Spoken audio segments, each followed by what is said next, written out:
Alright guys, BLM here, back, another live stream. It's daytime stream. It's biannual stream, I guess. So I guess we do this twice a year. Do a ridiculously long stream. Let's do it. So I have to get everything set up real quick. I think we're good. I didn't even check how. I forgot my fucking video came out. How'd they even do? That's doing fine. That's actually doing pretty well. Alright. Yeah. We're gonna be here for fucking ever today. More than likely, let's see. Like, the main game I think will take us like 6 to 7 hours. And at that point, it's a question of like, how long do I really want to be here? But like, the ideal goal would be to play all the DLC. Which one do I need to override?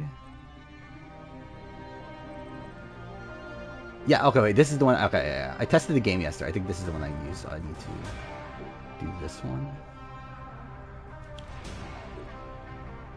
Yeah, we'll see how many people show up to this. Because, like, straight up, these streams don't do the greatest, but I still enjoy doing them. Just as, like, a thing of tradition. But, alright, let's just start this and then we'll talk. Yeah, a lot's happened since last time I streamed.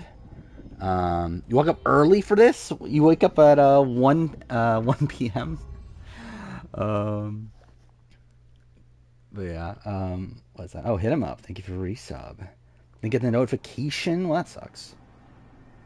Well, that's why, maybe it's, like, sending a bit late. I see that happens sometimes on Twitch.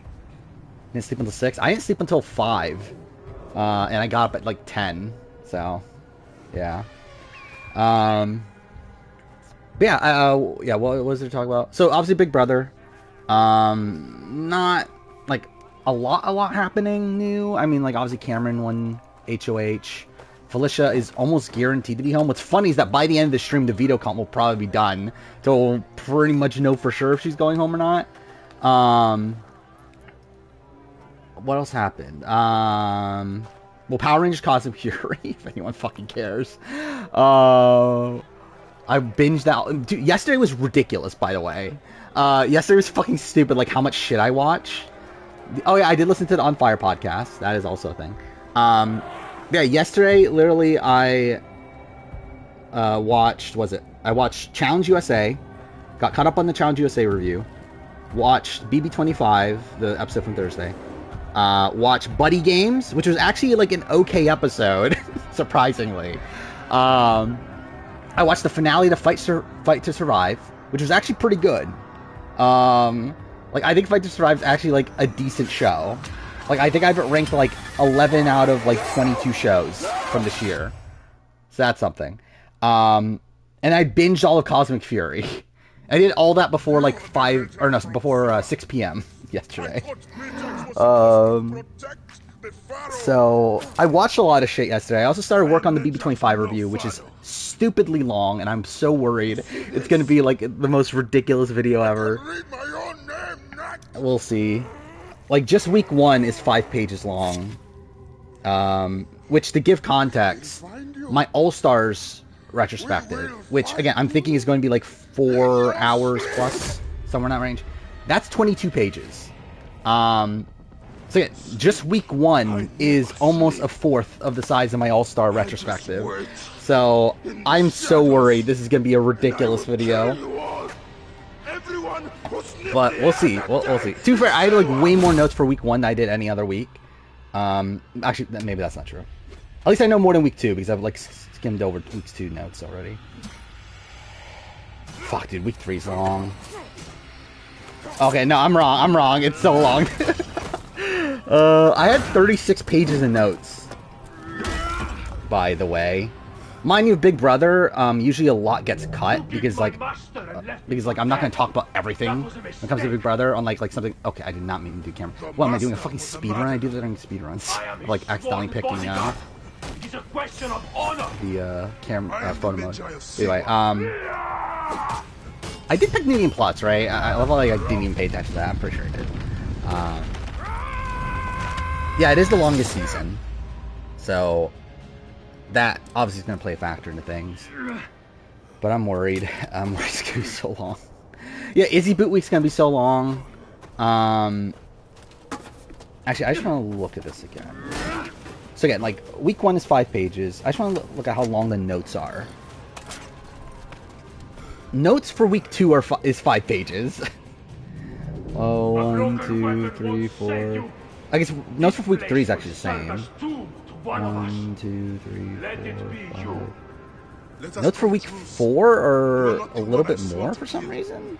That was the Jag Not a Limb week, right? Like, why is that so long? Then, how long is week 5? Actually, let's just pause this real quick. I actually want to count this. Week 5, 1, 2, 3, 4. Okay, that's shorter. Week 6, 1, 2, 3, 4, 5, 6, 7. 7 pages. 7 pages of notes for the fucking Izzy boot week. Yeah, that's a worry. 1, 2, 3, 4. 4 pages of notes for week 7. Well, actually, no, it's week 7 plus also double, so. And then 1, 2, 3. Only 3 pages of notes for us last week. Which is probably way too much for us last week. See, I'm worried. I think this is going to be long. But whatever. It is what it is. Thoughts on video spec? I mean, like, more than likely, Felicia's done, right? Like, unless some miracle that she wins veto, like, she's pretty much screwed. And more than likely, like, she's not winning a veto. I don't know if it would be longer than the last of this video. Actually, wait, how long was the last? I shouldn't be pausing all the time because it's going to take forever if I continue to do this. Especially considering we're going to do the BB Can draft at some point. But, where is the Last of Us script? I don't remember how long that was, but I'm pretty sure it's longer. Mind you, we're only, like, barely halfway through season. So that is definitely a worry. Where's my Last of Us retro? There we go. How many pages is this? Why won't it load? There we go. Wait, is that actually how long it is? Wait. I didn't realize this. My last restriction was 83 pages? And to be fair, that was like a full script. So, like, it's longer because, like, right now I'm only doing bullet points, but still, I didn't realize it was 83 pages. Like, that's ridiculous. I've, like, never even been, like, I thought it was, like, 40 or something, like, 30 to 40. I didn't realize it was 83 pages. So, yeah, that's great. Fletcher beat Clay as, like, best preacher. Probably not. Right? I don't know. Yeah, probably not. Because, like, at the end of the day, like, do I think Felicia's even that much better than Izzy? Not really. To be honest, I think Izzy's a better player, but, like, Felicia has more potential. Or, the opposite. I think Izzy has, like, more potential as a player, but, like, Felicia probably, like, did less wrong on this season in the sense that she...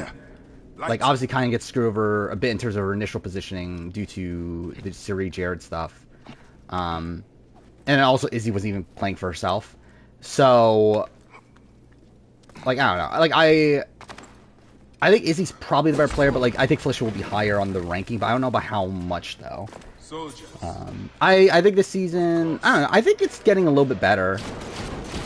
I think I'm just going to use speedrun strats, because I just want to fucking finish this game. Even though I'm not even going to be able to do them properly, because I'm... Well, one, I haven't speedrun this game in, like, 2 years, but also... I'm half paying attention.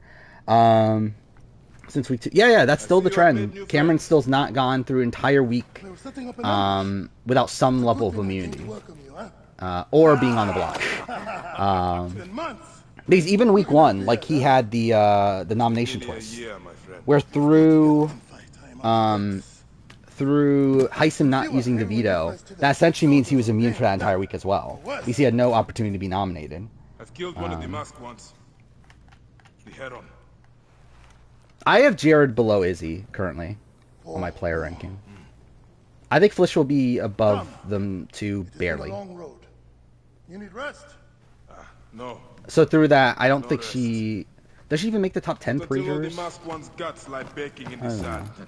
Because the thing about Clay... Again, Clay is not solely... Like, he's not number one solely because he made the Where is furthest. your mouth? He's number one also because, like, he wasn't even, like, going to go out in the round that There he you went. are, boy. And only went due to his own, like, essentially him quitting. I've been holding up since I left. So had he survived that round, he actually would have been, It's been like, difficult, decently Bayek. positioned. Without you, the villagers look to me to keep order. But I do think it's a lot less likely that he goes home immediately afterwards than Shelley was. Where a lot of the reason why Shelley goes home the following round is because of the, like, animosity she had for James and co. Where, like, Clay didn't really have that as much. So... And also, I think, like, is much more likely to rebuild his relationship with James. So... I think, like, that's more of the reason why Clay is number one. Is because he wasn't even supposed to go home to begin with, and I think he would have had a lot more potential if he stayed in the game, even though he didn't want to stay in the game. But so... Like today's video, yeah, it was the top 10 Preachers, right? Preacher characters. I'll be honest, I forgot the list already. But I enjoyed making those. I will say, my... Actually, no, which one was it? Was it the Preacher one? One of them, I had, like, a lot of... Like, I struggled a lot with the recording and trying to, like, talk about why I like certain characters. It might have been the Preacher one, actually. And then I remember the the top 10 character one, because obviously this is a part of a 3-part series. Next will be, well, not necessarily next week, but like eventually it'll be one-time characters, and then it'll be just characters of all time, which will all be out by I think a month from now. Is that what I was planning? Something like that. Or maybe a little bit more than that. I think it was like every 3 weeks or something.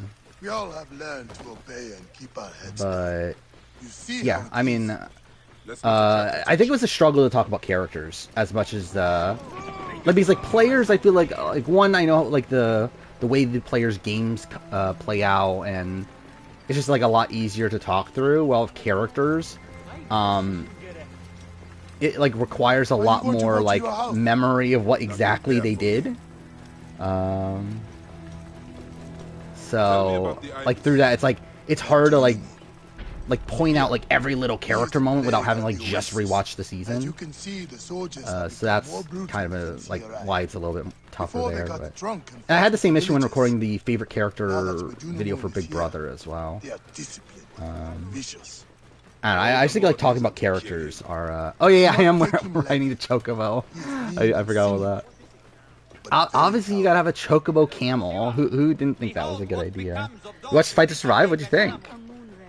Because, like, I feel like no one's watched Fight to Survive.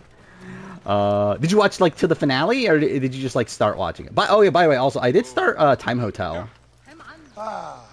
Because after Devil's Plan, I was like, fuck, I really want to start Time Hotel, so I had, like, time before work on Thursday, so I was like, fuck it, let's watch episode 1. And... Now I kind of regret starting it, if I'm being honest, because it's so long. Because again, I saw the premiere and I was like, okay, it's an hour and a half. That's whatever. I mean, like, that's like, it's long, but it's like, okay, it's doable. I didn't realize that episode 1 would be the shortest fucking episode, and every other episode would be 2 hours long.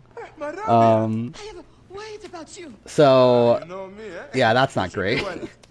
But it's fun. It's a good show. I like the, like...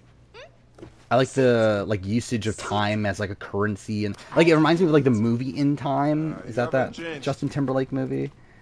Yeah. But like in a game, like I kind of like it. Game structure wise, like I didn't love like episode 1 that there was like no checkout match, because like by episode 2 it essentially just becomes the genius, pretty much. While like episode 1, like they didn't have that, so I don't like that like imbalance in like the structuring of the season. But outside that, like it is very genius-like. I will say some like the main matches for episodes 2 and 3 like kind of went over my head, to where.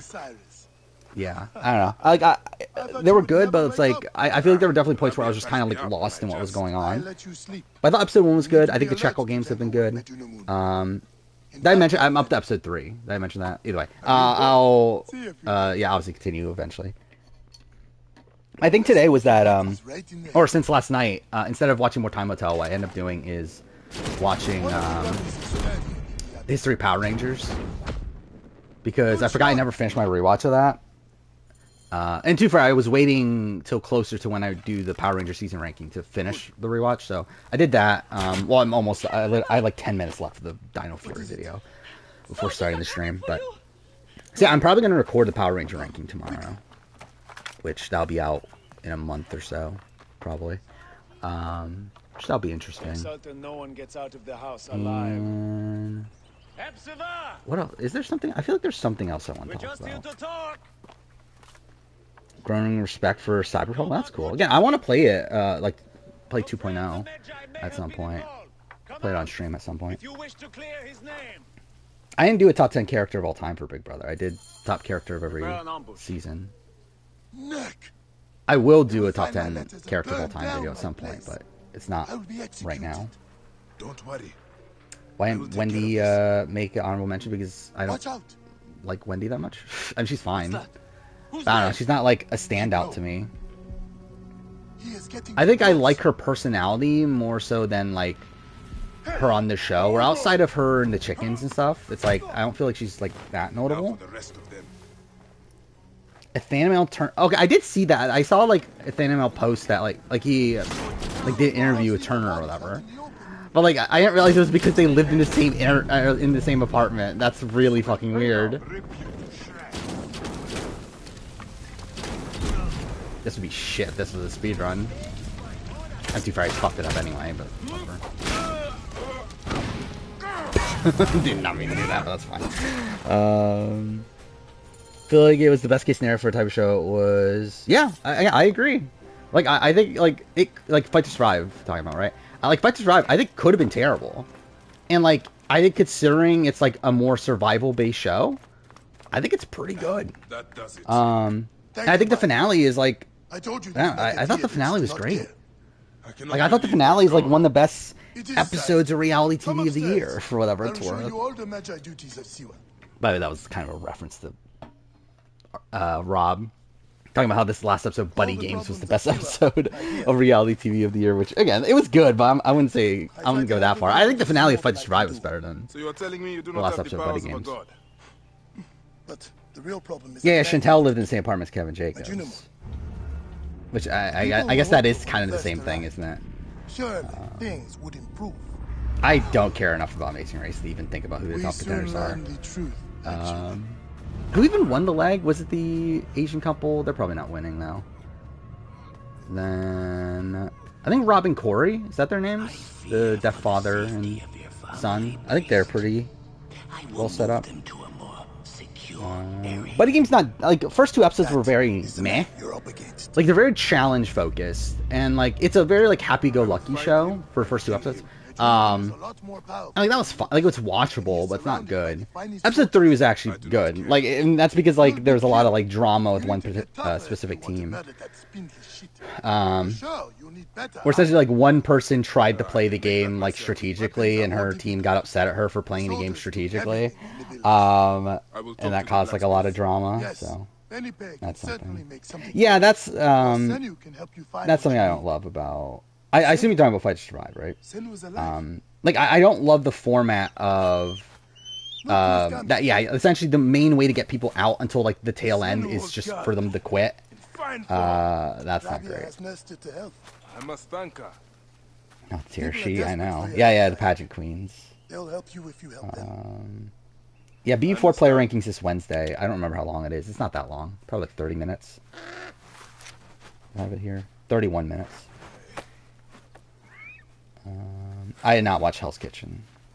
Nor will I anytime soon.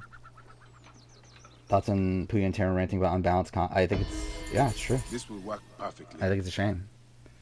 Because I think it's like really playing a factor now. Especially now that we had the... Oh my god, why am I forgetting their name? What's the name of Cameron, Jag, Matt? Whatever, their alliance. Like, their alliance is essentially just like... a continuation of everything we've seen in the last few seasons. Like, essentially ever since Derek like actively put together all the people that were good at competitions and everything. It's like it's just we're fugitives, yeah, fugitives. It's like we're just going back to the same shit, which is like why I mentioned we talked about this last stream, I think it was, where we were talking about game changers for Big Brother, and someone or it was Mount Rushmore for Big Brother, and someone said Taylor. And yeah, I think this is a clear indication that Taylor's not going to be that important to Big Brother history in terms of like the progression of the game and everything. What the fuck, by the way? I just realized this is a speedrun that would have been really good. Because for some fucking reason, every single time I fucking do a speedrun, he fucking spawns so fucking far away. And I'm doing the fight terrible now, but whatever. Oh my god. Oh, okay, cool. Alright, whatever. I'm just gonna do this. Of course, don't kill the fucking guy I'm trying to kill. Of course. Whatever. But yeah, I think it's like, it sucks that we're like seeing the paradigm shift back. And like BB Can was the same thing. Where like after Kevin had won in the way that he did, we just saw it shift back to Ty just comping out and winning due to that. Now we're seeing the exact same thing on Big Brother US, where after Taylor had won like without competitions and used that as a major point in why she should win the game, like we're shifting back to just comps meaning everything. And again, comps are, and again, the way they describe it is 100% right. It's like, yes, you do have certain comps that anybody can win, but you also have a lot of comps that are physical. And through having the comps that are physical, those are almost guaranteed to go to physical guys that are typically cast. So essentially, they're almost a guarantee to win that 50% of competitions, while also having a chance at the other 50% of competitions. Meaning that they're very likely to win pretty much 75% of competitions. Which, again, like, just through, like, unlucky circumstances, it does, like, lead to, like, it being very easy for you to get these, like, blowouts where it's just the men winning competitions over and over again. Which, yeah, I think is a shame. And, like, the thing is, like, I don't think Big Brother cares, right? Like, production, which I think is the issue. Because I think if they cared, like, they could easily change this. But I think they want, like, physical competitions, right? They want the, like, physicality to be rewarded and all that sort of stuff. Because that would mean that there's, like, a point to the competitions on the show. That, and also usually the people that they like as producers, and usually the people that are fan favorites, are people that do well in competitions. So, yeah, I mean, I think it sucks. I don't think it's going to change, sadly. But I guess that's just the world we live in, Big Brother wise. I think AU episode, yeah, I agree, probably. That's still the best episode of the year. Another timeline, Kirsten stayed and became the #1 comp winner of the season. I doubt it, but sure. I mean, Kirsten couldn't even do the first competition. Which, by the way, like, rereading the notes from week 1 is kind of insane now. It just feels like so long ago. That's not true. Like, just reading up on all the things that happened in week 1. Enough, you two. Because essentially the way my notes are is I take, like, detailed notes of the episode, but then also at the beginning of every episode, I, like, jot down, like, everything I remember from the feeds. Can I come? And, like, just reading up on the feed stuff again is funny. And, like, even just, like, just the stuff that even happened on the show. Like, the stuff, like the fact that, like, Corey was sent to the nether region for the first, like, hour of the game or whatever, for, like, no fucking reason, is still, like, really, like, a really bizarre choice from a production standpoint. It's like them just, like, randomly screwing him over for, like, no reason. Did you hurt him? A clean shot to the heart. Hardly hurts at all. There's the fans that only care about comp wins too, yeah. We will take this to the Oracle before it gets dark. I think it's, like, a lot of the casual fan base, right? Like, I don't think anyone that's on, like, BB Twitter cares about comp wins, but yeah. Your arrow will have to become Senu.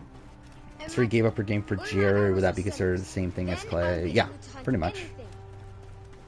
Yeah, if Sri was the boot, yeah, she would by far be #1. Pretty sure. Not even close. Like, I think it's a massive gap between her and Clay. Yes. Papa, what is a Magi really? Because, like, at the end of the day, like, Clay was still, like, what? But now, third it means in terms we of like must the most protect important all person in his of alliance. Egypt. Like Sharif, just number protect one. Like she's the most Welfare, integral person. well-being. Like she's essentially the one running the game for her first like Oh, 5 Papa, weeks or I'm so whatever. excited to be Magi one day. You know Like the all typical secrets length of a Siwa. pre-jury. What if I never go up to be a Magi? I should Hold on. be Drew Daniel Let's put go all this my way. notes in a blog. Of course you will. I've thought about it. Like if I ever were to do like a But I get Patreon scared. thing, I I think try that would be to one of be the things I brave. do is just like release my notes or Sometimes it's whatever. hard. Because why not? Why'd I go this way? Okay, cool. This is dumb. I could have gone the other way and just like walked up. Okay. Internet's basically on the last bit of life. Well, that sucks. My internet was not great coming to stream. That's actually why I started late. I was ready at 11 or 1. But Camus?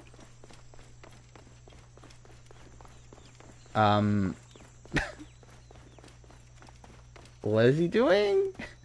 Anyway, I was ready at 1, but my internet was on the slower side of things, so I reset everything before starting. He's trying.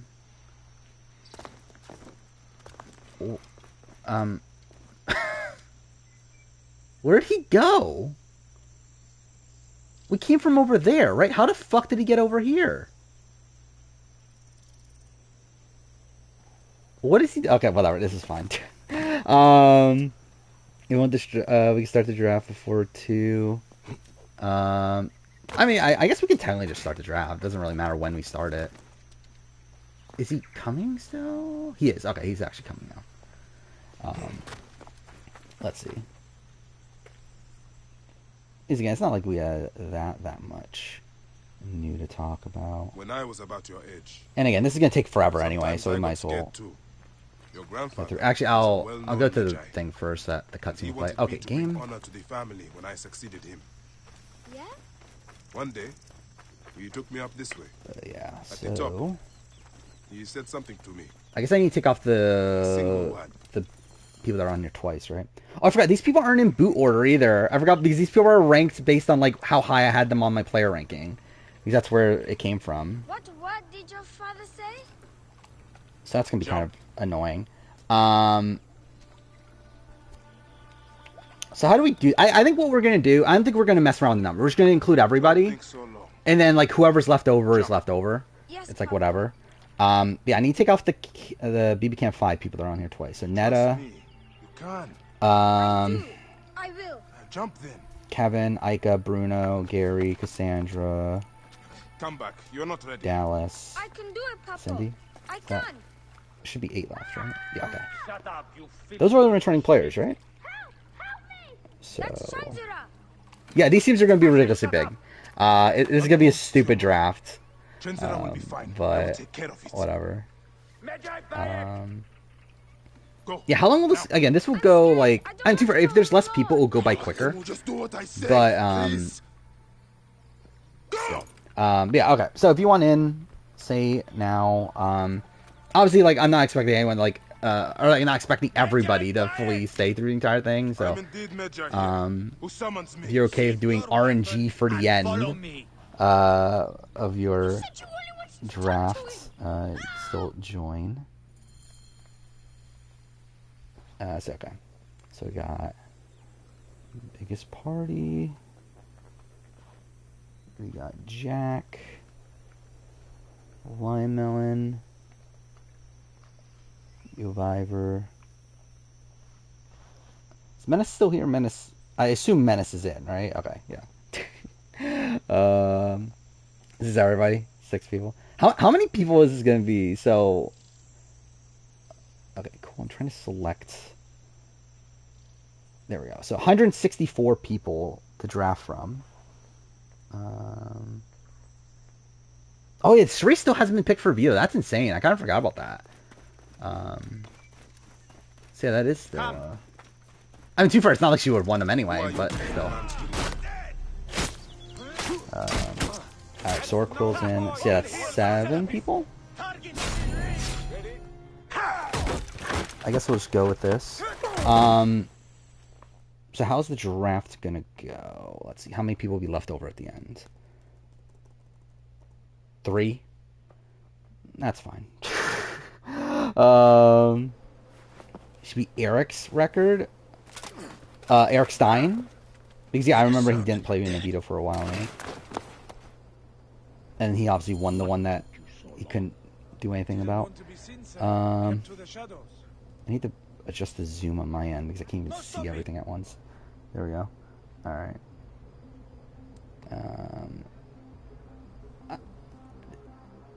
Yeah, this is going to be... Keep going. 23 people per team. Should we have this, like... should we allow people to join late? Is my question. If, like, people were to join... Like, if people were to, like, come in, like, 20 minutes from now and want to join, should we let them join? Because, like, at the end of the day, it doesn't matter that much, right? Do we really need teams that big? And, like, by that point, it's, like, it won't, like, affect the draft significantly because, like, we'll pick... Like, we'll still have the picks that we picked earlier. They would just be joining in the middle and, like, only being able to pick from that point forward. But I guess we'll get to that if we get to it. The temple priests stubbornly refuse to assist us. You are Add Kirsten, Jason, Holly.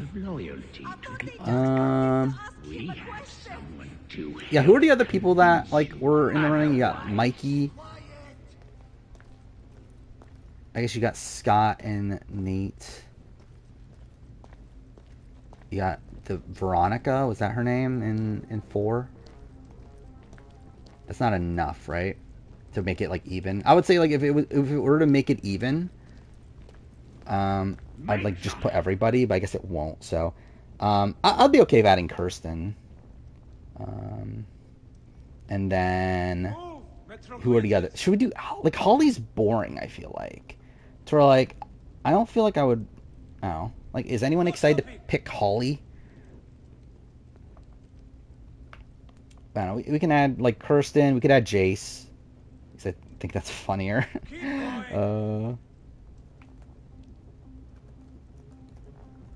And then... people have to leave, maybe they could take over. Yeah, like, have, like a mixed team like that. That'd be kind of funny, actually. Yeah, that's what I think. Jace being on the BB Can draft is funny. And then, like, out of the other possibilities, it's what, like, Scott and Nate. I feel like I'd rather have, like, Scott here.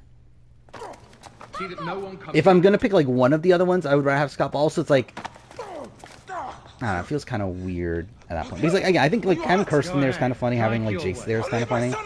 Your son has something to explain to you. Would the ibis show him the orb? Yeah, Scott's the drag queen. To enter the vault. I think we'll add Scott. Just, like, so it's even at this point. This is a waste of time. If it doesn't turn out that way by the end, like, if, like, we do some weird shit towards the end of the draft, whatever, it's fine, but at least at this point we would all have teams of 24, I think. You must have some pure legend that explains its use.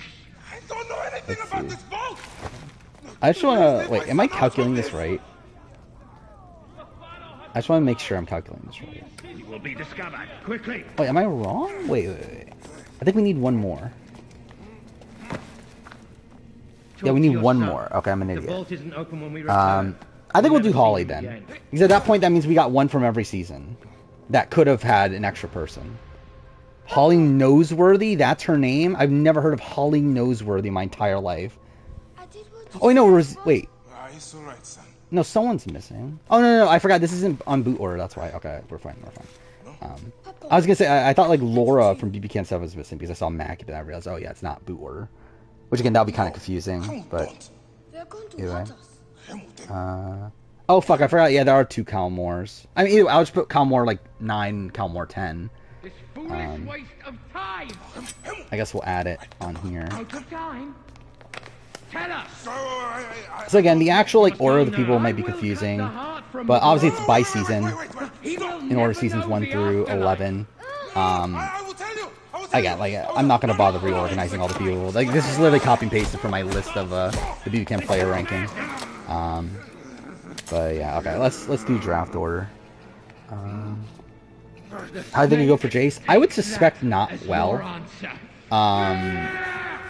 Where I'm too for Nikki fit in pretty well, right? Like, she wasn't well respected, but like at least she was like not targeted. But also, it's Nikki though. Where like I very much doubt they would have given Jace a chance. 5, 3, 7. So Yoviver's first pick, Jack second pick, Sora Quill third pick. Yeah, I suspect they wouldn't go that well. 3, 4, 1. Okay, so I realized I forgot the L in line now. All right, so draft order is Yoviver, Jack, Sora Quill, Lion Melon, Menace, me, and Biggest Party.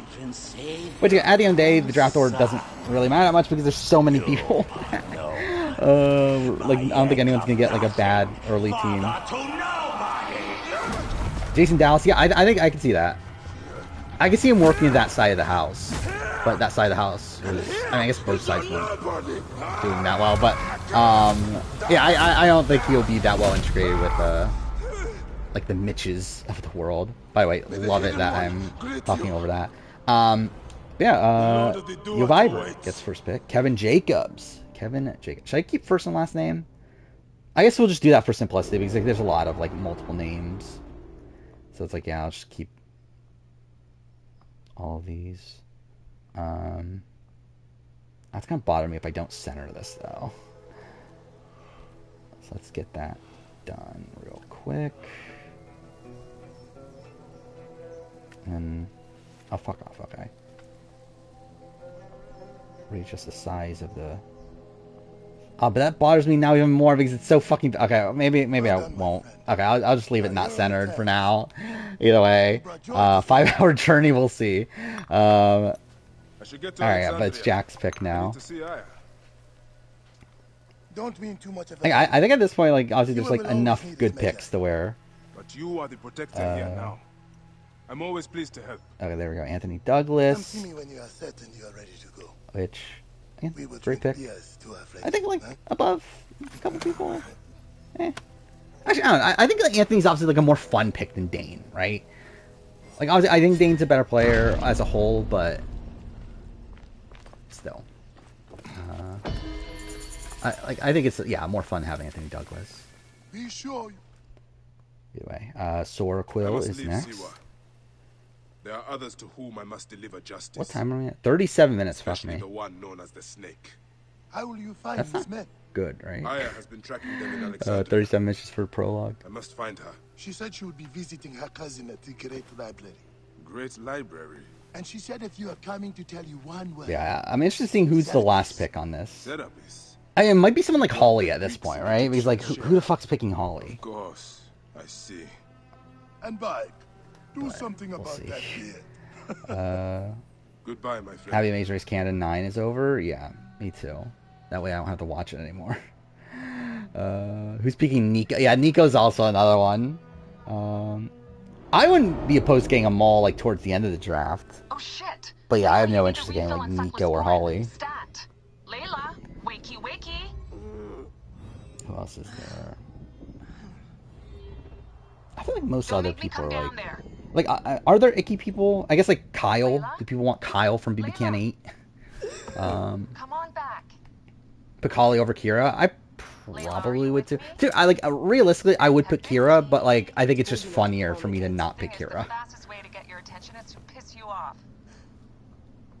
I'm paying attention. Okay, you need to take a break. The Animus is rejecting Yeah, you. I'm like looking through the cast. Like how many icky Fine. people are there in Yes, BB but your Can? kidneys aren't. Go add more cyclosporin before they There's shut I down. feel like there's less Yes, than Nurse Geary. That's Medical Officer Geary to you. DBUS, right? So? How did it go? In modern day, got a little Lots of holding. fucking modern day of Subject's Layla, where memories all are she does is perfectly clear. get attacked by Abstergo, then This just doesn't fucking go convince back in the Abstergo Animus that he when is she's an not Animus project. Nothing will. Amazing. she's not secured at all. But that's fine. His name Well, was Ross Raya Paul Jackson Yeshua. going? I mean, that is a The question. death of his son turned him into a killer. Possibly first. Think you'd be of interest to Abstergo? Sorko's still here? Start.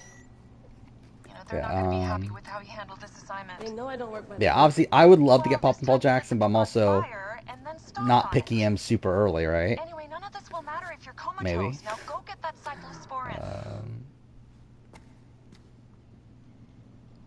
Yeah, Sorko's pulling a Kagger. What a shame.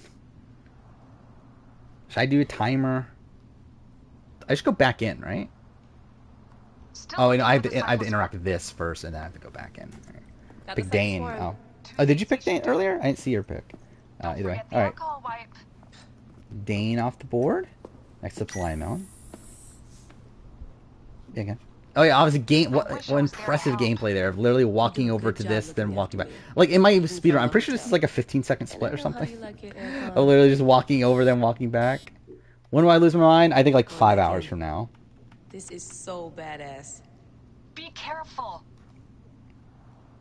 Because actually, I might not as much. Because like I'm actually gonna be doing things here. Like I'm actually gonna be playing the game. Picking Ica. Alright, there we go. Yeah, I'm pretty sure Ica was one of the people. Where's like? Oh yeah, fuck, dude, this is gonna be so. Okay, I picked the wrong button. But I feel like this is gonna be so confusing. Like finding people that were on BB Camp 5. There we go. Ica off the board. I assumed that like Ica. Yeah, I assume Menace wanted Ica. I think there's another person he'll pick right now that I want, but we'll see how that goes.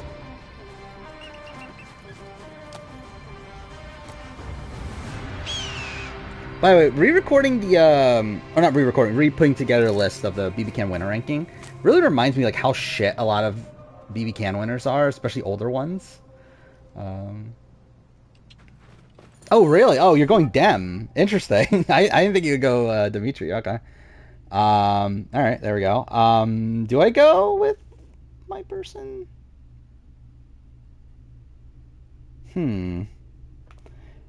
Wait, I want to... Actually, I might as well bring this up. I might as well bring up my actual ranking. Just for the sake of reference. If I could find it. I don't know where it is. There it is. Okay, I only have one person above this person on my ranking that's left in the draft, but I would rather have them, so I'll pick Paris. I just wanted to make sure like I wasn't like misremembering where I had Paris in my winner rank or my player ranking. There we go. Paris off the board. Next up is Biggest Party. You get 2 picks in a row. Can't believe you pick a man for... I can't either. I thought you were going to go for Paris. Alexandria's where the snake thrives, and like that was my just assumption. I must find them both. Yamu. I mean, My old friend Menehet. We'll see what happens. He will be in the temple.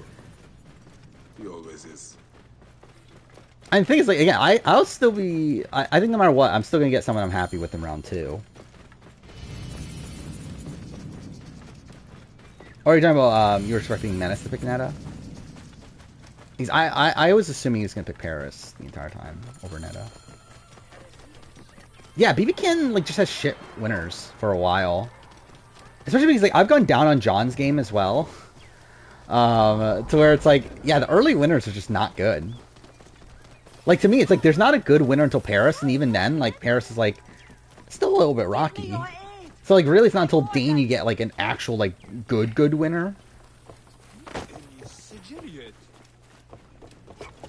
And, like, realistically, BB Can, like, the only, like, 2 actual good winners are Dane and Kevin. Kevin and Jacobs. Whereas, like, again, Paris is solid. Ty is solid. Very flawed, but solid. John, also very flawed, but solid. And then after that, it's just bad.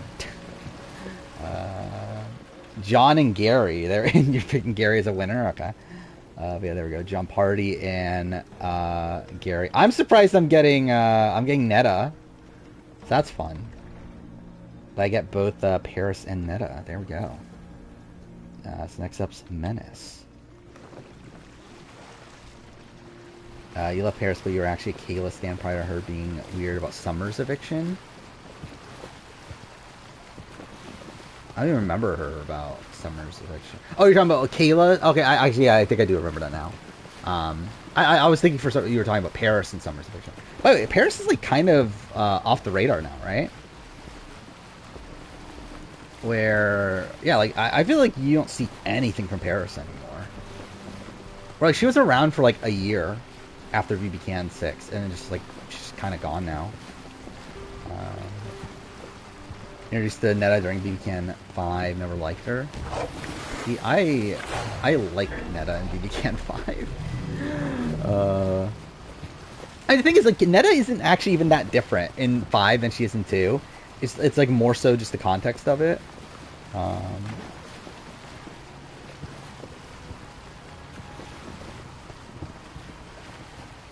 Oh yeah, I forgot about. Yeah, she was on. Yeah, I forgot. But they did bring back all the winners for that, didn't they?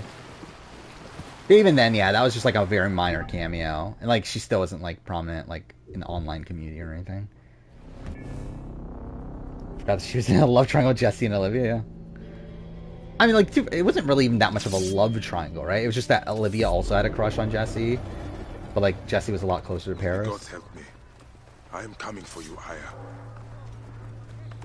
Going with Erica, interesting. That feels a bit early for Erica, but you do you.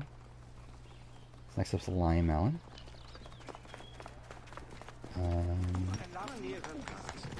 Just the shoes against people we like this time, pretty much. Wait. Oh, I don't have the mission tagged. I'm an idiot. There we go. Yeah, I went the wrong way too. That's why I was like, wait, this doesn't look right at all. Tim Dormer, okay. I'll be honest, like, I was not really considering Tim Dormer. Right now, like, I mean, I think if it was the 3rd round, I definitely would have, but like 2nd round though, I wasn't particularly high on Tim. Anyway, Sorkel's next. I'm going for iconic mid-tier, okay. I don't know. Like, okay, so yeah, Challenges USA's fucking me up. Because, like, initially when the season came out, it was said, okay, it's going to be 11 episodes. This was episode 11, and, like, it was clear, like, last week that, okay, we're going to get 12. But then now, like, we're getting 14, right? Like, at this point? Like, it doesn't make sense unless it's a 14-episode season. Which is weird, because, like, it's long for a, like, spin-off challenge season. Especially because, like, this was going to be a Paramount exclusive, right? So, like, you would think it would have been, like, the 10 to 12 episode range. But the thing is, it was filmed before the strike, right? Or was it mid... Or, no, yeah, it was... I think it was right before the strike was announced. What is Aya? Yeah, it looks like it's 14 episodes now. So it's like, yeah, that fucks me up. I need to readjust the schedule a bit. Because I have it scheduled for next... Actually, you know what? Fuck it, let's do it right now. I mean, like, it doesn't really actually change. All it is the swapping out videos. It doesn't actually change that much. That means next... I am sorry, my good fellow. Actually, no, I'll do it when we get to the next cutscene, just so we can fucking get this shit over with. Alright, Kayla. Where is Kayla on here? Yeah, Kayla's a fine pick for, what, pick number 12? Come, quickly. And next up is Jack. Interested in Homeric verse, eh? That could... No, actually, I don't think... So, like, normally I would say, okay, they're probably going to, like, do a 2-hour episode or something at that point. The problem is that, like, the way the schedule is currently laid out, they can't. Because it's on Thursdays where there's Big Brother and Buddy games. Like, there's no time for a 2-hour episode. Which I do wonder if that maybe played... Actually, no, because, like, by the time this season was announced, they definitely had the schedule plotted out, right? Oh, Godfrey. There we go. I forgot. Actually, Godfrey's a pretty good pick. I forgot Godfrey was still here. There we go. Next up, Survivor. By the way, this section fucks me up in the speedrun for like no reason, where I'll just like bump into something and fuck it all up. But what happened? Yeah, I don't know what they're doing with Buddy Games at 8. I wonder if they're just like testing it out, because like it's going back to 9. So I wonder if they're just like testing out, like, okay, what happens if we put Buddy Games at 8? Look, there's Thanos. And like it performed okay, right? I think I saw. Like not good, but like it was still like not that much lower than what it did at 9 when it had like Big Brother's a lead in.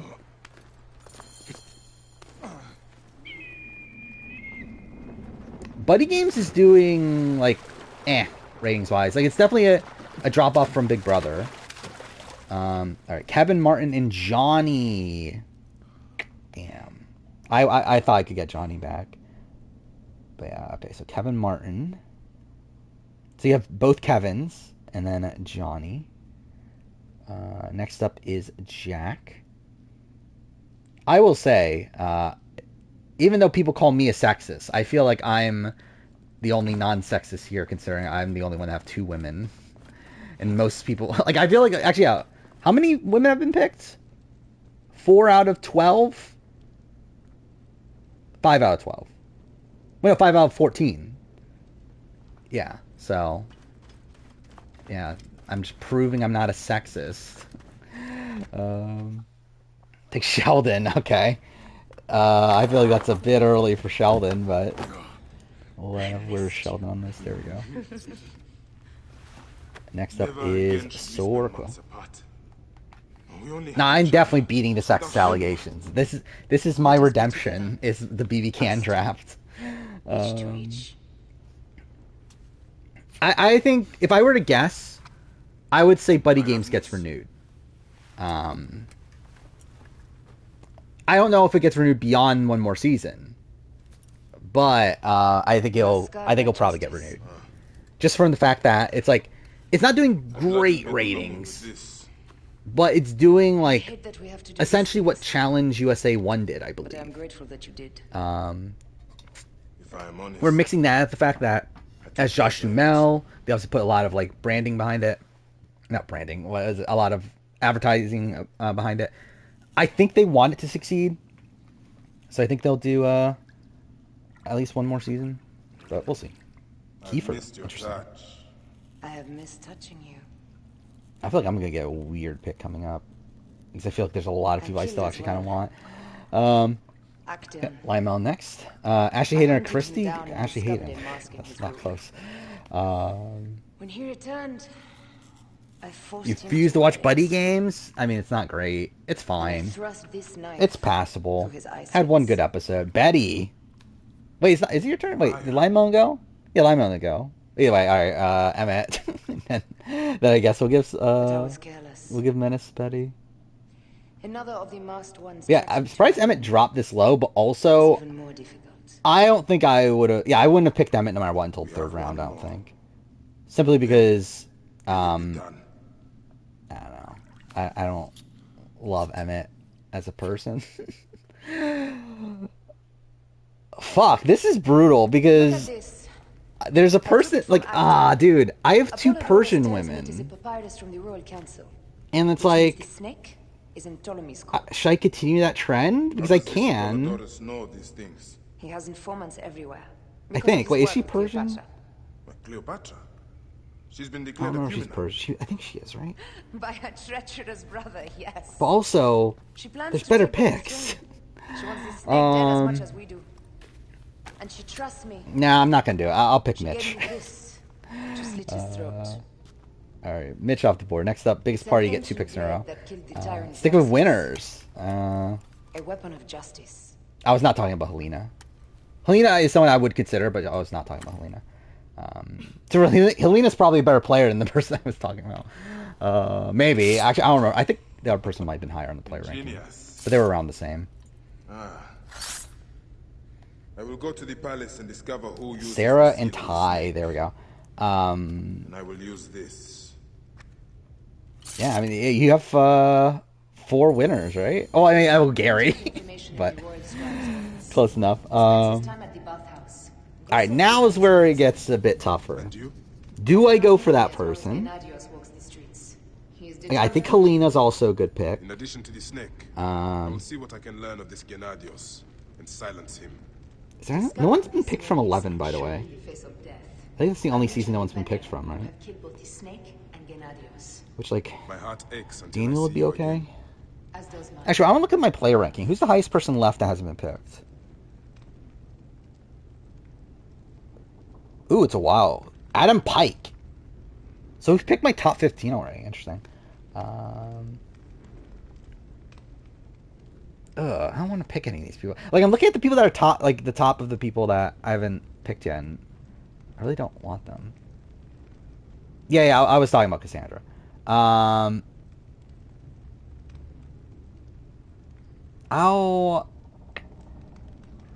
go. Should I go Cassandra? What's this? I'll go Cassandra, I guess. Maybe. Who's more likely to come back to me? Is like Cassandra or Helena. Not that I'm actually like actually want either of them, or both of them, but no, okay, yeah, we'll go Cassandra. We'll go Cassandra. It's fine. Yeah, next up's Menace.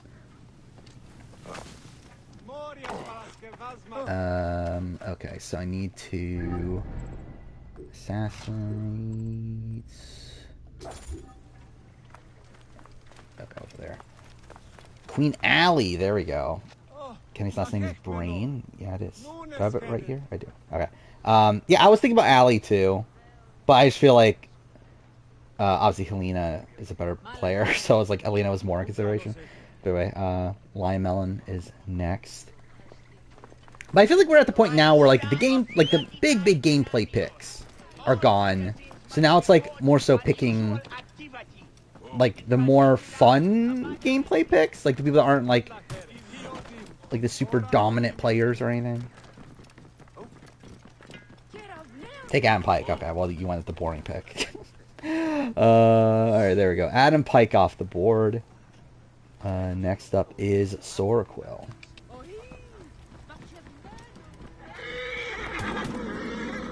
Two strong gameplay picks left. I mean, I think there's a lot of like good gameplay picks. I don't know, are there any that like truly stand out though? I don't know, like for me, I don't feel like any of these people like really stand out as like the best, like as like some like BB Can's like best players or anything.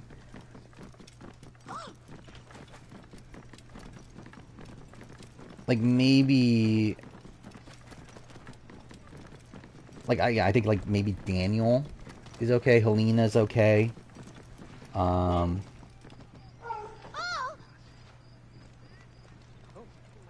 Yeah, I feel like those are probably, are those the two? I feel like those are two that I would like to think of. I mean, like Josh is good at points. Talking about Adam. Oh, you were talking before Adam got picked. Okay. Yeah, I think Daniel's probably the best gameplay pick left. He's gonna pick Suzette. I mean, we'll have to see. I'm not. I'll tell you that.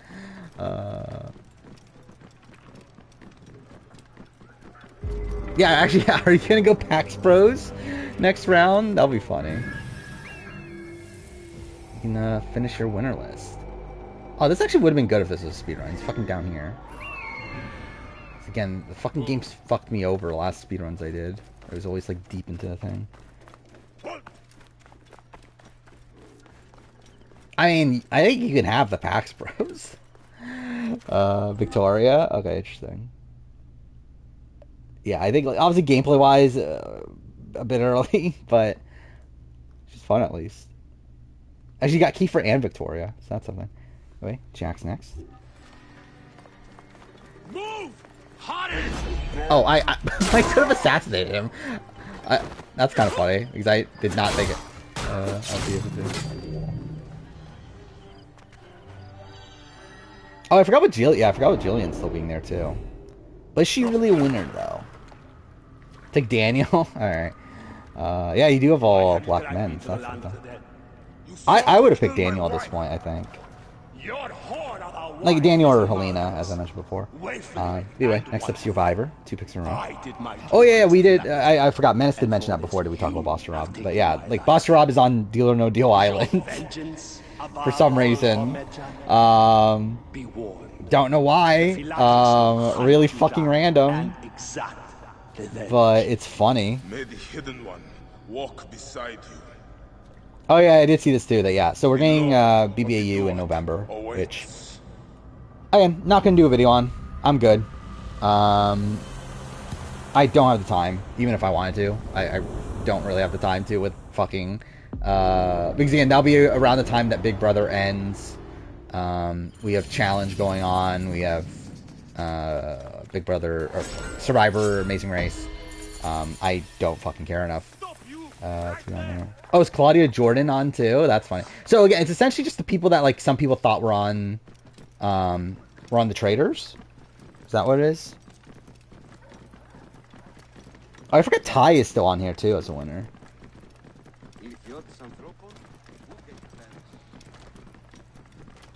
Helena and Kuzi. Interesting. Interesting picks. Again, Helena. Yeah, that's about right. Kuzi? You do you. By the time we got to it, I probably would have picked Kuzi like next round. By the way, Jack is next.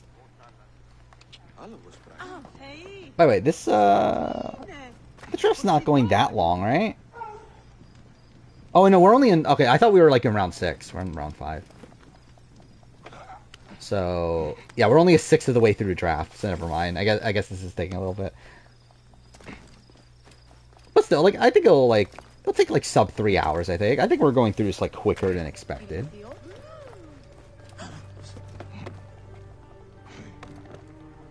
I'll watch Deal or No Deal Island probably then if Boss Rob's on it, but oh, I'm an idiot. Wait, what am I doing? I didn't do the other assassination. I'm a fucking idiot. Because I was just like following my speedrun strat, forgetting that I didn't do this one yet. Take Josh. Okay. And we'll see if this trend continues. Yeah, Soracle's next. But yeah, I guess and to be fair, there's a lot of good black men to pick from in BB cans. It's not like it's not like you're getting bad people or anything. More except for Deal Island. I think it's confirmed that's not all reality people. Because I'm pretty sure I saw that. That's not all reality people, but there's obviously some. Herman, okay. I was thinking about Herman. Don't think I actually would have picked him at this point, but I'm still thinking about it. Anyway, Lionel next.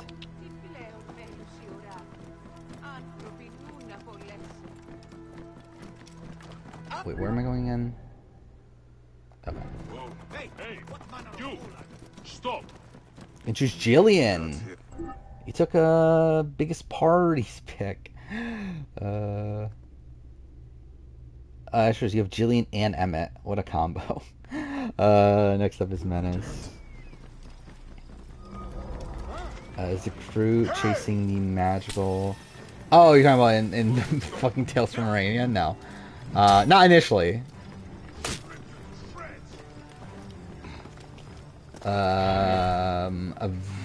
Eventually, right? Actually, I guess not necessarily. Not the original crew. Who's Sherry Ashes? She was Levita's best friend in BB Can 4. She was on the block against Levita and got taken out because they wanted to keep the bigger players in the game as shields. Peanut butter at Allie's jelly? Okay. So I assume you mean Olivia? Which, I kind of forgot she was there, to be honest, and I probably would have... actually, I don't know, would I have picked her at this point? I would have at least greatly considered her. Where is Olivia on this? Oh, there she is. There we go. Alright, who do we go for? Who's my top person left? And I don't have 11 on here, on my list of every player, but... Who's the highest left? Bruno is the highest left? It would be funny to get Bruno. Who else is towards the top? Ugh, a lot of people have been picked. Joel, Ashley. Ashley would be fine. Zach, Arlie, Dre, Brooke. Oh, Brooke is on here. I like Brooke. But also, it's like, do I need Brooke on my team? I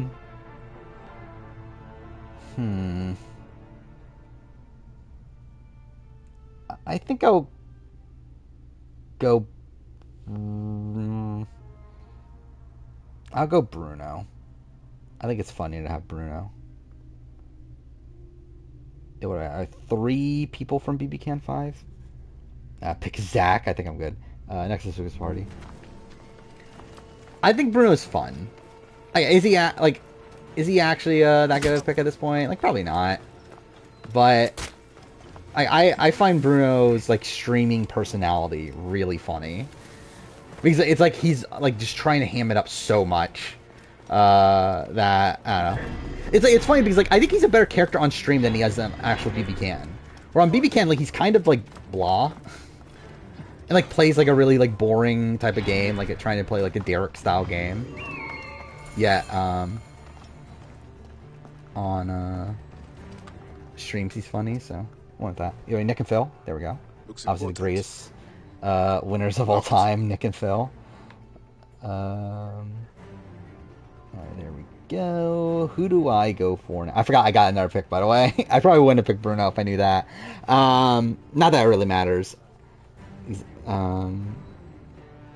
essentially like I was getting 2 picks in a row, considering biggest party was always going to pick a winner. Do I go Brooke? I think Brooke's an okay pick at this point. Like, I could go, like, Arlie or, like, Peter, like, one of those sort of people. I'm like, not as fun. Yeah, I'll go Brooke. I like Brooke. There we go. Next up is Menace again. Going early. I mean, like, he wouldn't have gotten picked if it wasn't for, Locked. for, biggest party's, like, fetish for getting every winner. Ah, a key. Give you a second, Aaron. I think we're getting to the point where, like, it's a bit tougher to pick. Because it's a lot of, like, kind of, like, middle tier people left. Official papers.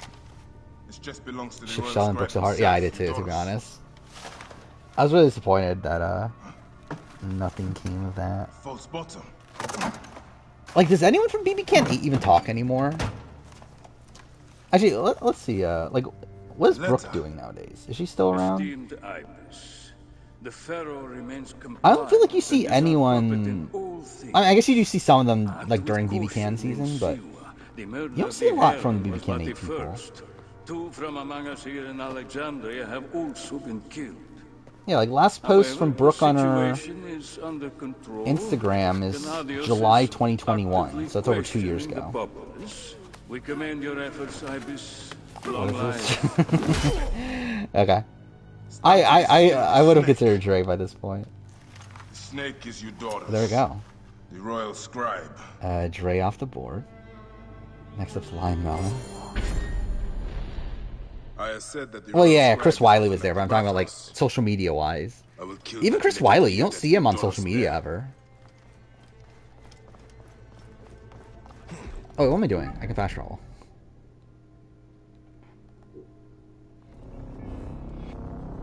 Thoughts on Alexandria? There, Alexandra and Sheridan. They're fun. They obviously got like a big dodo edit. I thought they were fun first boots.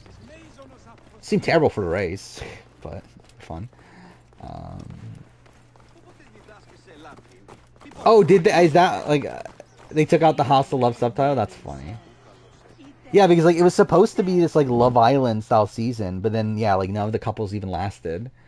So yeah, that's funny. But yeah, they did take out the House of Love. Like, but it's still the theme of the season, though, right? So it's like, how are they gonna like? They're not gonna be able to like completely steer away from it. Summer sales, interesting.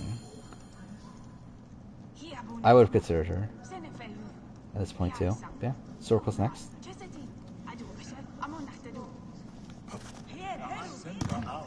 Forgot about Summer. I knew she was there. I was like, I rooted for Brooke a bit more during the season.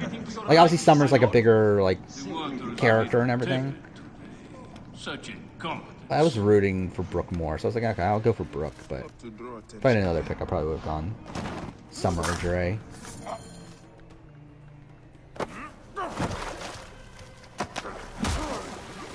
Yeah, that was a great moment. Yeah, them like just bickering, not even bickering, like them like not being committal on like who's gonna do what task and everything.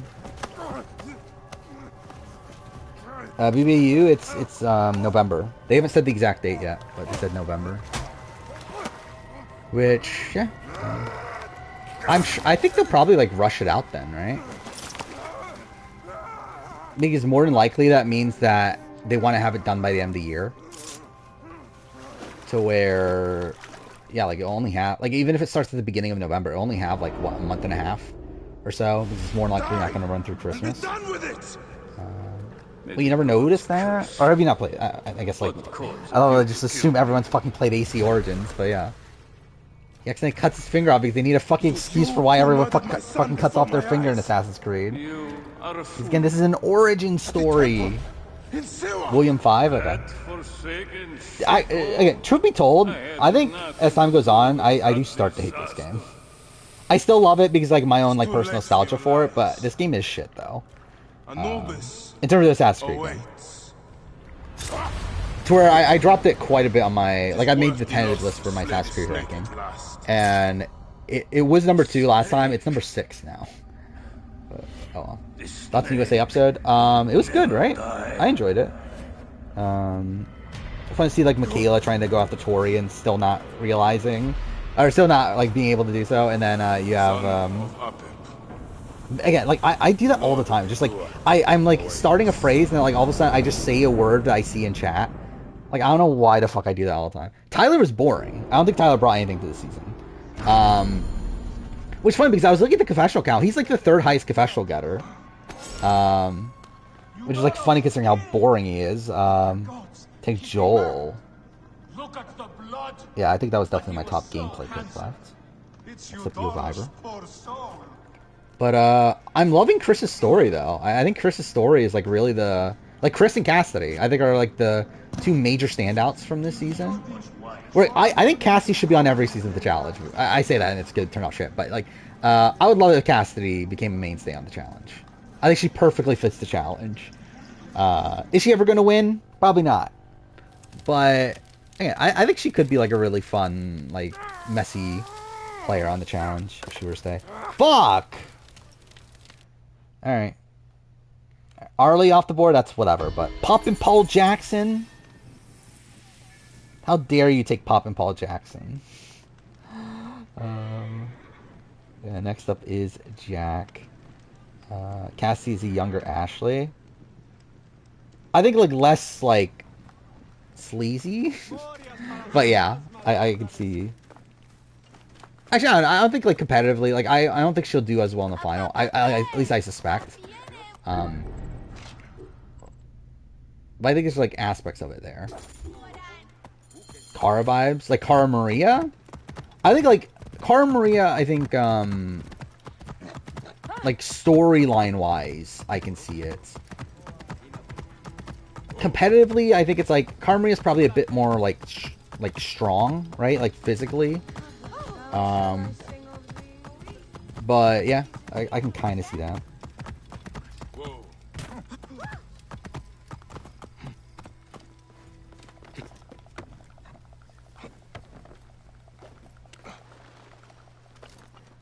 I mean, oh wait, you want Cassie or Michaela? I would have a lot more faith. Like, yeah, not like going without even spoilers or anything. Like, I would have a lot more faith in Michaela on a general challenge season than Cassidy. Where, like to me, Cassie's like the type of person that will like almost always like make it like far into a season, unless she's like just ostracized right away. But like I don't think she ever wins.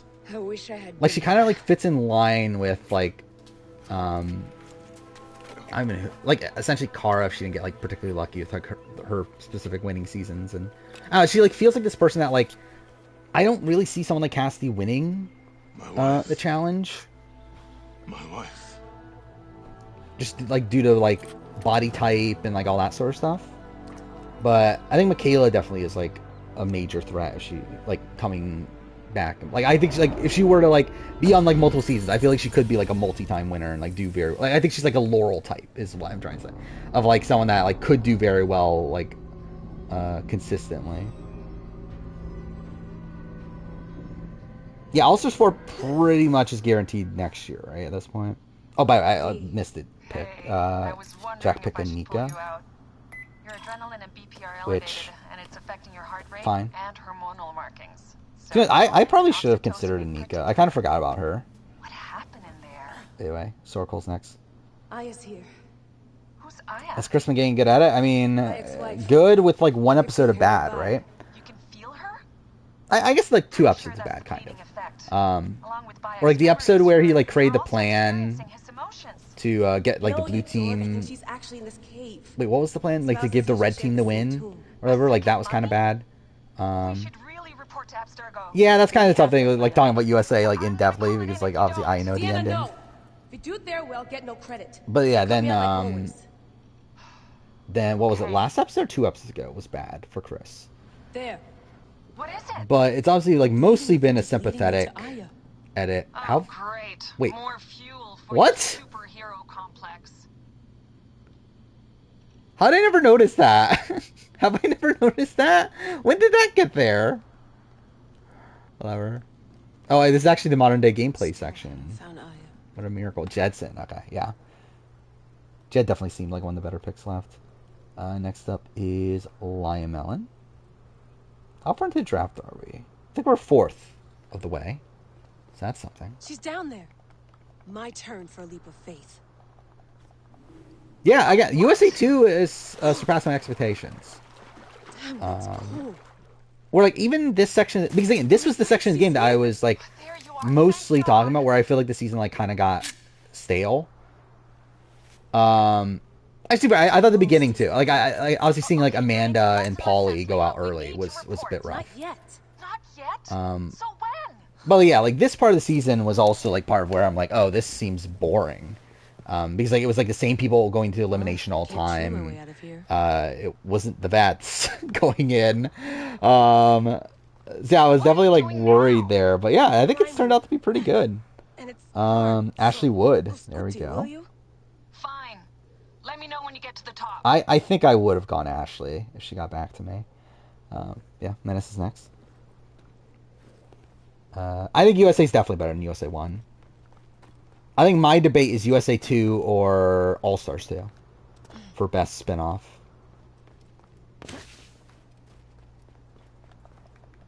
Actually, I forgot. Are they best? Is USA or is All Stars 2 my best spin-off? I think it is, right? At least it's the best modern spin-off. I don't remember where I had Champs versus. But yeah. In my mind, All Stars 2 and USA 2 are very, very close. I think they're both really good. I took a DNA sample from Aya. I want to see her memories. Look, New Cyberpunk progression system's pretty good. The more risks we take, the worse So they should like they even changed stuff like that. Like even like the because I assumed it was just like technical stuff they fixed, and then like maybe like some like minor gameplay things, but like they even like shifted the entire like progression system and stuff. You won't be able to sync with her memories right away. Oh yeah, Challenge Australia is good too. Challenge Australia was also there with All Stars 2. I think I decided to do All Stars 2 above Australia, but yeah, they're both very good. And USA 2 I think is like in that tier. The transition between memories will likely be unpredictable. I'm comfortable with unpredictability. Who's speaking again? Well, That's Menace. You What is always this? are. Okay. Thank God this person was clustered to a bunch of people because should be taken. Alright, Karen off the board. Oh, okay. You have a list of your next picks. All right, I'll jot this down. I guess I can go back in. So I'll just auto pick these people if we get to your turn.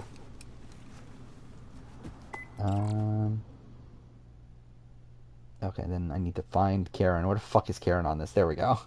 Karen, and it's my turn, right? Huh. This is a little rough, to be honest. Looking at a lot of the top people here, I told you. there's not a lot of super likable people that are also like decent gameplay wise. Fine. I'll go.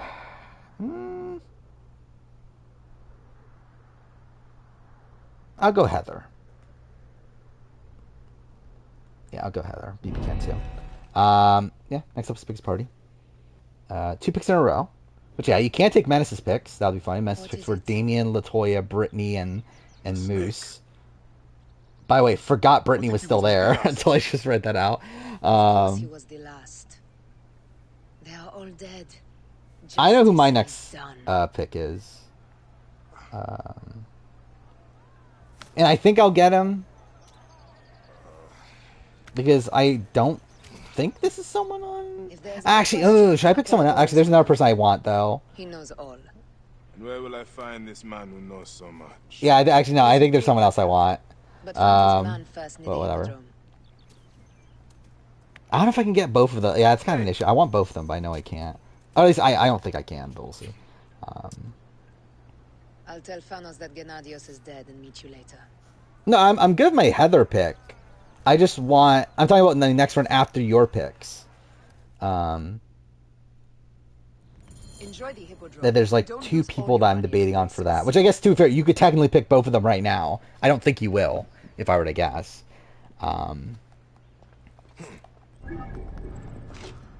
But I don't think I can get both of them by the time it comes back to me again after that. Why was Damien? I think people just liked him, right? Oh yeah, I talked about this before. Fight to Survive. Yeah, Jay is a nobody in American Ninja Warrior, which is like funny because like that's why I said like I thought it was like a stream or two ago where I'm like I really wonder like how actual good American Ninja Warrior people would do on these shows. And like to be fair, American Ninja Warrior is like a very specific skill set. To where like in comparison to like the challenge and like other physical shows like Fight to Survive and whatnot I'm talking about. But yeah, like American Ninja Warrior is like very like I don't even know what the exact term is, but I don't know. Obviously, a lot more grip strength. There's like precise things you need to practice, and like typically, if you're good at American Ninja Warrior, it doesn't necessarily mean that you're a good like all around athlete. But yeah, I do wonder like how the actual good people would do, like Daniel Gill, Joe Moravsky, like people like that. Because like it's always like these random people that are getting put on these shows. Fucking Natalie Duran's a nobody and almost won War of the Worlds. Fucking Jay Ruiz is a nobody, literally a nobody. Like I mean, I remembered his name, but like he's literally a nobody. And yeah, he had 9-0 in eliminations or whatever on Fight to Survive, which is ridiculous. And then what was the other one? Troy, Australian Ninja Warrior, also a nobody. Like I haven't watched Australian Ninja Warrior, but I looked him up. He's a nobody. Like he hasn't done it. Like he's not like one of the big names or anything. So it's insane that like a lot of these like people that aren't big like ninja names are like doing well in other shows. So like again, how would these like big names actually do? But yeah, Andrew and Topaz, interesting. Like, Topaz is quite big. Yeah, neither of those are the people I was considering. I think I'll go for the more fun pick. I'll go for Renee. I think Renee's fun. I think Renee's one of the only bright spots of BBCAN 11 at this point. You kind of want Andrew Miller. I wouldn't be opposed to Andrew Miller like really late, but I'm not picking him anytime soon. But yeah, it's Menace again. Oh yeah, Menace is gone. So do just auto pick for Menace. Who'd Menace want? Damien. Okay. There we go. Damien off the board if I can find him. I was looking at the wrong season. There we go. Next up is Lion Melon. Yeah, I was pretty happy with the outcome of Fight to Survive. Again, I think it's one of the best episodes of this year of reality television. Obviously not up there with like the Australian Survivor, George, like a tribal, whatever, that episode. But it's very good. Like I thought that finale was great. And like obviously it all comes down to like Jay essentially saying like fuck you to his alliance and just taking them all out at the end. Alright, Nikki at the end. Or Nikki next. There we go. Nikki off the board. Next up is Soraquill. Yeah, obviously rest in peace. Is she the only BBCAN player to pass away? I believe so, right? I think I had it 11, I remember. I don't remember how many shows. I think it's 22, I think, because I remember it was 21 a little bit ago. So I think Fight Strive was 22nd. So it's pretty much right in the middle. Again, I think it's good considering its format. Its format is like really shit, but I think it's like the best case scenario. Which also, by the way, if you want to watch the show for Missy, if anyone does, there's a lot of her on the season. And I think she has a great arc on the season. To where, again, I would recommend watching it. Like, I did listen to the RHP. They did like one podcast on it. Yeah, even they were positive on it for what it is. I think Maze Race Canon 9's at the bottom. Any other survivors? Oh no, it's above Stars on Mars. Sorry, it's above Stars on Mars. That's it though. I have 22 shows right now that I've finished. Which, the list is going to end up being over 30. Yeah, I'll read off the shows I've killed you, Doros. Australian Survivor, obviously. Traders New Zealand, Traders US, Claim to Fame, Traders AU, Survivor 44, BB Can 11, Rise and Fall, Pressure Cooker, Challenge World Championship, Fight to Survive, which to me, Fight to Survive, Challenge World Championship, Pressure Cooker are all like around the same. Circle Season 5, Physical 100, $1 Million Island, which I forgot that even happened this year. Perfect Match, that's a show. Survivor Quebec, Challenge UK, Challenge Ride or Dies, A&W 15, Challenge Argentina, Mason Race Canada 9, and Stars on Mars. Again, decided not to put Michigan All-Stars on the list, but I watched it, so it's there. But yeah, Jury Duty, MILF Manor. Well, Jury Duty I watched, finished, but again, not going to put it on the formal list. MILF Manor and Rush are two shows that I started, did not finish. Shows that are currently airing or that I'm watching right now: BB 25, Challenge USA 2, Buddy Games, Survivor 45, Amazing Race 35, Devil's Plan, Time Hotel. And then there's still a massive list of shows that are still coming. So we got Challenge UK,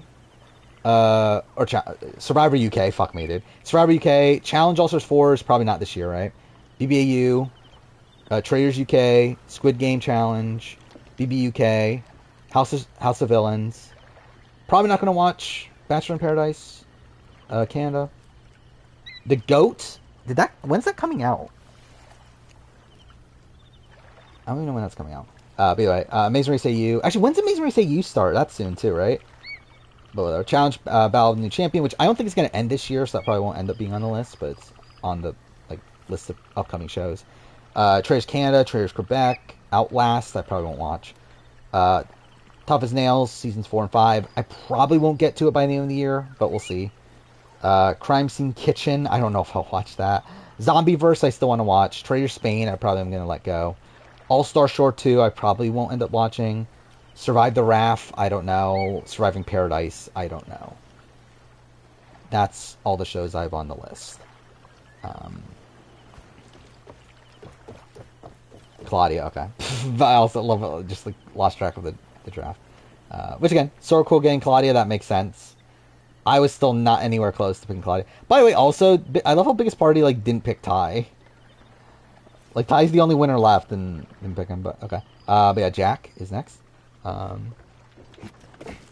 4th. Yeah, a lot of stuff's starting this week, right? There's a ridiculous amount of things starting this week. Yeah, I decided not to put Michigan All-Stars on the formal list just because I still feel weird about it. Because for me, it's if I'm putting Michigan All-Stars on a list, I need to put Time and Change. And I don't think Time and Change is worth it, if I'm being honest. To where I think I'm better off just not putting either on the list and then just talking about Michigan All-Stars briefly in the video before this. I think it's what I'm going to do. If Michigan was on a list, I think it was number 3 at a point. I think at this point it would be bumped down to probably 4 or 5, but it would be pretty high of seasons from this year.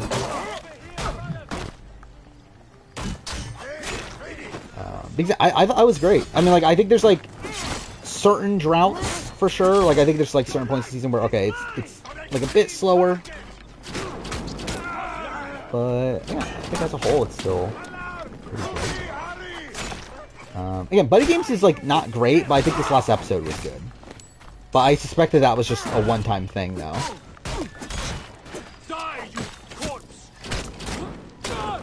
But I haven't talked at all about Cosmic Fury yet. I think that's like the show I haven't talked about yet. Sam Pico at Hope. Interesting. Oh, wait, did Jack pick? I'm an idiot. Did Jack pick? Adele, okay. So you picked my pick. Thank you. It was I was hoping to get both Renee and Adele, but that's fine. They deserve to die. Yeah, Sam Pico. There we go. And Hope. Forgot Hope was a person. But there we go. Jack again. Yeah, I really wanted Adele. I was hoping to get Adele back. I just thought it was more likely that Renee and Heather would get picked before Adele. I thought Adele would like kind of go under the radar, but it's fine. I have not watched Will Neff reacting to Australian Survivor. I've heard about it. Are the VODs still there? Or is like someone post them online? Because like straight up, I don't have time to watch it now. I have way too much shit to watch right now. But I'll be willing to like watch it at some point down the road. I do. Okay, wait. I should probably start this cutscene just so I'm not here for forever. I do see a couple. I was going to kill all of them. VODs. Apollodorus sent me to help you. Give me the scroll. Scroll? Okay, I see some of him watching Your job was AU to carry it. 2017. I hid it on our ship. I did not want it to fall into the wrong hands. Let's see. I want to see if anyone's posted on YouTube. At the bottom of the lake. The problem with Australian Survivor, though, is that I will get it. it usually gets blocked on Apollodorus is waiting for you at YouTube, the lighthouse. which was I will tell him to my find you big near the thing. Yeah, it sunken doesn't ship. look like it's been posted on YouTube. I was going to kill all of them. Tala? Okay. That damn cage was too hard to get Forgot out Tala of. was there. There we go. Next up, Sorkle. Yeah, I would love to. I'd love to watch them. Like, I had so much fun when Will Neff was watching all the other seasons to watch them. But again, now's not a good time. I don't have much time to watch a season of AU out of nowhere. I literally just made the mistake of starting Time Hotel. Not really how much of a time commitment that would be. And like I'm already regretting that to where like I should be watching BB5 at this point. But oh well. Maddie. Where is she? There we go. I had Maddie as a worse player than Jesse Larson. That's kind of funny. Either way. I'm Melon next. But yeah, I like Maddie. Favorite thing about Will Neff is how much he doesn't get it. Yeah. That's why it was fun playing about watching him. Is like it's this like super like casual view of Survivor, right? And like it's also like fun because like he's not even paying attention like half the time too. Picking Brittany. I'm pretty sure wasn't that Lime Melon's next or not Lime Menace's next pick? Let's see, I'll check the list. That precious scroll. Oh no, it was Latoya. Latoya was and then it was Brittany though. Alright, so Lime Melon's going or fuck me, dude. I keep on saying Lime Melon. Menace is going with Latoya. If I can find her on this list. There she is. And then me. So this is interesting.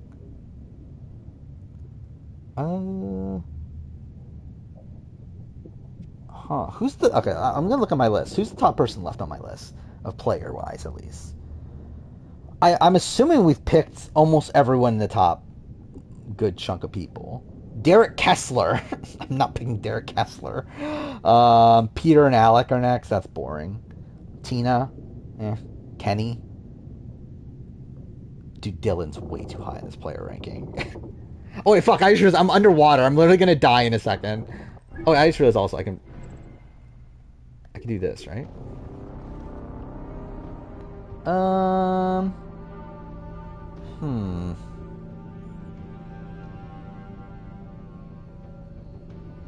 Shania was my winner pick, but also Shania's kind of boring.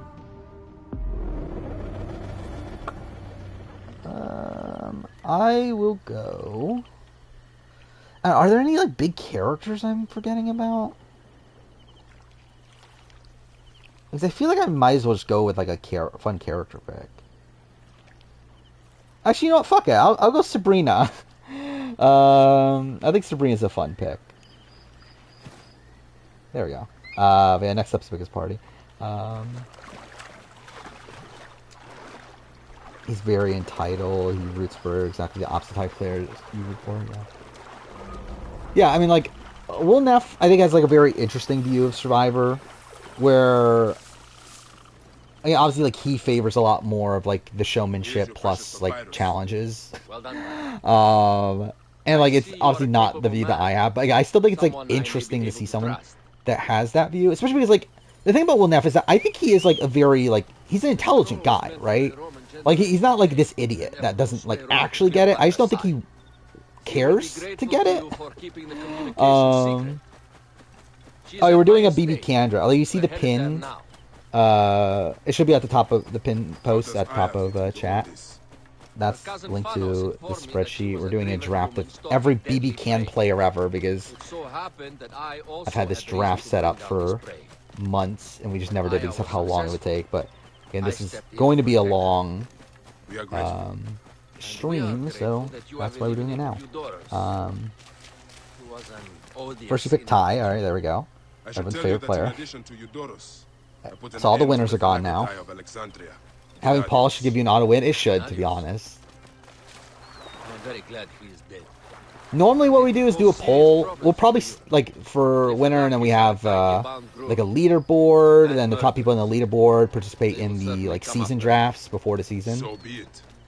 Can I ask where, yeah, obviously we do a, like, draft for Survivor 45, we do one for B25. Like, essentially this is, like, quote-unquote qualifier. Not, like, it doesn't really matter that much, but, like, that's essentially what we've been doing. Oh, yeah, Paul Dorsch is still over there? God damn it. You're picking a winner's former lover. What a pick. Where's Peely on this? God damn it. There she is. Alright, where do I go? I love that the fucking shield is still here. And I'm still not going to pick them.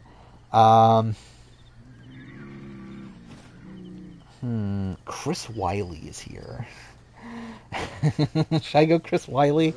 Is someone going to snipe Chris Wiley? I feel like now that I said Chris Wiley, someone is definitely going to snipe Chris Wiley, right? Because now that I look at it, I should go for someone else, but fuck it, I'll pick Chris Wiley. Chris Wiley's fun. Next up, oh, is Menace still not here? I assume he isn't, right? He's still in chat. But he has one pick left on this, so I guess we'll go with it. Which is Moose. Where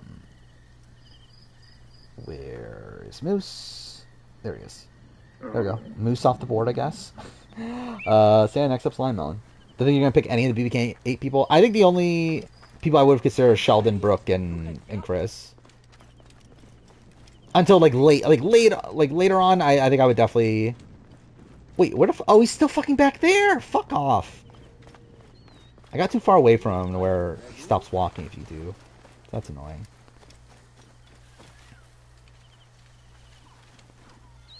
How far into the stream are we? Hour and 40 minutes. That's not great. I'm only at this point in the game, but whatever.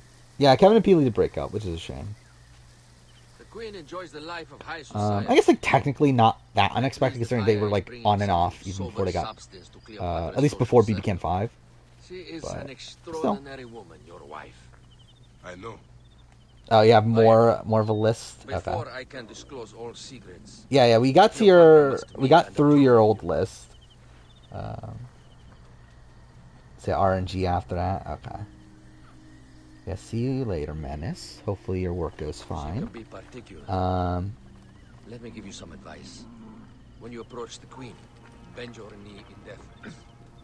This is Lover's Paradise. Give you Zach. Oh yeah, I forgot about Zach actually. Did I skip over Zach when looking at my like best players? I think I did. Because I think Zach's higher than Derek, right? So I kind of forgot Zach was there, but also Zach is still boring. Either way, Circle's next. Do not be distracted by the festivities. Oh yeah, actually, yeah. Which Zach? I guess we should clarify. Yeah, I mean, my assumption is Zach Olenek, right? You said Lover's Paradise, and you have Ashley, right? Yeah. So yeah, you're definitely meeting Zach Olenek. I forgot there were multiple Zachs. I cannot wait. When's someone gonna pick the other Zach? But yeah, so Sorquil's next. She caught me with her The husband. sensation is most delightful. This way. I mean, I would consider Zach Nielsen at some point. My opium? Or at least he made for good TV.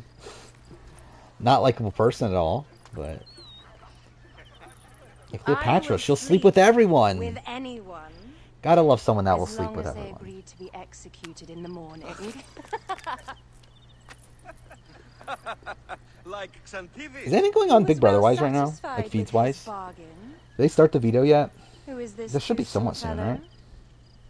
In Mehoto Eknebsheve. But yeah, we'll My queen, this probably is, be here when the well. fucking veto result comes in. It is a generous offer. Because this will fucking But I've take already pledged my forever. life. Yeah, I legitimately don't know how long we're gonna be live for tonight. Or today. Aye, you have chosen well. I know it'll be We long. have much to discuss. Because, like, at minimum, Celebrate, my absolute friends. minimum, obviously I finished the game. Which, like, that's probably 6 to 7 hours. If I finish it within that time, I'm also for sure going to do Hidden Ones. Which that should only take a couple hours. The question at that point is, do I also do Curse of the Pharaohs? Which, I don't know. You are joining our efforts. We'll then. see. We do not know what your efforts Tina. are. Eudorus was a member of the Tina. Order of Ancients. They are responsible for my Where's Tina exile. on this They list? tore Oh, she's me at the top. from my throne. And why should I Nine. care about them? There we go. Jack next. Snake has many heads. Do I have food and water? I do in my apartment. Like, I mean, not like right next to me. What are they talking about? I mean, I have my drink, which is actually soda right now. Oh no, actually no, it's an energy. I forgot. I actually have an energy drink. First time I'm having an energy drink in forever. Maybe because I had like a whole bunch of. So I stopped drinking energy drinks, but I still have like 5 left over. So it's like, well, I'm never gonna drink them. I feel like this is at least like a good enough excuse to drink it. So. But they have been unable to touch the Order. Across Egypt, mysterious There's forces that. work against us. For instance, here, in the Nile Delta, I ate like right the before. endless sands stream, swallow up so. whole villages. Yet a malignant human force moves with them. That see how long force that lasts, at is least. one of the Order of Ancients, called the Scarab. Calmore. And over alright. here, in So the Calmore most BBCan sacred 10. Giza, Interesting. A shadowy This is fun. figure called the hyena controls all At least when people aren't claiming that he's racist. What is certain is that I Giza never is had the an land energy of drink. death. Interesting. To be honest, I never had an energy drink until and then like there's Memphis. All is until like cast probably in my end of hand. college. Even the sacred Apis bull. Like probably until I was like 21 or so. One called the lizard Hams and has Levita, one damn sort it. of diabolical power. Actually, I just realized I completely forgot about Levita. Like I remember there was a point where I was gonna pick her. It was like when Renee, when I was like, Yes. I was like Renee, Adele, then after I'll pick Eudorus was known Levita, as and I think I the forgot about Levita along the way. So that's a shame. He was not the last one. But there we go. Hamza and Levita. When the Order wants something, Next up is Jack. it does not hesitate to crush all in its path. Yeah, I've like stopped drinking energy drinks. It is the most oppressed region in all of Egypt. Actually, when did I stop? Like I don't know, beginning of the year or The so. crocodile wields cruel power. The denizens live in constant fear. But again, I still had some like lying around where I was like, what the fuck do I do with these? So I guess I have to drink them at some all point. Egypt. If we fail to stop the To be honest, I don't even know if they're like, for all I know, they're fucking expired.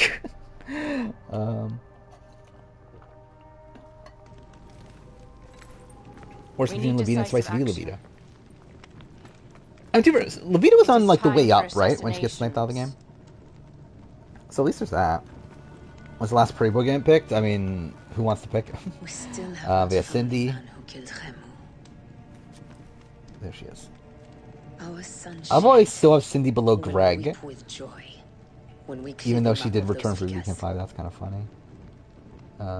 You are my Next Magi up, Soracle. now, Give me superpowers? Sure. protector of the true Pharaoh of Egypt. But yeah, again, like, I don't need them anymore. I didn't need them to begin with, but, like, especially at this point, like, I don't sleep until, like, 4 or 5 o'clock naturally. Like, I do not need more caffeine to keep me up longer. I have the Say Cindy of Finesse. Obviously, I have the Say Cindy of Finesse. That should be a thing in my BB Can 3 retrospective, because that'll be next year, right?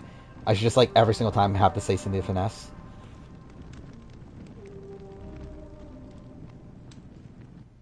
So that'll be fun. That'll be fun to... I'm excited to rewatch BB Can 3. It won't be for, like, yeah, literally pretty much another year or so. And probably like 10 months or so, but it'll be a fun ride, I feel like. Told her to hurry back. Alright, now we're actually in the main part of the fucking game. Wait, I want Scarab.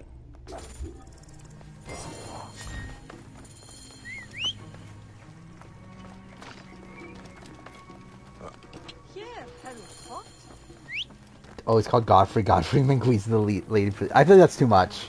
I don't think I can go that far. JC, damn it. I've been, like, eyeing JC for a while. I was always like, I think these other people are more fun picks. But I did want JC on my team eventually, but oh well. Next up's Lime Melon. I feel like Bryce conditioned you to saying Sean Edwards every time. Yeah, I think of him as Sean Edwards. Like, I don't even think of him as Sean. Who's Sean? He's Sean Edwards. Kelsey, yeah, that was also another one. Like, my first instinct in the round I picked Chris was Kelsey. But I was like, Chris Wiley would be fun now. Alright, Menace. Who's on the top of Menace's list? Hamza's gone, right? JC's gone. Tina's gone. So it's Vanessa. BB Can 11 Vanessa is next pick. What a pick. I think he only has... Yeah, he only has one pick left from his list, so it's not great for him. But yeah, who am I going for now? There's a boring pick left. I think there's a lot of boring picks left. But I don't want them.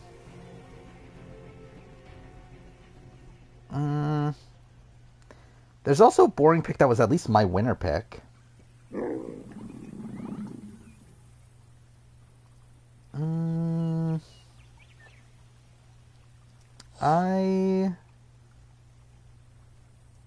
just looking at the people that got taken out relatively early. Wait, Peely got picked, right? Why is Peely still on the list? I should take her off. There we go. I will go with Shania. Because at least I had her as my winner pick. Because I wanted to go for like someone like JC, like Kelsey at this point, but like all those sort of people are gone, so I guess I'll just go Shania. Yeah, biggest party. It's 2 picks. Do my 45? Not really. I still really liked it. I still have no issues with Hannah.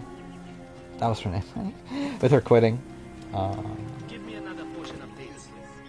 I think it's actually like really sad, like how upset people are. Speak to one of my overseers if you must. Well, I should say Shania is still like likable, or like affable, I should say. Of course. He sent me for this guy. But she's still like not unlikable, like Kyle.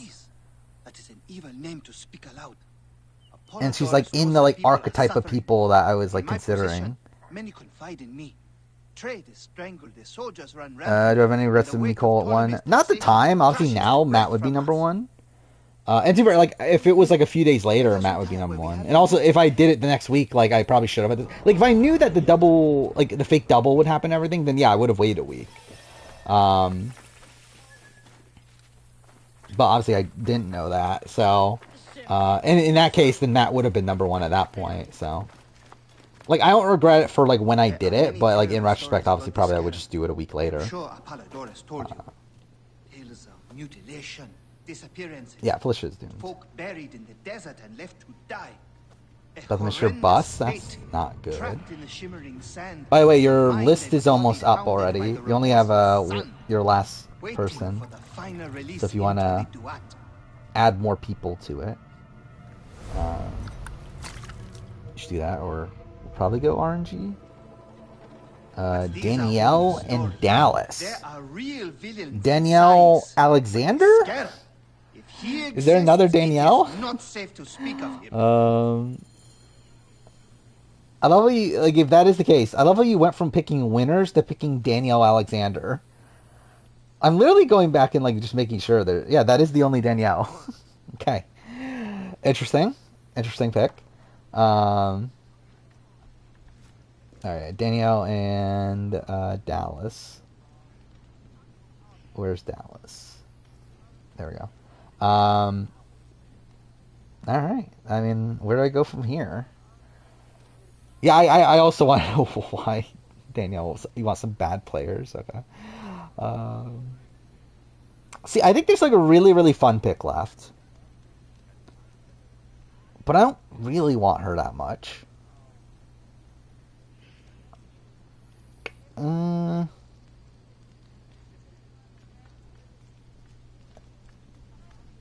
Actually, I should probably do this just so it progresses.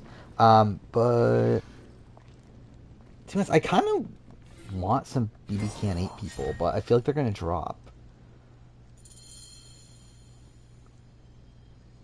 Yeah, I'll go...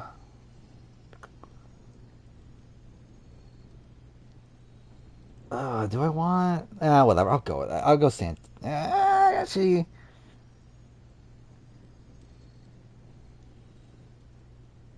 I'll go Jordan Parhar. There we go. Yeah, almost went Santina. Which, like, is the more fun pick, I think. But also, it's like, I don't know. Do I need Santina, personally? Not really. The last man who asked questions about the scarab was... Anyway, Menace is next, so I guess we're just going off his list. Which, last person on his list is Kaylin from BB Can 7. Which is a pick. That boy, Kawab, is his grandson. There we go. Next up is Lion Melon, once again. Which, yeah, at this point, I think it's... I think there's like a big dichotomy between like actual good picks, and like the like fun picks. Where like there's a lot of like good picks left if you're going gameplay. Like there's still the Shield, there's still Jared, who's like fine. Derek Kessler is there. Kenny is there. It's like those are good gameplay picks, but also they're boring. Yeah, 29-year-old. Yeah, Santina. Okay, yeah. Yeah, I didn't think Santina was getting back to me, but I'm like, I don't know if I need Santina on my team. Like, I already have Renee. I have Sabrina. I have Cassandra. It's like, I don't know if I need Santina. Anyway, Sorkel's next.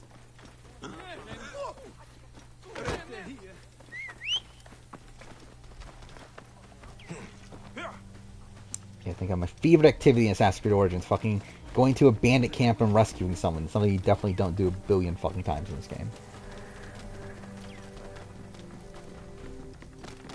But, yeah, so I still haven't talked about Cosmic Fury, which, again, I don't know how many people care about Power Rangers Cosmic Fury, but I'm so, like, mixed on it, and I don't know, like, what I truly think of it. Well, like, I think, like, on paper, I think it's one of the best modern Power Ranger seasons. But it's also, like, a very strange Power Ranger season. Where, like, it's obviously different due to the fact that it's, like, 10 episodes instead of, like, the typical 20 to 40. But it also, like, just feels, like, very rushed. And, like, typically I don't... Like, I would rather something be rushed than too slow. Which, like, I still agree with. But I feel like this was, like, rushed to, like, an umpteenth degree. You made it? Well, that's good. Yeah, so we did go through all of your lists.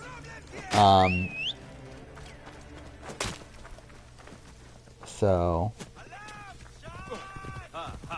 yeah, like everyone that you could have gotten from your list has been picked. So I think in that time you got what? Damien, Latoya, Moose, Vanessa, and Kaylin. Wait, where the fuck did that? Okay. Thank God this isn't a fucking speedrun, dude. Oh my God, I actually died. Fuck me. Peter. Okay. Peter Brown off the board. Finally. How late into the draft is this? This is like halfway, right? 82 people? Yeah, this is exactly halfway. And Peter Brown finally got picked. Sounds funny. I do wonder, like, a lot of people, like, because, like, a lot of people talk about how, like, oh, Peter's a terrible player and everything. I do genuinely wonder, like, those people, where would you rank Peter as a player in the grand scheme of BB Can?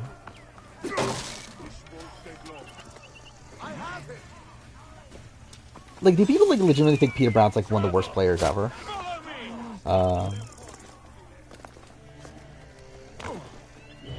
Because, like, people talk all the time about how, like, overrated the shield is and everything. Which, like, I mean, are they in terms of, like, what they think of themselves? Yeah. Like, are they in general? Probably not. I think they're, like, properly rated for the most part. Yeah, he's a good player, not great. I think that's about right. Who's Shree's ideal target this round? Ideal target? Probably... I don't know, actually. Like, the thing is, I think Cerise's fucked for endgame. So I think it probably is... Like, I think her... Probably best path right now is to get to, like, final threes like Blue and Matt and hope that they both take her to the end. I think that's pretty much her only, like, true path.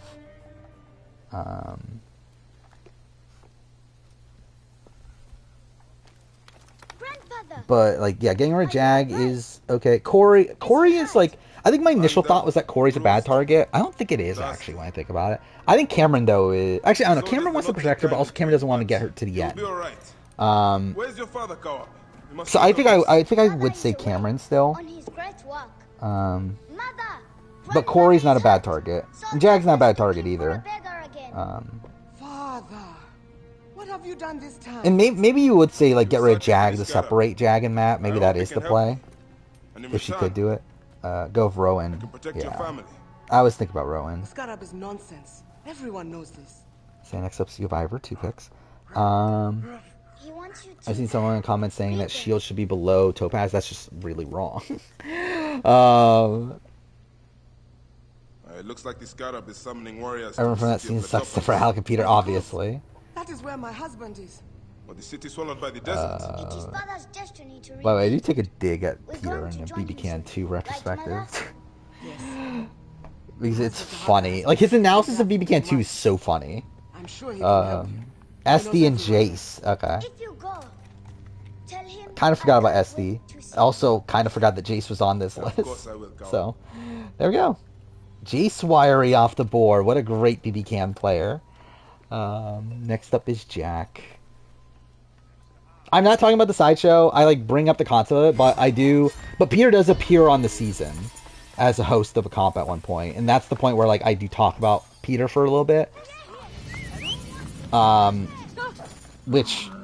Okay, if you don't know, this is what I have on BB Can too. So, Peter on the sideshow hated everybody on BB Can 2, except for Rochelle. He would bash everyone's game, except for Rochelle, and only prop up Rochelle's game. And the reason for that is because obviously he wanted to sleep with her. And he had heard, like, preseason, she was talking about how she had a crush on Peter. In the house, she would talk about how she has a crush on Peter. Which is also weird considering, like, she had a boyfriend. So it's, like, weird that he's, like, trying to sleep with her while, like, she very openly has a boyfriend. But post-show, he did sleep with her. So, good for him, I guess. But, like, really his entire, like, analysis of that season is based around, like, his, like, wanting to sleep with Rochelle. You'll take Rochelle? Okay. Where's Rochelle on here? There she is. Oh yeah, I'm an idiot. I could just do fucking... Yeah, I could do Fall Road. I'm an idiot. I probably would have... Actually, I don't know. Would I have picked Rochelle at this point? I probably wouldn't have, but I would have considered it at least. The Sora Quill is next. Yeah, I've seen his AMA. I haven't read it in a while, but yeah, I remember when he did it. What is this? House gets hide from Cam. Yeah, that's kind of funny. Okay, this is your next list. I feel like these are people you'll probably get. But, whatever. Only did it for the bit, yeah. I actually would have genuinely considered Rochelle. Because, I mean, straight up, I had a crush on Rochelle at the time. But, if I were, like... Actually, yeah, either way, yeah, I probably would have at least considered her at this point. Appears a player, I mean, yeah. The people called him the, BB Can James Ryan. That supposedly is also, really both Peter and Alec, I believe, are essentially the BB Can James Ryan. Whose turn is it anyway? Sorkel's, okay. I was just making sure I didn't, like, forget it was Mess's turn.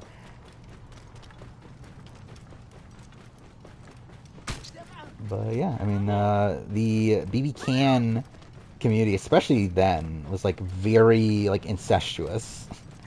Where they were, like, all hooking up with each other. Which is what made BB Can 5. And, like, really, just any BB Can season, like, All-Star season, would be interesting. Just because of, like, how closely knit the BB Can community is. And, like, I should say was. Because, like, at this point, it isn't as close. Like, while I'm sure they keep up with each other every now and then, like, I don't think the people from, like, the early seasons, like, talk as much anymore. What is this? Oh, this is the AMA. Oh, yeah, I forgot about that. Yeah, the Aaron stuff is... Yeah. We've actually talked about that on stream before. About... Yeah, not great that he essentially just supports Aaron. But also, the reason why he supports Aaron is because he also hooked up with Aaron. But... Yeah.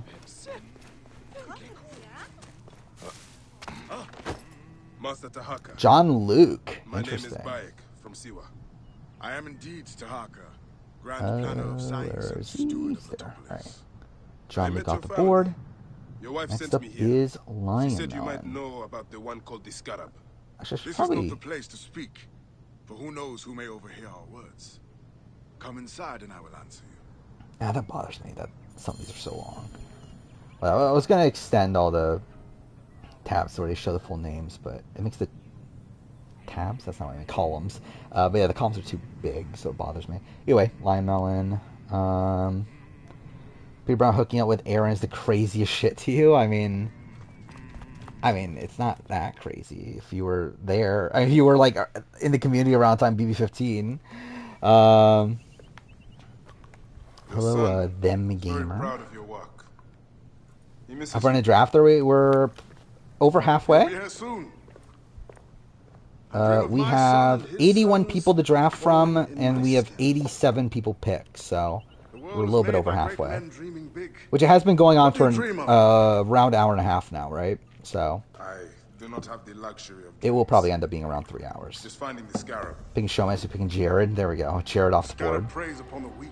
Alright, who is Dan? Who is Master pick? It was Dan, right? Yeah. Dan Zabo, for some reason. Don't know why, but I guess he's picking Dan Zabo. What happens to poor tears me. My turn. Whatever my life's work, whatsoever I'm surprised Kenny's still there. So, like, I feel like at this point I'm kind of like forced to pick Kenny, even though I don't want Kenny. Yeah, I'm just like scrolling through the rest of the cast, and I feel like Kenny's like the best pick by a lot. Yeah, I'll go Kenny. I don't even want him that bad, but whatever. I don't know why he got skipped over for this long. Yeah, biggest party's next. Yeah, I can see you, Menace. Which, yeah, we just went through your turn of picking Dan Zabo for some reason. Stay close to me. Do not let these cars surround you. Never would have guessed Peter had so much game. I wouldn't have either, but like that's just like a known thing within the BB Can community is like how many women Peter and Alec have hooked up with. Oh, cool. I really talk about this. Or yeah, I mean like anything that's aired on TV, you're allowed to talk about. And with Big Brother, anything that's on the feeds, you're allowed to talk about. I'm really just Big Brother in general. You're allowed to talk about everything. But when it comes to like pre-tape shows, just stuff that's aired.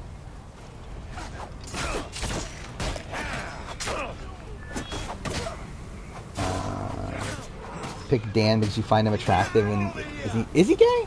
I don't think so. Right? He might be bi, but I'm not sure. Suzette and Mackie.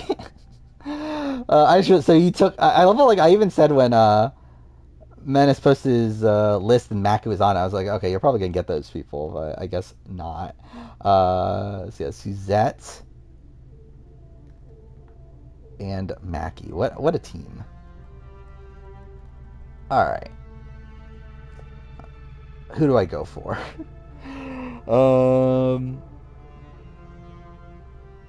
Like, there's still some decent players, but I just don't want them. Which I assume is the way it is with most people. And why they're not picked by now. I'll go Allison. Yeah, I'll go Allison.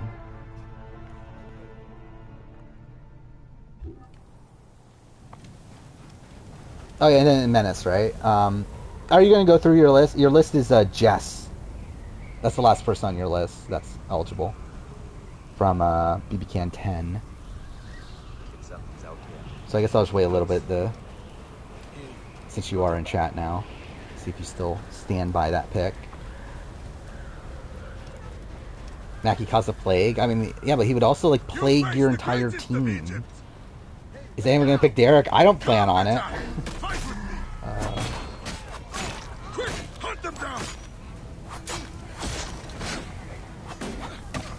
Wish I waited for it. Yeah, the first boot. We've had two weird first boots.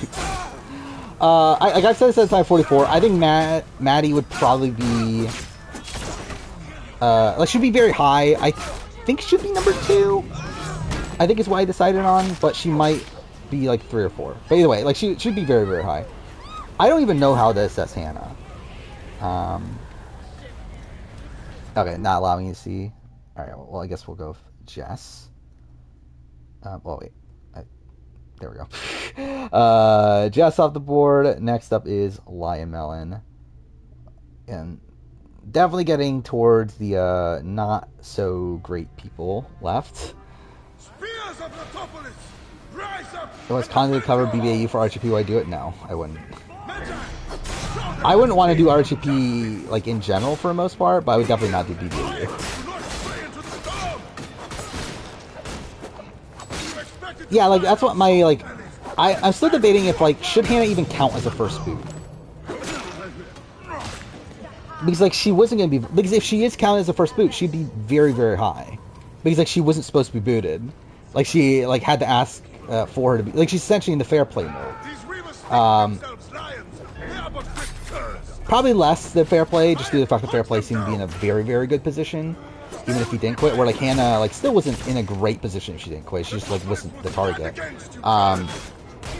But I just don't know if you even include Hannah, considering like there wasn't even like a proper vote off. Yeah, she called it herself a quit. Probst called it a quit. So I don't know. Alec, alright. So most of the boring picks are gone. It's really just Derek. That's like the big boring pick left. Yeah, Sorkle is next. Are a threat to the good and innocent people of Letopolis. Come with me, Payek. And once we but the thing is, like, also Varner though was voted out, technically, and also like Brandon Hance was voted out, technically, and like, and I think the big one for me is like Austin was voted out technically. Austin's considered a quit. Like, this is the same thing as Austin. Like, they went to every tribe member on Morgan and said that, hey, are you voting Austin out? You are? Okay, Austin, you quit. Like, that's essentially what happened. So it's like, I don't know. I think it's like just a wonky situation. I don't think there's like a solid, like a through line on like what is considered a quit, what is considered a vote off. Because I think they've constantly changed it. To where I think for me, my definition would be if they go to the formal vote off, then it's a vote off. Like for fair play, it's like, even though it is a quit, it's like, okay, what is going on? Yeah, even though it's like a quit, they at least actually voted him off. Where like actually got up, wrote down the names, actually voted him off, went through the typical process. With Hannah, they didn't. So that's why I struggle with the Hannah thing. Some guy spit on the floor 2 seats above you on the bus. That sounds terrible. This task you have put yourself to. It seems impossible. I want Hannah on the challenge. I would love to see Hannah on reality TV again. Even though she just quit again, probably. But I do really like Hannah. I liked her personality and her like all of her interviews and everything. Mainly because like I feel like I just feel like I don't know. I feel like a lot of like similarity to Hannah in terms of how we view the game and stuff, which I think is funny. Or actually, maybe like view the experience. Where like I feel like if I was out there, I would also feel the exact same way. Of like, I don't even want to be here. Why am I here? Like if these other people want it more, I'm just gonna give it to them. Like, that's why I'll never play Survivor. Jack. Okay, I think my internet cut out for a second there. Let's just reset things. There we go. Alright, I'm good. Wait, where am I going? Maybe she would do Big Brother. I don't think nicotine was the thing, though. Like, I think it played a factor, but I don't think it's the reason why she actually quit. Like, I think it's more so she just, like, felt bad that she didn't want to be there that bad and everyone else wanted to be there more.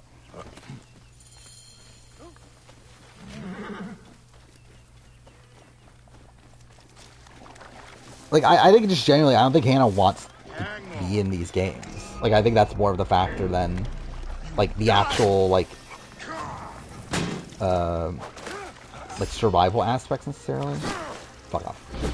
Okay, did not mean to do that. That was a waste. She didn't dig deep, yeah. If that's what you want to call it. You heard about the wild we caught? Yeah, that's the thing. Is that, like, if I am considering this a first boot game, then yeah, she's probably the best. Just because she, like, had no basis around being an actual first boot. But, like, I don't want to consider it. Where, like, at least with Fair Play, I like, felt, like, a lot more okay with it, because, like, Fair Play was actually, like, playing well, up to the point where he quits. So, like, at least at that point, it feels, like, more justified. Well, with Hannah, she didn't really do much. And, like, she's simply, like, not getting voted out because, like, she's not Emily. And she's also not as physically weak as Brandon. Bandits are roosting up top. Like, it's not like she did, like, that much, like, actively well. To where, like, it would feel right having her that high. Even though she probably would be.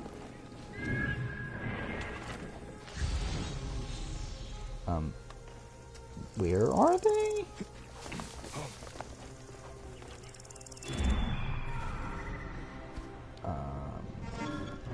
Okay, whatever. I don't know where they're at, but it's fine. Take Jackie. Oh! I forgot Jackie was here. Shit. I would have picked Jackie so long ago. I would have picked Jackie instead of Shania if I remember Jackie was here. That's a shame. Anil and... Okay. I was gonna pick Anil. That was my next person lined up. So it was Anil and Derek Kessler. There we go. Finally, he's gone. So next up is Jack again. Yeah, I think Fair Play is, like, way above Hannah, if we're, like, including them on the same list. Because even taking out, like, the fact that he had a big target on his back, he still, like, was playing the middle really well. Mind you, a lot of that due to pregame, but, like, still, he effectively played the pregame well. yeah, like I think like fair play is like by far number one. Like I think it's tough to have. Actually, I don't even know. Is it possible to have a first boot that would be higher than fair play? Like I think he plays that like as well as he could have. There we go. Thank God that wasn't a speed run. That was a terrible spawn placement. But whatever. Do Willow. Okay.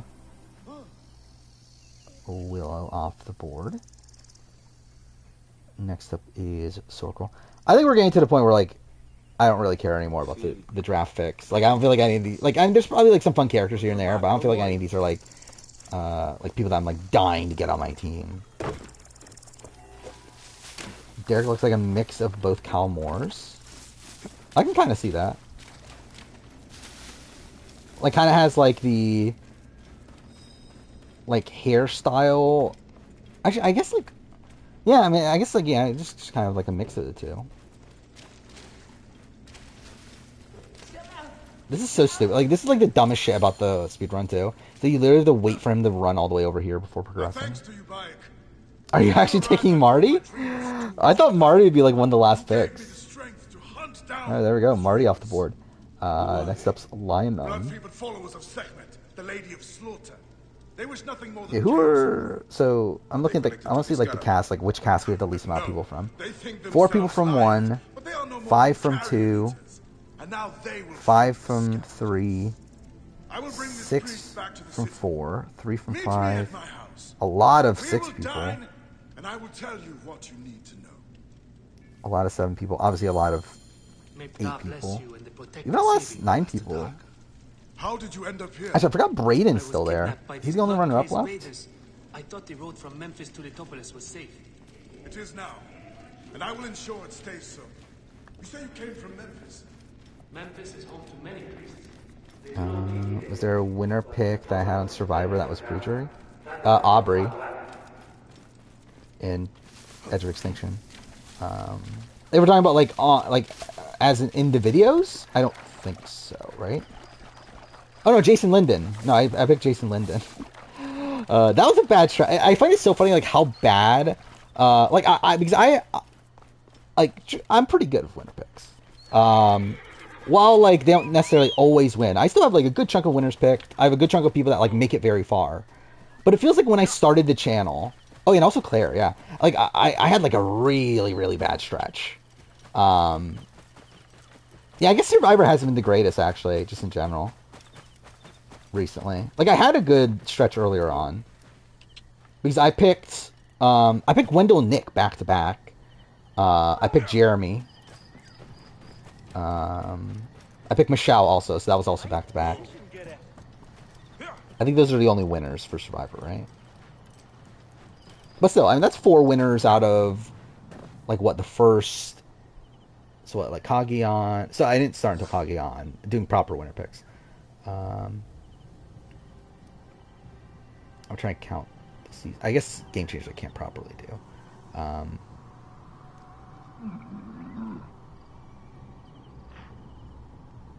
What is that? That is... I love how I just like I like started to count and I just like lost the count in my head. Alright, wait, 28, 29, 30, 31. Well, no, 30 I can't even do either because like the fucking mic thing. Yeah, 31, 32, 33, 35, 36, 37, 30. Well, 37. It's like see, I picked like out of my first like 8 genuine winner picks for Survivor US. I got 4 of them. Like that's pretty good. And I haven't picked one since. Big Brother, though, I also had like a pretty good track record. I don't think it's going to stick because Jack's not fucking winning this season. But, again, I had a pretty good track record for a bit. By the way, you pick Raul? Yeah, I guess that does mean you have all 3 of Kelsey, Jared, Raul. So what a team. Where the fuck is Raul on this list? There we go. I had Raul below Paige. That's funny. Yeah, is Menace still here? Because if you are, it is your pick. Again, if you can't look at the draft board, I don't know how you're going to pick. But And it is technically your turn.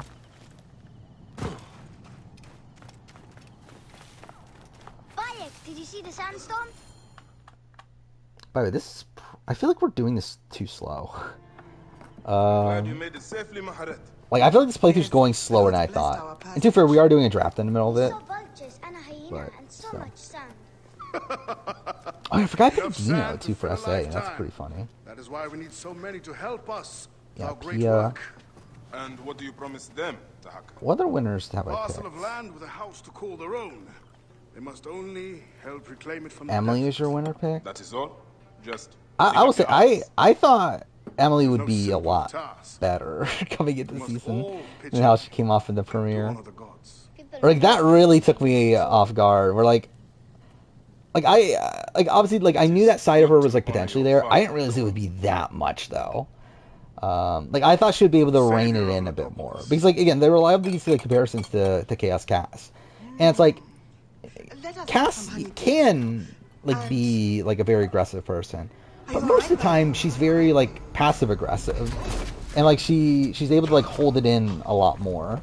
And more so, like, gets other people to, like, yell at her. Worse than her, like, getting angry at people. So, yeah, that definitely threw me off guard. By the way, video today's doing okay. For, again, recent Survivor videos. Which, to be fair, I mean, Survivor's currently running, so that definitely helps, right? Like when, like especially over when like I'm releasing Survivor videos in the middle of Big Brother season, but still, best female AU player. I mean, it's Haley, right?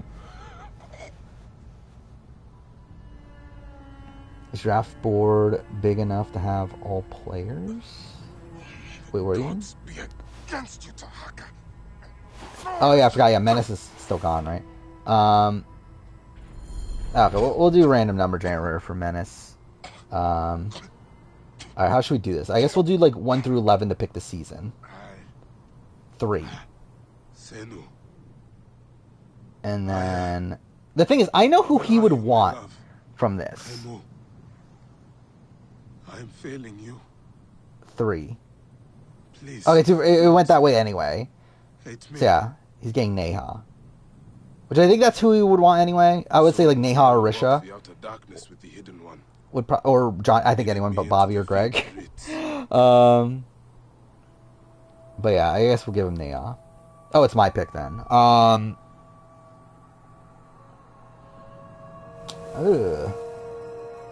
What a group. I don't think there's a point in going gameplay anymore. Yeah.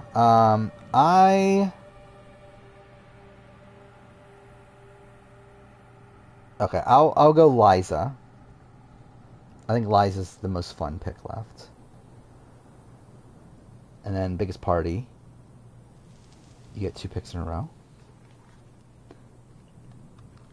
Oh wait, why did I do this?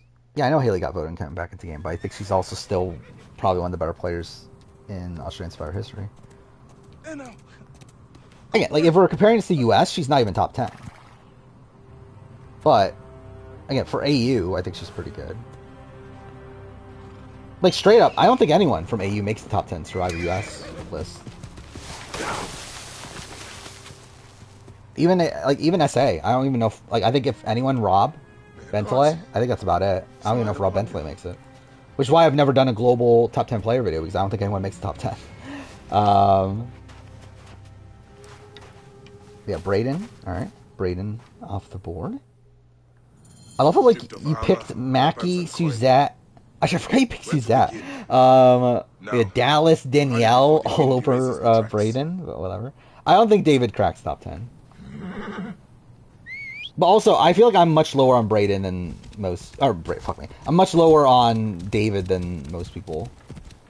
As a general, like, player and winner. First my Gino? Okay. Then the scarab. Where is Gino here? There we go. Gino off the board. My pick again. Actually, I might as well do this. Should we be looking at BB Can 8 at this point? Who's there to pick from BB Can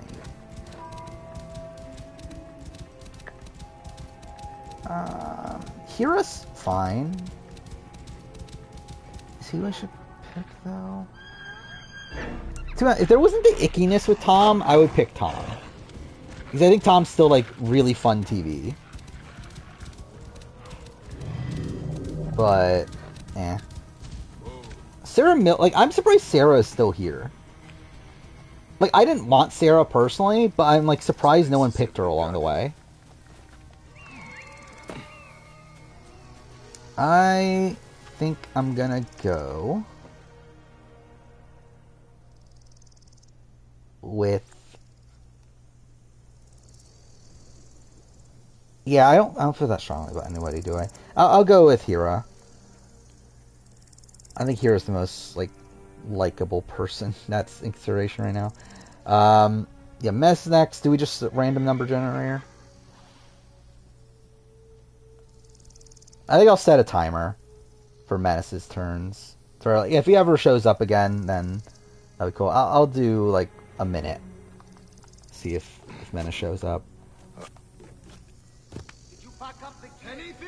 I assume he won't. By the way, that was a pretty good alignment, the fact that there were no enemies there. They should have stayed in the shadows. Tommy or Rob? I think if it was only based on their, like, winning season stuff, I would have Tommy higher, but again, Rob has, like, multiple seasons worth of, like, things to use as, like, evidence for him, to where I think due to that I would go Rob. But, like, genuinely, if based on my gut, if I were to see them play, like, a billion... Why am I doing this? Like a fast travel. Be like, my gut would say Tommy. Oh, Rob Bentley. No, I think Tommy's definitely better than Rob Bentley.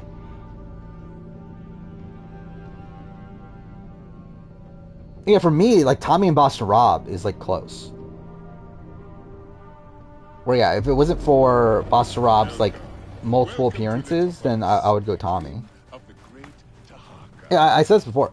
I think Tommy plays the best possible game you can play as a one-time winner, in terms of, like, that being, like, in terms of your relation to a player list, where he really, like, demonstrates everything you would need to be extremely high on a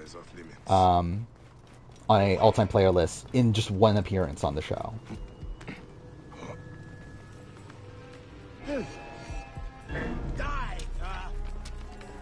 Jonathan's favorite and hasn't been picked yet. Actually, I forgot Jonathan was there. Also, I'm, like, fine with Jonathan. Oh, I forgot Menace. Yeah, we have to do Menace's pick. Yeah, I guess we'll do random number generator. So we'll do the same thing, 1 through 11. Yeah, season 5. There's only, what, 3 people there?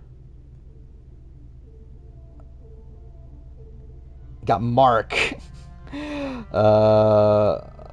Mark off the board. I love that, like, Menace's team is essentially becoming, like, a whole bunch of early boots.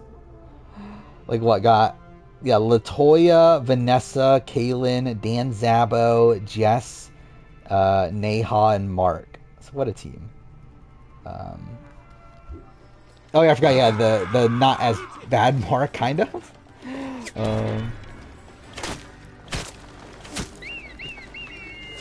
Yeah, so what, Lion Melon is next, right? Yeah. Do I think it's hard for new era players to be best of all time? Yes, history. Yeah, I've said this before. I don't think a one-time player can be... essentially, I think it's very difficult for a one-time player to be in the top 10. And I think you need a Tommy game to be in the top 10. Which, a Tommy game is a dominant game, with you also having to play from the bottom at points due to nothing that you personally did wrong, and still overcome that. Go Terra. Interesting. Like, I think Tommy's game is, like, the perfect game for a one-time player. That demonstrates all these different skills that would, like, put you high on a player ranking. But, yeah, like, even then, he's, like, what, number 7 or 8 or something? Guy leaves, okay, auto for Eoviver as well. So I love how, like, we have a 7-person draft from only 5 people here. This is fun. That's fun. I think it's even funnier. It is not for my soul as I walk this path. Yeah, if only Tommy was entertaining. That is the thing. Will remember me as the bringer of waters and a yeah, Jam Jam, Jesse, Carson. I think they're all pretty good. I don't think they're really that close to the top 10. Oh, the desert will blow in and scatter the Right, dream I of think like Metropolis. the problem is obviously like just Survivor like just has such a history to where like I mean if you're going to be the best of all time you need at least 2 like really strong appearances at this point. Obviously like I have Tony at number 1. Tony has 2 winning games. Kim is my number 2, has like one of the most dominant winning games of all time, and then the other one's a decent like game where she's on the bottom for a lot of it. James gonna make top 10 one-time player. That's interesting. I don't remember what my list is anymore, but my gut would say yes. Because what Heidek's in my top 10, right? Which I think Chris 3, Pod 4. He's in that top. I think he's top 5. Yeah, I put him above Dom Abate. I'm sorry, my son.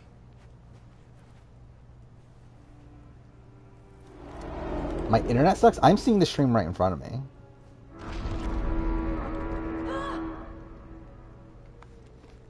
Good news, Layla. ISDNA has finished sequencing. But maybe it did pause since it seems like multiple people. I don't know. I haven't seen the stream in front of me, so I don't. It shouldn't have paused. I walk on your water. Okay. Okay, it does look a little delayed, so maybe it did pause for like a second or so.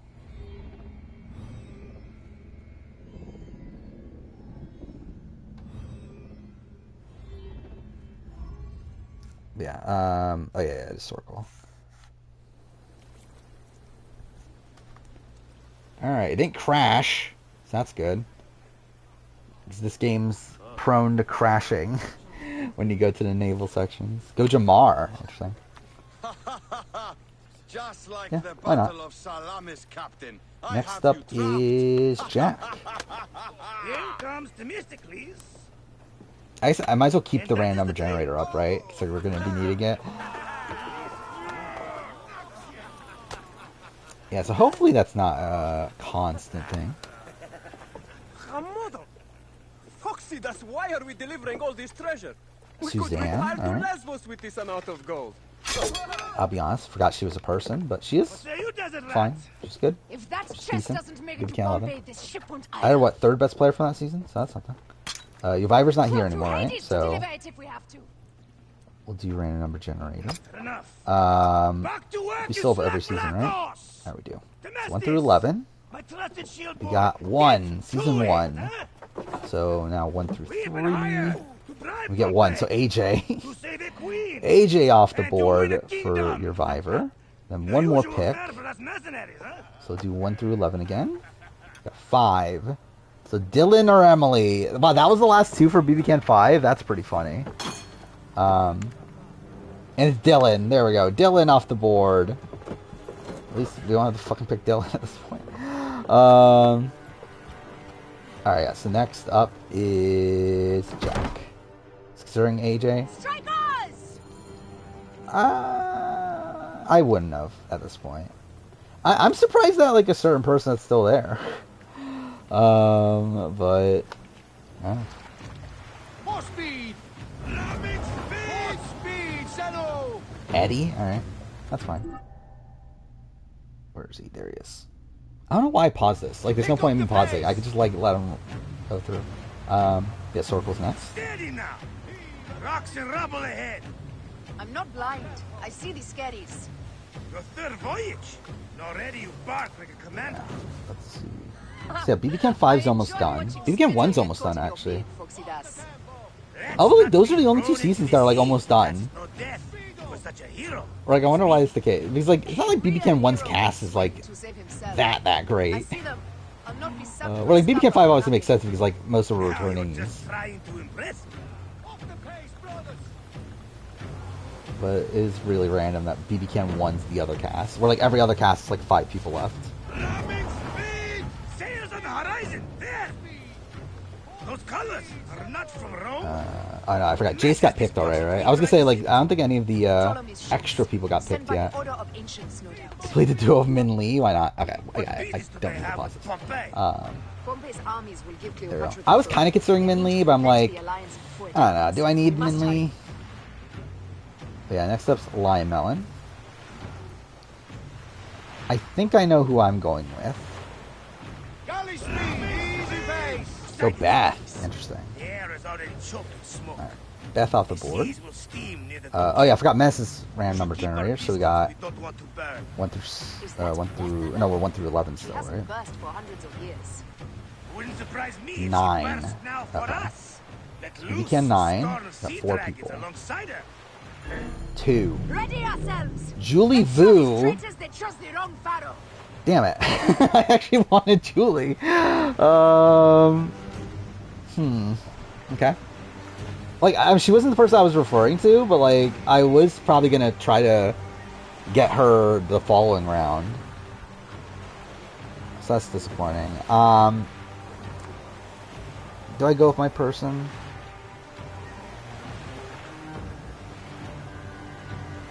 It's like, you know what? No, because I think I can get the person back. So I'll go Mumsy, because I don't know how Mumsy's still there. Like, that's mind blowing to me. Like, that's pretty insane that, like, Mumsy dropped this low. So we're, like, in the, like, back third of the draft almost. Yeah, biggest party has 2 picks. Was there a blind that almost got me to rage quit a season? No. I've never once thought about quitting a season survivor. That's just, like, not my thing. I've never, like, personally understood people that quit season survivor. It's like, and, like, maybe it's just, like, my obsession with the show. But, like, I've never once ever considered stopping watching Survivor ever since I started watching it again. And really, the same thing goes with, like, any of these reality shows. I never, like, considered, any of the major ones. Like, I've never considered, like, stopping, like, BBS, BBCAN, AU, well, Australian Survivor, any of those sort of shows. Even like, shows that, like The Circle. I've never considered stopping watching The Circle. I'm going to stop doing coverage of The Circle, but I'm not going to stop watching The Circle. Same thing that goes with, like, BBAU. I still plan on watching the season, even though I'm not going to do a video on it. Like, even Amazing Race. Like, I always plan on, like, watching Amazing Race, even though I don't even like the show that much anymore. So, I'm not really the type of person that, like, would quit a show. But I think, like, the Malcolm vote was probably definitely, like, one of the ones I was, like, the most sad about the outcome. Is that when Christian got voted out of David's Life? I think I was fine with it, because I kind of saw it coming at that point. Actually, something I want to see. I want to see where we're at in comparison to the last time I streamed this game. No one's sane except me. Because last time I did everything that I plan on doing today, it took me 16 hours. Which is why I'm like, I don't think I'm going to actually do all the DLCs. But I'm not going to, like, completely rule it out. But I'm not going to be here for 16 hours. Is it? Pompey will be at the appointed place. This playthrough? Sail on. Oh, maybe it did take me 16 hours. The first 2 streams were short. 6, 4, 4. It took me 14 hours. Okay, it took me 14 hours.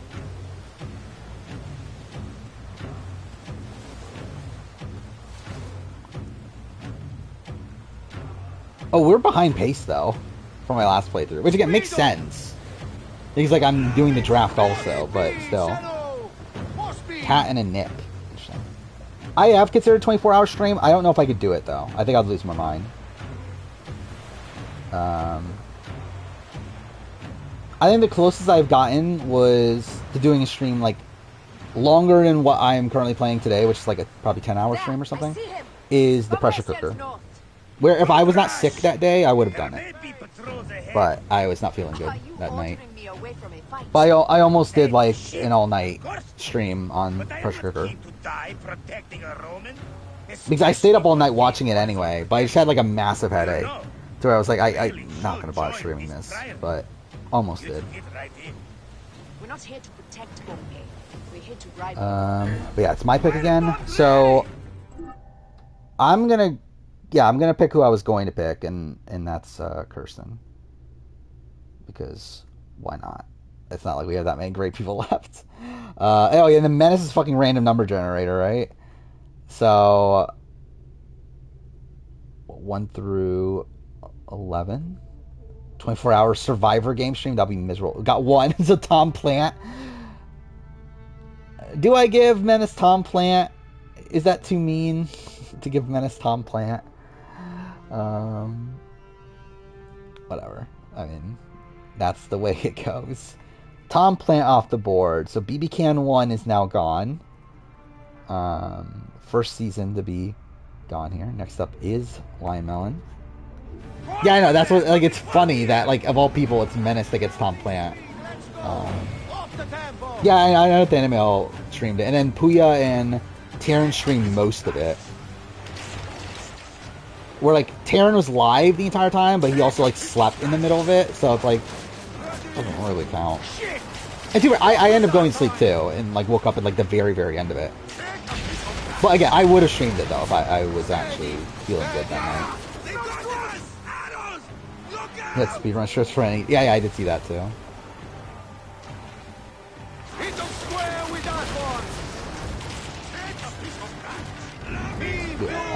Yeah, like Survivor Castaway Island. I'm actually kind of like excited for it at this point, to be honest, because like it actually like it looks better than I was expecting. I'm sure it's still gonna be shit, but like I actually do want to play it though. And again, like as I mentioned before, physical copies aren't coming out until November. So like even though the game comes out like on like Tuesday or something, I won't end up playing it until then, until November. And I will be making a video at that point instead of now.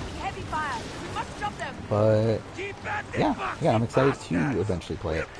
Take Maddie BB Can 4, which I was considering Maddie as well. Like my technical pick should have been Maddie, but I was like, I think it'll be funner to get Kirsten. Yeah, so cool. Next. Feels very Wii era, yeah, 100%. But like, it feels like what Survivor Wii should have been though. Where like Survivor Wii is just like challenges, and that's pretty much it. Where like this feels like okay, it actually has like social strategy aspects added to it. Like there's actually like a thing of you walking around your camp and talking to people. It's like at least trying. Or it's between Ashleia and Michael. I would say Ashleia. Because Ashleia just didn't care and didn't try.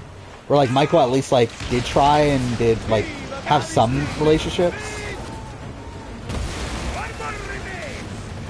But they're both bad though. There might be more to you than royal cuts. Mind your tongue, old Okay, man, game. or you'll discover a better sword here than sailing. The closest Survivor game we ever got, and, yeah, Outlaster, yeah, which I haven't played, and I have no real interest in it. But again, this game looks fine. It's a shame there's no multiplayer, like no real multiplayer to it. Because I think that's what really would have made it really great, is if there was like a online multiplayer of the actual like, game itself. Like there is of challenges, right? But like who cares? So yeah, I think it's a shame that you can't actually like play out a game of Survivor with your friends and that sort of thing. But still, I'll take Mark. Okay, Mark. Oh yeah, fucking last Pretty Boys off the board finally. Jack is next. Played the Koh-Lanta game. It's actually decent. I mean, this is the Koh-Lanta game. Like this is the it's the same game. It's just they're rebranding it as Survivor for the West. Or for the West, for North America, I guess. But it is the same game. Like there's releasing as a Survivor game. Take Jesse, he's so woke, yeah. Gotta pick the woke guy. There we go. What a woke pick. Is that what friendship means to your queen? Like just saying the word woke makes me laugh. It's like I find it so funny that people would say that like unironically. Whose face graces that coin? Do Roman women receive the same honor? I forgot I have a fucking energy drink An alliance in with here. That took me Cleopatra off is a guard. union of true power. Um, She wants more than an ally. worse between Allison and Chelsea. Allison. By a good chunk. I mean, Chelsea is not good, but like, Allison's really bad. Oh yeah, your Viper's gone. Fuck me. So you're running. So we only have 2 through 11 now, right? 3. We have 4 people there. So 1 through 4. We got 3 again. And that's Greg. Greg Merritt off the board. Wow, your Viper really getting all these good picks. Got AJ, got Dylan, got Greg. Alright, and then another one, right? So we got 9. Alright, so Josh or Austin? 1, so Josh. That's actually kind of an okay pick right now. It's Josh from BBK 9. Yeah. Jack next. Nearing the end, kind of. I mean, how many more rounds do we have? This is round 19, so we have 5 more rounds. So, kind of almost there. Alright, so that's that. Now, Hyena.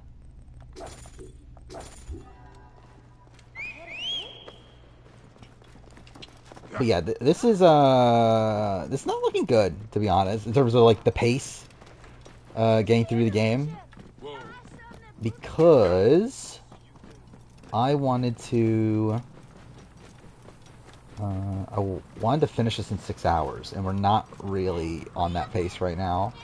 Considering the halfway point is after the next 2 missions. So like if I were to guess, I would say this is probably gonna take us 7 hours. Which is not ideal, but whatever. It's fine. You want Josh? Yeah. Yeah, I would have wanted Josh at this point, too. Take Cal Moore. Alright. Cal Moore, BB Can 9. Oh, wait. I'm an idiot. Wait. I'm an idiot. I didn't see Cal Moore there. Like, Cal Moore should have been part of the... it's fine. Well, who cares? But Cal Moore should have been part of the random number generator. I didn't even see him there. So that's an issue. But it's whatever. Soracle's next. Let's just let's just forget about that. Thoughts on RE4? I'm still liking it. I'm almost done. I've been playing it a lot, like quote unquote a lot, the last couple days. Who the fuck is Tom? What do you mean Tom Plant? Tom Plant's a Raven Pit. But that was from BB Can 1, the dickhead that was HOH and everything. There's not another Tom, right?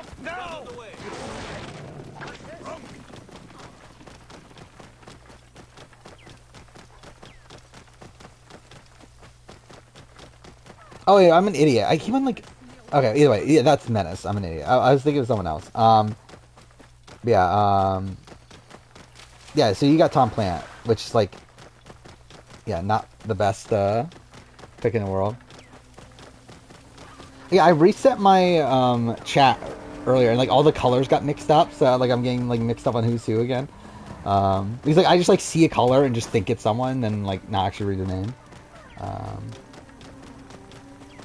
John Michael, I forgot John Michael's there.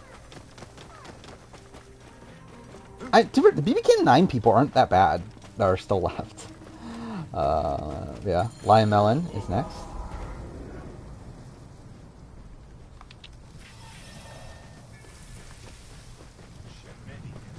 Time to find the hyena. Must first speak to Mered. Volador's contact. Yeah, let's see. So we're at the what, bottom 50 people at this point? Oh, 30. Wow. Okay, we only have 39 people left. I still feel like there's like okay people left, considering we're like this late into the draft. Actually, I think that's part of the issue. I think Sorko and Menace's colors are the same for me. Yeah, take Andrew and Marin for your next picks if available. Okay. Give you Ramsey. I forgot that was even a thing, that Ramsey and Maddie were together at a point.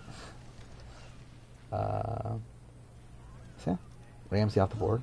Maddie was with someone else that season too, right? Was it Nick? That was her other showmans, right? Anyway. Yeah, Menace is next, so... Who was it again? It was... Andrew? Andrew Miller? There we go. Andrew Miller. Actually, yeah, so Menace really is just getting all the early boots. So there we go. Now my turn. Boy, oh boy. Alright, so we got... Oh, I forgot Scott was still there. Not that I want Scott, but I forgot he was still there. Andrew, Kyle, Scott, Bobby, Johnny, Arisha, Sherry, Paige, Christine, Emily, Will, Kenny, Marin, Ryan, Veronica, Rosina, Court. No one's that good. Kira, two Kiras. Laura, Holly, Rhiann, Maddie, Kyle. Vanessa is kind of fun, right? A little bit icky, but kind of fun. Austin, Tanisha's okay. Jay's alright, right? Stephanie, Melina. Jonathan's like an okay guy, right? I don't know if I want Jonathan, but he's okay. I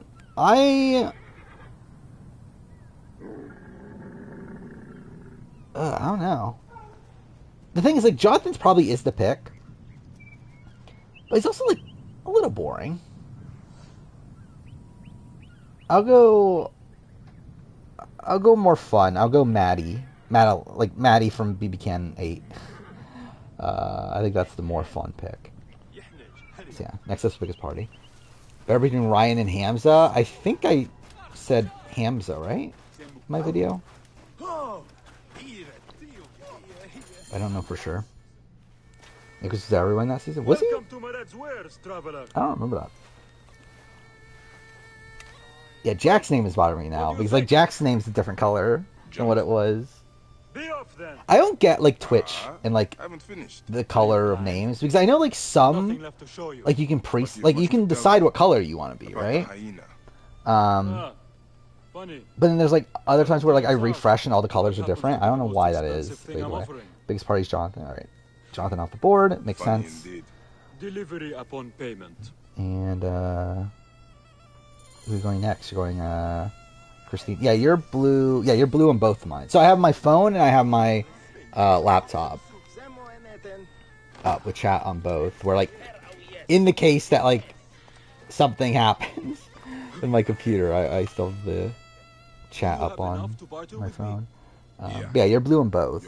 But like Dark Saint is a different color on both. Now what can you tell me? Jack is a different color. Is not her real name. Them Gamer is a different color. Lymel's the same.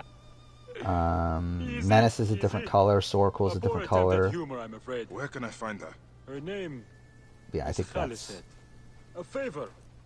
All the people like going Some far a little customers bit. of mine took my Yeah, horse after it's like some are, some aren't. Their camp lies in a quarry. But I'm pretty sure like in the settings you can pick a color, right? Retrieve my horse.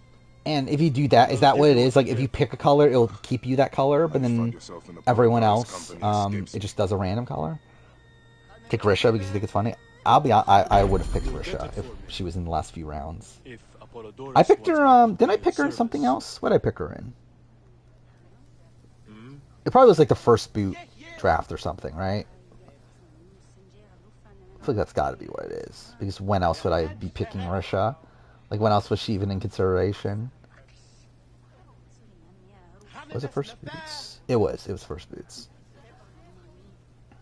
I think I had a pretty good team on the First Boot thing. I had Keisha, Annie, Risha. I feel like that's a solid team. Anyway, oh yeah, it's my turn. Actually, let's start heading over there before I make my pick. Why the fuck is the camel all the way over here? Is he even going that way? Okay, it is. Alright,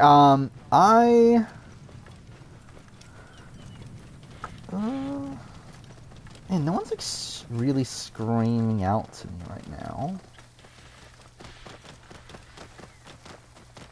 I'll go Tanisha, I guess. Actually, wait, no. I'll go Vanessa. I think Vanessa's funnier. I'll go Vanessa. I guess I'm just getting a whole bunch of BBK and 8 people at this point. I'm getting a whole bunch of people that didn't even get to properly play the game. A whole bunch of BBK and 8 people. I got Kirsten. Oh my god, actually, I have a lot of BBK and 8 people. I have Maddie, Vanessa, Hira, and Chris. So that's funny.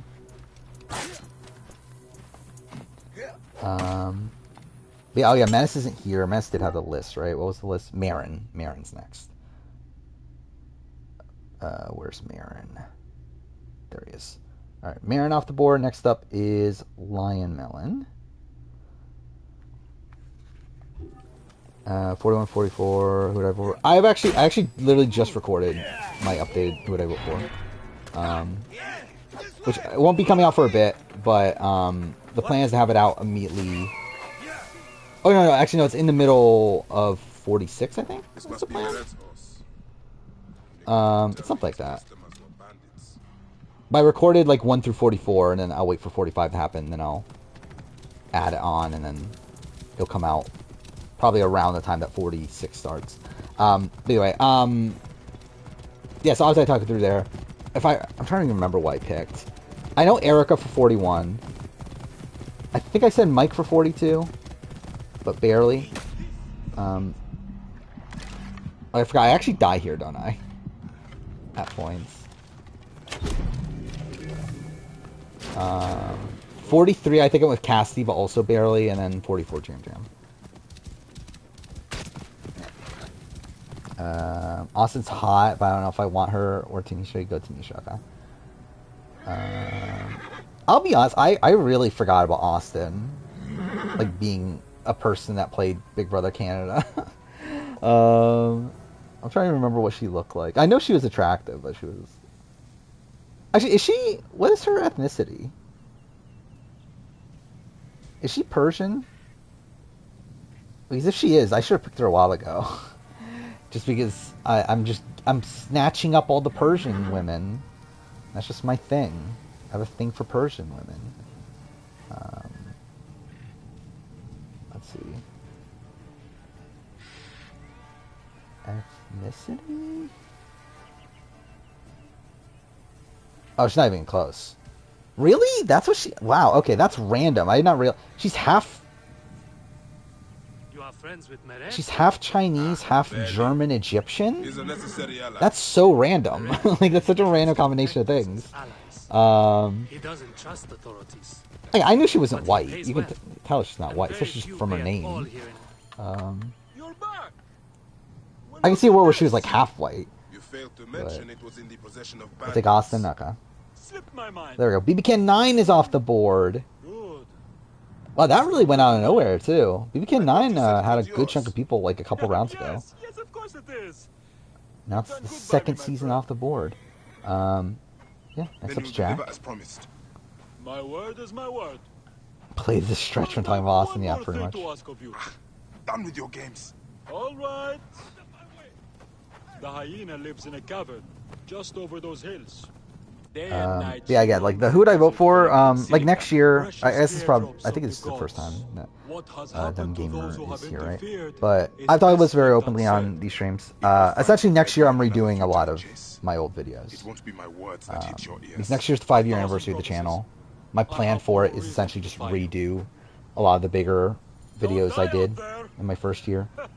Stephanie, okay. I don't know if I would have picked Stephanie, but you do you. Next is Survivor. I chose Angie as a person. Who's gonna pick Angie? Oh, Survivor's not here. God damn it. Okay. So I guess we still do 2 through 11, but if 9 comes up, we just don't use it, right? 7. Okay. We have 5 people from 7. Please be Holly. Damn it. 3. Kira. All right. Kira Wallace. Everyone's favorite Kira. If only it was the other Kira. Alright, then another pick. So what? 2 through 11 again. 6. We also got 4 people from 6. 2. Ryan Ballantine off the board. Everyone's favorite. There we go. Now Jack. We're almost done, right? How many more rounds is this? 21 rounds. So we have 3 more, right? Well, 4-ish. You're gonna pick Ryan? I mean, you should have taken your shot. Oh, there's a horse right here. That's my horse. Veronica, okay. Now, for the sake of Kirsten, I would not have picked Veronica, but not an entirely bad pick at this point. But yeah, so we're cool next. Finally at work, well, that's good. Is it? I guess depends on if you like work or not. Which you probably don't, right? But I don't know, at least you're getting paid. Probably would have taken Ryan next. Who would I have taken? I don't think I would have. Yeah, I think there's still a couple people I would take. To be fair though, it's not a good group left, so like Ryan's not an egregious pick. I would say Kristen all stream. I never say Kristen. Like my thing is I always say Kirsten. I guess there is points where even though I obviously like I usually say Kirsten when it's Kristen, but then like there's like also random points where it's Kirsten and I just say Kristen, even though it just feels so unnatural to me. Who's gonna pick? I'm not gonna pick Kyle. We can 8. At least I'm not until like maybe the very, very end. Will? Okay. Will Kenny off the board. Only 1 BB can. 6 person left. Next up's Lime Melon. You're on the grill right now? Well, that's great. Don't burn yourself. Wait, where is this taking me? I just realized that. The fucking objective's over there. Why did it take me all the way over here? Dude, it's fucking 4 o'clock. I've been here for 3 hours already, and we're only at the hyena. Like, this is bad. But, whatever. Okay, like, I think what I'll do for this, like, 100% I'll finish the main game. I think I'm almost 100% I'll do Hidden Ones. And then I think what I'll do is I'll play through the entirety of Hidden Ones, get to the final mission, and then I'll decide at that point, do I do Curse the Pharaohs?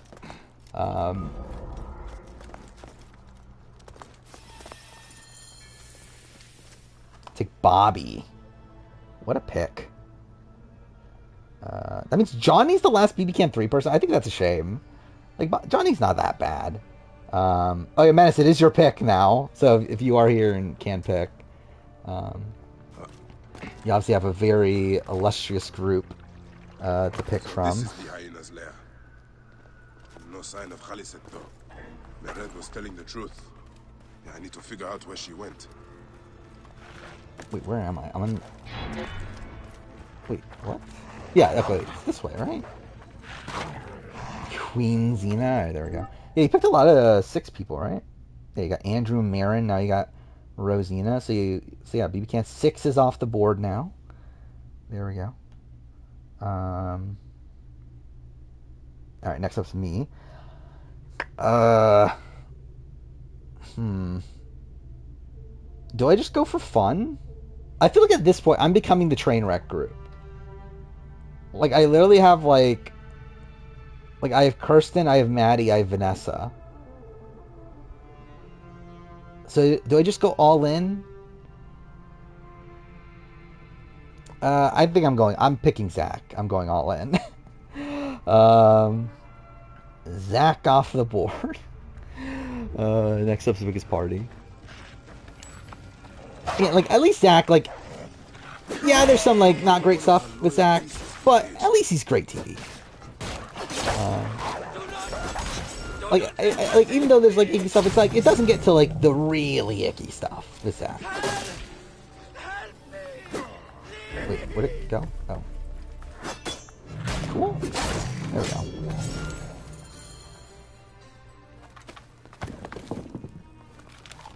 Khufu's tomb. Yeah, so... She has detailed every crevice. Yeah, like, even at this point, like, there's still, like considering we're, like, this late into the draft, Head to the pyramids. I feel like there's still some okay people. Are these your last 2 picks? Actually, yeah, I guess we should figure that out. I'm actually not sure. Wait, how many people are left? 22 people. So I don't think so. No, you get at least one more pick. No, actually, yeah, you get 2 more picks. Yeah, I think... Does Yovivor get the last person?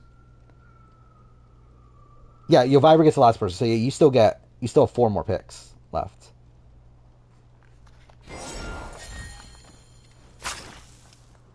So that's kind of a decent spot to be in.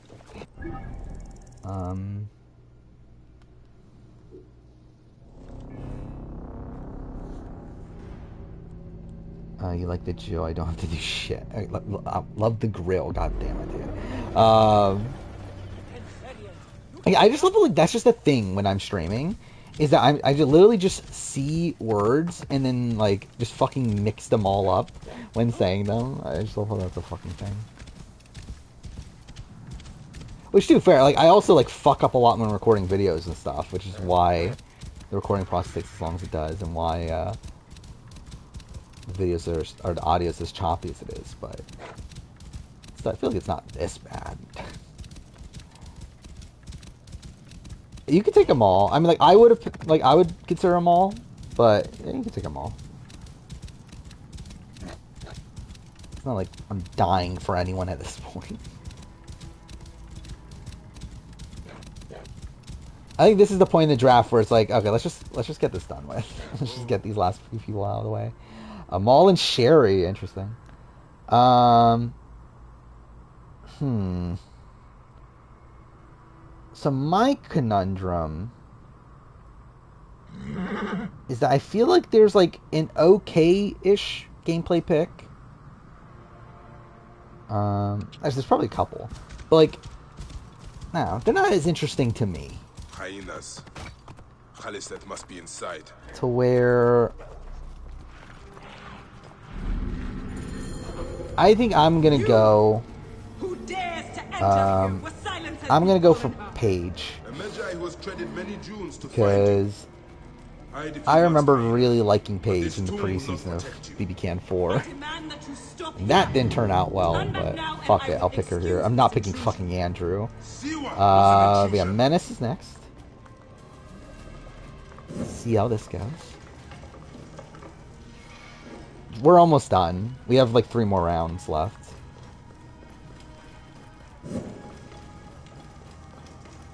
Which, yeah, there's like, what, less than 20 people left, right?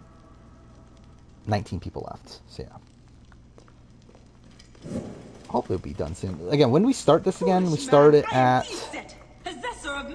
like the 30-minute mark. To be fair, I mean, like, this like we could have technically done this during a regular stream then. Okay, game, crawl down. Crawl down, please. Please crawl down. Thank you. What the fuck? This trapdoor. What is it protecting? Yeah, like we could have technically done this in a regular stream. It just would like take up the entirety of that stream. This place. A tomb beneath a tomb. Angie, really? Picking Angie? I thought Angie would be like one of the last people left. Interesting. Angie off the board. Lime Mound's next.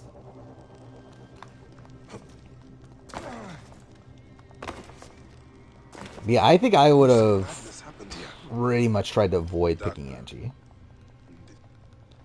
Like if it's the final round, like all the stuff is like really, really shit people, then yeah, I would probably have gone for Angie, but I'm like, I don't need Angie. Kevin's game man, yeah. Johnny was the person I was considering where like I think that's probably like the better gameplay pick left, or at least one of. But I'm like, yeah, Circle's next. Who's the furthest person left? I guess it's Corey, right? Is Corey the only? Oh, no, well, Kira. I guess Corey and Kira are the only 2 post jurors left, right? Yeah. So that's something.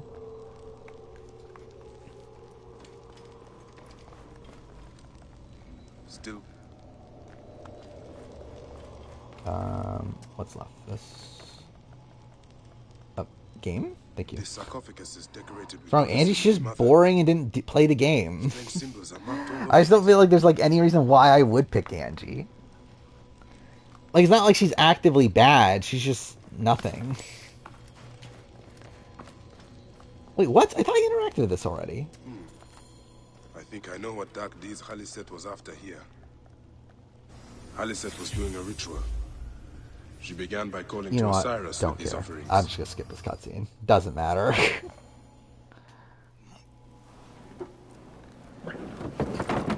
Is this the first reality TV direct you? Possibly. I know you were in all of them for a while. Were you in every reality TV one? Yeah, you were. Yeah, I guess this is the first one. That's a shame.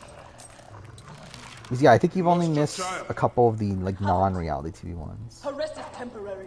So that kind of sucks. You have Angie's Bowie Jane. Angie's Bowie Jane. If like Bowie Jane didn't like kind of pick up the game right now. I'm not giving up on the game. I just like don't need to see him fucking talk through an investigation. It doesn't matter at all. I am a good mother. Oh yeah, I was high on Angie, wasn't I? Like, was I like super high on Angie? I don't know. Was she a contender? But I do remember, yeah, I did think she would be okay, and then she wasn't. We had to take Corey. That's probably the correct pick if you're trying to get a decent team. Yeah, Jack next. Hate your manager? I mean, who doesn't? I mean, to be fair, I don't really. I think I've had managers in the past I've hated, but Emily, okay, yeah. I was considering Emily, so that's a shame. Emily off the board. Yoviver's still gone, right? So, what seasons do we have? Okay, so season 3 is gone. Season 6 is gone. I guess it's still 2 through 11, but 10. Okay, so Jay or Melina. And then we get 2, so it's Melina. Which, I don't know. I wouldn't have been opposed to getting Melina. And then we have, well, I guess 2 through 11 again still. We get 8. All right, 1 through 5. Come on, hopefully it's Kyle. 3. Fuck! It's Michael. Come and meet me, coward. All right. Well, there we go. Jack is next. I think those are. Is that Yoviver's last picks? It is. Okay, so that's it for Yoviver. So, yeah, everyone will have to be picked from that one. Unless Menace disappears again.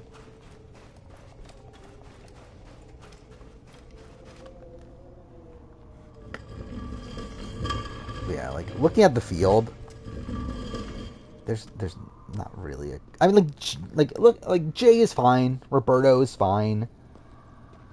Rianne is fine. Scott is fine. Christine is boring, but fine, I guess. And to be fair, she actually did like have some entertaining moments, but she's just like really, really bad at the game. Like she's kind of like a Kathy to a degree of like, there's like some moments from her, but she's like not really likable, I guess. Yeah, Michael's actually like a decent pick for this point in the draft. Which is why I'm disappointed that I got Michael instead of someone like Carol or Kyle. Who's gonna be last? I don't know. Who's gonna be last at this point? Because I feel like there's a lot of people here that I don't want to pick.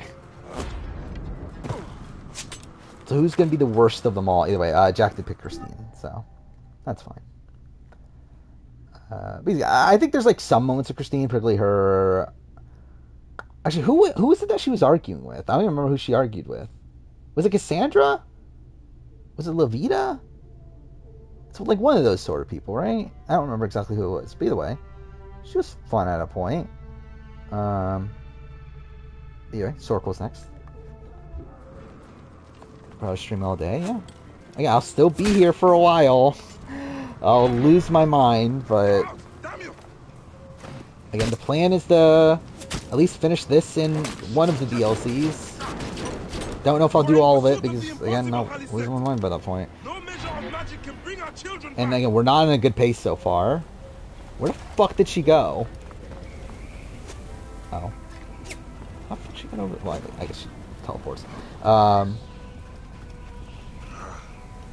Hope Sen will clear. Okay, can you like lock onto her, please? Okay, that's not hitting her. Thank God this isn't a speedrun. This would be fucking atrocious. To be fair, if it was a speedrun, I would like, actually be paying attention. You cannot defeat me, Medjay! Come and face me! Michael was the only vote off. Yeah, I mean that. Yeah, he's terrible. He's such a terrible pick. He's the only vote off that season. It is still insane that that is a thing, that we had a Big Brother season that went 4 weeks and only one person got voted out.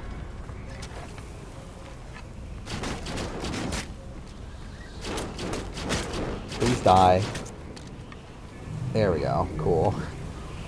Rian, yeah, again, Rian's fine. Like, gameplay-wise, she should have been picked earlier. Like, she's essentially just Tanisha, gameplay-wise. Anyway, yeah, Rian off the board. Lionmelon is next. Yeah, who played better, Stephanie or Danny? I think I still landed on Danny as the person I voted for. I would vote for. No. I gathered the silica for them. It powered the magic stone of those who came before. I could find the recording. You saw it, didn't you? I legitimately don't remember. Like, I literally recorded this, like, not even that long ago. When did I record this? It makes no The difference update now. who I vote for. I wanted to protect The my 19th. daughter. Oh, wait, that's actually almost 2 weeks ago. Okay. That was way long. have done Like, neither. way further back than I thought. Aren't less opportunities Osiris! to possibly think about taking him Please out? grant me reunion. Oh, wait. She walks alone in the field of reeds. Kind of falling around again. I feel like that's going to happen. Am I the remaining of For a large part of 4, though. Who is this I'm talking about? Let's see, just guessing who I am talking about. Falling around again. I feel like that's something that does make me lean towards ours in this situation. Okay, that's Ars and Danielle. Next up for ours versus Danielle. Okay, that's still ours and Danielle. She just comes into the merge with less numbers. She simply just lost the wrong. Again, this is why like my recordings are so bad. Like, there's like so many points where like I'm just like stumbling over my words, like not like trying to like piece together what exactly I should say. Post-swap challenges that led to her coming into her merge with less numbers. It's simply just not something that she actively Like, that's why there's like does so wrong. many It's not like gaps. Chris, where I feel like Chris. Like, oh, this is fucking Twyla, and Next up for ours versus wait, what? First, because she just comes into her merge with less. Oh, did I change it? Is that what it is? Probably the better all-around player. Did I change it midway through? So again, my vote here would probably go to Chris now. I think that merge. That might have been what happened. And while he does recover from that, the fact that he does lose the majority for No, wait, that is less still. opportunities to even possibly think about taking him out. But by the end, probably not. Oh, no, actually, no, I'm an idiot. I think I just like I scrolled too far He back. was a player that was mostly dragged through the game because no one really saw her as a threat. No one really thought she was going to win the game. That's Katie I'm talking about. For her, a lot of decisions that were made I think. were decisions that benefited Rafe, or Okay, here it benefited is. what Rafe wanted more so than Stephanie, where her cutting the Yeah, like that's really a lot of the recordings. It's like I say like half a sentence and I just like fucking lose track of what I'm saying, and then like I have to finish it off later. But yeah, I'm pretty sure I went with Danny then. With how that. That's the updated who would I vote for. Oh wait, what am I doing?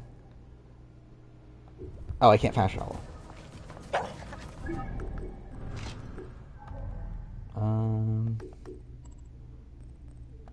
It's still not even at the halfway point yet.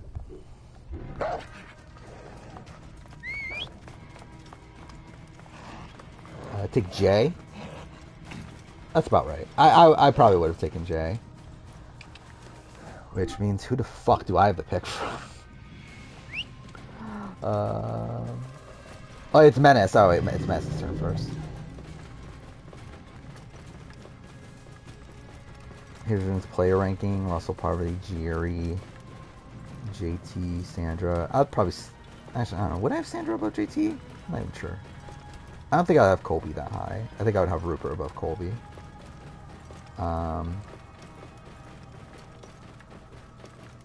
Then unsure if I would have Amanda above or below the two.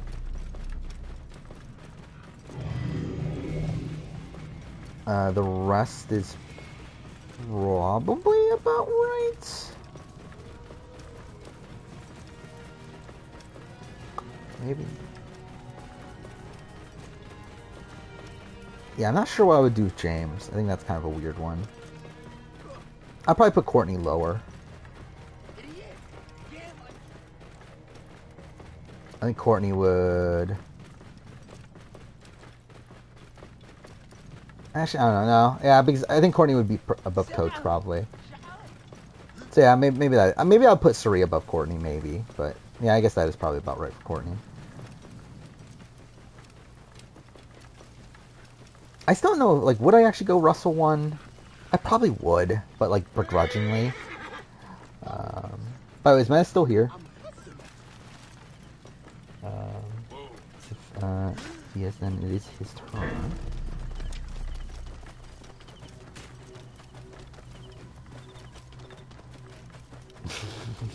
They can say it's over. Like, just the way he fucking says it in there is so funny.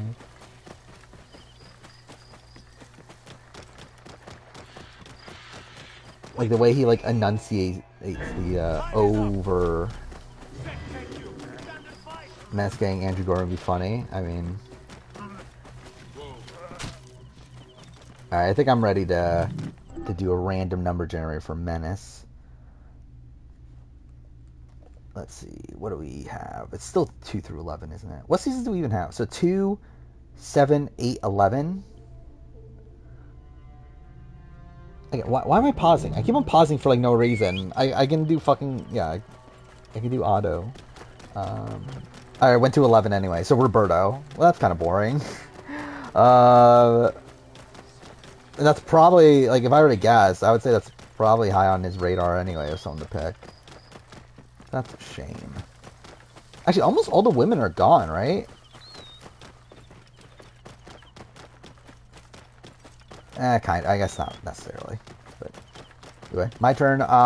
Boy, oh boy. What a group. I guess I'm picking Scott. This is bad. Actually, holy shit! I never realized how bad this last group is. Yeah, this is terrible. Yeah, biggest party. Last 2 picks. Let's see how this goes.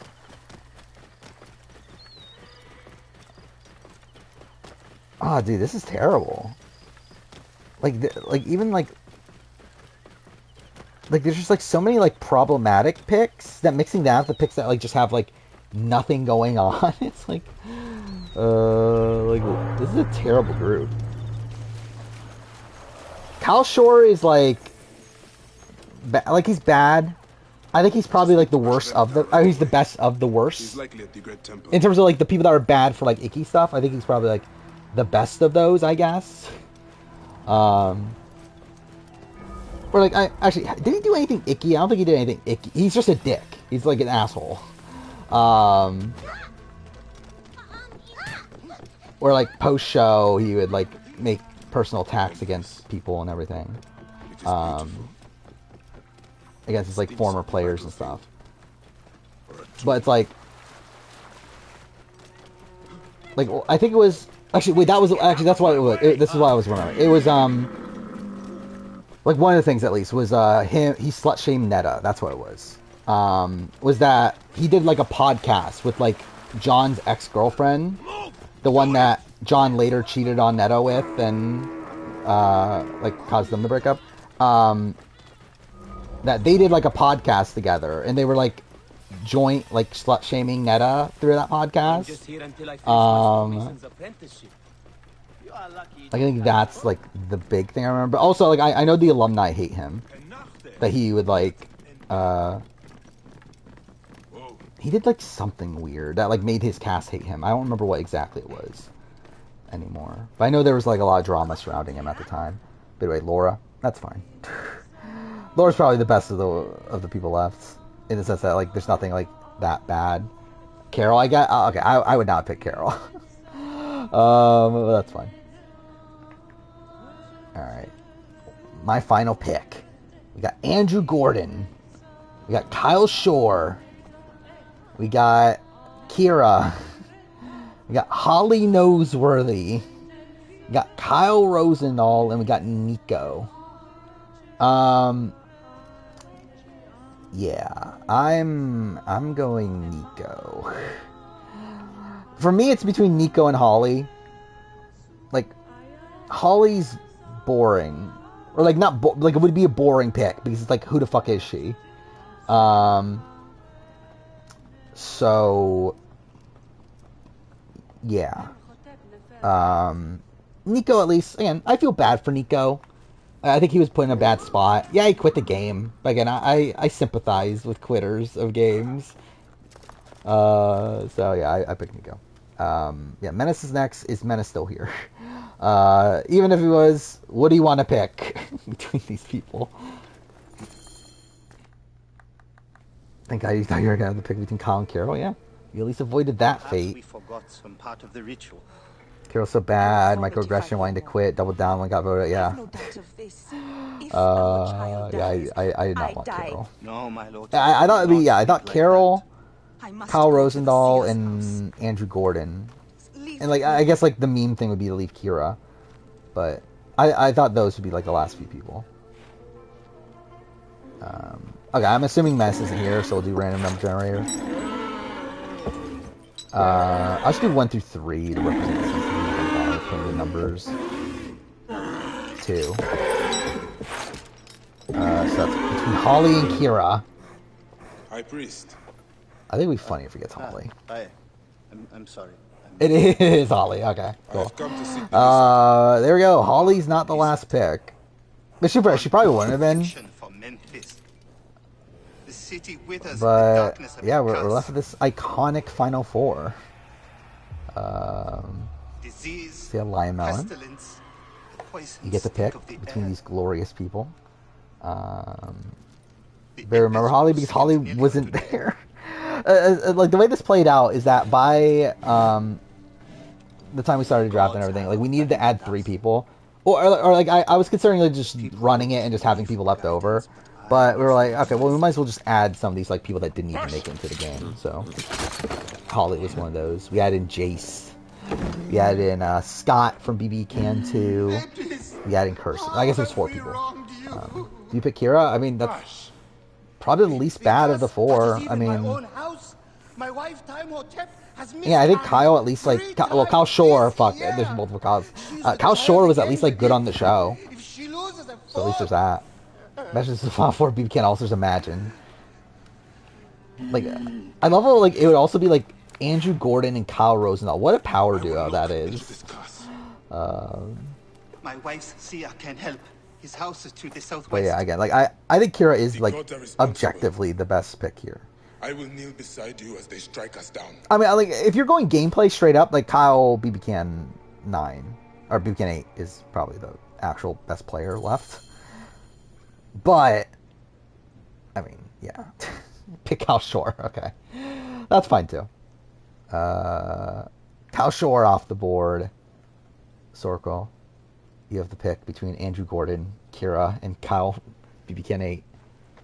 By the way, I did find it weird. So like, because like the John and Netta stuff with my BB Can 2 retrospective, I struggled like how much do I talk about like Janelle in that video? Janelle being John's ex-girlfriend. Because I don't know, I just like struggle like, does this matter? Like, is this something I talk about in the retrospective? Is like the Janelle of it all? Or do I leave it out? Because like it doesn't technically affect the season, but it is like a piece of like Big Brother Canada history that I feel like should at least be mentioned. Like the entire like concept of Janelle at the time of BB Can 2. Again, Janelle, not Janelle Pirzina. Janelle, I don't even know her last name, but Janelle, like John's ex-girlfriend. The girl from Newfoundland that he dated. Help me dream my child. A different Janelle. But like she does like play into like BB Can lore. Bring me the cauldron. I am the master of because like things. The form of the soul. again, like she plays an impact on this like season of BB Can 2.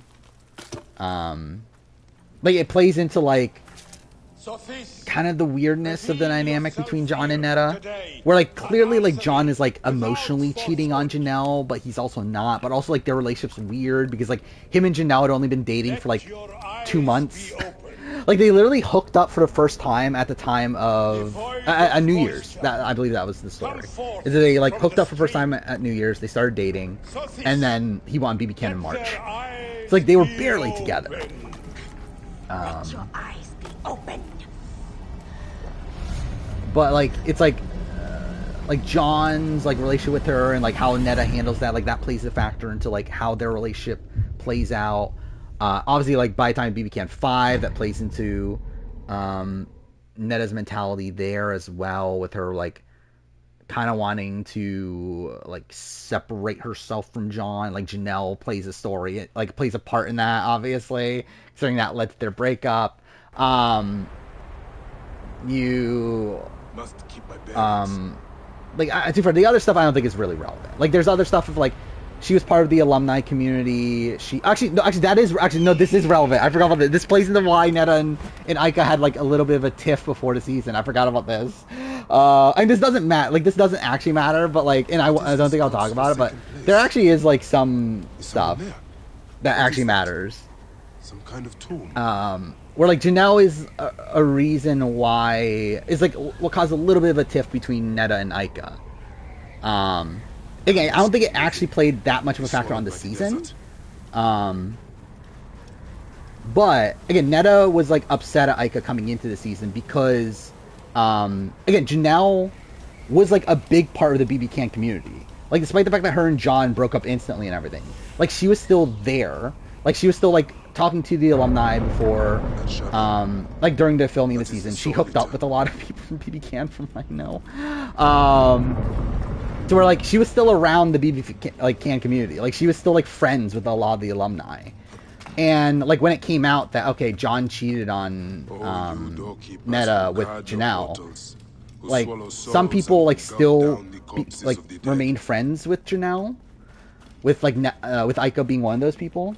So like that caused like some like tension between Netta and Ica. So like that technically does play a factor into BB Can 5. And that's why I said like the BB Can community was just so incestuous early on. Like just so many people were like hooking up with each other. Which is like what kind of makes it weird. When you know like a lot of the behind the scenes stuff. You know, John and Netta they dated for like 2 years. So like immediately after BB Can 2, John broke up with Janelle like right away. And they started dating. And then yeah, they broke up I believe around the time BB Can 4 because he cheated on her with his ex. And his ex and then like Janelle, his ex, literally took pictures of them in bed and then sent them to Netta because she was just being spiteful. So that's like part of also the ickiness between them. Oh yeah, completely out of it at the draft. Alright, Kira. There we go. Final pick. Jack, you got Andrew Gordon, you got Kyle. Who are you going with? Yeah, the sideshow caused drama between Netta and Gary. I don't remember if I kept that in the video, but I did like have that in my bullet points of yeah, the the Netta Gary relationship. Because like Gary does come into the BB Can 2 house and it's kind of funny. Like seeing them interact when you know they hate each other afterwards. I feel like you're making a statement. You are. This is the biggest statement to make. That which one of these two is good between Andrew Gordon and Kyle? Whichever one you pick, you are 100% supporting in everything they did. I feel like Arlie would be the type to hook up with people. I don't know if he did. I'm not 100%. I don't know. Andrew, that's about right. I don't like Andrew. I spent a lot of the BB Can 2 videos bashing on Andrew, but that's the right pick, though. There we go. What a draft. This took 3 hours, over 3 hours. But that's out of the way. I get like this. Like we could have technically done this in a regular stream. I hate this fight, by the way. You will not devour my heart. Fuck. Actually, I just realized something. Oh, fuck off, game. Yeah, that's what I thought. I just realized that. I didn't realize that till now. I wasn't even playing on the easiest difficulty. I could have gotten through this so much. Well, not so much quicker, but I could have gotten through this quicker. Like I just realized that I never turned down the difficulty. So others can be hurt. Whatever. I take the bow. Oh, so are we gonna do polls? The sky with it. Like, not that, like, it doesn't really matter, right? Considering, like, how massive these teams are, it's, like, kind of weird to, like, it's kind of hard to even, like, dissect who is the best team. Is Netta the BB Can Dan Giesling? No. I guess, like, in terms of, like, trajectory of their, like, one game, like, maybe you can argue it. I am he who but I don't off really truly think so.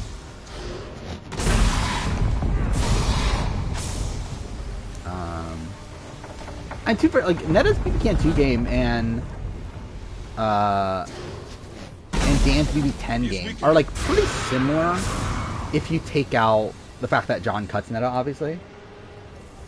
Where if John had taken Netta to the end, then like Netta would beat him. Then like yeah, and it is a pretty like similar game. Who knots the cord and lashes the shrine together.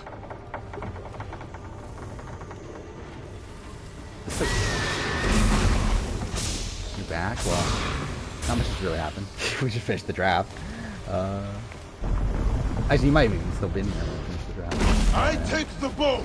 I sweep the sky with it. So we had 2 BB Can winners in a row cheating on people. I mean, with Sarah, it wasn't really cheating, right? Like, she was, like, she's poly, right? Or whatever you call it. Like, where you have, like, multiple relationships or whatever. I am he who drives off the destructive one. But I guess in the sense that she was, like, kind of in a relationship with someone. Even then, like, they weren't even, like, really in a, like, they were more so just, like, flirting and stuff, right? They didn't really ever, like do much beyond that. I'll say, obviously, like, yeah, they could. But, like, it's not like a, like, it's not like they were, like, just showmancing the entire time.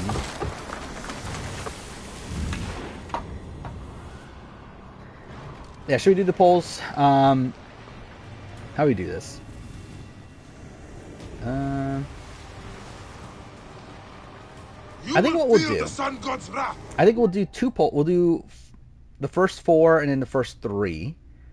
Then determine the winner from that in second place. And then we'll do a poll between the next 5 to determine third place. I think that's how we'll do this. So why not? Favorite AU? I'll be honest, I haven't thought about AU in a bit. I would actually have to think about it. Alright, so I'm setting up the first poll first. So do Yoviver, Jack, Sorquill, Lion Melon.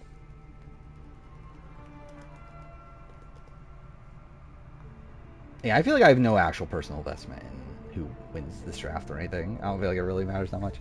Now, who's the, like, the best, like, pre-merge character?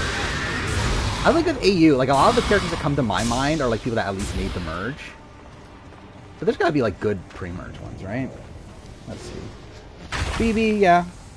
I don't know how much of that is character, though, and more, like, game. Where I think that would be, like, my issue with that. Where I think I remember her a lot more for her, like, gameplay moments than I do her character moments. Or really, I can't even think of, like, a single, like, character moment that has nothing to do with game. Let's see. Maybe Stevie? Stevie could be fun.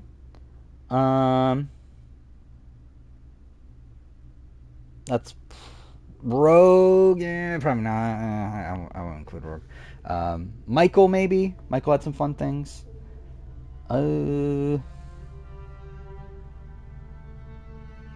Sophie. Sophie was fun in Blood vs. Water. Brianna had some fun moments.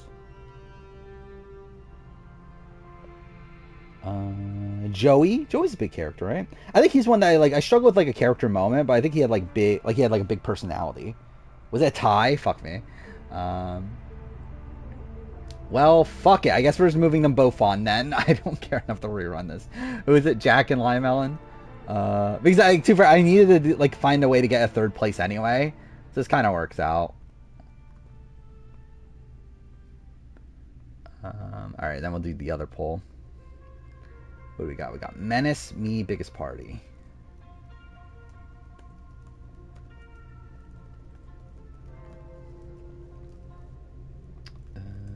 Best team. There we go.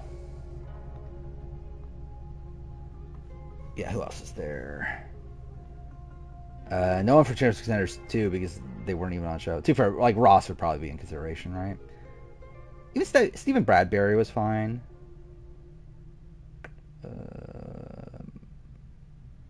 Probably like still Steve, but probably no one from Champions Contenders 1. Well, AK returned, so I guess that wouldn't be. We're talking about like just single like greatest like character like on like an individual season that was pre-jury. I think AK would be very, very high for 2017. Adam was a good like flame out second boot. Evan was fun. Kat was a fun character. Craig, I love Craig.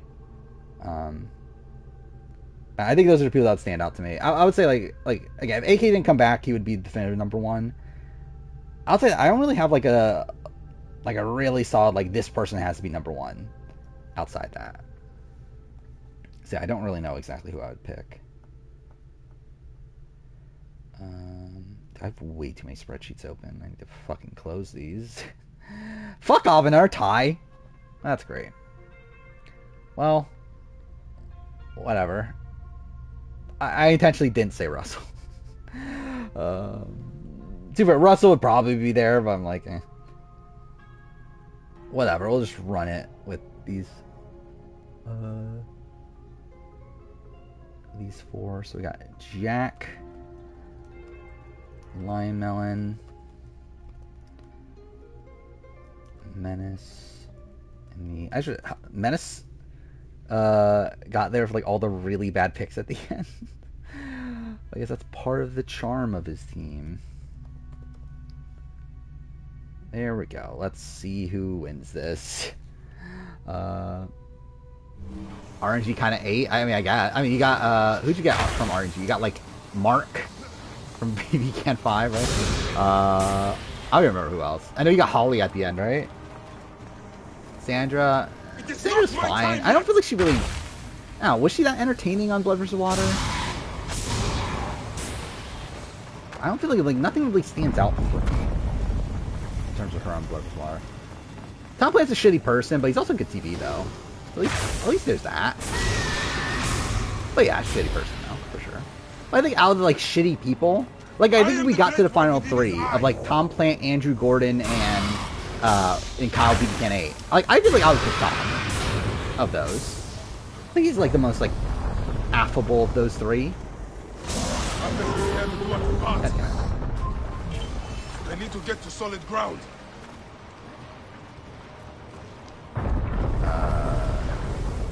Claim me, destructive one. I need to get to solid ground. I will not go into the Valley of Darkness. Oh yeah, obviously Fraser, my favorite AU character. Where the fuck did he go? Okay, cool. What? Alright, this is great. Dude, can this fight be over with already? I am the great one within his eye. Like, this is literally my least favorite part in the entire game. It's a fucking snake fight. Lion Melon on. Alright. I fucking finish this fight because this fight won't fucking end. Is there a make it so we can't see the poll votes until the poll ends? I'm not sure. I didn't see a setting for that, but I haven't like taken a deep look into it.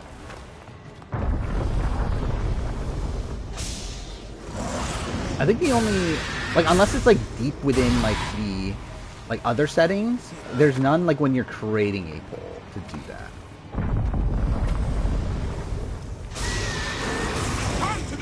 How is it not dead yet? It's like it's not even like he eventually gives up, right? There we go. I will destroy you. On Subway? I haven't Subway in a bit. I used to have Subway like once a week or whatever, but kind of haven't recently. Oh fuck, wait, where'd the poll results go? Oh, yeah, I can still look here, right? There we go. Okay. Lime Melon 1.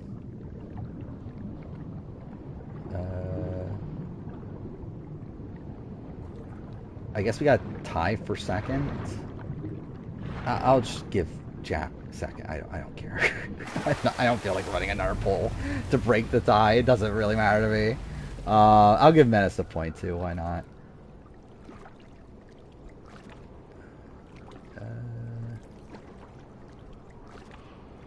Oh wait, I need to go towards that, don't I? There we go. What a draft. That took too long. That's fine. Like, technically, we have more time to do another draft, but also it's like, I kind of want to finish this game at some point. And we're not at a great pace so far. Oh, my fucking energy drink's almost gone. Only took 4 hours.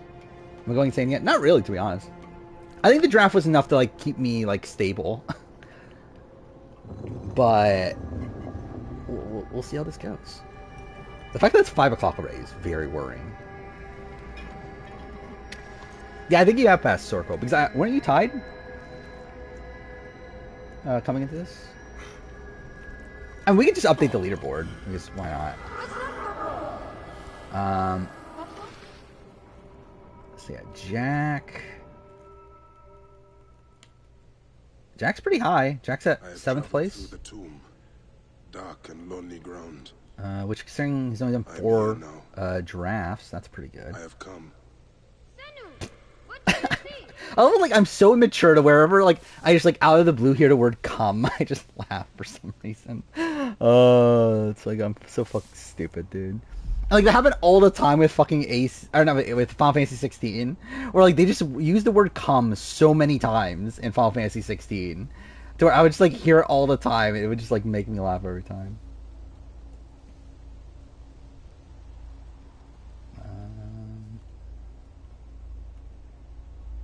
Alright, there's that. Menace got a point.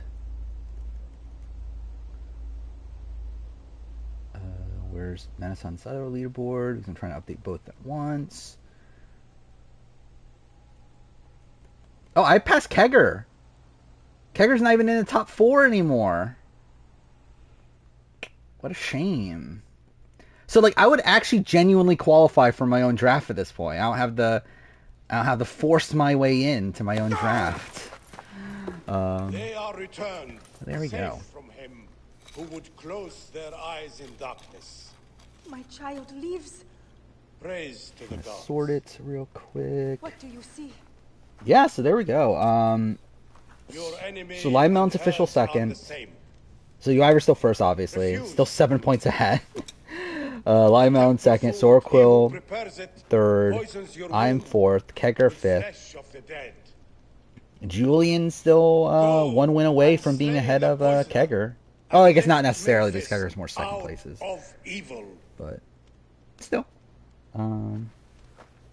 Close. And Jackson 7th.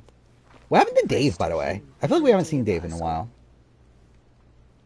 To where, yeah, Dave was pretty high on the leaderboard for a while, and then he just disappeared. Same thing, Raccoon. Anyway, that's that.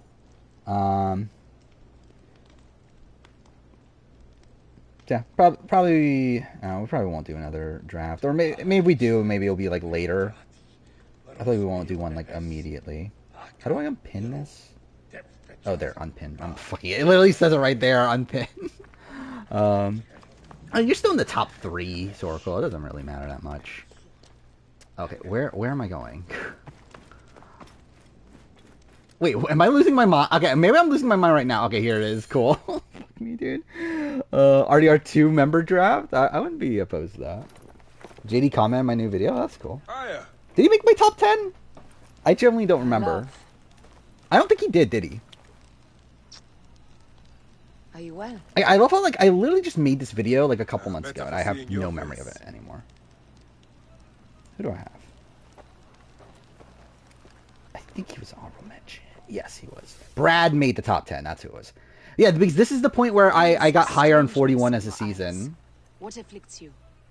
Dreams. I think you moved up a spot. Of our son. Bayek. But you're still a little bit off of, like, contention of making the actual giraffes. I've not tried this Coke. What is this? The Apis bull is also at the point of death. Year 3000? What does that even mean? We can speak more of your dreams anyway. I've kind of been like, I'm kind of out on the creation Cokes because I tried one of them that was like really bad. I'm like, I don't really care enough to try all these. Yeah, I'm trying to stop drinking like sugar sodas. As am I. And really, I have stopped drinking sugary sodas. I still drink like zeros sodas, which still have like artificial sweetener, and that's still bad. But like I stopped drinking like sugary sodas, so like I don't care enough to drink one of these like creation sodas. When like the last one I had was just like so bad. So I'm like I don't want to drink this anymore. You are the one joy left in my life. This is the halfway point, right? I am bound to the Queen's service. And our bond? The fact that we're at 4 hours is not good. For us to only get to the halfway point at this point. I've promised the So I think we're looking at like probably doing hidden ones, but not Curse the Pharaohs. Unless I literally want to be here until midnight. What has she done for if not you, later, which maybe we will. I don't know. Probably not. What is the YouTube limit again? It's 12 hours, right? For a video. So that no mother ever again lives what I have lived. After I killed the lizard. To where ideally I would still stay below that because it would kind of annoy me to do like a 12-hour, 30-minute stream and for it to literally be cut in that way where it's like 12 hours and then the last 30 minutes as a separate thing. Like that would be annoying. Do you want to tell me of them? But I don't know. Where should we Someone in the Glass House cast commented on the video. Which person? I think that. I wonder which one it is. See, I had Rob Z1, Cowboy 2, Lacey 3. I forgot I had Lacey that high. Stacy, Sandy. I forgot I had Sandy that high. Natalie Cole, Jatia, Vince Sly, Dave Cruiser, Brad. I think Dave Cruiser was one of the ones I was like having a tough time like explaining why he's that high.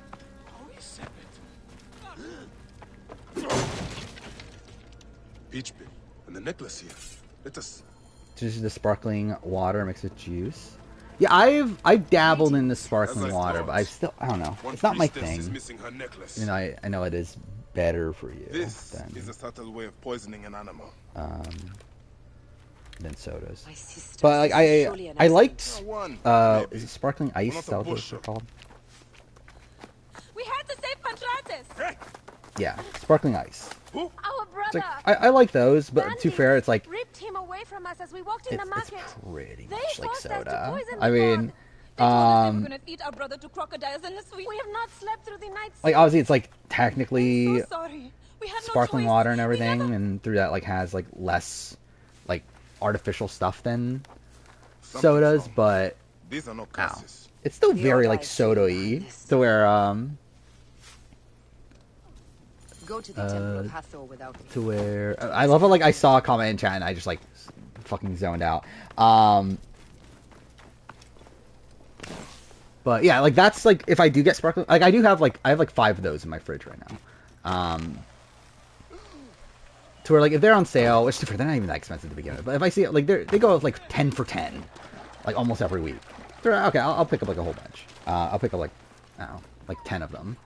But I still like drink so essentially what I've been doing recently. So yeah, it got like really bad early this year where like I was drinking like nothing but soda, like zero sugar soda, but still like soda.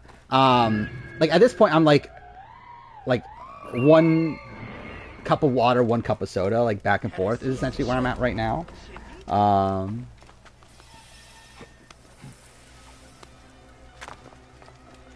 it's like better. Still not great, but it's a bit better. Hold on. I've had Fiji water. I haven't had it in forever though.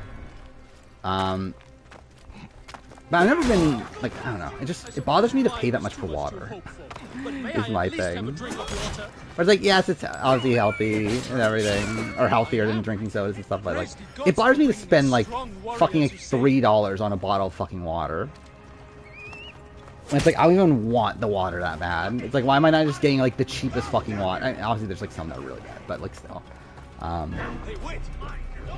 Yeah, like paying for like that, like those sort of waters, like it's always like kind of bothered me.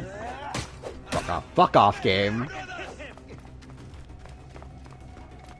Speaking of last house, went this rabbit hole. Oh yeah, dude, yeah, Alex Stein. It's gone downhill for Alex Stein, or maybe not. If you're Alex Stein, I'm sure he's personally fine with his current place in life, but I wouldn't be if I was Alex Stein. But yeah, it's funny how he's like this massive like right wing is conservative. Yeah, right wing YouTuber. So that's funny. Hey, yo, Viver. We did finish the draft already. Before we go inside, you didn't get any points. Let us speak. Yeah, a bit of a train wreck ending to your I prefer to spare my draft. sisters the ugliest details of my story. Yeah, let's see. Who'd you get since you My left? abduction is a priest of Anubis at the Great Temple. If I can find A priest it. in Pasharemta's circle. Oh, I guess I should put How this can I find him? completed. He wears a blue scarf and has a Draft terrible section. There we cough. go. The lizard. Yeah, who'd you end up with? You ended up with... I think AJ was the first pick after you left. Yeah, so it was AJ, Dylan from BB Can 5, Jinja Ninja from BB Can 3, Josh from BB Can 9, I guess they're both bad. The Kira that didn't make it to the end from BB Can 7, Ryan Valentine, got Melina from BB Can 10, you got Michael from BB Can 11, which is actually like a pretty good pick for like your last pick, and then you ended up with Kyle from BB Can 8 because that was the last person remaining. American Junsock, who Alex Stein is the American Junsock. I guess that's a thing. I guess like, yeah, a super conservative person who's like a first boot on a reality show. He waits at the palace. I think this is the halfway point of the game. What are you waiting for, my love? Shall we race? I don't like care. Yeah, I'm not gonna listen to her. Eat my dust. We could have gone worse. Yeah, it definitely could have. I mean, like by the end, yeah, we still had like a whole bunch of like the final round was a train wreck. It was like all bad people. So yeah, you could have gotten some of those people earlier. I mean, what Menace got Tom Plant from random from like RNG like much earlier on. So you didn't get someone that bad.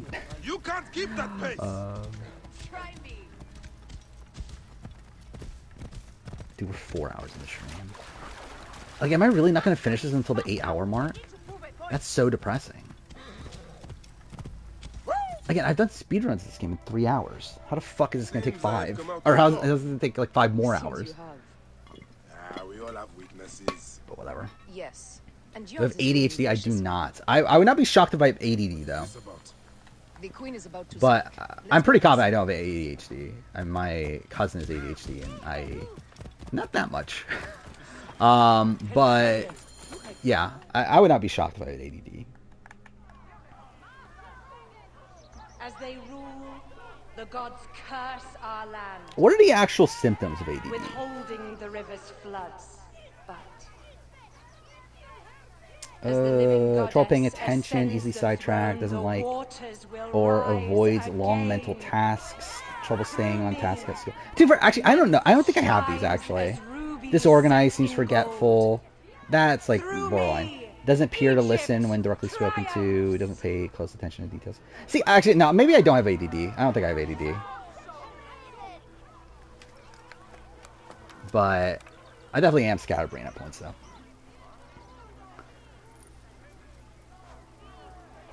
Start taking vitamins and you feel like a well-oiled biggest part of that something. Yeah, I never got into taking vitamins. I probably should. but not too bad. I did when I was like living at home because my mom would want me to, but like I haven't like since then. I cannot lose them. They must know my voice is that of the goddess. Yeah, my favorite character, Cleopatra. Oh, actually, they're not nude. Because like there's like these characters are like randomly generated, right? And they can just like sometimes randomly be nude, which is funny. My queen. What a shame. Persists in ailing. Realizing that the BB Can alumni all act like Cleopatra. Yeah, I guess so. The twin priestesses. Yeah, again, like the early on BB Can community was just like super close. There's like a lot of like drama within them, a lot of like it could have been its own challenge season. With just the BB Can alumni. That would have been a great season. Are the least worthy of trust. Even Hetepi is against me. Yeah, that's kind of why, as I said, like I think a BB Can All-Star season is so interesting. Like I think it can work like one of two. Like I think if you had it at the time BB Can 5, I think there's issues there in the sense that like so many of them are so close. To where I feel like it's going to be a steamroll early on, and then some of the people that are like not as well connected will be taken out early, and it wouldn't be that interesting. But then obviously eventually you get to like the Survivor All-Star level of like, okay, the friendships are actually going to turn against each other. But I think it would be boring at first, unless they like actually properly cast it correctly. But doing so would probably have to get rid of like some of the bigger locks on the board, which I don't think they would have been willing to do. But also, to be fair, I mean, like look at the BB Can 5 people. So it's like, because there were like some shocking people there, so I guess maybe they would be willing to do it. But also, like, how much of that did come from like people saying no, though? I guess. Wait, what? Did I just like forget how this was laid out? Whatever. I haven't speedrun this game in like 2 years, but I feel like I should still remember where I'm going.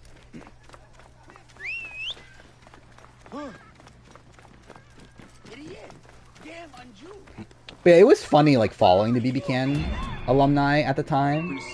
Because, like, nowadays it's not the same. Like, they're not as close as they were, like, pre-BB Can 5. Because, like, obviously a lot of them grew up, because a lot of them were super young at the time, a lot of them are now older, like, 30 or above, starting families, like, doing normal people shit, instead of, like, hanging out with people they met on a reality show. So yeah, it's obviously like changed since then. Like some of the like modern BB Can people are still pretty close, right? Like you do see like the like 9 through 11 crowd hanging out. This isn't the one. Yeah, I knew that wasn't. I don't know why I killed them still. Then this isn't the one either. Fuck. I've shed innocent blood. This act will weigh on my balance. In the last minute, all I've been talking about is fucking the BB Can alumni, about how I don't think they're that close anymore. Oh, here. Is this the guy? Oh, that was the guy. Okay.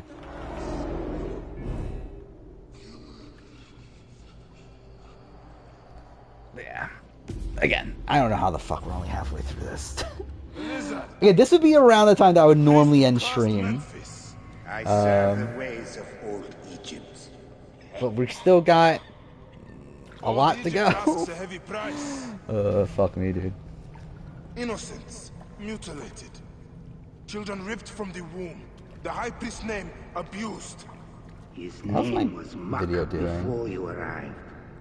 The masses are the cattle of the gods, driven by the herdsmen's That's pretty good. It's at 2.1 thousand. Them, which, I mean, like, not actually that good, but again, like, comparing it to modern videos, like, it's number 2 on my last 10. The other one it's not higher than is my mid-season power rank for BB. Which, it's like half of what that video was doing, but also that video did really well in the first day. But it's 500 views higher than my medevac player video, so, which is number 3, so that's pretty good.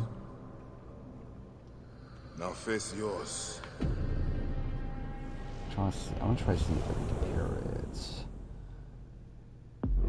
Oh, what was a well-performing? Let's see what it does. Okay, it's way better than my Jeff Probst video. Yeah, okay, I think this probably is like one of my better performing recent Survivor videos then. As in, like, within the last, like, few months. I think ever since, like, 44 ended. I would suspect it's not as good as the Players in the New Era video. That did okay. But outside of that, like, Survivors have not performed that well since 44 ended. Obviously, like, it is Survivor postseason, so it makes sense, but also I feel like it's kind of the... like, the hype for Survivor kind of went down. To where, I don't know who came out of 44, like, still really excited about Survivor. Fuck, why did I jump down here? Dude, this place is gonna take so long. I was, like, doing the wrong shit for, like, no reason. And the strength of my former love of Assassin's Creed, I guess. And the thing is, this is even really Assassin's Creed. Like, I actually, like, I'm really... So I'm probably going to end up redoing my AC Origins retrospective. When the 10-year anniversary of it comes out, which... Or gets around, so that's 4 years from now. Dude, this game's 6 years old. That's so weird to think about to me, for some reason. But yeah, I feel like I have so much to say about this game nowadays that is, like, very different from how I felt about it when I started the channel. Only to lift the threat on their brother's life.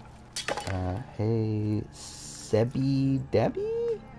Curses will trouble you no more. Yeah, I'm doing fine. How are you? Is Colton the best, like, the biggest slut Viver? What's that even mean? I would assume no. The Colton target Bill because he's black and a musician. Was it a musician? Wasn't that he wanted to be an actor? Wasn't that what it was? Or no, he wanted to be a comedian. That's what it was. A comedian. He wanted to be a comedian, and that's what Colton was upset about, saying get a real job. I think a lot of implicit bias played into it. Into, like, why he wasn't willing to give Bill really a shot. Like, realistically, like, do I think that was the end-all be-all? No, but it obviously plays a factor. Especially, like, once he was already left out of his majority. Because it's like... I think, like, was the reason he was left out of the majority because he was black and a comedian? No. I think he was left out of the majority because he was close to, like, Matt Quinlan and, like, Michael Jefferson and that crew. But it's like once he's left out of the majority, like the reason why he started after Matt Quinlan did that play a factor? Probably.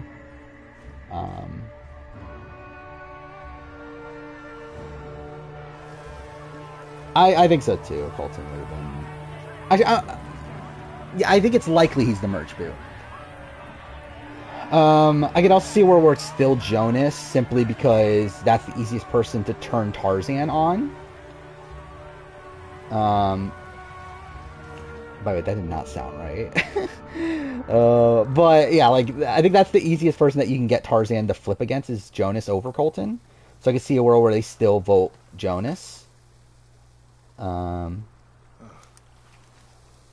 It is agony to leave, but yeah, like, Colton's not long for the game. Did the men want him out though? I will stand by my duty. Where will your duty take you? North. I guess, like, the men on the, like, the Michael, like, Troy's and Jay, right? I think the women were fine with him. And I think, I think they would have considered him more of an option to work with than a lot of the other men from his tribe. I hope.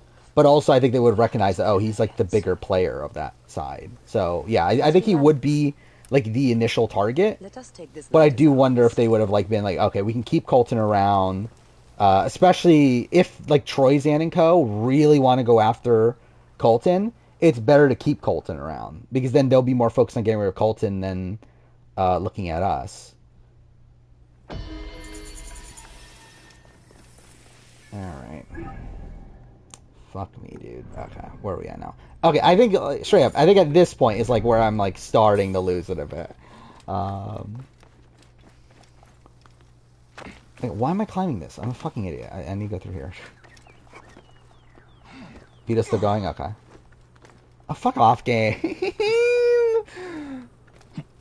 There we go. Cool.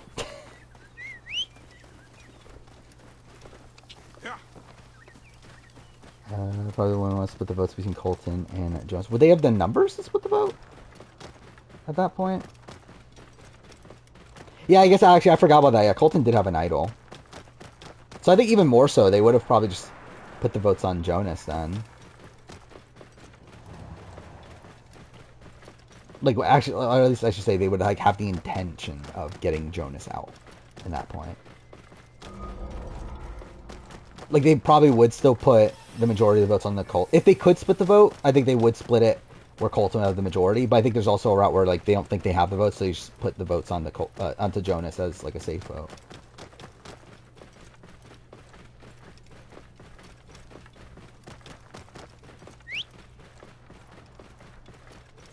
How much does the magic or object have to do with the Marinians' motivations? In the modern day, none. Actually, like, again, from the Marinians' perspective, at the time of the modern day, it's more so a defensive thing. Like, they're already, like, running things. And, like, the world is already in their, like, ideal view. To where, like, they just need to keep, like, for what they want, they just want the world to remain stagnant. However, there's, like, a rebellion going on. That group's motivations are more, like, have the magic object. It's not, like, what do you call it? It's essentially like a piece of Eden style situation.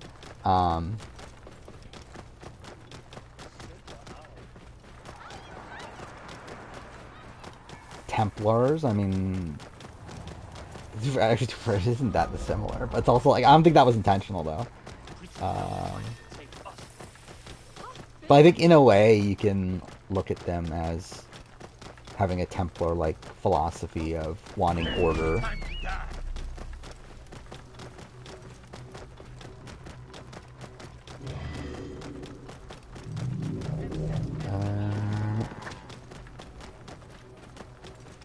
Wait, what is this? She told me about moving to scary. She said yesterday that you... Get out of the way!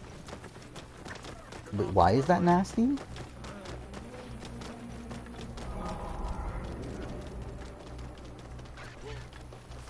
Like, I don't get why she thinks that's nasty. That, like, Felicia's, like, calling her out about having a new crew. Because also, it's true, right? Bowie Jane is, like, now working with Matt and Jag. And, like, that is her current, like, core alliance.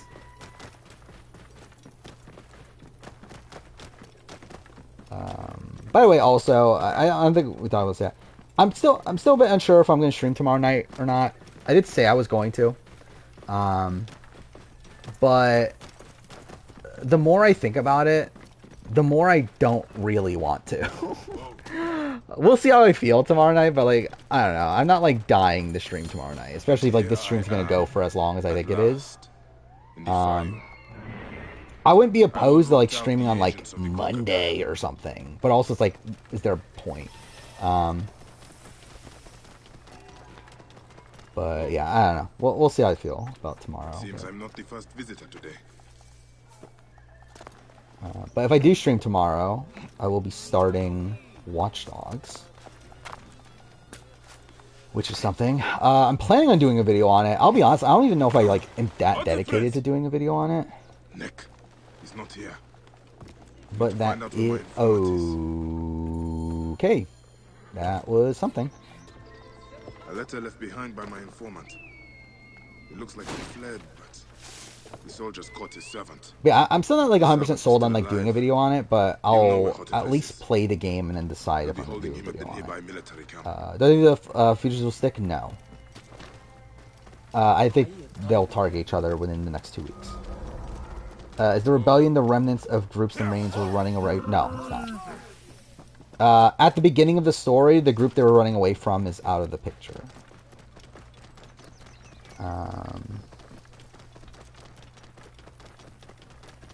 Now, again, do they come up eventually? Maybe. But they're not there right away.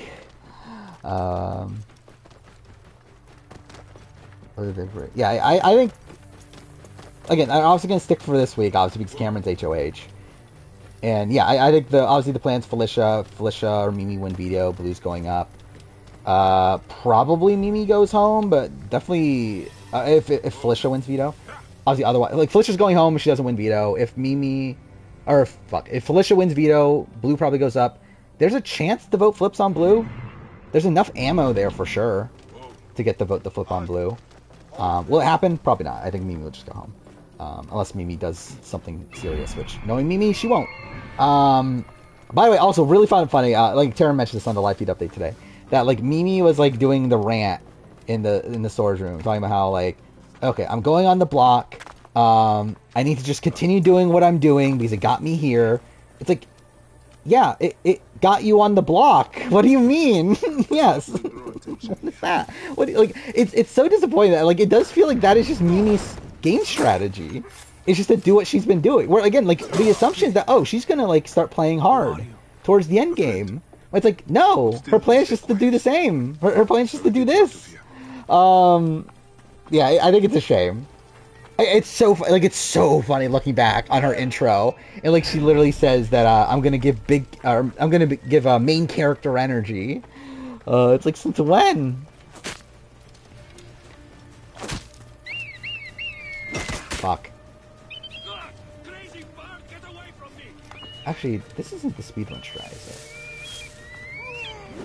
Speedrun strat's to get the boat, isn't it?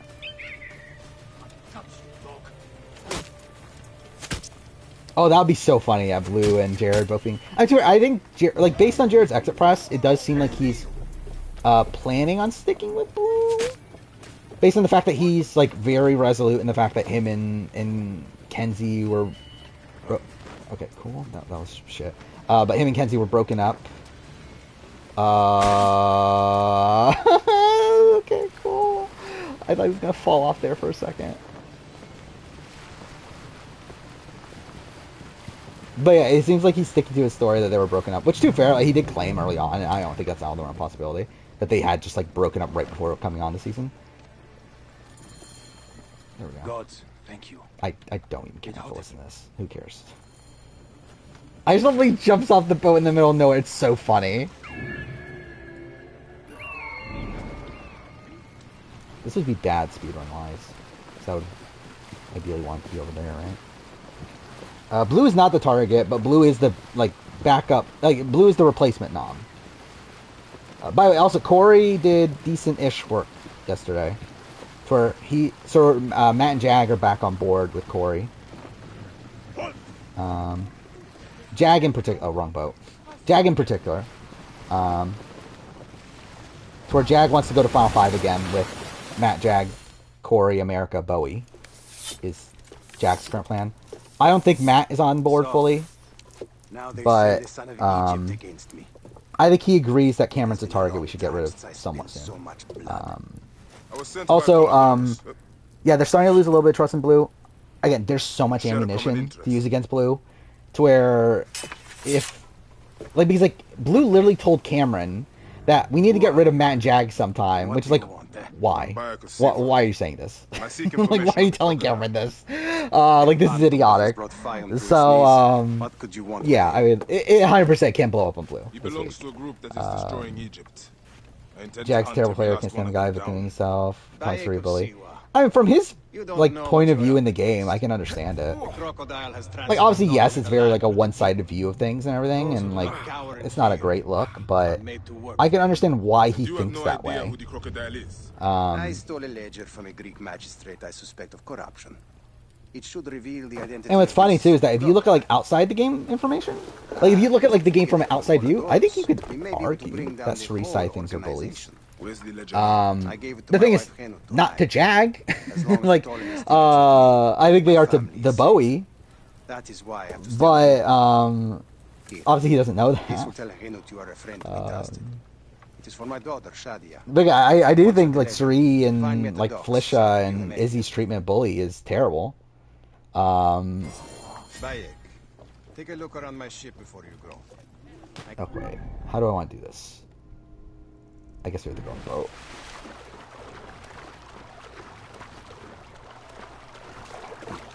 But again, like, they weren't like bullies to Jag.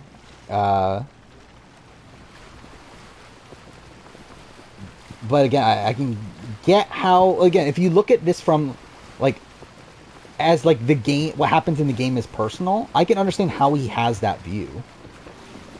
But it's also, like, hypocritical because, like, he's doing some of the same things that he's, like, upset at Suri for doing, that he's calling bullying. And also, he, like, would ideally do those things, too. So, anyway. Forget Bowie's 45? I don't forget that. I literally just wrote, like, I went through my notes. And yeah, I am gonna call out Bowie for saying that she's 34. Which again, I do think played a factor into why people don't like her, or didn't like her early on. It's not the end all be all for sure, but I do think it is like a like I think it somewhat mattered. And like people like it putting like distrust in people, with people not believing that she's actually 34.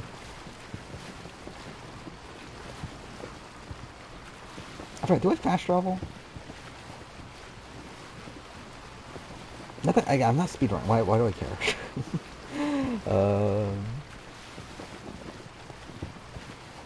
Dude, we're 4.5 hours into this.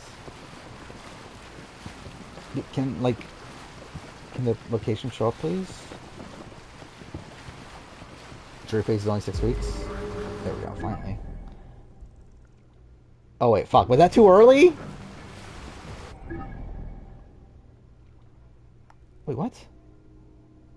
Isn't it supposed to...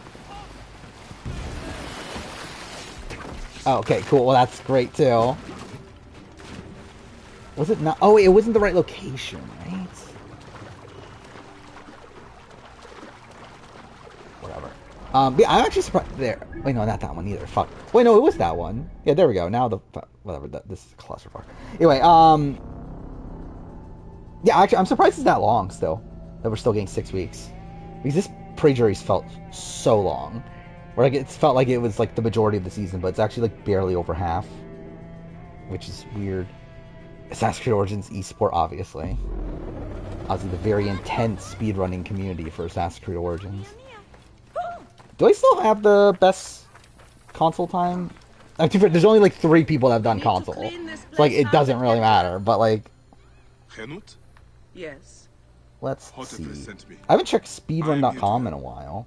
And I have your daughter's doll. No Great. Updates. I was awaiting word from my For any man. run I posted. I still need to get that Left Behind run I want. It still bothers me. I haven't gotten the Left Behind. Left Behind remake run I want. But whatever. Oh, I love my new doll, Bayek. I will name her Iset. And she will be the protector of 7th. all Fayoum. Yeah, I'm still the highest, but also like almost no one has done console. There's only one legitimate console run, and it's an hour and a half, over an hour and a half slower than mine. So it's like it doesn't really count. But yeah, for me to get like a 31551 on console, I think it's okay. I ideally want to, like, my issue, like, I really want to get the perfect AC Origins run for console, for my standards on console. The problem is that, like, everything goes wrong in the final split. Because, like, the final fight is, like, the hardest part of the game, or, like, the final, like, stealth encounter. It's, like, the hardest part of the entire game. And if you fuck it up, you lose minutes. And that happened in my PB. Don't worry. They wouldn't dare touch someone. What is Suri doing this week? Not doing much, right? To be fair, she doesn't need to do that much. Like, she's safe in terms of, like Cameron's not gonna go after her. Obviously, she does. Like, in an ideal world, yeah, she would build up allies, have people that want to take her to the end, but also, I don't think that's feasible for Suri. Unless, like, she were to really, really miss someone at this point. And, like, she is, like, building a stronger bond with Blue.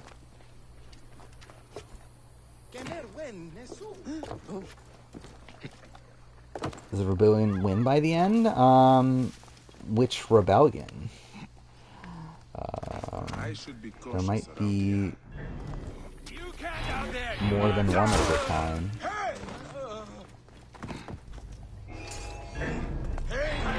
And also for the main character, would you even want the rebellion to win?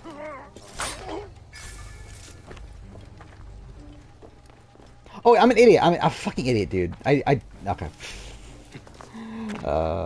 Fucking idiot. Fuck this game. I went too, like, quick. I was supposed to talk to her first, and then... Halt! Stay there, you... Yes, she'll race me when I definitely wasn't, like, way, way ahead of her.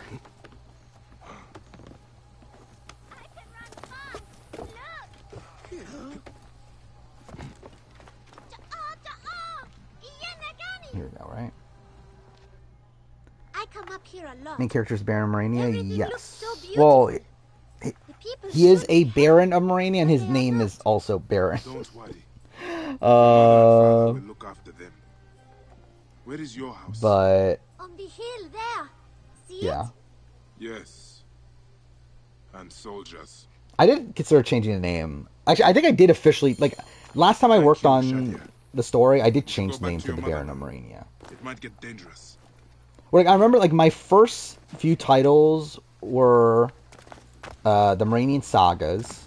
Then there was the Moranian Cycle. Did we find the ledger? And then I think it's when I got Tales from Morania. I think I changed it back, and then that's the one I kept for a while.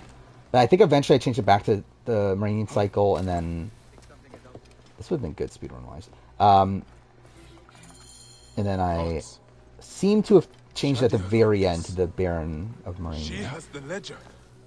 The issue with that, I mean, the thing is, like, what's the actual definition of Baron? Because Baron is like a noble person, right?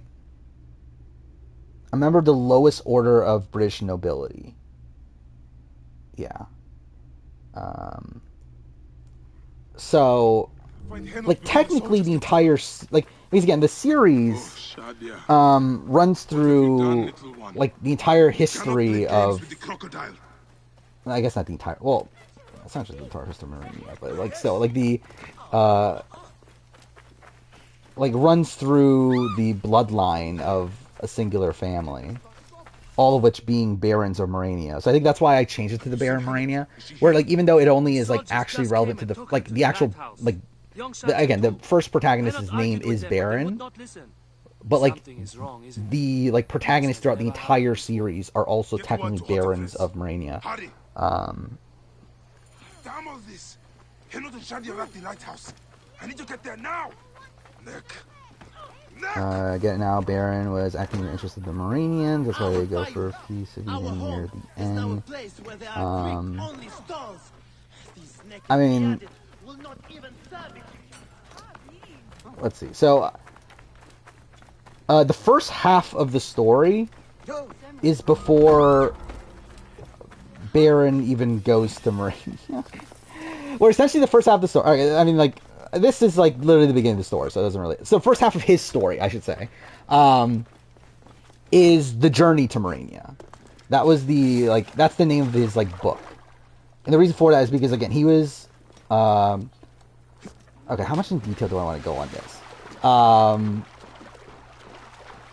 Because like this is super convoluted in terms of lore. Why he's raised on Kasaya. But again, there's a planet called Kasaya, which again is named after the Survivor tribe. Yeah, like he was raised on Kasaya, orphaned there. He finds out about his Moranian lineage, and eventually, like he essentially grows up wanting to travel back home. And eventually he's able to travel back home and like have a group of friends as a growing whatever. Either way, like you get like this like One Piece style adventure on the travel back to Morania, which that's the entire first half of his story is like a lot of world building, a lot of like setting up the overall like structuring of the world. They're obviously like introducing the characters in his story and him obviously, but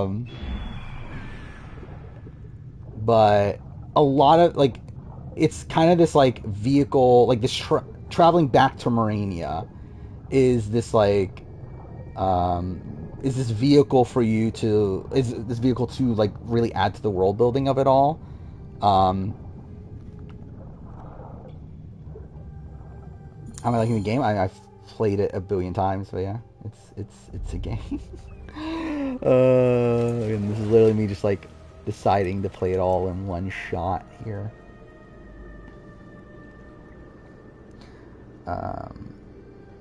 And also like him being isolated on the planet of Kasaya,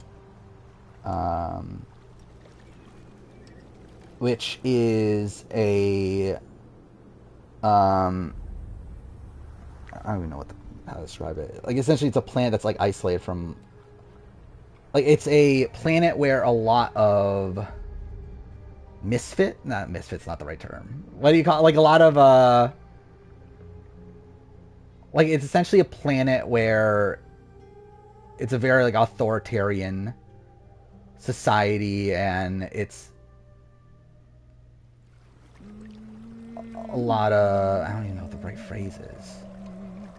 It is over. Essentially, like there's no like native Kasayans, but it's like it's where like the old Moranian Empire would send its like exiled people to. He has taken everything from us. Eyes of Tales from Morania protagonist, a ripoff of Amelia from Cosmic Fury. I mean, Amelia doesn't even. Did it go back to Rafconia or whatever? It's destroyed, right? None of that will bring and also Baron's dad's dead, which I can spoil that considering that's literally the very beginning of the story. We both will. Not baby, but very young. I hope so. I think I decided on like he was 4 or something. Has he not been able to tell you anything? Only that there were other men with Where large, imposing. Should I just like go should I just talk more in detail about Tales from Morania? I might as well, right? Who the fuck's watching this late? And also, it's like when am I ever releasing this? Yeah. So his dad was part of essentially the Moranian government or Moranian Empire is like this one that's like very controlling of this system, to where they have a thing that I called the tracker program. Like this is essentially that they would send these like individual member like Moranians across like to each of the planets, to where they would essentially like spy on the other planets, like try to like make sure that no rebellion was organizing against them, also keeping their artifacts secure, because there was also an incident way earlier in the story that made them separate their like all the artifacts that were not together in one spot. So like essentially each planet has trackers. I think the decision was to have 2 trackers on each planet, I think. I don't remember exactly. But yeah, these like Moranians that are there to essentially spy on each of the planets, and Baron's father was a tracker for Kasaya. But ends up being murdered for reasons that I'm not going to spoil, because that's important shit if I ever release this fucking story, which is so convoluted. Like it's, but yeah, yeah. He's still watched over by the other tracker, who is the person that he like considers his like father figure, but is never like taken back to Morania, as again they're supposed to be.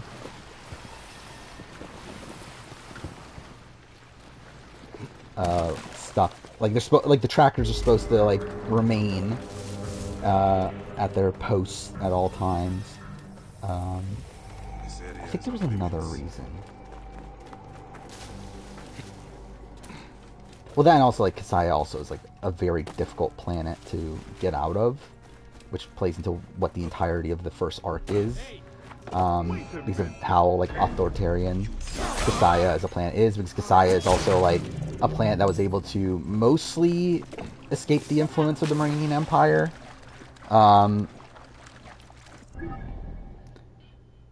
Where it's a planet where a rebellion had already succeeded, however, a rebellion that was no threat to the Marinian Empire, where they remained isolated within the planet itself.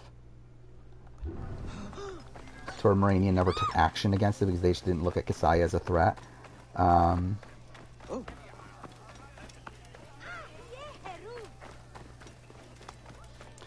The other tracker... Oh, actually, wait, no, I'm an idiot. The other tracker dies, too.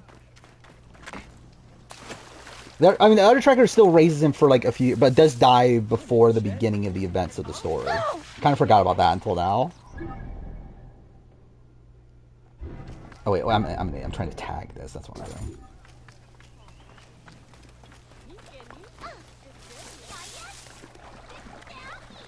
Where I think it was, like, on his deathbed is when he learns about Morania.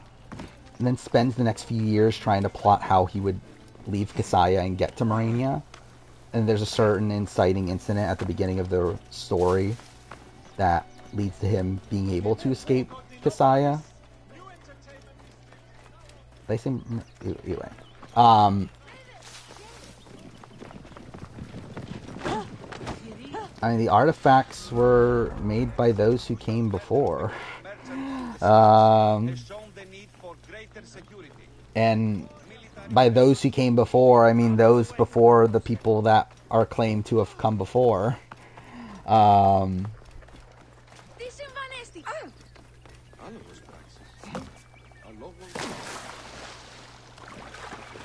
I think that's like a bit too... Like, I think I'm still not willing to go all the way in like revealing like the endgame stuff, but I think I'll talk through the first...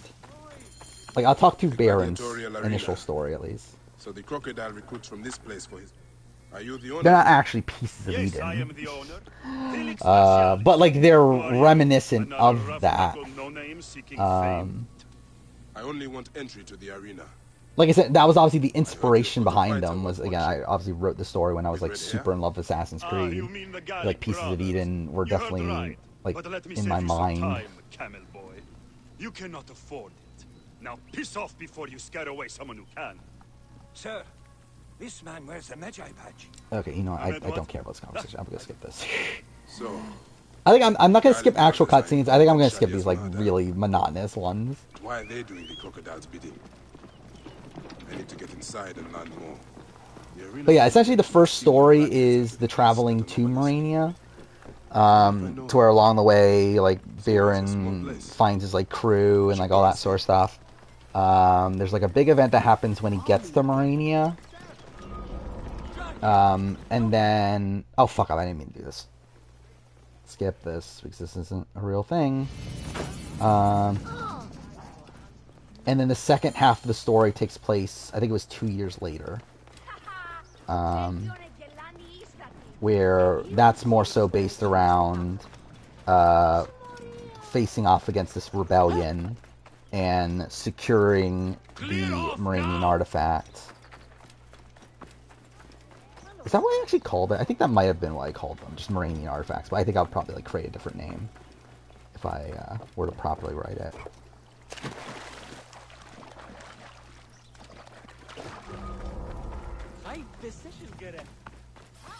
Oh, yeah, I mean, like, well, the ones who came before are literally just, like, just the people who lived on Earth who, there's the sea one. There's, like, nothing actually, like, or at least initially, at least, I guess they changed it, didn't they? They retconned them to actually make them gods, but, like, they're not supposed to be.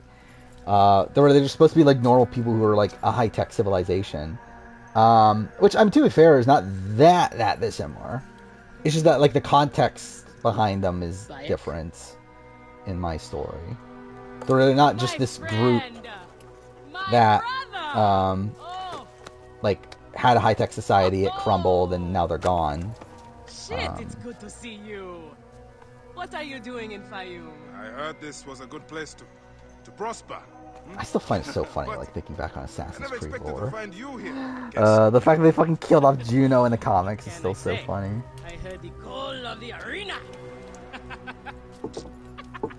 Can you believe it? It's funny, like, this is also, like, at this point, they didn't even know what they were doing with Assassin's Creed lore, right? The Origins, where they just, like, reset everything.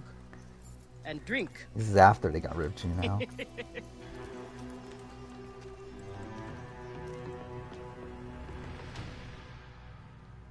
But yeah, there's like no like Juno style figure in my story.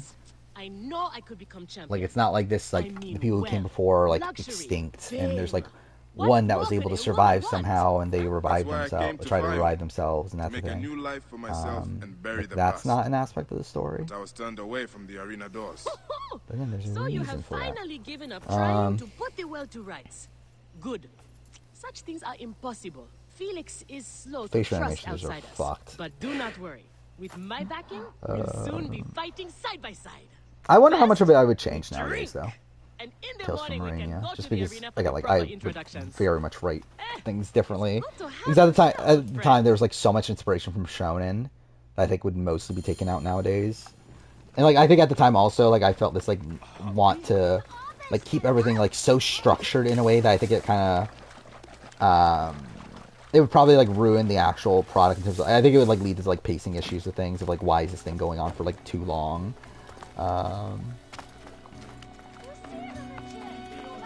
Not within the first story though, because like straight up like the first story, like just Baron's story, the first like two, well I guess it's really the first book, like that was my initial story. It was just that, and I realized like when I finished that, I was like fuck, there's so much more I could do with this, and there's so much more I want to do with this.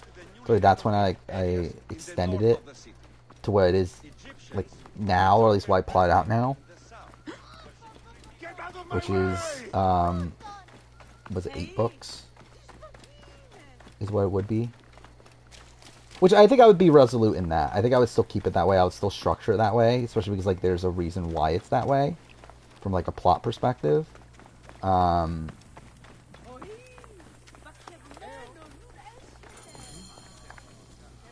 And I think I wanted it to be that way to where this man through to be my partner. because like also there's also like a theme to each of the books. Probably theme's not the right. I mean, there are themes to each of the, like individual themes to each book, but there's also like a there's like a point world building wise to each of the books. The Guardians of Siwa would be more fitting. Is that memorable enough? To where they each explore like a different aspect of the world. Come inside. Which like in a way is kind of what like I respected from Avatar, of all things. Avatar, the James Cameron series, where like it feels like he's taking like a similar approach that he's doing the movies of like, okay, like Way of the Water is obviously focused around like the water tribe and like exploration of them and that sort of thing, and then like the next one's gonna be a different thing, and like again like it is kind of structured in that way, like it kind of feels like artificial in that way, but I kind of like also like it like in a way that way. The cycle stuff did not repeat 8 times. Like it's again like each book is a different protagonist that most of the time is like the next in the bloodline.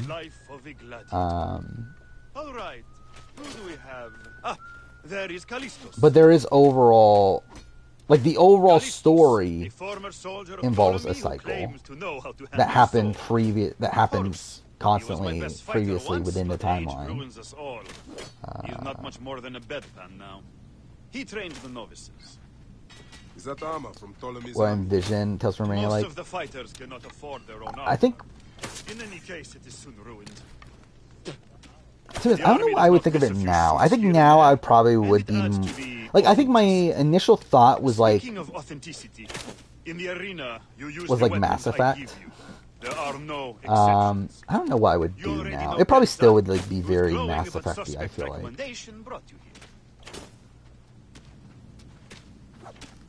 Where like straight up, like there's certain plot points that are taken straight from Mass Effect that I would change now.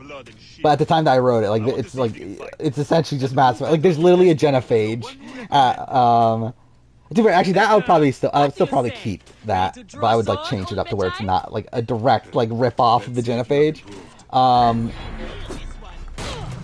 You need more style and flash. But yeah, there's like certain plot, and like there's literally an entire book that is based around like building up a crew to take on a suicide mission. So yeah, it's like there's like probably like too much ripping off of Mass Effect at points to where I would change that.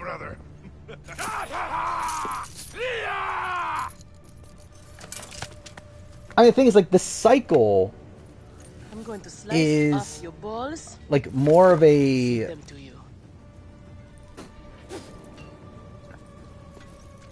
it's tough to describe without like spoiling it. Like, it's not like a I know who they are. It's kind of like a cycle in the way that like the fall of the Roman Empire is a cycle. Like the fall of like these great empires is a cycle, I should say.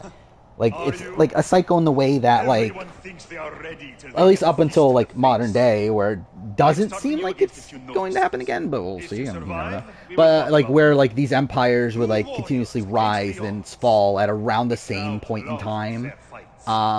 Do not disappoint them. Or like it's a cycle in like that way, more so than like, oh, it's like a cycle where like each of these like little plot points are happening every single time and that sort of thing. Are they screaming for our blood or for theirs? Any blood will do. No such thing as innocent here.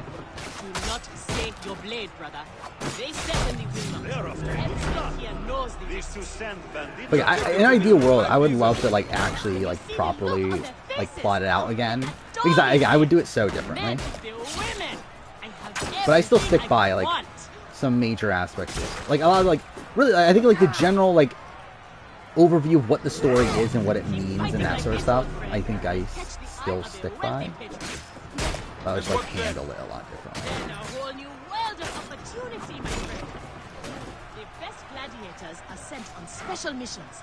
But yeah, more than likely, will I ever do it? Probably not. Then let us make sure they notice us.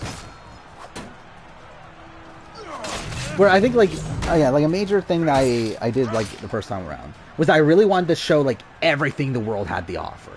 Like that was part of like why the book eventually got to 8 books, or the series got to 8 books.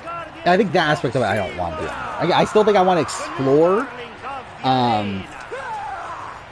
like each like sector of the world, but I don't feel the need to like, okay, we need to go like to every single planet in the world and like explore like what that planet is and like all that sort of stuff. Like that doesn't matter, right? Like I think that's like, I think it's better off to like not.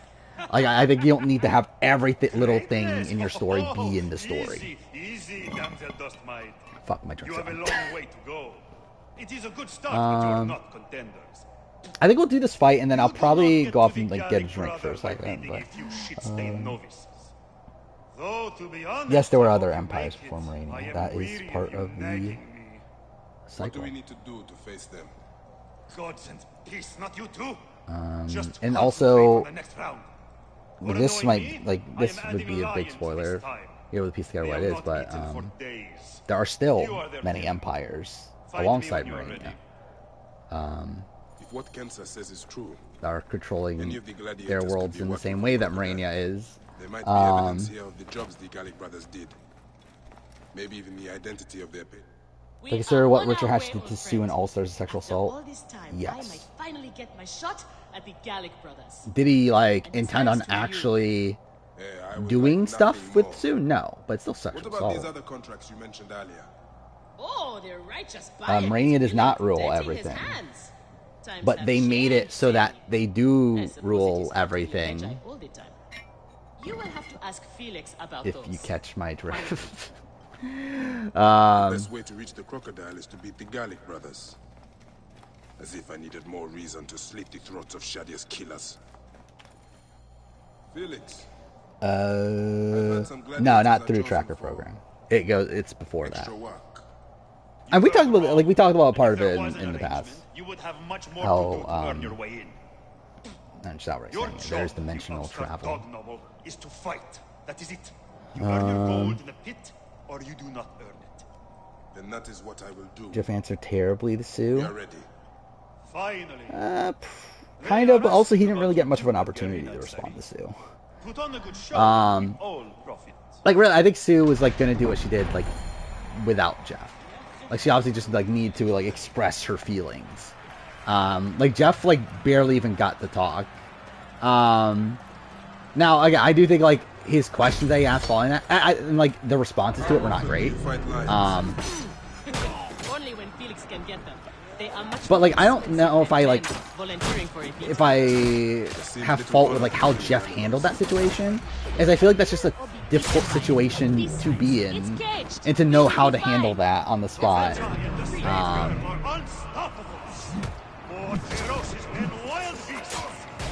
Especially like because like yeah, she like instantly lashes into Jeff to where once that happens, like obviously you're going to be thrown off guard. Like you're not going to know like what you should say in that instance. I think a lot of what happens after that is really just him trying to like figure out what to say because he's so like thrown off guard by like how angry Sue is in that instance.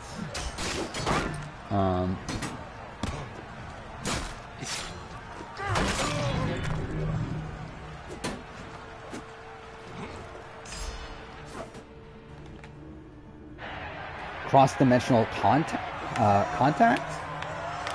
They make it so that they don't, so that the other people don't. They have a reason to check in on other dimensions, but they make sure that no one but them can. And outside of Mrania, outside the Mranian like royal family, and those higher up in Mrania, I guess, knowledge of the other dimensions is not known. It is a dangerous job. And actually, to be fair, I mean, this is a spoiler for Beyond Book 1. This is a Book 2 thing. You will get your chance against the brothers. The dimensional travel, but. Is Kensa okay? Holy Anubis. I have to win this.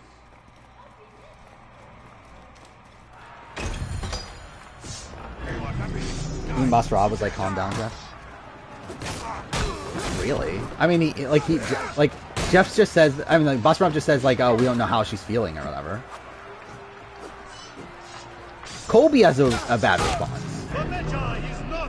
Where, like, Colby says, oh, yeah, we didn't see anything or whatever, and, like, and then, oh, you should know, being with Richard Hatch, he's naked all the time. It's like, okay, that's terrible. Like, no, that's not the response to this. But yeah, I don't think Jeff like responds that poorly to it. I don't know what you would want him to say. Like, because he does say I'm sorry. Like, I mean, like, what else do you want him to say in it? I don't know what else he could say.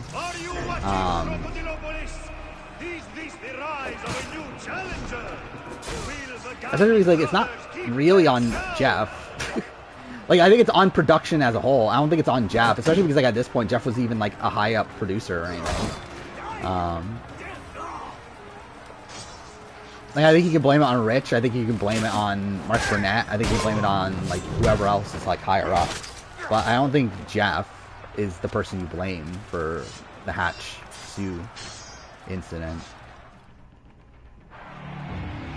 What would be their motivations for... They're not meddling in other dimensions. They're simply making sure that no one wants to meddle with theirs.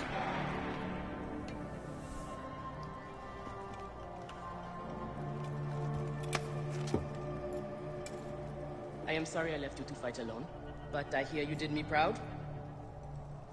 I guess we'll do this next fight, and then I'll go get a drink real quick. Except that's like a pretty lengthy cutscene anyway. I'll tell you everything in good time, brother. Just know that our future has never looked brighter. Oh, you're talking about by the way, you're talking about the Jenna one at that point? I didn't see that one, but yeah. Bye. I mean, the thing about Jenna, though, I think the thing about Jenna, I think the context that's missed there is that no one believed Jenna. No one believed that that's actually why she left. People thought that she just quit the game. Because she just came off of a season where she wanted to quit the game. Like, Rob Cicino has openly said in podcasts that he thought that she was just quitting the game because she couldn't take it. And I think that's the way a lot of people took it on the island. And I think if you're, like, Jeff in that instance, if, again, under the assumption that he doesn't know the exact details about her mom, and that she's, like, actually, like, on death's door and everything, I don't think it's that crazy of a thought. That, okay, she's just, like, making excuse about wanting to quit the game because, like, she, doesn't, like, she can't handle it. Because, again, she literally almost did the same thing the last season. And again, with this being All-Stars, where, like, it was the tougher conditions, you got a whole bunch of rain. It was literally the day after the Rupert Shelter incident, where, again, there was just, like, a monsoon of rain coming down on all the tribes. Like, I think it makes sense why you would think that she's quitting the game, because she can't handle it. But, yeah, it's like, obviously he's wrong, but I can understand why he would think that way.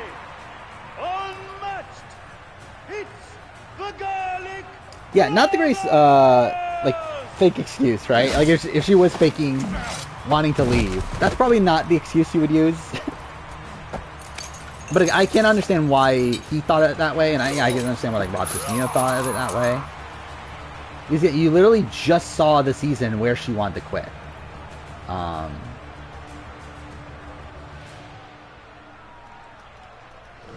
Okay, cool. There we go.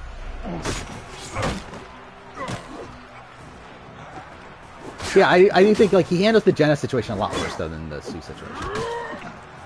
Where I do think the Sue situation is just one where, like, I don't think there was a way to properly handle that for Jeff himself. But yeah, the Jenna one, yeah, he definitely could have handled that one better.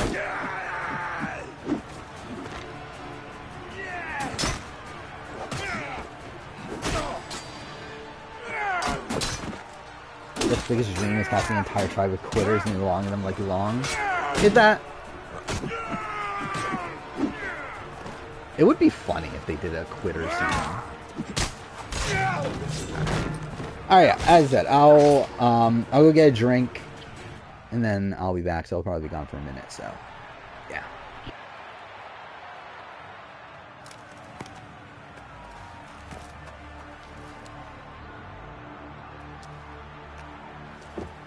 Crocodile!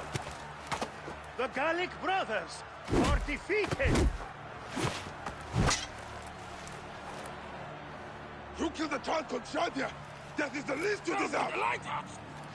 We didn't kill her, I swear! We have done many terrible things, Sewan, but the murder of the child is not one of them! All hail the new champions! We were the guardians of Siwa!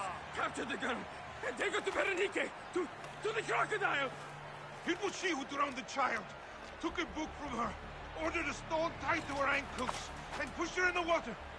There was nothing we could do. This is the real reason you came to me, isn't it?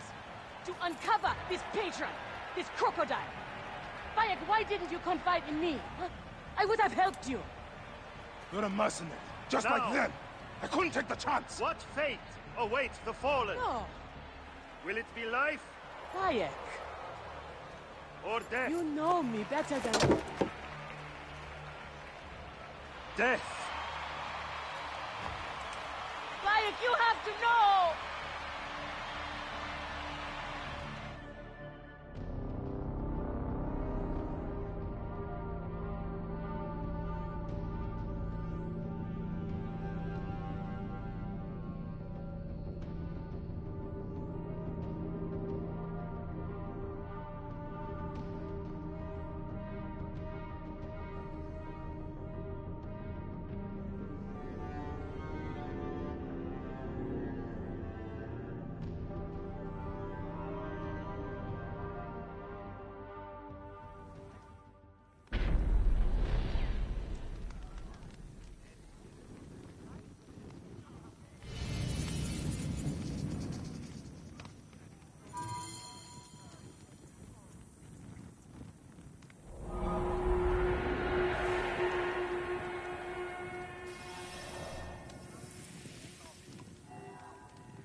Alright, we're back.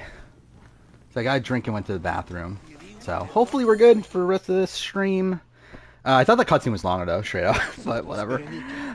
She is the crocodile. She is the one who Just worst moment as host. She's the one who has brought ruin to so many. She calls herself the sponsor of Fayum's prosperity and culture. And her influence is felt throughout the region.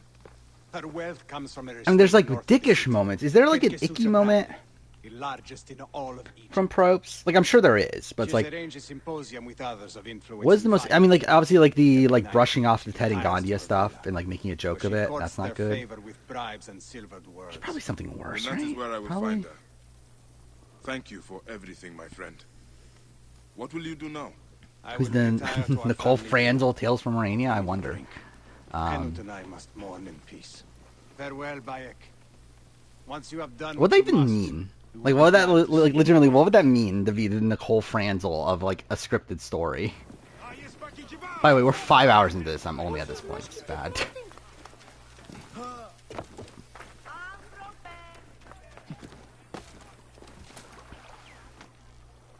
I really wonder how long we're gonna go for tonight. Because to be honest, I could see a world where I just say fucking go and finishing everything here. By the way, I guess I should like make sure the mic's on again. Okay, cool. Just making sure because I just realized I never did. But yeah, I can see a world where I just say fuck and do everything. But if I do, it'll be like what? Probably like a 12-hour stream. So I don't know. I don't think we'll go to 3 a.m., but we probably could go to like 1 a.m. If I decide to do everything, which I'm not sure if I do. Was Bailey voted out over Devon because Nicole Franzel wanted Mama Day in the jury? Says I don't remember exactly what the reasons were. I don't think it was because she wanted her in the jury. I think she just like thought she had a more of a working relationship with Devon than Bailey. And even then, I don't think that was the deciding factor. I think they just looked at Bailey as more of a threat in the game than Devon. Like Bailey had more of a chance at winning competitions than Devon. And then yeah, like Devon had better relationships with like Danny Donato and Nicole. There's the granary Hotefres spoke of.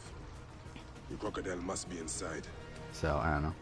And I think they looked at her as a more like emotional player because of her like outlash with like Christmas and like all that sort of stuff.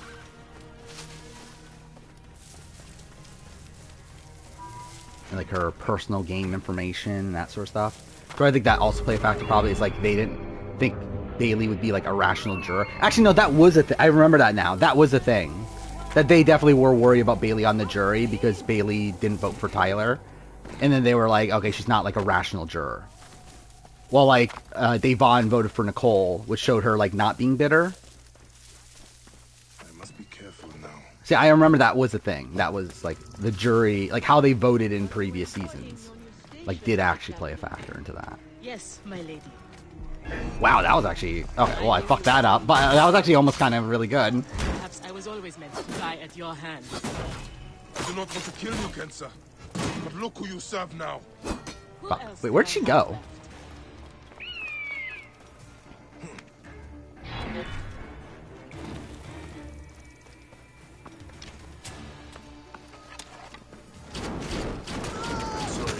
That looks stupid.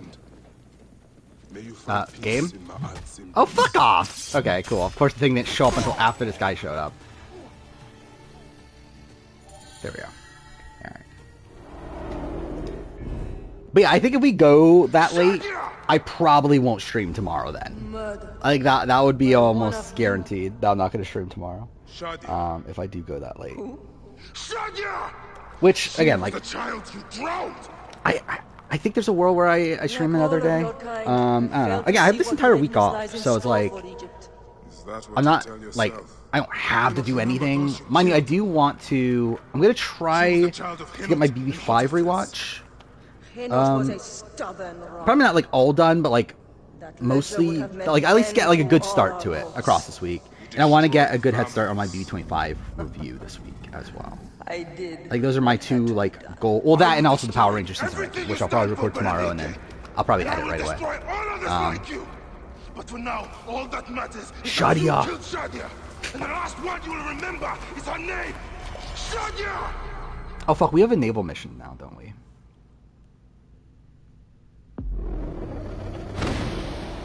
Yeah, that's definitely what I wanted to do. Oh, wait, is it naval or is it modern day? I think it's modern day. Anyway. Not BB Can 5, BB5. Did I say Can 5? I meant BB5. BB5 US. Because I'm doing a video on it next year. And to be fair, it's early for that, but I just want to get it out of the way. Because, like, really, Total Drama Action was the last thing I need to watch for, like, this specific batch of videos. But I'm kind of, like, I just, like, want to get BB5 out of the way. It's going to take so long. And same thing with Mighty Morphin Season 2, where it's like, I might as well just get both of those, which are going to be long and also are not that far off of this batch of videos. Like, I might as well just get them out of the way so I don't have to take the time to watch them later down the road. And also, like, this batch of videos is going to end up being a weird one anyway. Where I mentioned that before, that, like, this current batch of videos I'm working on, I can't do a lot. Because, like, there's a lot of videos I have to wait for specific shows to end and that sort of thing. So, like, I might as well just, like, get as much of a head start on other things as I can. Black Garnet's not until the end of next year, so that one's waiting a little bit.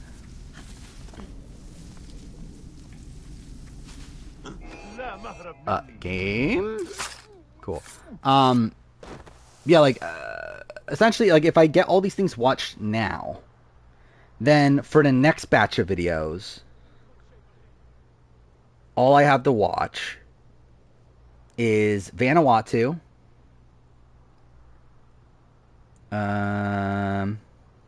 Black Garnet, Real Challenge, and Amazing Race 6. Yeah, so that's it. There's a whole bunch of games I need to play, actually, for this next batch of videos. The one after the one I'm currently working on. Which is what? Uncharted 2, I'm doing a video on.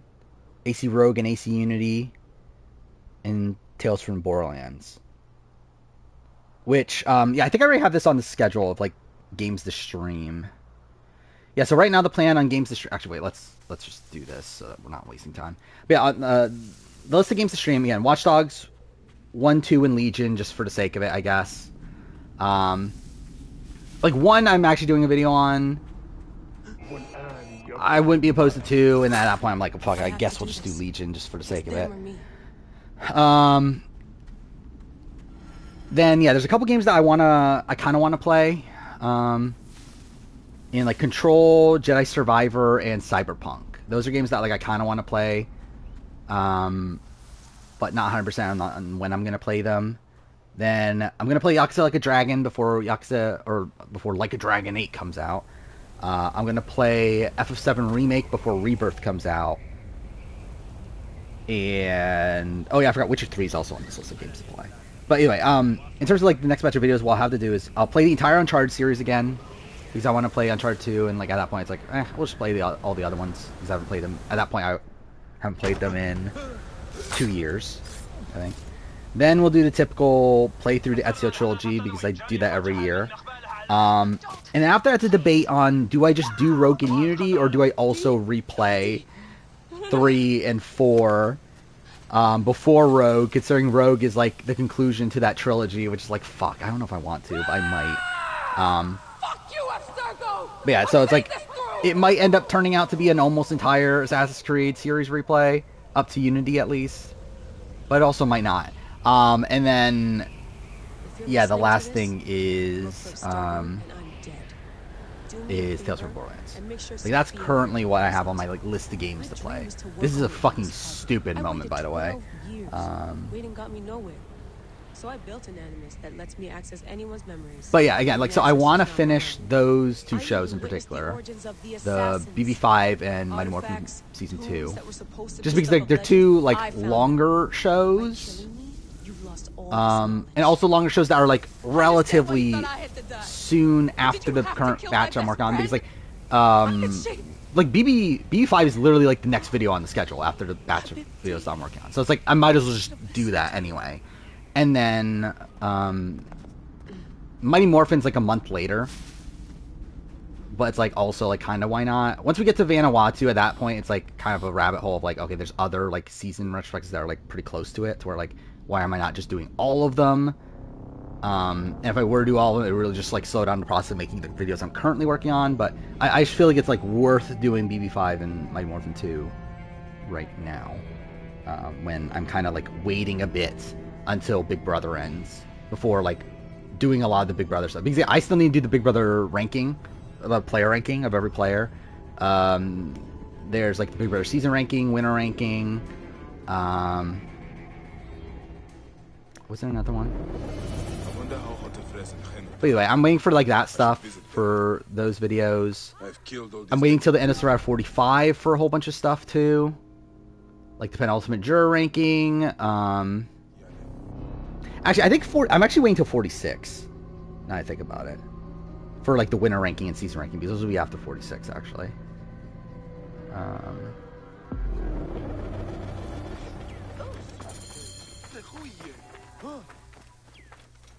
And then yeah, there's some BB Can videos I'm waiting for BB Can 12 for. There's some Australian Survivor videos I'm waiting for the Titans versus Rebels whenever we haven't even gotten that announced yet, have we? But whenever that happens, I'll make some Australian Survivor videos. So there's like just a lot of stuff that I can't do yet. Like even like I want to redo my Assassin's Creed series ranking. I can't do that until Mirage, which that's still, I mean, too bad it's not that far away, but that's still something I have to wait for. Yeah, again, like there's just a lot of stuff I can't do quite yet. Let's just run through this. I'll just Survivor UK stuff. Don't know when that's happening. By the way, how do we still not have a date for that? Yeah, penultimate juror ranking for Survivor. Ranking players that re-entered the game for Big Brother. I can't properly do that until we see how Cameron goes on this season. Challenge spin-off ranking. Again, can't do that until after All-Stars 4. Or at least I won't do it until All-Stars 4. I'm kind of debating, should I just do it after USA 2? But I think I'll wait until All-Stars 4. Just because, like, after All-Stars 4, we don't have any, like, currently announced shows. So I feel like at that point, there should be at least a little bit of break in between challenge shows. Or at least challenge spin-offs, to where I think it'll be a bit safer to, like, release that video, like, somewhere in, like, March or April or something.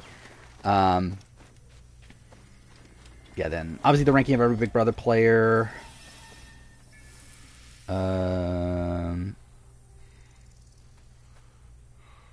What else is there? Survivor, who would I vote for? I'm waiting for 45.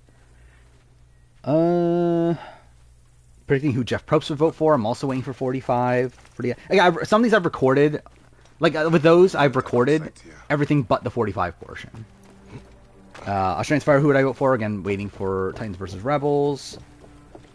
History of Confessional Counts, waiting for this season. Let's see. Yeah, AC Series ranking. Favorite character from every season, I'm waiting for this season. To solidify it. I technically recorded it. I just recorded it as Felicia, just to, like, in case. But with Felicia going home this week, I would not be shocked if I changed my mind. Actually, I do want to do a Trader season ranking at some point. I don't know if I do that now or wait. Like, now as in, like, next year. And, like, after, like, this batch of Trader seasons. Or, game. Are you not going to let me? That's great. Yeah, the iconic theme of Titans versus Rebels.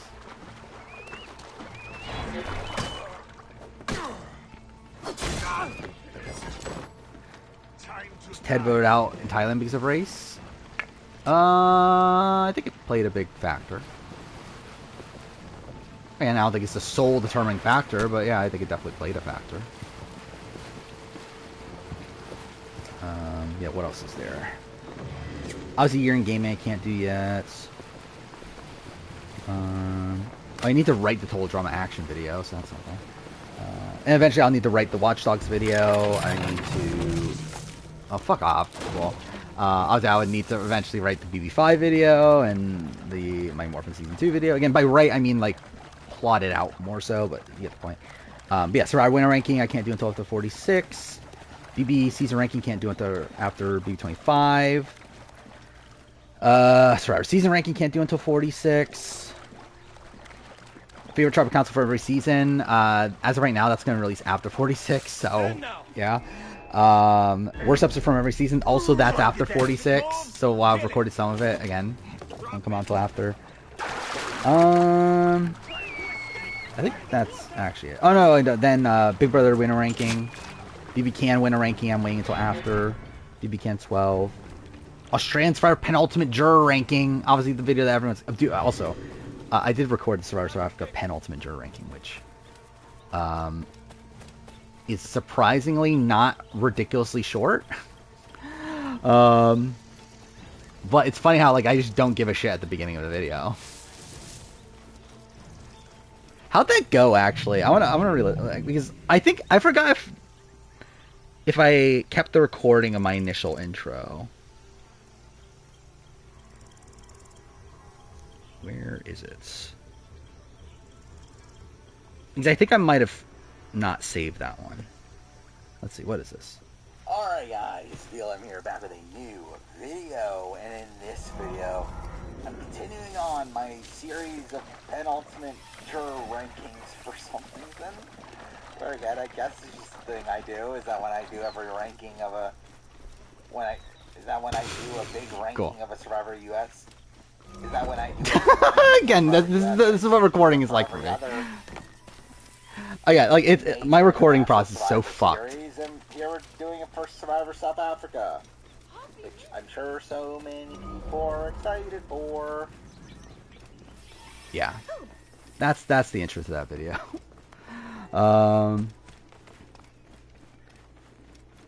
Is it Brian or Clay who said they want a black winner? It's Brian. That said that to Ken. That we can't let it have 2 black winners in a row, is what he said to Ken.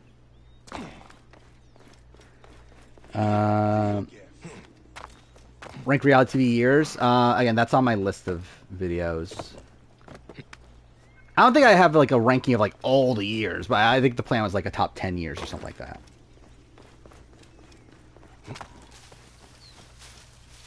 I'm straight. Most of that is being like I recorded the ending, like the ending part of that. I re-recorded,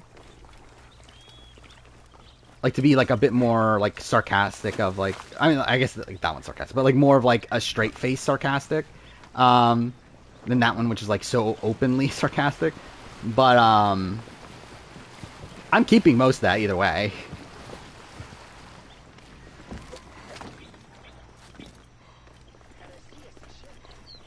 Because again, like Survivor South Africa, like I did this for, was it the first boot ranking and the merge boot ranking, where I pretty much did the same thing, or maybe it was both for all I know, of like, yep, I'm making this video. This is definitely a video that I'm sure so many people are excited for. Look who has returned. Bayek of Siwa. Perfect. But again, like just listening to raw audio, like you can tell why. I have to edit so much shit with these videos. Because again, like as I said, like I can't record a video live. It'd be a fucking disaster. Like live and unedited. Like it would be a fucking disaster. To the Queen. Yeah, like I'm just so used to like redoing lines and everything. Bayek, you arrive at an opportune time. Cleopatra, I'm still looking for the men who killed my son. The order is neutralized. Was my hunt for me or for you? I'll be honest, like I think replaying this game, I don't care anymore about this game. And how many more names? Like I still love Bayek as a character and everything, but like I definitely don't actually care. I like you, Cleopatra. But I love how Cleopatra's wearing the same like clothing every time we see her in the early game. Have you forgotten? Like she just wears this like very thin, like, is that a dress? I guess it's a dress. Nothing ends simply. Like she just wears the exact same one every fucking time. I am your pharaoh. You are Magi to all of Egypt. Follow me. We have a gift. see how. Yeah, I think we'll finish this around probably even past the 7-hour mark. Speaking of Magi, which sucks. Any news of Aya? Why should you need a British accent? That is a question. We are expecting Pompey. I mean, that's just Assassin's Creed. They just give everyone a fucking British accent. That's what they did with ACE Unity.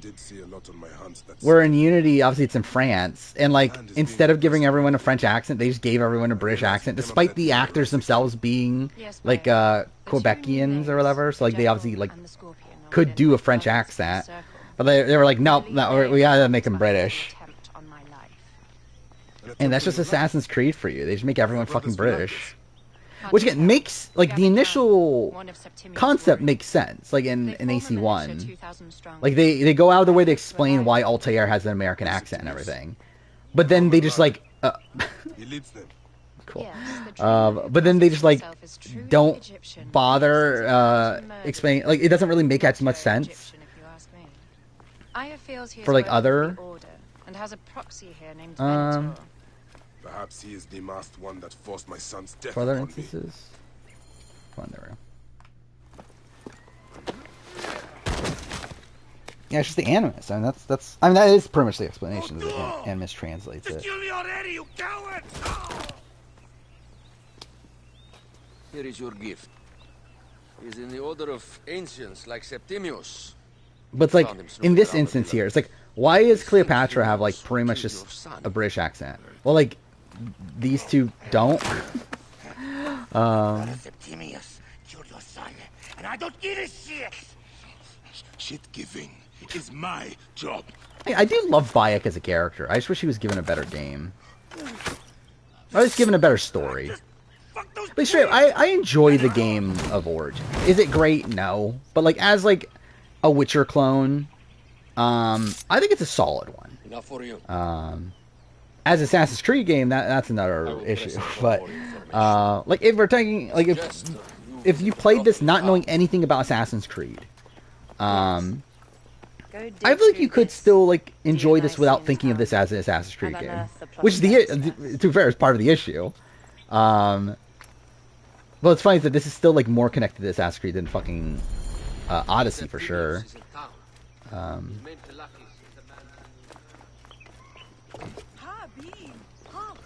And I think in general, like that's kind of like at the end of the day, I still think Origins is better than Odyssey. But like in a way, I kind of like I don't know if respect is really the right term, but like Odyssey doesn't try to be an Assassin's Creed game. Like it simply is like a game that like was like named Assassin's Creed Odyssey because like Ubisoft wanted them to. Like when even initially it was conceived as a spin-off. Or not, like it was going to be called Odyssey and Assassin's Creed Story, something dumb like that. So it's like, again, it's very clear developers themselves did not want it to be an actual Assassin's Creed game. It was Ubisoft that like made them make it like a mainline entry. So like in a way, I can kind of like respect the fact that they didn't give a shit with Odyssey. Well, like this game does give a shit, and it's just not that good.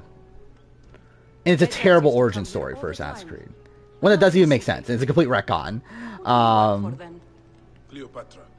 I heard she was in town. Okay, why am I listening? I don't care about this. And this is fucking stupid too. Wait, why is this guy here? The fucking random guy for that gives you like the weird Is this Hidden Ones or Christophero's? One of the setups. I will go to the Sarajina camp to Rogue One like? To this letter. In what way? Wait, what? Oh, I had to pay her first. God damn it. Make yourself I comfortable forgot about that. upstairs. Now I have to go back up. Imagine that in a speed run. How much time I would have lost there.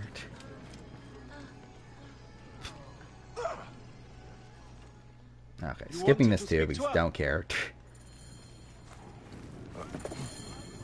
Oh, you mean, oh, okay, yeah, like Assassin's Creed story, like, yeah. I think it was an Assassin's Creed Adventure or something like dumb like that. But yeah, it was essentially, yeah, the same thing. Of like, it not being a main entry, but yeah, like they're adding in that, like, epithet or whatever it's called. By Anubis, this place has been busy. Venator does not work alone. Target. Well, yeah, it's so weird too that like Ubisoft Quebec is now the one in charge of Assassin's Creed. Like it's so weird. That's the decision they made. They're like, you know what? This team that doesn't actually want to make an Assassin's Creed game, we're gonna make them the fucking ones in charge. Like it's so bizarre to me. I generally don't understand. Like what Ubisoft is thinking that they're doing with Assassin's Creed. I get it in terms of like, okay, make it for the general audience. We don't give a shit about actual Assassin's Creed. I guess skipping this was just going over the fucking thing. Like I get that aspect of it. And like obviously most people did like Odyssey. So like to them they're like, okay, Odyssey was a success. Let's try to do it again. Even though like they already like have given up on that, right? Like they already said that Red is going to be the last RPG in the series, like open world RPG. Which makes you question even more, like, why are we giving everything to fucking Quebec then? Why is Quebec in charge? When, like, the only game that they made that was, like, that well received is a type of game that, like, you're only going to make one more of. And, like, Montreal's still involved, and they're like, working together, but, like, they are considering Quebec as, like, the main team of the two, which is, like, just weird. Especially because, like, narrative director of the series at this point is Darby McDevitt, who works for Montreal. So like that's also fucking weird. Alicent is better than the Targaryens. Oh, maybe agree with that. Probably. Okay. Yep, that's for sure what I wanted to do.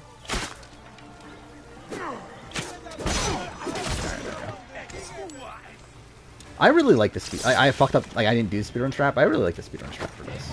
Oh wait, I don't even have the thing equipped. Should I equip it?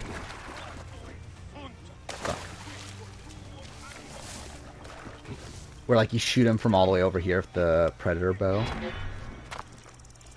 I'll watch House of Dragon Season 2. I don't know if I'll watch it right away. I'll watch it eventually. Hey, I might as well equip this while I'm here. Because why not? I need a Predator bow. That one. I guess we might as well do it here. Because I don't fucking feel like it. Again, this is fucking stupid too from an Assassin's Creed standpoint, but it's also like the optimal way to do it speedrun-wise. But I just love also the fact that they're talking about how like, oh, Assassin's Creed Mirage, we're going back to old school Assassin's Creed, and they fucking have an ability where you can like auto kill like a group of enemies at once. Like fuck me, dude. The high seas have taken me for some time, but now I'm yours.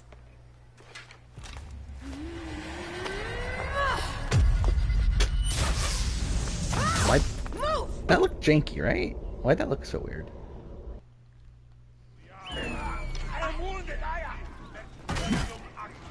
Okay, did that not hit for some reason?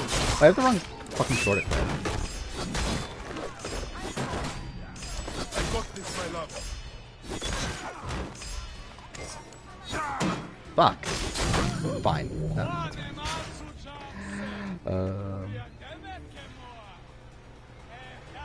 Can show up. That was fucking weird.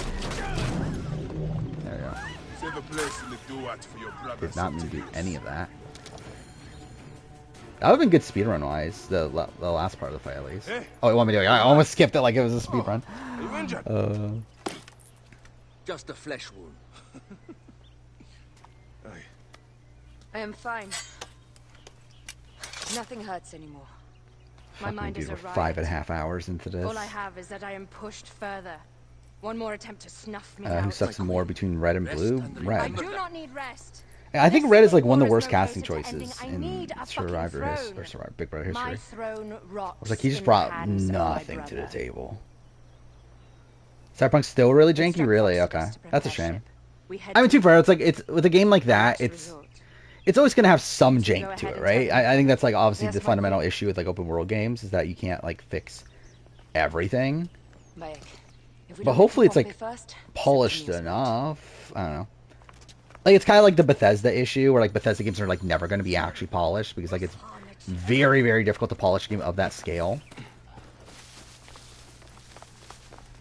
Still way better though. Okay. Again, I'll play it on stream at some point.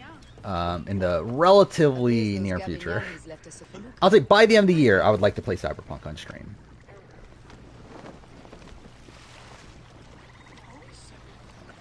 Okay. I'm not sure if I'm going to buy Phantom Liberty, though. I hear good things about it, though. Yeah, that was my thought of doing Witcher 3 and Cyberpunk. But it's like so long, though, right? Like, Cyberpunk is not that long of a game. If I were to do just main story. I'm too fair. I think I would want to do more than that. But also, like, too fair, would I want to do that on stream? The other stuff. But yeah, like, main story is not that long. I could probably do that in like 3 to 4 streams. Maybe 5. Witcher, though, is going to take forever to do on stream. Which, that's like a bit of a hesitancy with playing that. But I really want to. I want to play PS5 version. Because literally all I did was, what, the 2 hours after the 43 premiere that I played? And that was it. I share your hatred for Ptolemy. But remember, Cleopatra is a Ptolemy. She's the better of two evils. Close enough. We must serve greatness. What greatness do we serve now? We are parents. Oh, if I were to do a 24-hour stream, what would I actually play during a 24-hour stream? Obviously, I could like technically just not play anything, but like, if I were to play a game for 24 hours, what game would that be? The Nile will run red for many moons. Like, I think my first instinct was to do the Ezio trilogy, but even then, I don't know if I can necessarily do that in 12 hours. Like, I think I could on my own, but I don't know if I could on stream. Funny how all great men I haven't gotten to the DLC. Oh, you have to unlock it? It's like a... Is it like a thing you get, like, towards the end of the game or something? No, or is it like a post-game thing? Like, is it like... Does it take place afterwards? I legitimately don't even know He has arrived in how the DLC Alexandria. works. He's heavily guarded, so there's... Bring me to him. Alright, here we get to the point where the game could crash. Because this is, if the game does crash, it's usually here. Where it transitions to naval combat. Like, transitioning to and out of naval combat is usually where the game crashes, so... Yeah. If it crashes, I'll be back. Hopefully it doesn't crash. That would be ideal. Or each of our heads on a pike. I understand. Yeah, I don't care. There we go. Shame. Oh, I didn't talk about that. I did buy The Expanse yesterday. So The Expanse is currently 40% off. Pretty much everywhere you can find it. So I was like, fuck it, let's buy it. I'll play it. It's short. From what I understand, it's like 5 hours. Like, it's like ridiculously short. But I still want to play it. So I was like, okay, we'll buy it. And then, yeah, I'll play it at some point soon. I apologize. We have no kings or queens on our ship. So I'm playing RE4 right now. I think what I'm going to do is if I finish it soon, like if I finish RE4 within the next couple days, I'll probably then just play The Expanse before I play AC Mirage. We despise them. Because again, it's short. It's a short game. If I don't finish it before Mirage, then obviously I'll play Mirage first. And then depending on how long Mirage takes me, if I have time between then and Spider-Man, I'll play The Expanse. If I don't, then I'll also play Spider-Man, then play The Expanse. But either way, like, The Expanse is the next game I plan on playing, which I'm interested. I hear good things. But it's also Telltale, so I'm not sure. And it's like, it's new Telltale also. So it's like, also not sure. Actually, it's mostly Deck 9, right? Which, like, maybe that's a good sign, maybe not. I'm not sure, considering they made Before the Storm and they made True Colors. So, like, it's a massive dichotomy. In the distance. We'll see. We'll see. I know nothing about The Expanse. Also, like, I watched one episode years ago. I also never read the books or anything. So yeah, we'll see how it goes. Shame Telltale never gave a resolution to the whereabouts of Krista. Yeah. And I don't fully get why they didn't, considering they had like many opportunities. I do fair, like when the points where they would have done it are in 2, which obviously was a train wreck, with like many production issues and them changing things constantly, and rewriting things constantly, and then the other one would have been 4, which is where like the obviously Telltale got shut down, so like there were also issues there. So it's like obviously there were like, I mean, just in general with Telltale there's always been issues, but Yeah, it is weird that they never did. Cut it, wrong thing. Shall we? Warmly, with a ball of flaming refuse. Eating dinner, alright. Well, good luck eating dinner.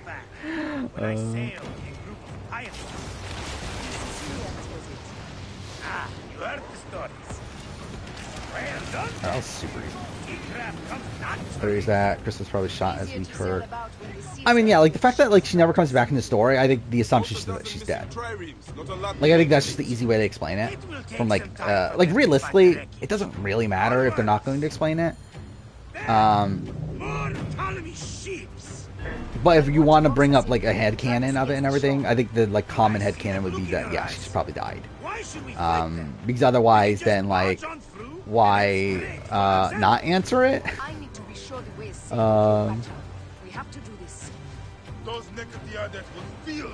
Like obviously, like what I personally would have wanted is for her to just be at Wellington. Like I think that would have been like the easy like thing to do. But also like considering the fact that you can like get through the game and never even get to Wellington is also a bit strange.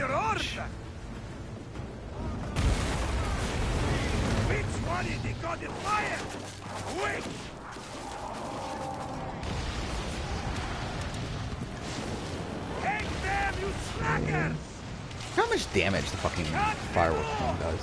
Don't let them talk.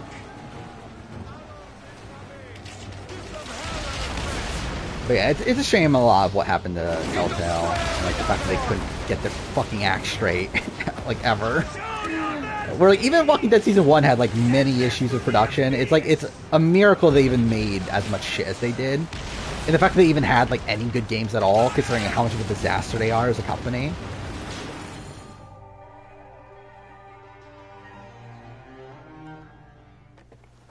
The air stinks, but not the horsemen. Something else. So one more fight, right? Hold Foxidas. Look there, at the water. So yeah, we got 2 more worry points in terms of the game crashing. Or 3, I guess, technically. Considering loading in and loading out of this.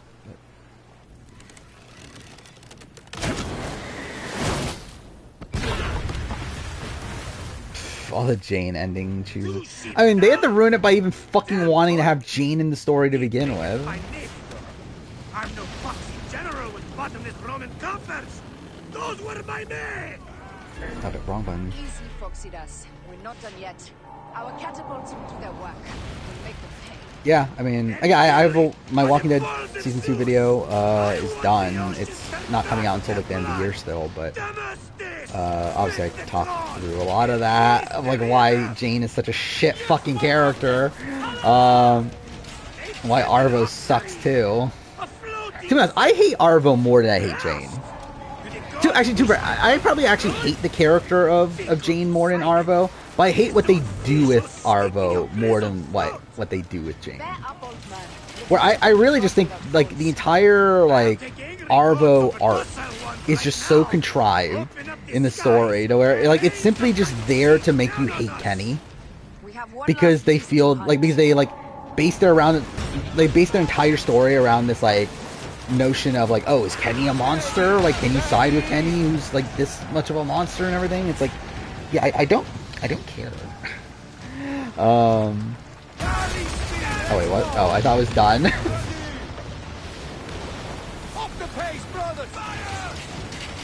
That mid. Oh, okay, never mind. I did this.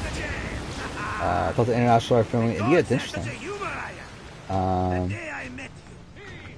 Obviously, like, it's like which series are doing so is the question. Because like, again, like Survivor's staying in Fiji. Like, really, the only international Survivor that like English speakers would care about are what Australian Survivor and UK. If UK even gets a second season. So it'll be an interesting location. Like, obviously, we haven't had a new location for Survivor in a bit. I mean, I guess like South Africa filmed in South Africa, Australia filmed in Australia. I guess Australia's not really a new location technically, but like it feels like it's been very samey. Even like outside the US, like it feels like other international seasons are filming like the same locations, and like we haven't really seen India be used for an English language season at least. So at least that's like a cool, like different location if like one of the U.S. seasons were to go there, or one of the English language seasons were to go there. Season 2's last 2 episodes kind of slowed down the. Yeah, it's terrible. I hate him so much. For battle, we will honor our bodies. I feel like the fight between the group and the Russian gang is ridiculous when you think about it. Yeah, like everything about the Russian gang is stupid.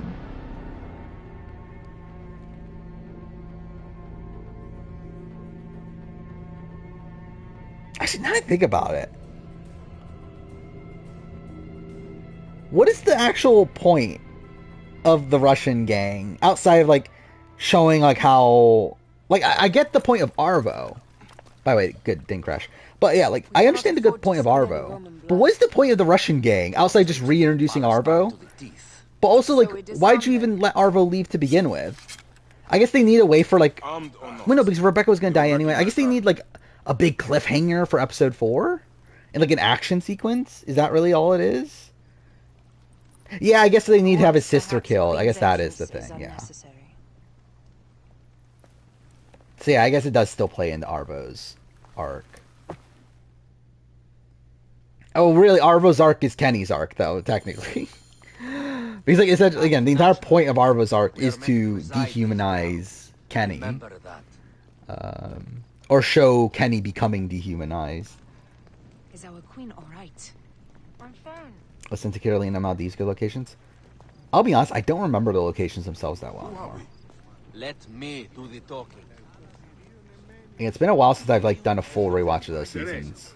It's where the actual like beaches and everything are not super fresh in my mind. None pass here without escort or a royal seal. I am the nomarch of Elio. Oh, I forgot that we're fucking playing as Aya for a bit. This is shit, dude. We bring gifts from our local merchants. Let them pass with an escort. Follow me. This way. What time are we at? 5:42? Shit. Have you received the warm welcome our pharaohs Yeah, I think we still have like an hour and a half or so left. So this is gonna go beyond 7 hours. Your vizier and your king have given us fine accommodations here in the palace. However, I cannot guarantee my imperator will hold court with you. We understand. You are a good legionary. The group still had 5 of them alive, while only 2 of the Russian members were shooting at them. I mean, did anyone in the group die? Like, Rebecca died. But Rebecca, like, was already dying anyway, right? Did anyone else even die in the fight against the Russians? From like, Kenny and Clem's group? No, right? His envoys from the east, with gifts for your imperator. I was shot a kid. What a good guy to run away and start. Yeah. What a good guy for fucking Mike to be obsessed with. No, sorry. It is very I still find it so fucking weird what they do with Mike too. Like, what a fucking weird, and Bonnie too. Like, what the fuck? Again, I know people criticize Bonnie's character, but I didn't mind Bonnie's character up to episode 5. And then episode 5 is where it goes fucking off the rails. And a lot of it just stems from, like, one, they need to write her out, or they felt the need to write her out of the story. And obviously they, like, utilized her to further, like, show, like, Kenny's descent into madness and everything. Yes, legionary, at ease.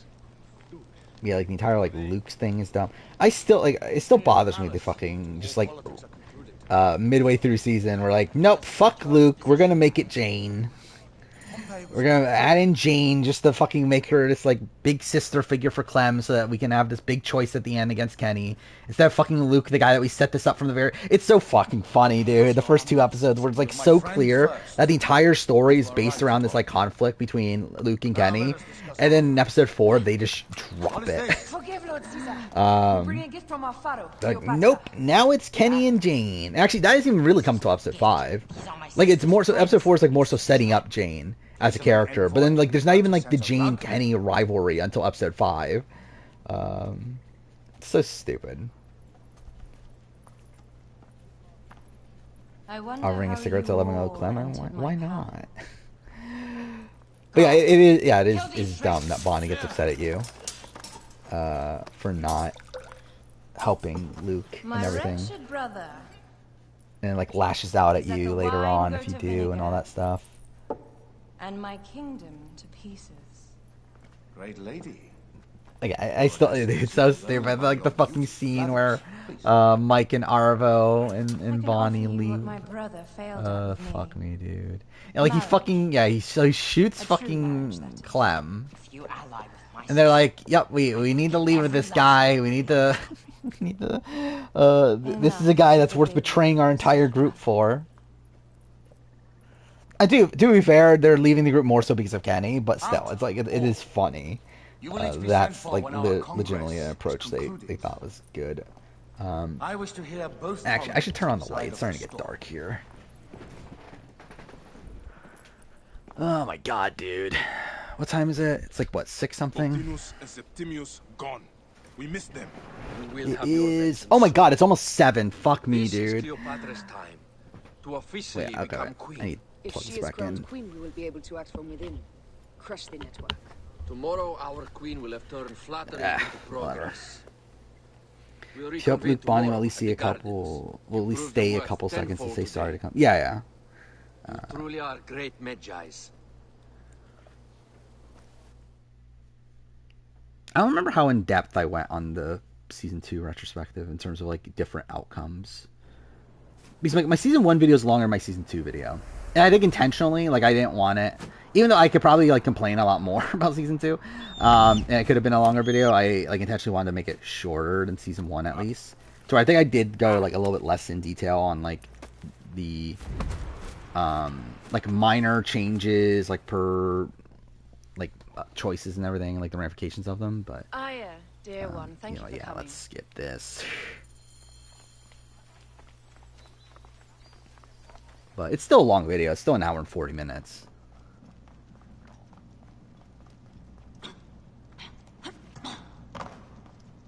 It is a dead end, my lady. Strange. This wall is not as solid as it looks. Game. Must be a way beneath. What's this? Well, fine. It's better to have Alvin die at the lodge or Carver's office. I think Carver's office. We were smaller in those days.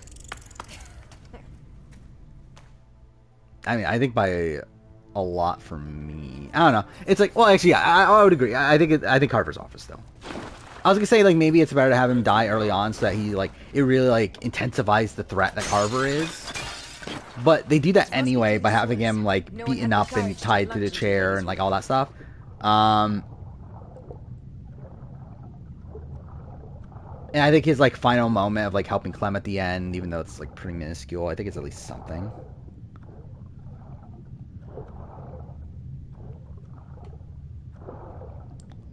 So I think I do like him surviving to episode 3.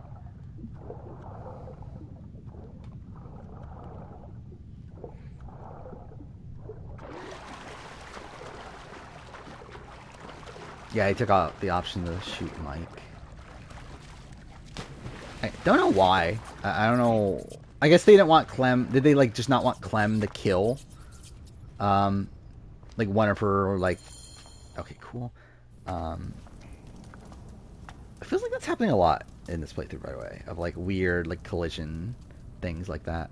But anyway, yeah, I wonder if that was just a thing they were like, okay, we can't have Clem killing I hope you one of her like friends or whatever in that way. They plan on doing a ranking of seasons based on their by their influence on Survivor? Not really. Helps preserve the car. Like like you're talking about like based on like how important they are to Survivor history. Either way, no, but like I don't know. I wouldn't be opposed to it. But I just feel like there's like other videos I would rather do more than that. Promise. These markings along the bottom. They speak of Siwa. The vault. Shame that Nick becomes irrelevant after episode 2 of season 2 if he's alive. But that's because like they're too lazy to write like anything significant with him after that, right? Like they were like, okay, most people are gonna have him dead anyway, so like, what's the point? We're just gonna give him a couple throwaway lines to make it seem like your choices matter. He loves those things. We should let the others in. And really, that goes with a lot of season 2. Is that a lot of it feels like just kind of lazy with like stuff like that. Because like none of your choices matter in season, like almost none of your choices matter in season 2. And I talk about that. I didn't realize it until doing the retrospective, just how little your choices matter in season 2. Like so many choices you make are instantly like undone almost after, like immediately after you do them. And again, it just feels like it's laziness on the writer's end. They were like, or I guess laziness slash like saving money, right? Like they probably were like, hey, we can't like do all this to like create all these extra scenes just for the sake of like this other playthrough. I wept at the base of his statue in Rome. Oh yeah, I think that's the common thing is that people compare Nick to Ben. What have I done with my 5 long decades here? Which yeah, I think Nick, it would have been great if Nick got like a redemption along the way, like Ben does, or at least Ben can have. How long before the Queen stops in? But there's really like no real option for Nick to have have a redemption. She will deliver. Where, yeah, it's like it's either he gets killed by Walter, right? Garrison of Alexandria. Soldiers have reported a hostile environment. Or he gets killed on the way to the trailer park, right? Like off screen. Let us settle this matter, my queen. So they should have kept Sarah until episode 5 ends. See, my thing with Sarah is I think they could have done something really great with Sarah. Where Sarah could have been, dare I say, could have been like the Clementine of season 2. Where I think they could have made Clem into this like protege for Clem. I think they could have made Sarah this protege for Clem, to where she would have been like essentially she would have been this like vessel for Clementine to pass on her knowledge from Lee to. It could have been this like showing of like Clementine's growth as a character for her to teach Sarah like all the things that Lee had taught her. And they like start to do that in like episode 2. Like they do in that one scene, and they just don't ever again, and then they just write her off and kill her off. Like I think there's like that's why I find like Sarah to be like kind of an not underrated character, but like a character that just had like potential, and like they started to like set up that potential, but then just like waste it away.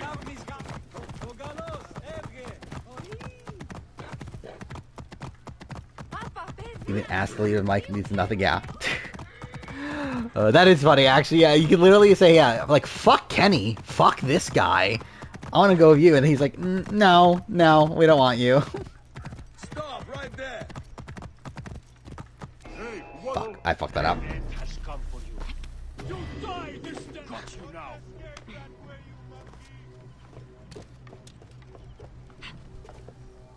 And, like, it's a shame, too, because, like, I think Walking Dead Season 2, like, I think there's good ideas there. It was never the story that I wanted, personally, from Season 2. I think, like, if I were to do Season 2, I would do it, like, radically differently. But I think even as is, like, there's, like, good ideas there, but then they just, like, don't execute it properly, like, ever. Like, again, like, I think, like, episodes 1 and 2 are, like, fine, and, like, have, like, decent setup to things. I think, like, episode 3 feels like an episode 5. And, like, while there's, like, good stuff there, I think it also, like, comes off a bit, like, abrupt. And then, like, episodes 4 are just, like, meandering about. Because it feels like they, like, changed up the story midway through to want to make it about this, like, Kenny being a monster storyline.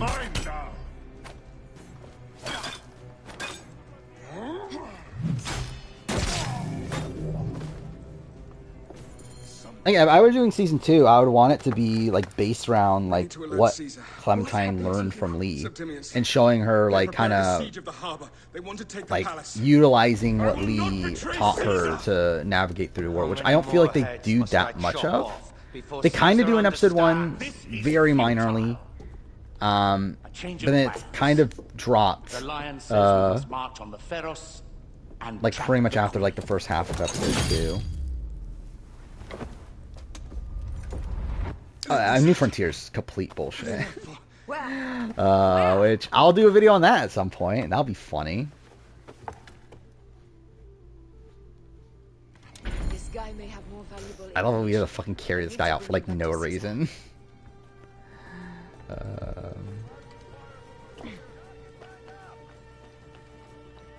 Yeah, it's like I don't even like get what they were doing of a New Frontier. And like, truth be told, I never like actually sat down and like tried to analyze a New Frontier. I never gave a shit enough about it to do so. Which I think is why it would be like kind of interesting to do a video on it at some point. I should find a horse. Fuck off. Because I feel like there's like games like that like Life is Strange 2, which like obviously that video just came out. Like that was a game I never actually bothered like taking the time to like properly assess until making a video on. Like I knew I didn't like it, but I didn't know like why I didn't like it. And I feel like okay, wait, where's a horse? There it is. I feel like making videos on like these games I don't like and like trying to understand why I don't like them and everything. I think it's like I don't know, kind of therapeutic in a way. Like I like doing it for some reason. So I kind of want to do that for like I am gonna do that eventually for New Frontier. Romans now? Which invading army will oppress us next? Joan is one of the villains of all time. Yes, she is. What a villain. Yeah, Eleanor sucks. Okay, Eleanor's another one. I think had like potential early on, then they just like dropped her. Fellow citizens. I was thicker than water, the slowest episode where a big event that happened at the end. Yeah. Give us our rightful ruler. That's episode 4, right? Of I'm heading to the Serapis. season 3. Praying is our only hope left. Fuck, we're almost 6 hours, dude. Yeah, we're not gonna finish this until like 7:30. Like 7 hours and 30 minutes into the stream. Stick to me as plans on trapping you in the palace. You have no time. I mean, yeah, I think I said this in the video. Like, Life is Strange 2 shouldn't even be Life is Strange 2. Like, I don't know why it's Life is Strange 2. Like, it feels like one of these instances where, like, Don't Nod were, like, told, hey, we want you to make another Life is Strange game. And they were like, yeah, we don't want to make a Life is Strange game, but we're still going to put Life is Strange on the title. Like, it feels like an AC Odyssey sort of thing. Of, like the developers like had a completely different idea of like what type of game they wanted to make, but then we're told by like by the publishers that hey, we want you to make a new entry in the series you're known for, so you got to slap the title on there. Worst episode Survivor. I did just record my worst episode of every season video. I'm trying to even remember. Worst episode. It's probably like something like the Sue quit. I think that's probably the most like insufferable episode. The most crucial part of the plan. Where it's like boring for a lot of it, it's icky for also a lot of it, and like there's nothing happening. Technically there's one thing that happens game wise. That is the episode where like Rob, Amber, Rupert, and Jenna make their alliance. But outside of that, Aya, if you find my brother. But I mean the other like obviously you have the IOI merge. And if it wasn't a 2-part episode, I would say, like, I would say the second part is the worst episode in Survivor history. Like, if it was just the point from, like, after the Kelly Kim vote to the end, it would be the worst. But I think the first half, like, even though, again, there is the ickiness of Dan and him playing a major factor into the strategy of the episode, I still think there's, like, little bits of intrigue in that. With, like, Kelly getting voted out, 2 idols in her pocket, you have, this, like, again, the decision by Missy and Elizabeth, I think, is, like, interesting on paper. Obviously, the fact that it's enveloped in all this, like, ickiness and everything is not great, but, like, it's, like, an interesting, like, test on, like, what humans would do in a game like this, and, like, what happens when, like, fuck off, dude. Thank God this is a fucking speed run. But, yeah, like, I think there's, like, at least, like, little glimmers of, like, interesting content in that first half.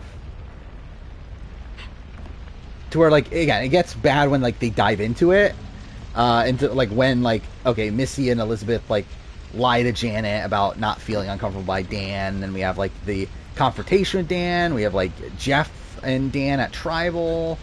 Then we also have Jamal getting screwed over. It's like there's nothing good about that part of the episode.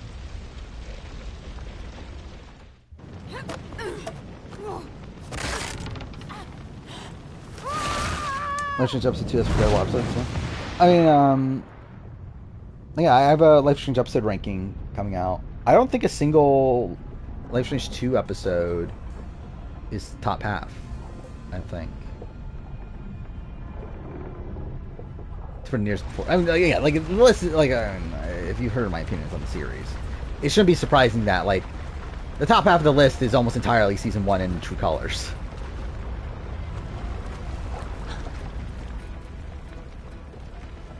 And the Captain Spirit is technically there too. And that's another one. Like my appreciation of Captain Spirit went up so much through doing the video. Like I came into it thinking like, why the fuck am I doing this? This is fucking stupid. Like short free game that doesn't matter. But like I actually legitimately think Captain Spirit is good now.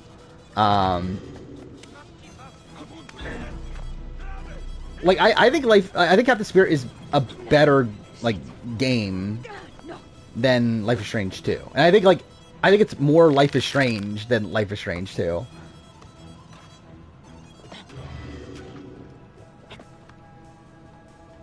Like the only like big criticism I have for it is, well, it's like obviously like the smaller scale of it, but that's like understandable considering it was free. But also the fact that like it has like no narrative importance to really anything. How did she get this far? Halt, little woman! Just kill her so we can deal with the real. Yeah, like, considering it's free, I think it's pretty great for what it is.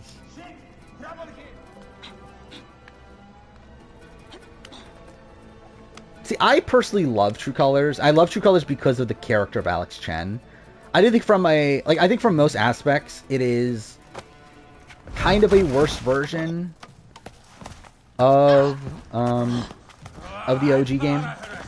Like it feels like a lot of it is like the basic like plot of it all is kind of like a retread of the OG game. But I think like the character of Alex Chen is like a way more like deep character than really any character from the OG game. Where I think that's my biggest criticism of the OG game. Where like straight up, like I don't actually think the original Life is Strange is that good. Like in terms of like actually looking at storytelling and like actually trying to like compare it to the quality of like some of the best stories out there. Like I don't think Life is Strange like holds a candle really to anything. Like I think there's like a billion, like I think there's the decent trick of plot holes. I think the writing is pretty abysmal at points. I think the dialogue is very cringy. Like I don't think Life is Strange is actually like that good, but I like it despite that. Like it's kind of like a guilty pleasure to me. Why am I not doing this, by the way? But I think like True Colors is actually genuinely good. Like I think it adds a lot more depth to the like original like basic story that is Life is Strange. Where I think like the character of Alex Chen is like way more complex than like Chloe, than Max.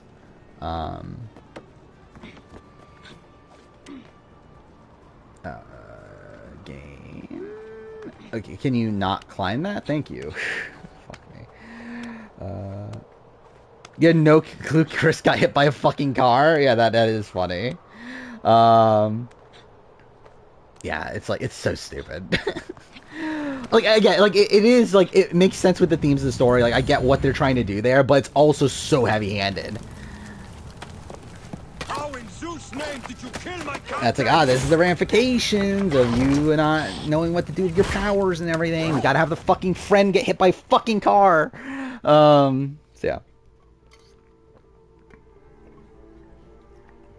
Yeah, 100% losing my mind at this point, dude. Kelly Kim's vote off made me cry and tear up. I even turned off the TV right before. Yeah. Yeah, it's rough. like especially knowing like the overall storyline of the season and everything, like knowing Dan.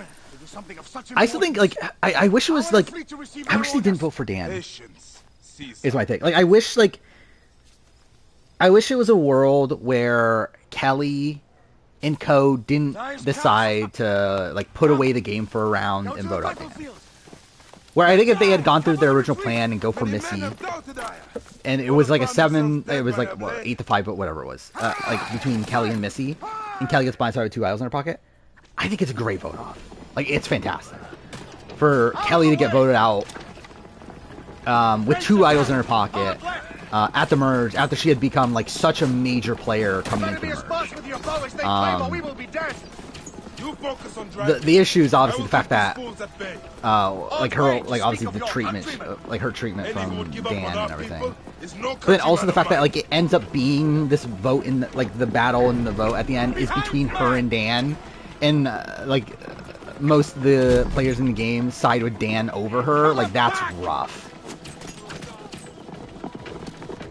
Yeah, the cast of IOI, a lot of them do support Dan, which is an issue. Work more quickly.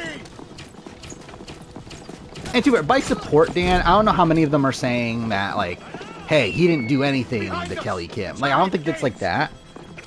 But I think a lot of them are like, hey, we're still friends with Dan, and like this isn't like the end all be all of who he is as a person, that sort of thing, which is still an issue. That is not good. What is it? Hope we don't find out, Caesar. Yeah, like perhaps we can outrun it. a lot of the people that made Endgame, I believe, are still like at least at the time of IOI aired, we're still friends with Dan. We will face it. Ready yourself, Caesar. It's also really fun. I did rewatch the Jason Linden vote off the other day because I talk about it in a couple videos I just recorded. It's funny watching it where like Jason Linden as he votes off, that he's just like, oh, thank you, you guys are gonna be my friends for life, and like saying that to like Dan Skilo and Tommy and whatever. Like, it is funny looking back on that. It's like, oh yeah, what a great guy Dan Skilo is. Where'd Jason Linden go, by the way? Is he still around? I remember he was like pretty prominent on Twitter for a bit. But I think I haven't seen him on Twitter in forever. There we go.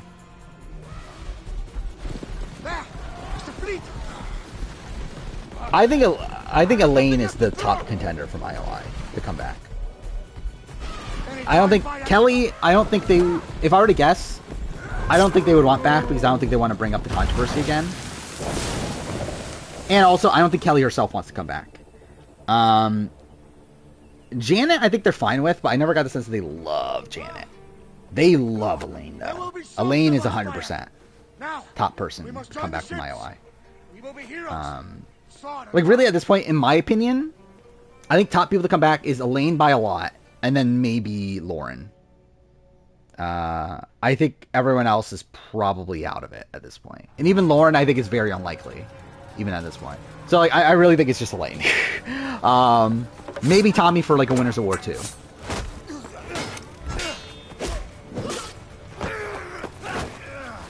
By the way, also, something interesting. So, again, I did a lot of research into Jeff Probst recently for the Jeff Probst who would I vote for. For some reason, I always remembered, like, Jeff Probst not liking Tommy. And that's really not the case. When, like, reading his interviews, he's actually pretty supportive of Tommy. Where, like, I think your initial thought is like, okay, he would love the type of game that Dean plays. Like Dean playing like with advantages and all that sort of stuff. But like he actually trashes Dean's game in his like finale press, where he's like, oh yeah, Dean like played a terrible social game. He didn't like have good relationships and all that stuff. Where like he does prop up Tommy. Oh yeah, this will definitely be a long stream. The question is like by how much. Because if I do Curse of Pharaohs, then 100%. At this point, I think I'm only willing to commit to the hidden ones. Because I could, which will probably still be over 9 hours. But I think by that point, I could be completely out of it. We'll see.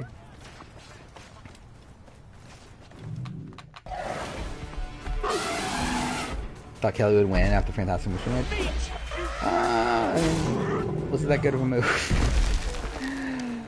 So funny that's a one-hit kill on New Game Plus. It's a big move for sure. I think it's a mostly unnecessary move. Is this game good? I mean, that's certainly a question. Face your judgment. I still I have nostalgia for this game. Where like this is my most played game on from PS4 on. Like and like this isn't even that much in the grand scheme of things, but I played this for 400 hours. My apologies. Which I think is the most of any game post. Is covered, it seems. Post PS4. May I go to so like I have like a lot of reverence for this game. I played this game like so much when it came out. I literally played it 3 times in a row, and like the third time was the first time I did the Let's Play channel and everything.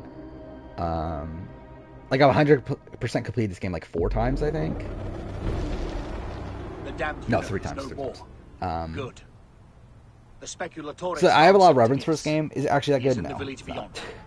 Well, if you're looking for like a Witcher 3 like clone, I think it's a solid one.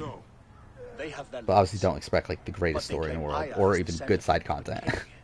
So they also have their uses. Then Ptolemy is already caught.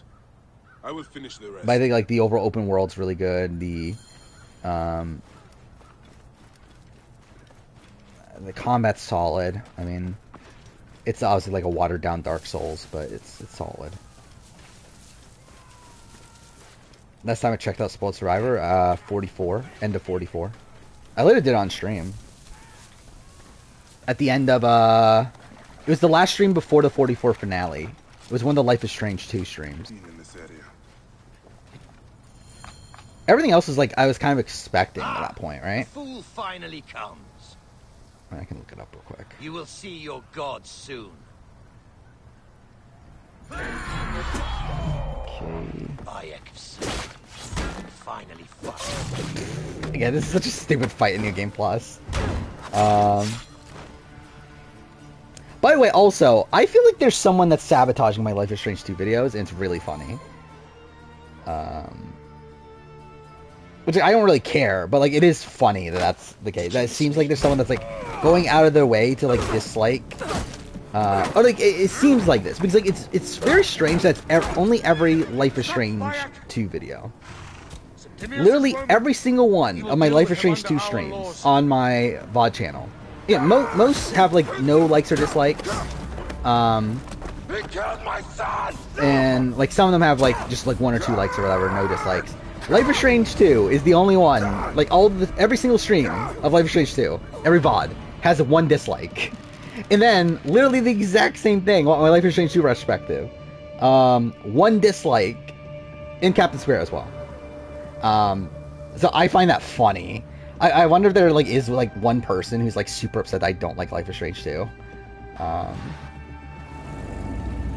And just like actively goes to like all my Life is Strange 2 things and dislikes it. Or maybe just like someone that doesn't like Life is Strange 2 themselves and is like, fuck you for playing Life is Strange 2 and just like dislikes every Life is Strange 2 thing. 15's good, 16's cringe, 17 has good. Alright, what is this? Let's see. This was the stream. I don't care. Xbox. Okay, I'm talking about fucking Xbox. The Pharaoh is dead! This was around here. Yeah. Could there be someone removing the jury? Oh yeah, okay, I'm talking about at that point. One's third.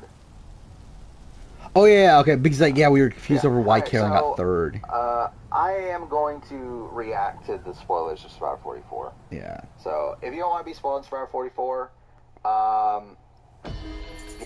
like end stream anyway. Let's see. So yeah, let's do it. Actually, I'll post this link if anyone actually cares to see my reaction.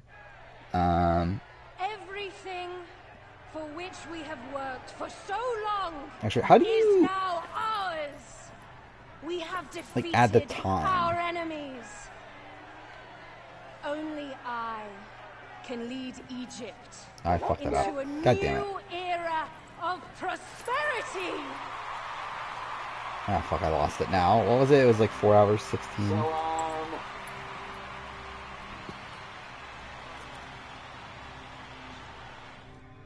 I should put in this post. If anyone actually cares. I don't know if anyone actually cares, but there's that. A reaction to the finale spoilers. Oh, there's a lot of uhs. That's me. Not a shock. Again, like, Jeff Probst, like, was so fucking So obvious. you stand with Septimius now, and we are banned from the palace. I do not begrudge the venom in your eyes, but... Yeah, that was the thing, too. You will find yourself at the wrong end of my blade. So, like, Carolyn's services are no longer needed. Cleopatra has granted you gold. I am sorry, Aya. Sorry? We gave her everything. We gave her that damn crown. Yeah, Renew Era is 7-1. And where is justice Which, for us? it's like, I personally don't care that much. I know, like, people are, like, upset about that. I personally don't care about that. I think it's, like, indicative of another issue with Survivor, but I think just the general, like, concept that, okay, every vote is a 7-1 vote, like, that doesn't really mean much to me. I think it is, like, indicative of, like, okay, everyone that goes on Modern Survivor has this, like, very similar game philosophy, and I think that's an issue. As obviously there's just a lack of diversity in, like, people's, like, Survivor history in coming into the show. Until then, I beg you. But I personally don't mind the, you know, I think it's mostly coincidence. I think it is, what is happening, I think, is that most of the jury just agrees on who played the best game and ends up voting for those people. While there's usually, like, one person who ends up having, like, a good personal bond to the person outside, to the person that, like, to one of the other, like, two finalists, and ends up voting for them. That's mostly what's happened. Where, like, looking back, like, 41, pretty much that. I mean, everyone pretty much agreed. Erica played the best game, voted for her. Danny was the only person that voted for Deshaun out of personal reasons. I fought back with Again, Nasir was technically going to vote for Deshaun until Final Tribal and switch his vote. But again, it was mostly a thing of, like, okay, mostly the entire jury just agrees that Erica played the best game. 42. Again, it came in split, but after Tribal and everything, same thing. Everyone just agreed. Marianne played the best game. Outside Jonathan, who had a close bond to Mike and voted for Mike. 43. Same thing. Everyone pretty much agreed. Gabler played the best game outside of James, who had a close relationship with Cassidy. And 44, pretty much the same thing. Everyone agreed. Jam played the best game. And, what's his name? And Danny had a good relationship with Heidi. Like, that's pretty much what's happened every single time. Like, it's not surprising that it is that way to me. But it's also not, like, a major issue to me. Values, our creed will unify us. I remember I fucking loved this scene when I first played this game. I promise. Even though this fucking scene's nothing. I will be the father I was not that day. Again, this game would have been so much fucking better if it had nothing to do with assassins.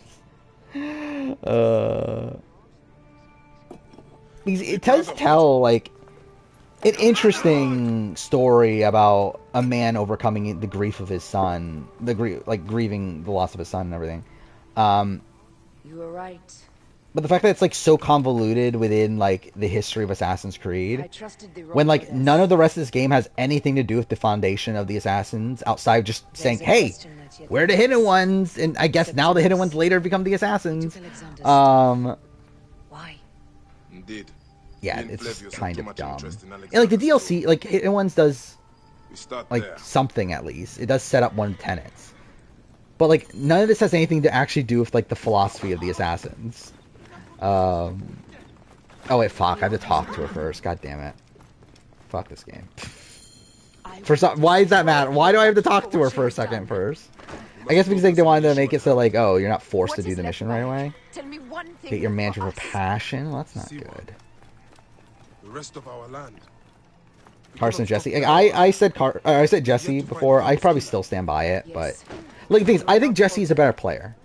I think Jesse will do better on more appearances than Carson. I think Carson is the type of player that I can only see doing well in the modern era of Survivor. I think Jesse does good on every season of Survivor. like no matter what the context of that season is. And I still stand by that. In terms of like the games they played on that season, I think you can argue Carson. It is not easy. This path we walk. Like I think Carson's game in 44 was one where, despite the massive jury threat that he was, he still comes into Final Four with Jam Jam wanting to take him to the end. Or like Jesse obviously comes into the end game with nobody. What do I climb here? There we go. I might. I don't know. I've been thinking about like, do I do a rewatch of the more modern Survivor seasons before my season ranking? And I might still do it, but it won't be for a little bit though. Like it won't be probably until like the airing of 46. But yeah, I am considering it to rewatch. Probably like 38 on. Because those are the only seasons I haven't done like a proper 38 I have rewatched. Actually, I've rewatched 40. So it's like it really is technically 39 and kind of new era.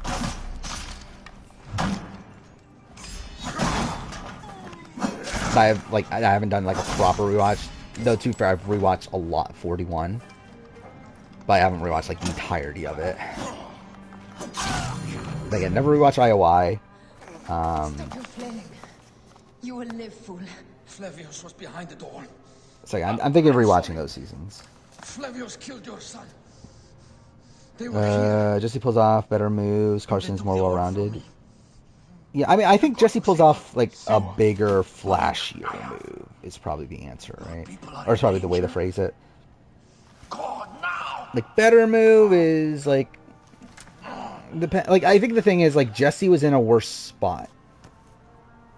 Coming into the end game than Carson was. Like Jesse, and Carson was someone that essentially, like, by the time the end game was already this massive threat and was able to maintain his position in a way that had people around him that wanted to take him to the end. While Jesse is someone that needed to make a move to become the massive threat, and then did so, but did so actively. Like, he did so with the awareness that by doing this, I need to win out. And comes very close to essentially doing so. Where had he just won the fire-making challenge, he wins the game. But I think, like, Carson is a person that, like... And I think, like, the issue with that, again, like, for me is that I think Jesse, like, more actively positions himself in the end game, even though he's like positioned not as well as Carson, who doesn't actively position him in a way that like leads to success, but had like a lot more, I don't know, like just had a better position. It's kind of just a weird way of phrasing all of it, but like at the end of the day, like to me it's very close between the two. And again, I do think I come down on the fact that yeah, I think Carson played the better game for that season than Jesse did in 43, but I think Jesse is the better player on any given season than Carson.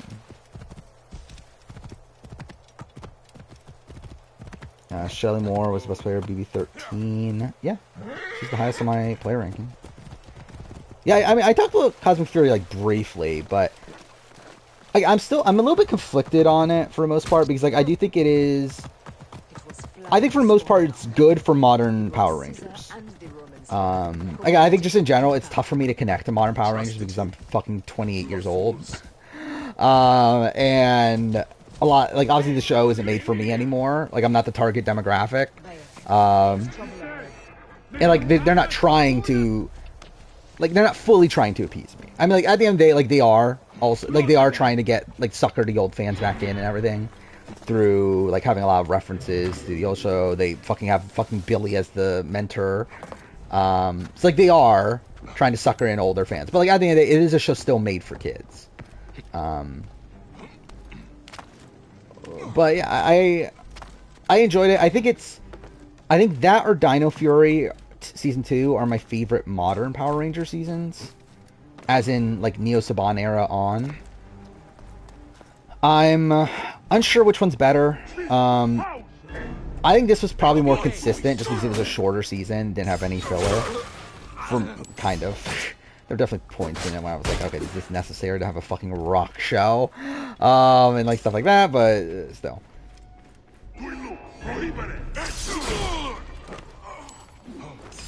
Okay, not what I meant to do. But I think it's mostly good. I do feel like it's very rushed though. I think it definitely could have used from a few more episodes. Either that or just like allocating the time a bit better. Because I do think there are points where it feels like some of the stuff that's going on is not fully necessary.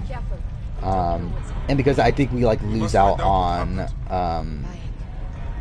like certain characters where certain characters aren't given like that much to do. Sun's pretty much down where I'm at. I mean, like, it's not fully down, obviously, but, like, it is pretty dark outside. It is 7:30, dude. The gods themselves. Here's the story of mankind. Yeah, I'm debating on, like, what my season ranking is going to be for Power Rangers. Where I've been, like, moving a lot of things around. But I could talk through it here, right? Because, like, who really cares? So, yeah, Megaforce is still the bottom. I still think Megaforce is the worst season. And again, this will be each season. So, like, literally, like, Megaforce, Super Megaforce are separate. Super Samurai are separate. Ninja Steel, Super Ninja Steel, all this stuff. Individual seasons of Mighty Morphin are separate. Mighty Morphin 3 and Alien are together as one because it was technically produced as one season. So, yeah. Megaforce bottom, I stand by that. It's not close for me.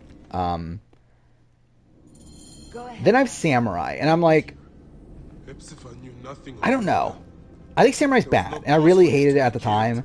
I think under like modern context, like looking back on it, is as bad as I remember. Yes, but I think there might be worse, but I still think it's very bad. 28, I have Super Megaforce, and I had it higher, and I dropped it a lot after watching Linkara's video, because I rewatched the History of Power Rangers to like kind of refresh myself on the seasons, and yeah, it just like obviously the fan service, like I had it higher simply because like it did have fan service, and while fan service doesn't make up for a poor story and like all that shit, it's still like I would still rather have a season with fan service than a season without, if both were like kind of equally bad. And I think that's the way I kind of looked at it, is that like all the Neo Saban seasons were bad, so like I guess this one's like kind of better because at least it has fan service, even though it's shit fan service. I think after rewatching Linkara's video, it does remind me of like, okay, a lot of this is actually really shit, and like in many ways it is essentially just Megaforce but with fan service, and at points worse than Megaforce, but I still think it's better than Samurai for me. I also have like a bit of nostalgia for it in the sense that like the announcement of Super Megaforce is what got me back into Power Rangers at a point. So I kind of have like a little bit of reverence for it, so I don't know. Then I have Super Ninja Steel and then Ninja Steel. I think both are bad, but not like offensively so, outside the fart jokes. So they're there. Super Samurai above them. I think the Kimberly storyline, or Kimberly, fuck me. I love it, like I remember her actress's name and not the character, Lauren storyline. I think the Lauren storyline's pretty decent. And I think like she's a decent character for Samurai. And while it's like literally only like the last 5 episodes of the season, it's like at least something good about the season. It's tough to say that about many Neo Saban seasons, so that's something. Then I got Operation Overdrive. It's bad. I used to think of it as it's funny because like I remember like at the time that I got back into the Power Rangers, it was like I watched Operation Overdrive. I was like, oh my god, this is the worst fucking season of all time. And then now it's fucking what, 24 out of 30. But it's still really bad. But I still would rather rewatch Operation Overdrive than many of the Neo Saban seasons, where I think they at least try in Operation Overdrive. They fail. They certainly fail. But again, there's at least like Mac's storyline, which is good. Me too. And again, they at least tried something new. Like, it wasn't just like copy the Sentai 1-for-1 and call it a day. So at least there's that. Then I have Dino Supercharge. I had it lower. I decided to move it back up just because, like, I remember when I first watched it. Like, I've only watched it once, but like when I watched it, I was like really disappointed in it because like how like decent Dino Charge was. To where like Super Dino Charge or Dino Super fuck me, dude, felt like such a downgrade. But like realistically looking back on it, it's not that bad. It's still like fine for Neo Saban. Like it is better than like other Neo Saban seasons. So like whatever. Then I got Mighty Morphin 2, then Mighty Morphin 1. Like obviously I might change my mind when rewatching Mighty Morphin 2, but I stand by as of right now that I would rather rewatch 1 than 2. Then I had Dino Fury 1, which I'm not sure. Like I feel like Dino Fury 1 and Dino Supercharge are kind of around the same. So maybe they should be like tied together. But also, like, my gut says Supercharge is lower than Mighty Morphin, but Dino Fury's above for some reason. Even though, like, they're technically around the same. So I don't know why that's the case. But Dino Fury 1's okay. Decent setup. A lot of filler. So, yeah. Mystic Force, at 19, I'm like, eh. I think this is good stuff, but I'm not, like, I always hated the cast. Zeo at 18, it's Zeo, it's fine. It's more, like, it kind of feels like a downgrade to me from Mighty Morphin 3. But it's still okay. Dino Charge 17. I think it's really, at that point, it's the rest of the Neo Saban seasons in a row. Dino Charge, Beast Morphers 1, Beast Morphers 2, Dino Fury 2, Cosmic Fury. Like, all in a row. And I think actually, I think when thinking it through more, I think I'm going to have Cosmic Fury below Dino Fury. But yeah, like, they're all almost this, like, kind of the same to me. Like, they're all, like, solid modern seasons, but don't really, like, one, I don't have the personal connection to them, unlike the seasons that are obviously above them. And yeah, it's like a bit, like, tougher to, like, have, I don't know, like, it's just tougher to, like, connect to them as an adult. And, like, again, I feel like also, like, it's kind of feels like a regression of what previously happened, where I think with a lot of kid shows, it's like, I think like, a lot of these shows, like, kind of grew up with its audience from the very beginning. Like, it starts off, like, very simplistic, but then gets more and more complicated as it goes on, as, like, usually the kids that watched it when it started get older and they, like, grow up with its audience. But then eventually gets to the point where they're like, fuck, we need, like, our initial audience is gone. Like, they're grown up now. So let's fucking simplify everything back to where it was at the beginning. And that seems to happen for a lot of the shows I loved as a kid. And, like, that obviously happened when, like, Samurai happens with Power Rangers. So, like, and through that, it's like, while Dino Charge and, like, some of these other seasons are, like, better for sure than, like, a lot of the ones that came before in terms of Samurai, Megaforce, Ninja Steel, it's still not good enough, to me. Anyway. Notice how during the Taxon challenge it was only Chien and Penny left competing for Sushi. Yeah, because everyone fucking got DQ'd. Everyone that was, like, good at the challenge. Like, that's kind of what makes it funny. But yeah, what's next? Then Mighty Morphin 3. A lush land of pastures and fields. I don't know, actually. To be honest, I think Mighty Morphin 3 might go below. Because I think Mighty Morphin 3... But then Mighty Morphin 3 is better than Zeo. Okay, fuck off, game. It's really not gonna... Fine. Then Turbo, which most people don't like Turbo. I personally do, at least the back half. Also, like, I think the thing is, like, too, when I'm looking at this objectively, I mean, like, I'm literally giving a detailed rundown of my fucking Power Ranger season ranking, so obviously I'm going insane. But yeah, I think, like, when I'm going through this, like, objectively, I do think Mighty Morphin 3 and Turbo are worse than the modern Saban era. I am not your enemy. Well, modern Saban / Hasbro era. But obviously I have that personal connection to it. To where, like, it, like, I don't know. I feel like I would still rank it higher. He was such a gentle soul. Once Then Wild Force. Until for the top, I'm pretty solid on. I think this is like. Actually, I think there's one that could change. But anyway, Wild Force, Jungle Fury, Dino Thunder, Lightspeed Rescue, Ninja Storm. RPM is the interesting one, where I don't know. But yeah, SPD and Space Time Force Lost Galaxy. That is my ranking. I know the top is pretty solidified. Outside of RPM, I still don't know what to do with RPM. Because I'm just kind of conflicted on what I think of RPM. I always found that line funny. They are just poor C1 farmers. Oh wait, I closed chat. God damn it. There we go. But yeah, like RPM is like it's a good season for Power Rangers.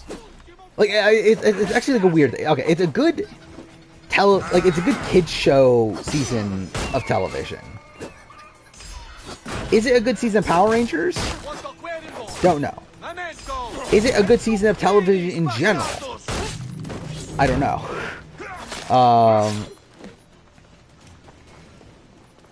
So yeah, I'm a little bit conflicted because like, if this was like not a kid's show, RPM would kind of be bad, or at least like fine, like it would be serviceable, but it wouldn't be like this great season of Power Rangers, or like it wouldn't be like looked at as a great season of television like it is when in comparison to Power Rangers. But also, is it even a Power Ranger? Like, does it fully feel like a Power Ranger season? I think is also a weird thing, where it just has like a radically different tone than the rest of the series. And it's cool that like they tried something new, like all that sort of stuff. But also, them trying something new is essentially just them copying like adult movies. Them copying like Mad Max, them copying Terminator. Later in the season, after like Judd Lin took over, they literally just copy In Space. So they're even at that point just like copying old school Power Rangers. I don't know. It's a bit of a weird season. I didn't appreciate the Mystic Force slander. I was dealing with a rush with a terrible manager. Well, that's something. Okay, like Mystic Force, my issue is I just think the cast is really unlikable. I think they all like they suck as like character. Okay, what the fuck was that? Okay, cool. But like, I think like the base story isn't entirely bad. I think it's fine, especially for being this like Power Rangers mixed with like Lord of the Rings and Harry Potter, like kind of all in one. Like it obviously feels like a very unique season of the show. I hope so. But I think the character writing is just really bad. Where I don't think anyone is given like really the entire show focuses on Nick. And the problem is that Nick is a really unlikable character. Like they constantly like make decisions that make him come off as a dick. So like literally, I just love like the moment at the end of the. But that's the thing, like he's the main character. He's the character the entire show is based around. They don't even bother to give any other character depth. Maybe Xander, maybe Xander, but. Dude, I really want to do my Red Ranger ranking too. I think I've convinced, like, I think I might do it and make it like for early next year. Where I was thinking about this, that because Banishers, the Don't Nod game, the final Don't Nod game I was waiting for my Don't Nod ranking, since that got delayed to like, I think it was February of next year or something, and like the Don't Nod ranking was on the schedule for like April. I think, what if I just delay that and then do a Red Ranger ranking instead? I think I might do that, because I kind of want to. And also, like, and the thing that's also interesting is that Power Rangers is on break right now, too. So, like, they're going to reboot the series, and it's not going to be back for another year, at least over a year, right? Like, probably around 2 years from now, it won't be back. So it's like, there's time, so where, like, even, okay, if it does release even in April, like, I still have a lot of time to get that video out. Like, I can still delay it for another, like, year, and it'll still be relevant. Has taken their wits. So, I think I'm going to do the Red Ranger ranking, because I really want to. And Nick will be so fucking low. It's not the same because like the thing is, Russell Hantz is an entertaining character. Nick is not an entertaining character. Like Nick is a really bland character that is also super unlikable. And also they make him the like center of literally everything. The entire basis of the entire fucking story is all around him. Yeah, I like the Scottish Blue Ranger. He's from RPM. Flynn is his name, right? Something like that. Anyway, yeah, I like him. Again, he's one of these characters that like isn't given that much depth, but he's a fun character though. Like that was the thing of RPM is that they RPM for the most part has like a really good cast, but some characters go by the wayside. But even those characters, they at least give like them these like dedicated backstory episodes. So like even like Flynn, even though he is like pretty underdeveloped, he at least has that like one episode of like good content. The same thing goes with like Summer as well. Worst character between Nick and Ryan, between Corey. I don't remember which one's which at this point. I did want to do a Supermassive game ranking. I probably will hold off on that though. But didn't what was the game that got leaked? Supermassive is working on like on some sort of licensed game, right? Which of our player looked the most different from their Redmond? I think Geo. I remember Geo was someone from 43. I remember like I was thinking he would be this like big buff guy from his like I thought he'd be like Sifu on this season. I thought that would be what Geo looked like, and then he obviously turns out to be the opposite. He's like this like small scrawny guy. That's kind of funny. Yeah, KOTOR remake is probably canceled, which is a shame. I mean, like, too fair, I own it, and I could still technically play the OG, but obviously, yeah, it would have been cool to play a modern version of it. Like, dude, I wouldn't be, like, opposed to them just, like, remastering it. And releasing on modern consoles. Like, I'd still play it. So this is the Genies? Oh yeah, it's like her like dancing at a wedding or something, right? It's like something like that. Wait, why am I doing this? I don't need to do this.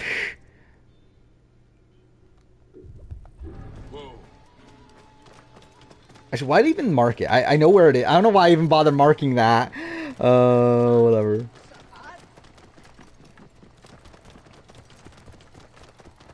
Yeah, I really want to do a Red Ranger ranking.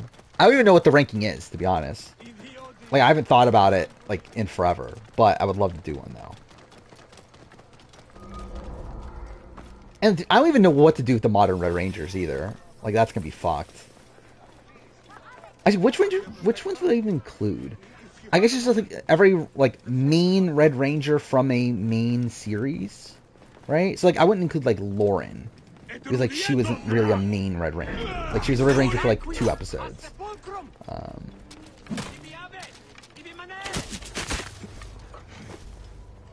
Oh, they made him canon? Yeah, I forgot because they decanonized him, right? Because of the, League of Legends or whatever it's called.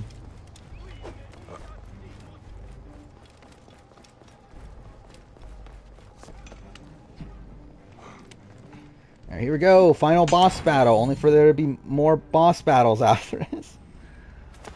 Dude, we're almost 7 hours in the stream.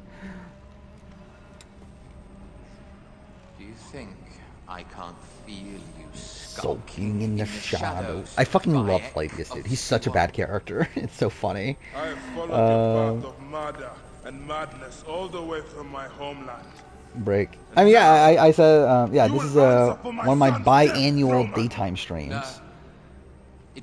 Where, yeah, like twice, like usually either around the time of the premiere or finale of a Survivor season, I decide to take a week off of work. And during that week, I do like a daytime stream during the day of like just playing a game for a very fucking long time. And yeah, it's just become a tradition. Okay, I'm playing this shit. are they? These are nothing but tricks. Thank God this needs to be ended.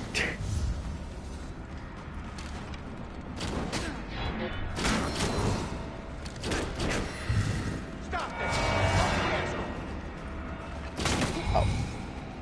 Cool.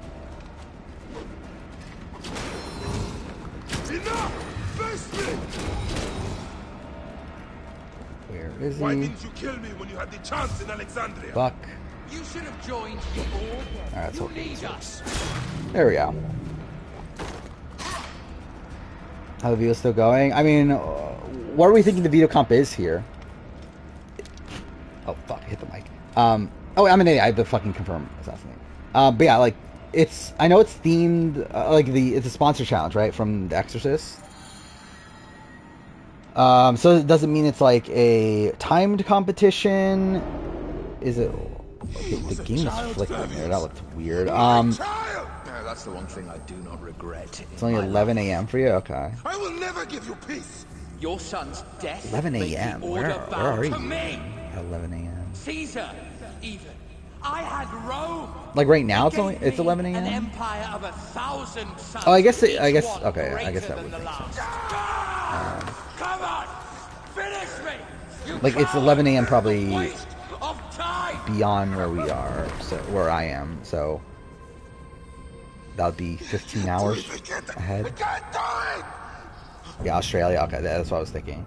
Yeah, because like I was thinking 11 a.m. like before me, but then I realized, oh wait, it's after. That makes more sense for it to be after. And yeah, it would be like Australia or somewhere like that. I will lose you forever. Not forever. Could be high and go I'll veto. be waiting for you in the field of reeds. Maybe. It's been a while though since we've had it. Though I think the reason why was COVID. So maybe they're more willing to do it now. But also, like, is that very Exorcist of it? I don't know. Yeah, I would hope it's high and go veto. This will be fun. And also, it's more fair. It's like something that Felicia could actually win. I'm not gonna watch World Tour for a while.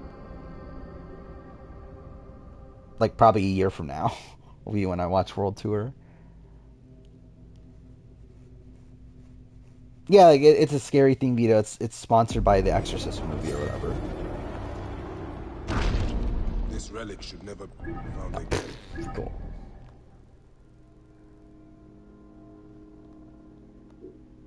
There we go.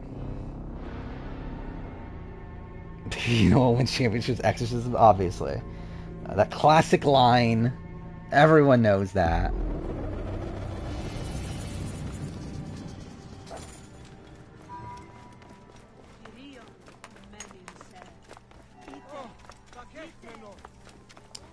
Is this how I normally do this? Why does this feel weird going this way? Maybe I do go this way, speedrun. Like, speedrun wise, I mean. Like, this feels weird going this way, but I guess this is how I do it.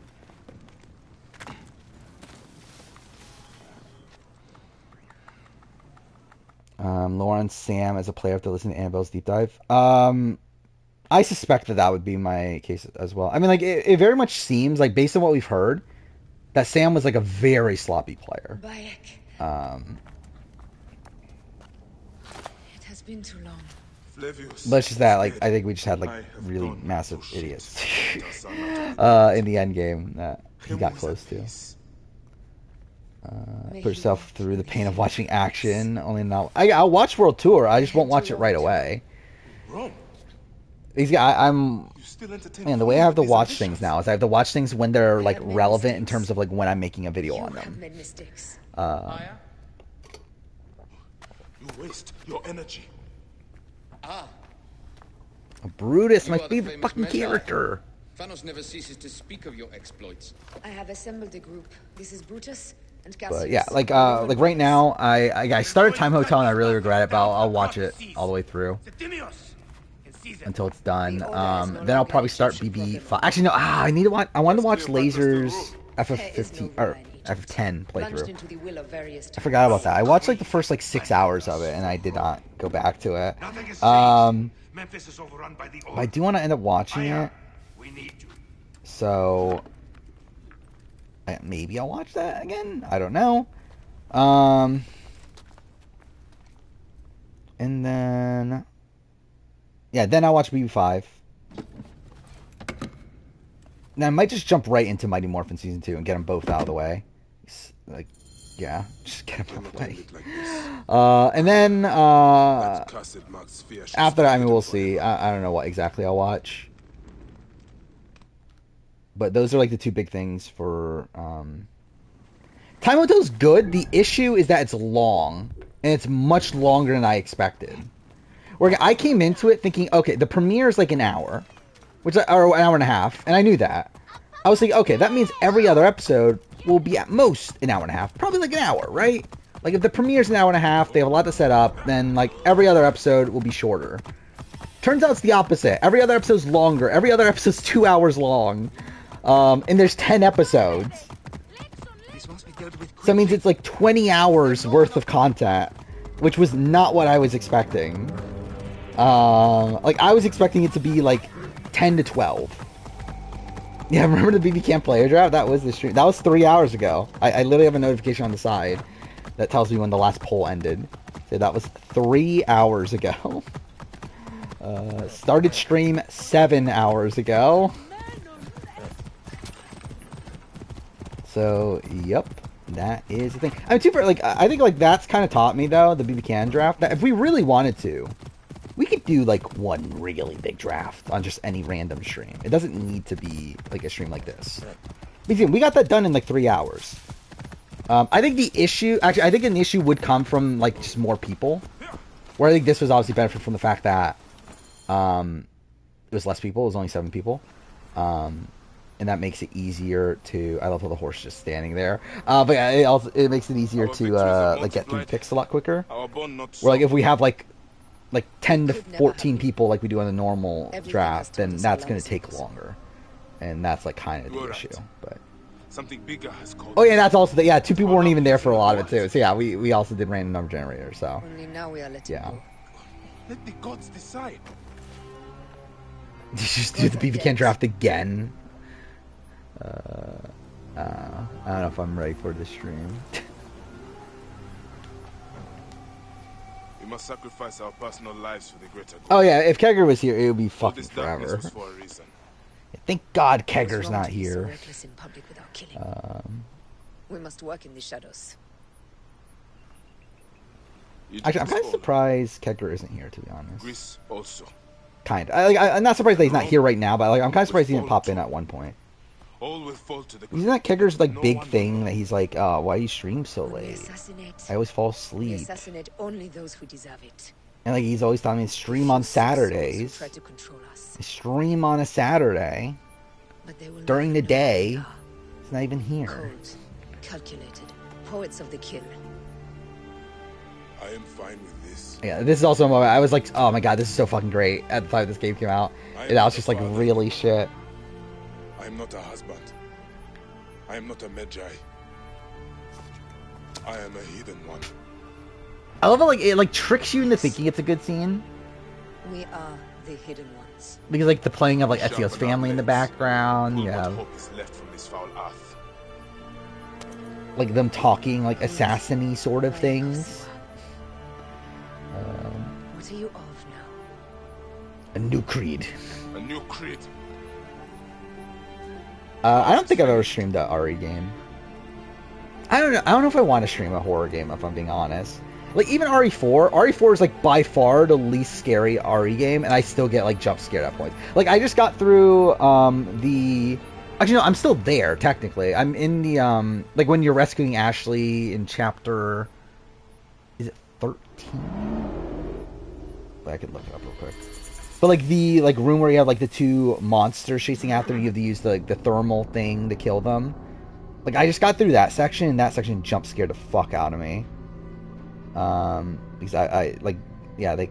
Like, obviously, I was expecting something to show up, but when they actually showed up, it did scare me. I should have listened to you. But there's, like, many points in that game where I'm sort of just running through, like, okay, there's nothing that is, like, scary here. Does the name William Miles ring a bell? Fuck me, dude! Like, I love it, like, this is his last appearance, too, right? Like, William Miles is, like, really important character, leader of the assassins, and he doesn't fucking bother showing up, been watching you. after this. Unusual for an Abstergo employee to take. And I love it's never been clarified if, like, this is the same voice actor or not. You're not wrong there. Where, like, his name's not in the credits. Yeah, on IMDb it's credited as the original voice actor, but it's never been confirmed that it is, and it doesn't sound like him at all. They played you, didn't they? Sophia Ricken made you so many promises. Enough! We're not talking about Fuck me, dude. Fuck Assassin's Creed. Plenty of other subjects to cover on our ride to Alexandria. Like, that line is literally, I'm like, oh my god, the Assassin's Creed movie! You watched the movie, right? Look at your options. Look at this, we're making a fucking reference to the movie! Or you can stay here and do the dance of death. Yeah, Mr. X scared me a lot in the RE2 remake.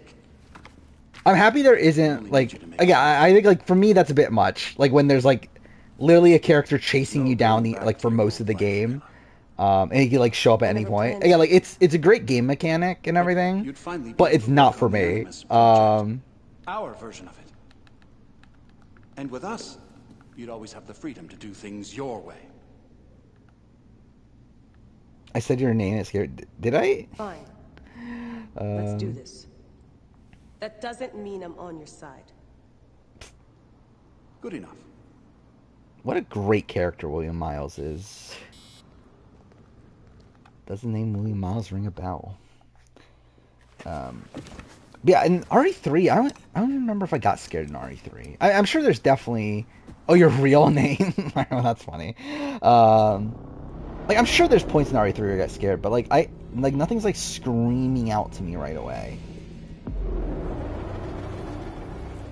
Of, like, an individual moment. Like, I'm sure, like, something Nemesis related obviously scared me. Like, Nemesis does chase you, right? No. At points, so, like, I'm sure that scared me, but I don't remember I don't want anymore. to talk about it, Demastis. Isn't that It is fine. Like, I enjoyed RE3 Remake for what it is. Like, I know people don't like it. He loves these things. But, like, I thought it was fine. Like, obviously, I never played the original RE3. And, like, I know, like, supposedly they cut content out and that sort of stuff, and people didn't like that, but I enjoyed I enjoyed RE3 Remake for what it is. It's obviously not as good as RE2. But, yeah, I thought it was okay. Oh, by the way, I think we... Oh, no, we have one more point where the game can crash. But we got through the penultimate one. 2 days' time? I think that's what Mendez would be in RE4 Remake, but he ends up Spider and dies, yeah. Nemesis wad down Mr. X, yeah, pretty much. You are a chosen one. And now you are free! Yeah, I... Like, something I didn't realize... So begins a new day. Until, like, playing RE4 again. Like, playing with Remake. Is I don't think I ever got past the halfway point in the game. Like, straight, I have, like, no memory of the game from, like, chapter, like, essentially from the Mendez fight. Like, from the Mendez fight on. And, like, that's not even, like, that's, like, chapter 6 or something, right? Pick up the pace! So, like, it's funny that, like, I always remember as RE4 being, like, a game I loved playing when I was a kid. And, like, I always remembered, like, that, oh, this is, like, one of my favorite games. But, like, I kind of realized, like, oh, I never got, like, to, like, even the halfway point of the game. Which is funny looking back on it. I kind of do want to, like, I don't know if I want to actually, like, play the original RE4. I do own it. Like, play it all, like, through. Or, like, I'll watch, like, someone else play it. But I kind of would like to see the original RE4. Because there's certain points in Remake where I'm like, how the fuck did this make... Like, how'd they do this in the OG game? And, like, obviously, I assume it's, like, different. I assume it's, like, a bit more stilted. I assume, like, obviously it doesn't look as good. But, like, some, like, the set pieces are pretty, like, impressive for back then. Yeah, I don't even think I got to the castle. Like, I remember the village, I remember the boat stuff, I remember rescuing Ashley. But yeah, like, the actual castle and, like, especially, like, the underground, all that sort of stuff, I don't remember that for sure, the underground part. Yeah, like, I know the part, like, the, like, Ashley is controlled differently, right, in the OG? Right here, they, like, streamlined it to where it's, like, she either, like, falls behind you, or, Like it's either like close or loose or whatever the fuck they call it.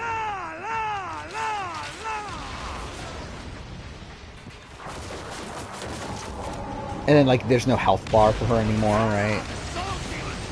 Or, like now it's just like she gets like knocked down, you have to like pick her back up or whatever. I will hold you to that. Believe me, you would be sorry. Now let's end this. Another down. Yeah, I would like to play the original. I just don't know when I'm gonna find the time to do it though. They set fighter ships. Oh really? They took away a boss battle in Remake? Interesting. Gods. Yeah, those are some fast arrows. Too tightly formed. They'll hit us. That same Jane, like I was worried the game was gonna crash in that one moment. If it's gonna crash, it's gonna crash here in the naval combat. They'll doom us if they strike us. Take them down. That's always when it crashes. If it does crash. Obviously, it doesn't crash every time. Fuck off, game.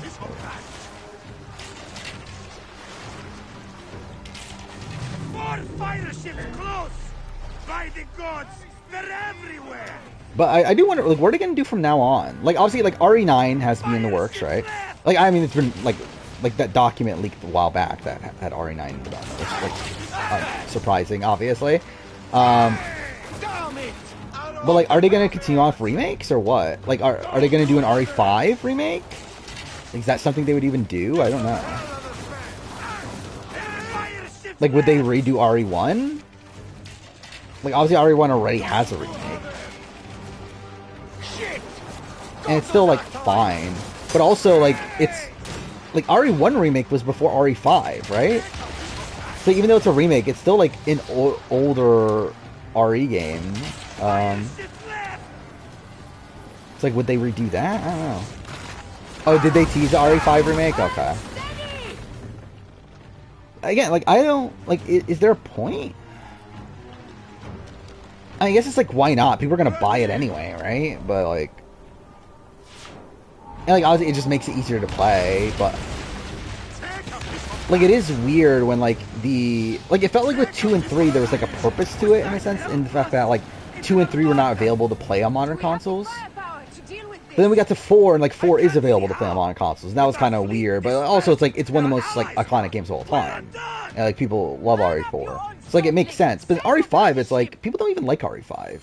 Like, at least, like, a lot of people don't like it. So, it's, like, it's kind of weird, like, that's the game you're gonna remake, is a game that most people didn't like, and is also still available on modern consoles. But who knows, maybe they actually make it good this time. But then, like, based on, like, how RE4 played out, it doesn't feel like they... I don't know, is RE4 Remake more horror-y than RE4 OG?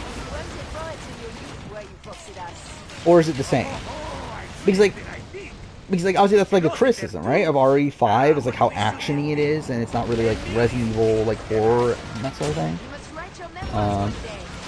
Like, so, if, like, they could, like, change it to where, like, okay, it becomes, like, more of a horror game and everything. Then, like, okay, that'd be fine, right? Or at least attempt it. It's like, why not? Because it's not like it's a game that people love anyway. You might as well try to shake it up and make it new. But if you're not going to shake it up, then, like, why do it?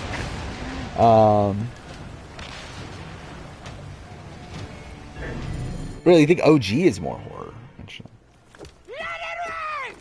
Down, you demons, into the sea! Hey, yo, slacker! I remember that was like a big thing at the time of the RE4. Like, people were like disappointed that's not horror enough. What port are you taking us to? There's a town called Antium I'd like to try. Lots of merchants sail in and out of there. Should be safe for you. Yeah, I like, my gut instinct is that I don't think RE5 needs a remake. But, like, not surprised that they would do it, but also it's like, I don't really feel like it serves a purpose outside of obviously just making money. RE5 has horror elements that they could make scary, yeah. So, yeah, I mean, like, maybe they could make it better then. Again, like, I've never fully played through RE5. I played through, like, the very opening section. I think that was it. People love you, Caesar. It's like, I really don't know about a lot of the rest of the game, Senate but... will not bow so easily. That parliament of clucking heads.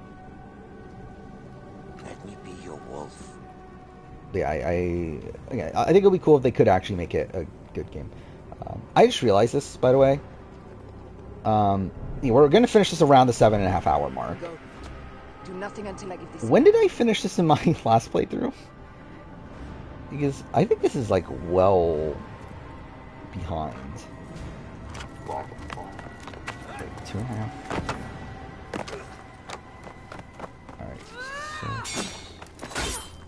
Yes, like where was I at the time? Oh no, I'm around the same spot, I guess. I guess I'm like... Wait, no, I'm ahead. Never mind, no, I'm ahead. Okay, yeah, I'm ahead. At 7... Okay. Never mind, I'm ahead.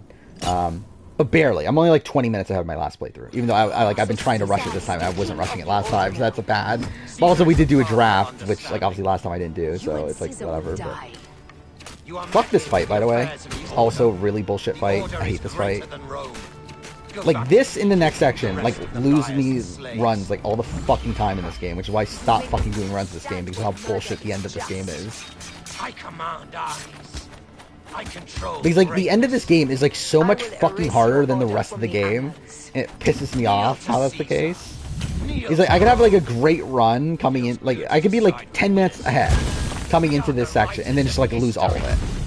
Like from like this fight and then the final stealth section. It's like fuck off. Pissed himself when he saw the knife.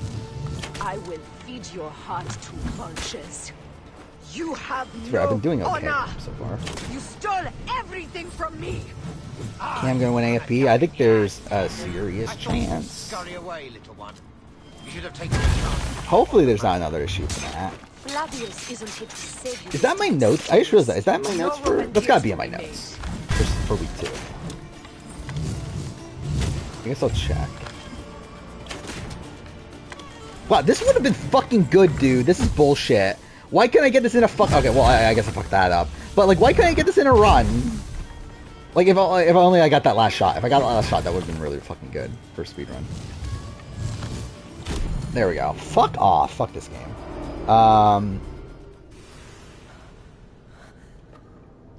Alright, what I want again? Oh, yeah, week 2. I must have taken notes on that, right? My son's heart. Literally a bullet point is Mimi rants are funny. Was revenge everything you hoped? You and the Magi shall drench the sheets with your sweat here? Tonight. Oh no, I did. Okay, it's here. Yeah, it's here. This stuff. With the order, I served them and your beloved Egypt. Yeah, okay. Yeah, it's here. Okay, it's in I'll be rewarded in the afterlife. An eternity. Okay, this BB25 is so stupidly wrong. People comparing Cameron to Taylor? No, no, let's just not. Hey, Cameron to Frank? Yes, that comparison's for sure there. Devour your fetid heart. Cameron to Taylor? No.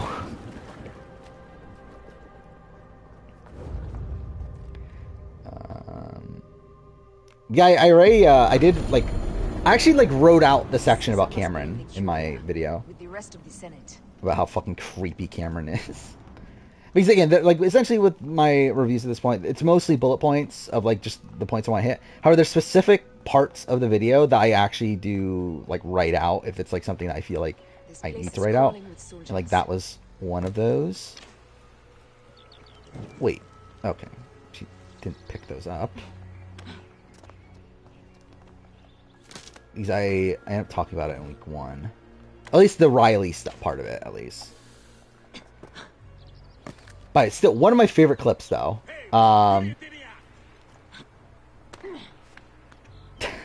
Get fucked this section. Like, I literally lost... Actually, let's look this up real quick. How much time did I lose in my PB in this split? Like, just in, like, this final stealth section. It was a lot. I think it was like 5 minutes just in this one specific section. Come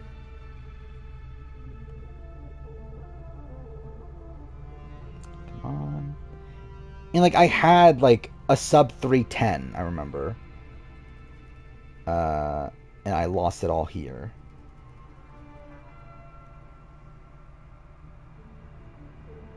Oh, it's 4 minutes. I thought it was more than that. But either way, 4 minutes though. It's still 4 fucking minutes. Yeah, Yeah, fuck this section. I love how it fucking opened up a live split only for it to crash like a second later, so that's great. And yeah, watch me do this, like, not perfectly, obviously, because I already fucked it up, but like at least to the point where I don't get detected. That's obviously gonna happen here. Compare Cam to Caleb? Yeah, I can see that. I think he's like a mix of Caleb and Frank. Where like his creepiness is like Caleb, but his like run on the season is like Frank. Where like his like social game and his like comp ability and all that stuff is Frank. Oh fuck, my battery. Okay, well I fucked that up. That threw me off. All right, wait. I gotta plug in my my controller because it's fucking almost dead now. How long did that last? 7 hours? That's kind of okay, right? Thank God I bought a longer cord. Because like the if I had the like original cord, this would not fucking stretch this far. Alright, wait. I need to plug this in. Fucking me, dude. Alright, let's fucking finish this fucking game. Alright, so I guess I have to fight them now, which is bullshit, but whatever.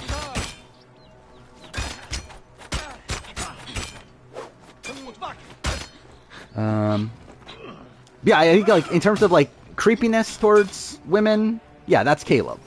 But yeah, in terms of like not liked by most of the cast, in terms of like a social pariah and like one that goes on massive comp run, that's more Frank. So essentially, he's like Caleb if you take out like the good things about Caleb. Like the minor good things, which is the fact that he was actually liked by his cast.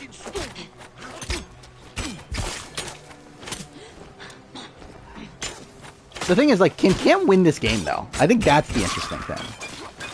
By the way, also, I don't think I mentioned this. I literally dropped my controller again right when I started stream. Or, like, I literally broke my last controller because I dropped it. To where, literally right before I started stream, I literally dropped this new one, too. So that's great. This still would have been faster than my PV. Yeah, fuck off. Fuck this game. I still would have, like, lost a minute or so, but, like, that would have actually still been faster. Whatever. Actually beats 3, imagine. Weekly Drew Daniels thoughts. Although America had plenty to be happy about after Quarry 1. I would like to seen her not be as celebratory to put down their showmance. Yeah, obviously. I mean, no one knows that they're in a showmance. No one knows that they're working together. We want a Rome that offers justice, peace, and land to... There we go. That's the main game. Now we just got fucking 10 minutes of cutscenes, which I guess we'll watch for the sake of it. And then, yeah, we'll do hidden ones. I think we'll play up to the final mission, and then at that point reassess and say, is it worth it to go for, to go for the other one, for Christopheros.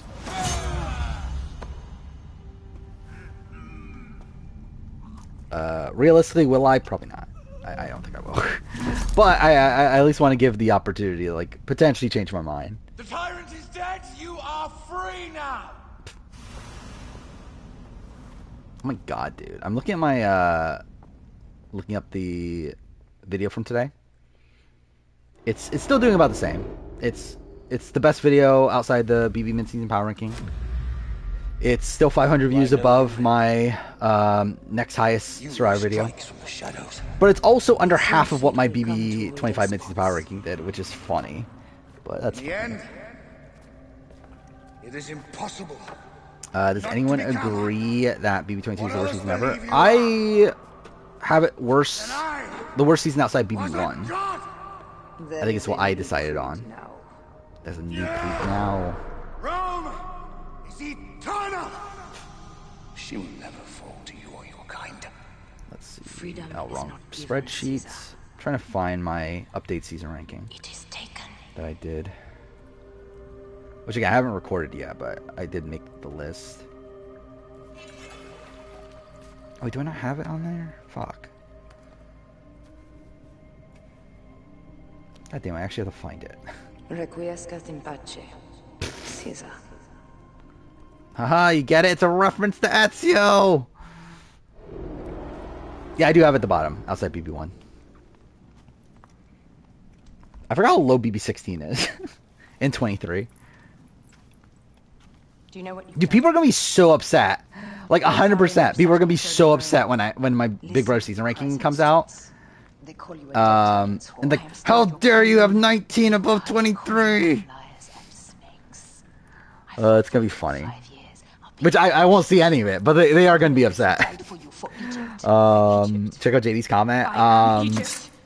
I don't want to dive into the comments. If someone could post it here, I'll read it. But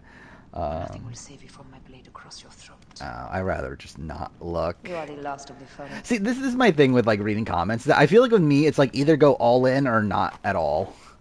Where like I feel like if I start reading comments, I'll just read all of them and get annoyed by almost all of them. Or at least like any like negative one. To where I would just like rather just not. Matt definitely benefited from 2 men coming back into the game. Yeah, 100%. To be fair, he had the like full control over which like the Jag coming back. Like that was fully on him, right? But yeah, it's still twisting the game, obviously. And then the Cameron thing is I don't think the Cameron thing, like, it benefits him. Like, I think it ended up benefiting him. But I think he was good before that, either way. Bayek, Caesar has been assassinated. Yeah, I used to respond to things. Dead. I don't care anymore. I have founded a bureau in the middle of Rome. Yet, no one knows of our existence. Yeah, it's like this thing of, like, it's either I'm going to respond to everything, or I'm not going to respond to anything. For me, there's not really a medium. You'll leave the first negative comment to get the ball rolling. All right. Edgic's subreddit is going full Emily right now. To be honest, I mean, I think there's like, I don't think she's winning. I think like her game philosophy goes against what Survivor wants, and I don't think they would want to promote that. Especially if she were to win the season. Like, I think they would portray her differently than what they are portraying her if she were to win the season. However, that one line is pretty good.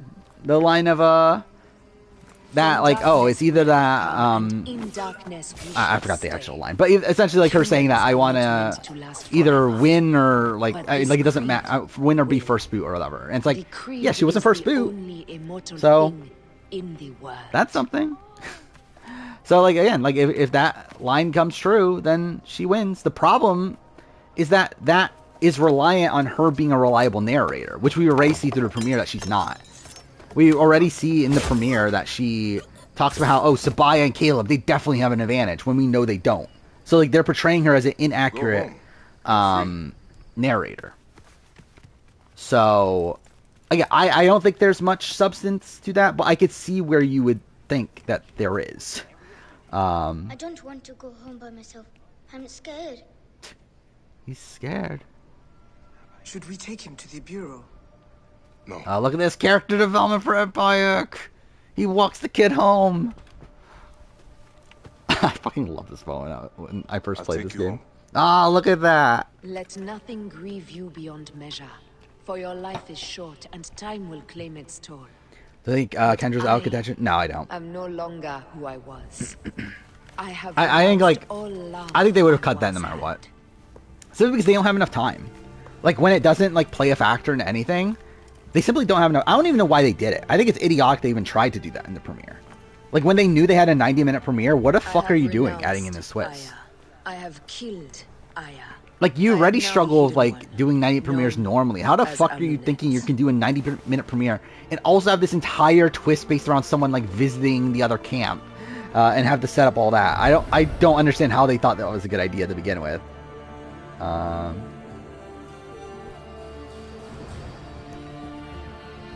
I think you have to upload it, right? Yeah, but, like, this is just a link to your, like, own computer, which, like, obviously won't work because I'm not on your computer.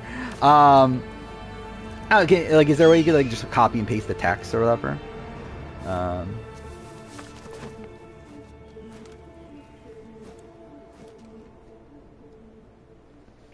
I think that'll be the easier. But there we go. 7 hours 20 minutes. Capo? Oh my god, I thought the game was gonna crash. Oh, that would have been funny, dude, if the game crashed there. Alright, let's do this. Actually, wait. Do I have 4 building points. Why not? Alright, we're doing hidden ones first. And then we'll see after that.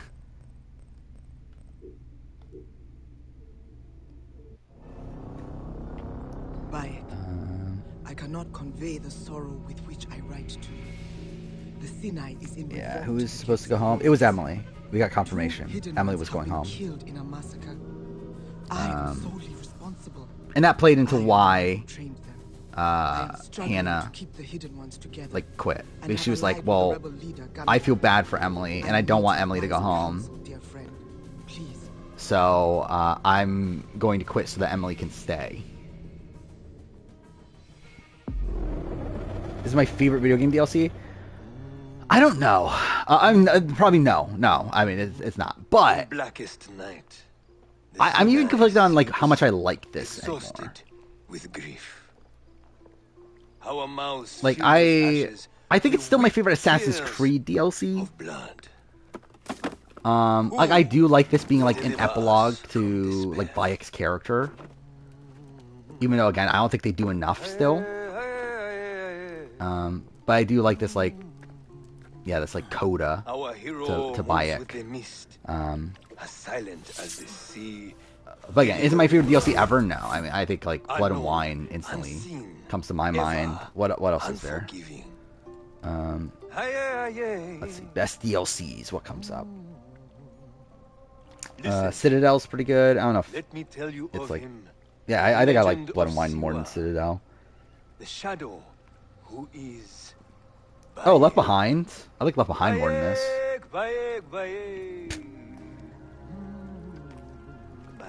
There is a lot of this game I do like, though. It's like it's annoying how like my thoughts on this game now, because I really want to like it, but there's also things that I just don't. I'm looking at best DLCs of all time. Fucking Fate of Atlantis is on there. Oh my god, dude. It's insanity to me that someone actually thinks Fate of Atlantis is actually good. I don't get how someone watches the ending of Fate of Atlantis and actually thinks, you know what, this is a fucking good DLC. Like, this is a fucking masterpiece. Like, I literally think the ending of, like, Fate of Atlantis is, like, one of the dumbest scenes in any video game ever.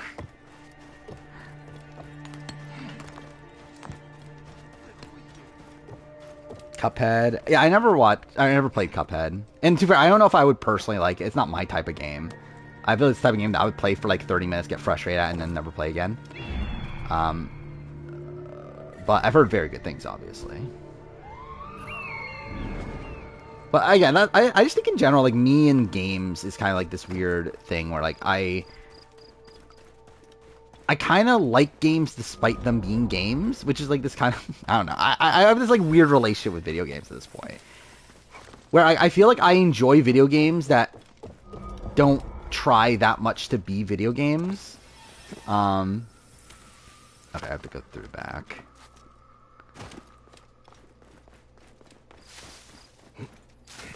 Where like I look at video games as more of a vessel to tell like a story that I'm interested in and that sort of thing than I do.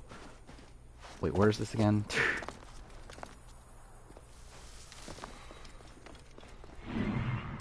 How do I go in again?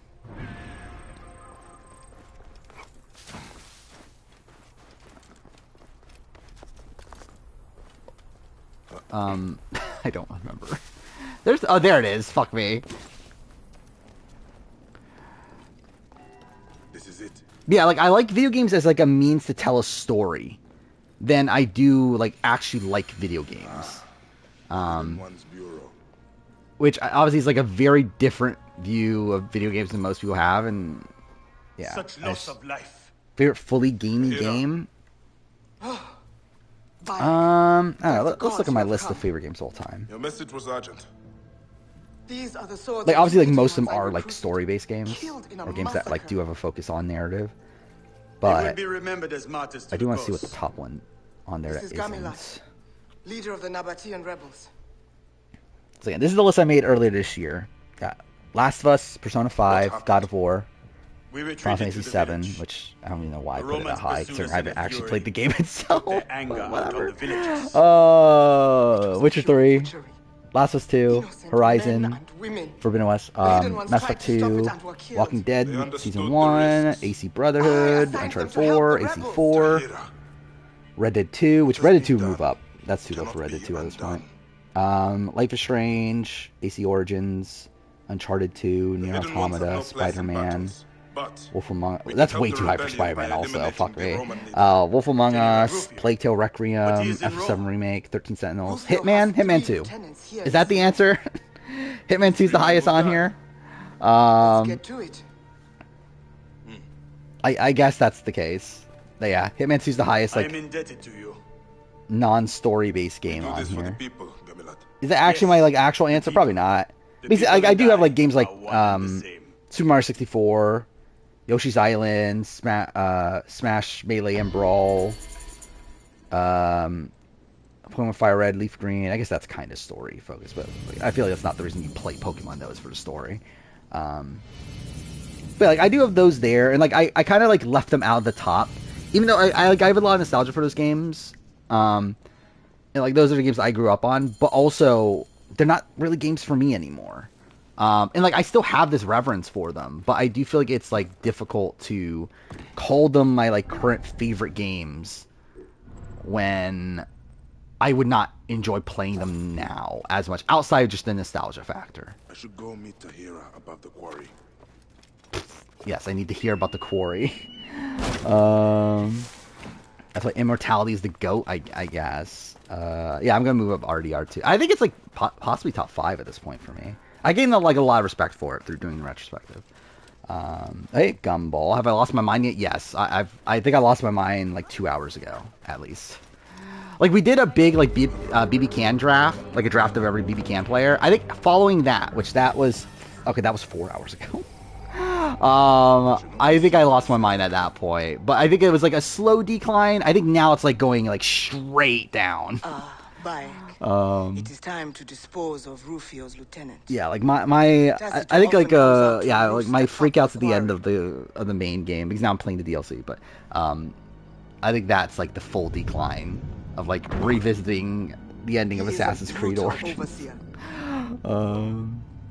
Top 5, yeah. An example of his workers every day. I'm trying to think, like, what would be my top 5 right now?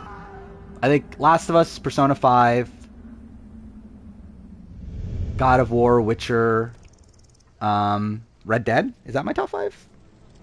What game am I missing? Oh, yeah, like I put Resident Evil 7, Final Fantasy 7 in my top 5 when like I still haven't played it for myself. I don't know why I put it in my top 5 at the beginning of this year. Like I know why, because like I was like watching a whole bunch of Final Fantasy 7 stuff and got like super into the lore and all that stuff, and like yeah, like I'm like I think Final Fantasy 7 is like one of my favorite like video game stories at this point. But also I haven't played it for myself, so how the fuck do I have it at number 4? Like that is pretty stupid. So yeah, I'll probably just swap out Final Fantasy 7 and put RDR2. Because I still, like, Last of Us 2 I love, but it's still not there. Horizon's still not there. Mass Effect 2 would be, like, there'd be an argument. I think that's probably my top 6 right now.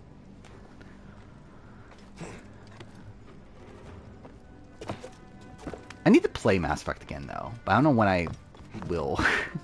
Because it's like I already did the videos on it. I have like no real reason to do so outside of just me wanting to do so. And I feel content with those videos too. It's like, could I have gone more in depth on Red Dead, on Mass Effect 1 and 2 in particular? Yeah, but I feel okay with those videos. What's the fuck game? Can I leave? Oh, okay.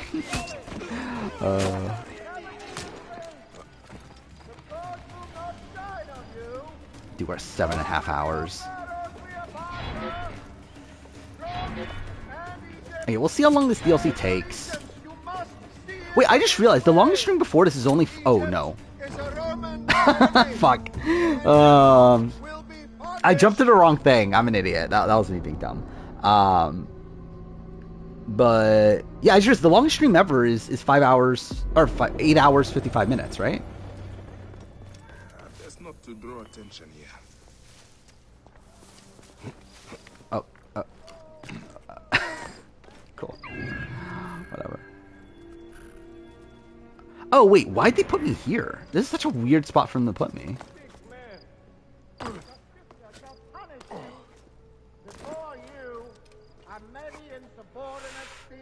Okay. Cool.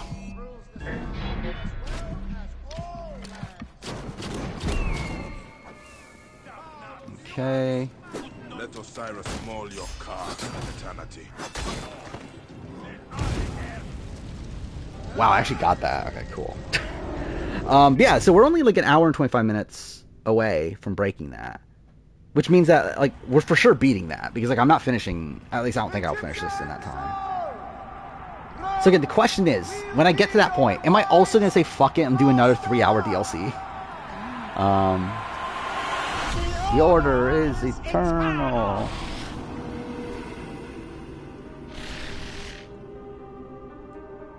Again, like, what is the YouTube limit again? I think it is 12 hours, right? Because I think it would bother me if I...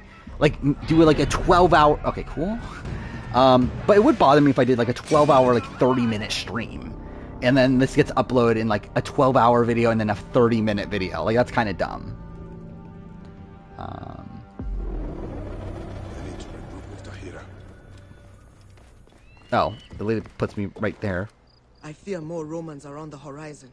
Tacito has a larger force than this. I am certain of it. If we cut down the entire operation, So yeah, I don't know if I want to rebellion, which will bring more good to do Curse the Pharaohs if...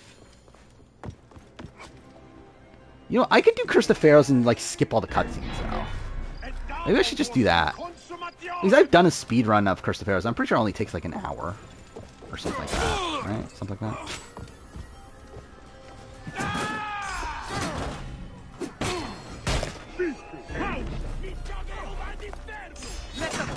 Maybe I could do that.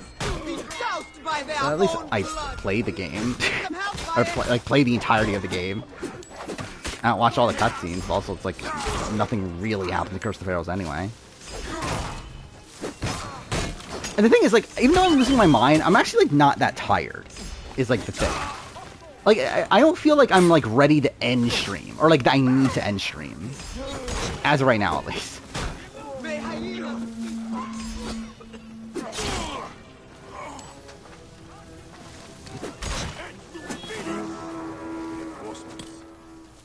I will add them to the offering. Do 24-hour stream? I think I'm good. I'm not doing that. That I think I would like legitimately be like sick. I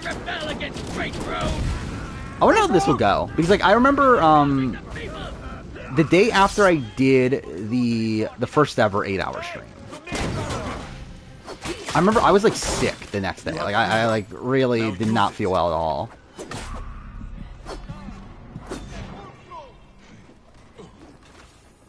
And yeah, like I think the next couple times like I didn't feel that great. Last time was fine though. And I wonder if that's because that was like playing Walking Dead, which obviously like is not really playing. It's like a lot of just watching.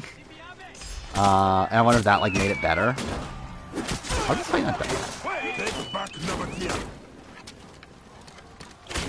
Fuck.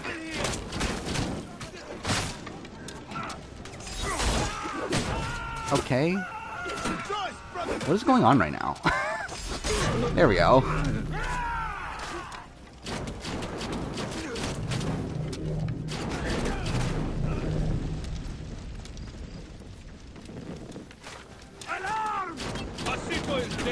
Well, I'm in love with your dead grandmother. Oh yeah, that was the day after, wasn't it? I forgot about that actually. Yeah, I did stream that the day after. That's funny. Sure this quarry remains in good hands. Yeah, because that was also so I did I'm in love with your dead grandmother. I did 400 days, and I also like played like AC4 all in that one stream. Right? That was such a stupid stream. You work for Gamelot? You don't want to talk about HHH scenarios for 4 hours? I mean, obviously I do. I just love talking about why Chrissy would have lost HHH. If I see your sigil in the future, I will respect it. I still find it funny how people actually think that like Chrissy was robbed, though.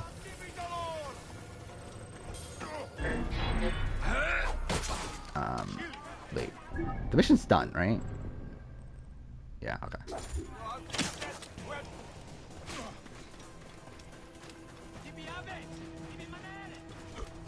Yeah, I don't think Chrissy wins against any Final 3 scenario, right? Like, is there one? Like, maybe you can argue, like, a Mike Ryan Chrissy. But even then, I do feel like it would be between Ryan and Mike. And too far, Chrissy would get, like, Ashley's vote, I think. That's probably it, right? Yeah. So, I don't know. Ben, second or third? I think fourth. I detest that fort. They rob every Nabataean who enters. I think each of the top three would be top three, and then it would be Ben. Wait, am I still detected? Okay, cool. How? That's great. JP and Ryan? But even then, I think Ryan beats her in that situation. I think there's more of an argument, for sure. But yeah, I think Ryan beats her in a Ryan, Chrissy, JP. Maybe Chrissy, JP, and Mike? Could that be a winning scenario?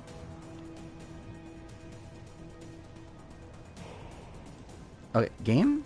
Like, are they really not gonna stop this? Who's even detecting me?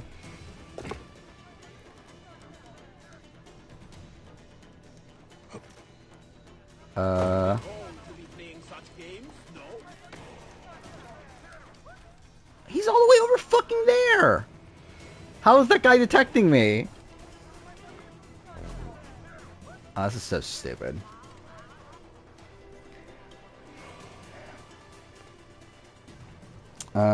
Who's better? Who's better of what? wait. Devin, Ryan, and Lauren, or I think Lauren beats everybody or most people. Yeah, we're obviously talking about HHH scenarios because Menace had to bring it up. Tells me a hidden one may attempt to enter. Can Hannah win a jury vote? I don't think she beats Sunday. Actually, I think it's close.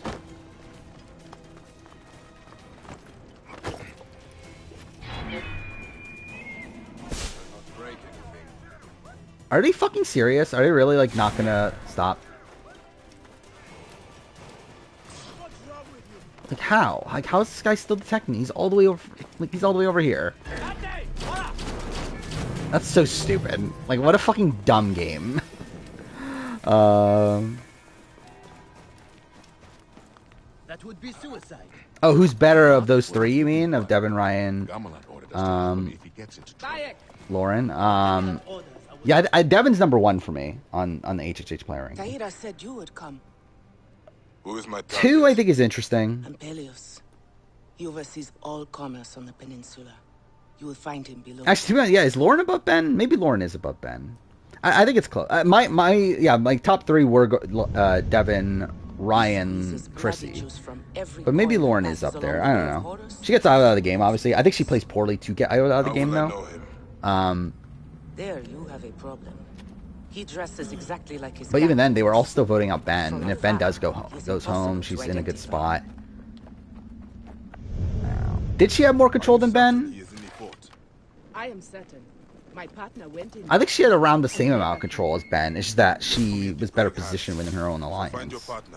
I will bring him there. And a lot of that came to... Okay, cool. A lot of that came due to pre-game stigmas. I think more so than, like, her playing better necessarily. Where I think just Ben was always going to be a target coming to the end game. Because he's who he is. He's a military man that is mostly affable. And is, like, so clearly looked at as, like, a jury threat.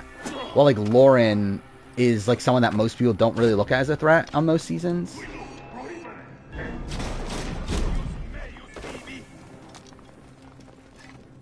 And not using this as a knock against Lauren, but more so as a thing to, like, not knock Ben as much.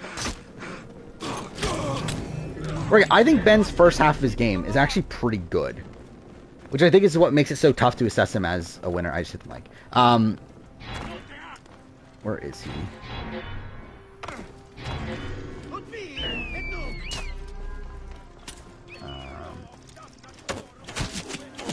You have to find this guy without using your eagle. And he can be a fucking asshole and just not show up half the time. Yeah, like, I don't think Ben does that much wrong to cause him being on the bottom. Outside of just being, like, who he is. Like, I don't know, like, how he plays that, like, better, necessarily. Like, how does he navigate through the game and not be targeted, like, at that point in the game? Like, I don't think there is a way. I think he's just always going to be targeted at that point because he's Ben. At least on that season. Again, like, on that specific season, like, with the reputation that he had on that season, I think there's just no way that he's going to be targeted. Or that he's not going to be targeted, unless he comes off as, like, a massive goat like he does on Winners at War. But, again, that's also due to other pregame, like, pregame, like, stigmas against them. Where the fuck is this guy? Yeah, Ken was the biggest goat on Legends Gen X.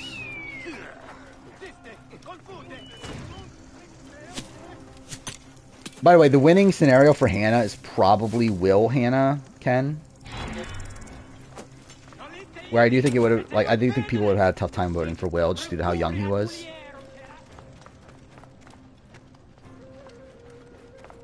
Where the fuck is this guy?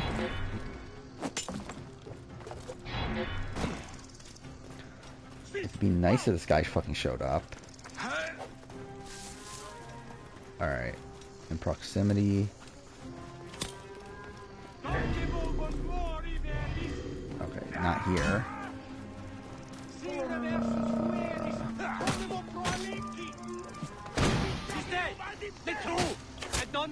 Winning centers for 45. Hannah, all of, like, she would have won if she didn't quit. Obviously. 0% chance she loses the game. Oh, cool. How much left? How much of what? The stream? Maybe a lot, maybe not. Don't know. If I'm just doing this DLC, like, probably like a little bit over an hour. Is that him? I think that's him. Yeah, there he is. A fucking asshole. There we go.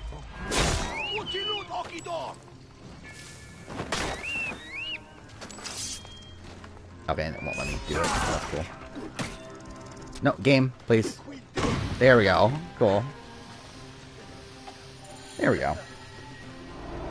Oh my god, dude. Rip Sunday, yeah. Oh, you're talking about the person Sunday. I thought you meant like the possibility of streaming on Sunday, because I think I'm probably not streaming tomorrow. But yeah, also obviously, rest in peace Sunday. The order is eternal. Do you want to bring David to Final 3? No one. That's the issue with David's game. Is that no one is going to take him even his closest ally. Alright, now I need to... Okay, well... Escape. Should I just kill myself? I should have just killed myself. Why didn't I kill myself? Because then I would have been, like, undetected by the time I came back.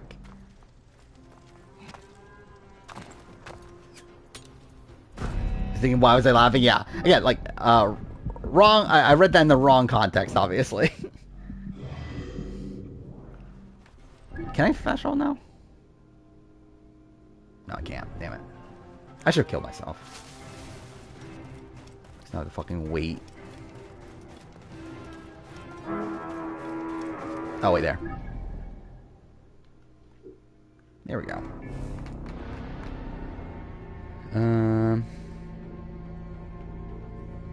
Sunday player, don't think she wins a vote. I disagree. I think she wins against some people. I don't think she wins against many, but I think she wins against, like, Brett. And I think she wins against, like, again, Brett Ken. I think she wins. I think against Will Ken, I think she wins. Well, essentially, I think she wins against Brett. I think she wins against Will. I think she wins against Ken. I think she wins against Hannah. I don't think she wins against Adam. Don't think she wins against David. Don't think she wins against Jay.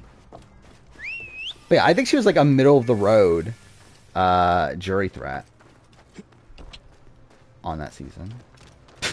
Do I want to feature that clip? I feel like I don't even want to feature that clip. Of me saying Rip Sunday. Oh,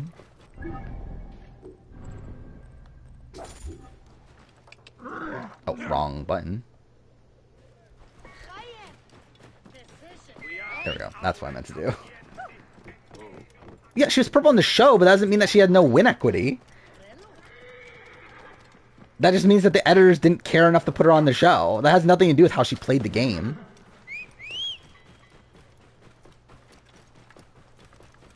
Again, Brett was purple on the show, and he was the biggest jury threat, like possibly one of the biggest jury threats of all time in Survivor history. Like, that doesn't mean anything.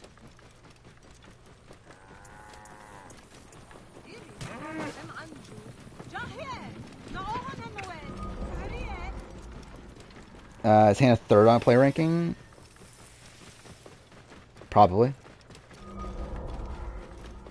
What, David 1, Adam 2? Yeah, I think Hannah's third. Do I think 44 had the strongest Final Tribal Council in the new era? No. I think 42 was probably strongest, I think. I think 42 is the most notable, at least. I think 41's the worst. Final Tribal-wise. Actually, it might have been more drama. Like, 41 might have more drama to it, just because of the Shan stuff, but... I don't think there's not much suspense with that Final Tribal. I mean, are we talking about, like, assessing the Final Tribal as, like, entertainment? Or are we talking about, like, as gameplay? Because I'm assuming now you're talking about gameplay when you're saying strongest Final, even though I think that's a weird way to phrase it. But I assume now you're meaning gameplay? If you're meaning gameplay, then... Oh, okay, then yeah, it's 44. Because again, by you saying, like, strongest Final Tribal Council, that makes it sound like you're talking about the actual Final Tribal Council as, like, a television product. More so than, like, the finalist.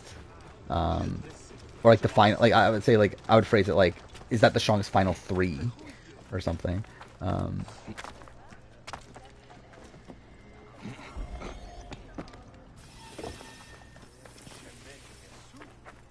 should meet with Yeah, we're ranking the final 3s, then yeah, it's 42 is probably the worst. Actually, no, 43 is the worst, then 42, and then yeah, it's 44 then 41. So yeah, 44, 41, 42, 43. It's down here, right?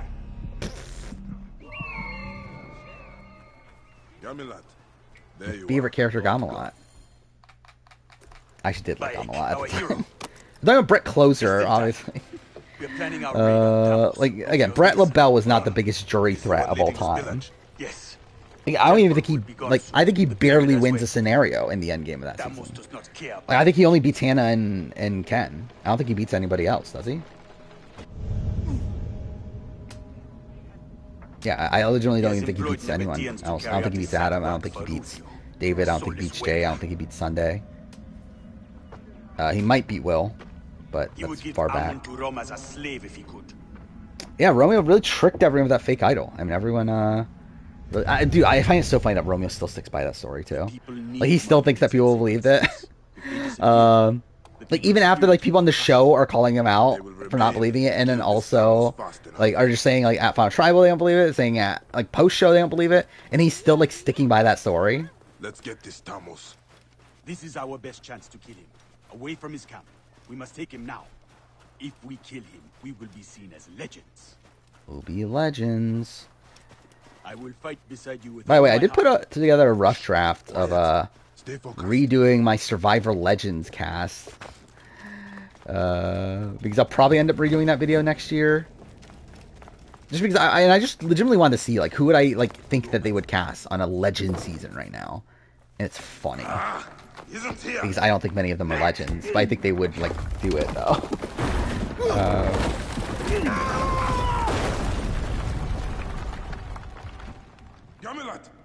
Who would vote Sunday and a Ken Hannah Sunday Final 3? I think most people. There's a secret passage down here.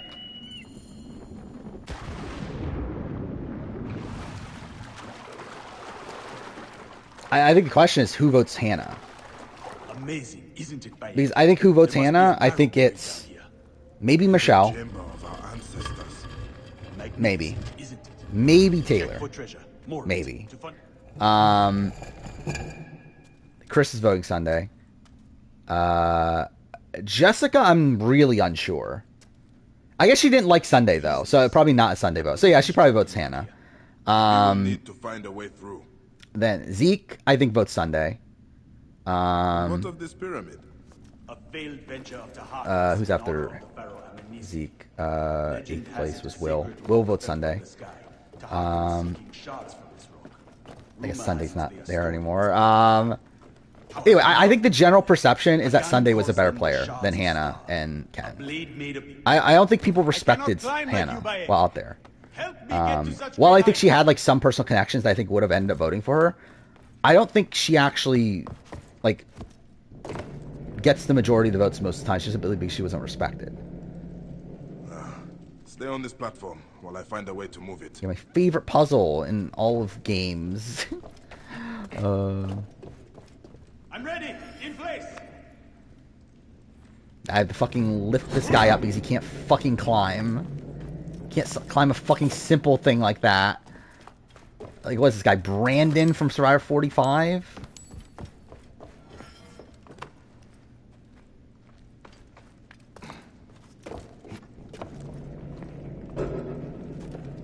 Where's this last one? By the gods, it's working.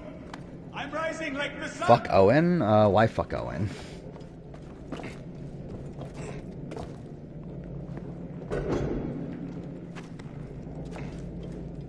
By the way, that is funny though. Like seeing, oh, do I have to stand on it too? Yeah, like Brandon not being able to climb that ladder. Which, to be fair, I'm not like saying that I'm like the most like physical guy or anything either. But like, I can climb a ladder. And yeah, like to be fair again, like yeah, he was having a panic attack and sympathize with him there, but like, it's a ladder. But whatever. Is he up already? Oh, he is. Okay, cool. Do I actually have to carry these? I had no memory of me having to carry these. There we go. Snakes everywhere. My father died from a snake. Yeah, David, Adam, Hannah, Jay, Zeke. I would have Zeke above Jay. Brett Sunday. I would have Sunday above Brett. Jessica. I might have Jessica higher. Not sure. To be honest, I think I'd put Ken below Brett. I don't think Brett's a good player.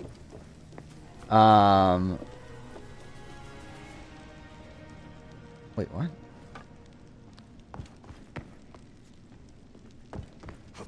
How do I do this again?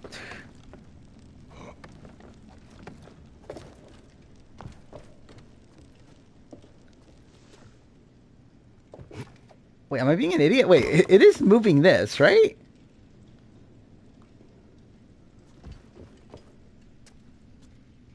Oh wait, Gomlot's not here.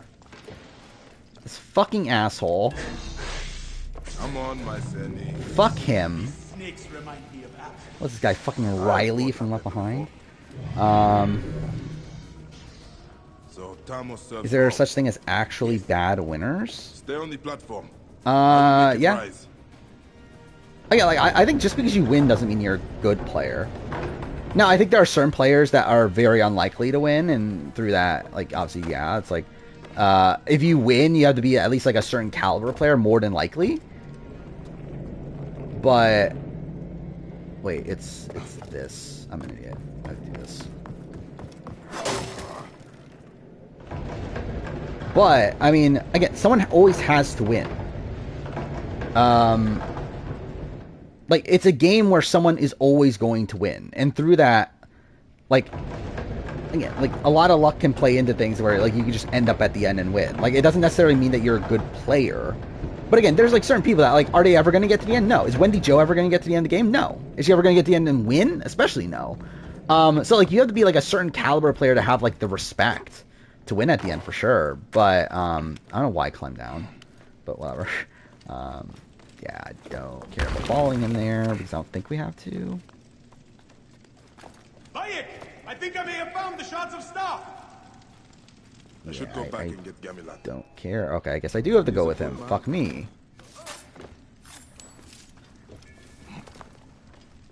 Yeah, I think just because you win doesn't mean you're like a good player in the grand scheme of Survivor. Though I think like based on like the evidence that we have and based on the seasons that we see, I think it's tough to like have a winner like in the bottom half of Survivor players. Just because like again, we only have the like information that we see. If we were able to run a simulation, see these players on like seasons over and over and over again, have all the information, then yeah, I think then you could argue that like a winner is like a bottom 5 player potentially, and they just like got this like well, maybe not bottom 5, but like got this like very like lucky circumstance to where they win this one season but would never ever win again in any other situation. But the problem is that we just don't have that information. And I think without the information, it's like tough to argue that a winner is like a bottom half winner, player in the history of the show, obviously. But like, oh yeah, like when I rank Bob, like is Bob going to be in the top 200? I don't know. Like, I don't think so, to be honest. I don't know for sure, but like I don't think so. Yeah, there's gonna be 700 players when I eventually rank every Survivor player. Like, again, is he in the top 350? Probably. Is he even the best top 300? I don't know. Like, I don't think. I don't think Bob's a good player, and I don't think he wins most seasons. I think he won in a very complete luck circumstance. And again, like with a show like this that is always going to have one winner, like someone's got to win. You keep the scroll. It means nothing to me. Perhaps you can learn more. When will I do is Tracy's ranking? I don't know. I did talk about this earlier in stream that maybe after this next cycle of Trader seasons, maybe after USA 2. If not, maybe the next year. I think within the next 2 years. I'll do it. But I'm not entirely sure exactly when. Wait, I can fast travel, can't I? Yeah, they can have a Guy Leech run as well. Of coming back at the final 5 with another person. Or essentially it's coming back at the final 3. Or you come back with 2 people and... you only have to get through 1 vote before you have the majority. Or you have the thing you tie, but... Also on that season, it's so stupid. Because like that season also, the tiebreaker was the jury gets to vote someone out. Just fucking dumb. You are no Mason. And Amun Bob got lucky with the Trevor vote off, obviously. Only Anubis does. And that's a very notable vote off there. That, yeah, if only Trevor didn't get sniped out of the game. Yeah, I would 100% rank Marcus above Bob. That's not even a question for me. Yeah, I talked this before. Like, when ranking Gabon, like the players from Gabon, I don't even know if Bob's top half of Gabon players. In terms of, like, how they played on that season. I must be careful now.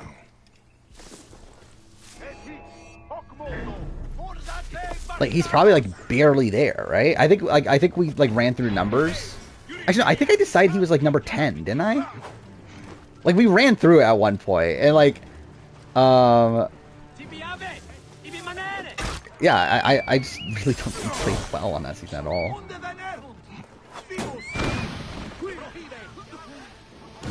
There we go.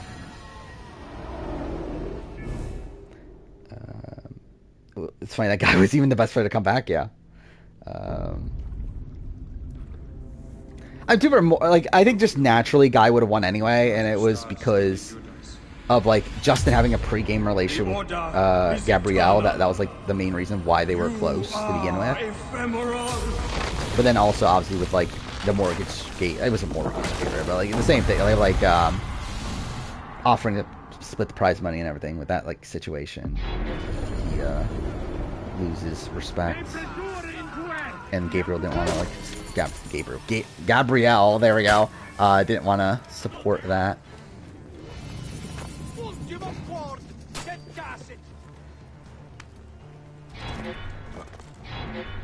I mean, like so I think with Gabon, like my thought process with that is that I think Susie, again, I would have voted for Susie over Bob. I think Susie's game's also really bad, and I do talk about this in the Who Would I Vote For video, because, like, I think I've kind of understated how bad Susie's game is in the past when talking about I would vote for Susie over Bob. However, I still think I would vote for Susie over Bob. Again, Susie's also really bad. Like, Susie would, like, I think would still be, like, just a spot or two above Bob. Like, Susie's also really bad. But again, two people, like, people had to get to the end on that season. Alright, where are we at? Can you fast travel here? No, right? I have to go here.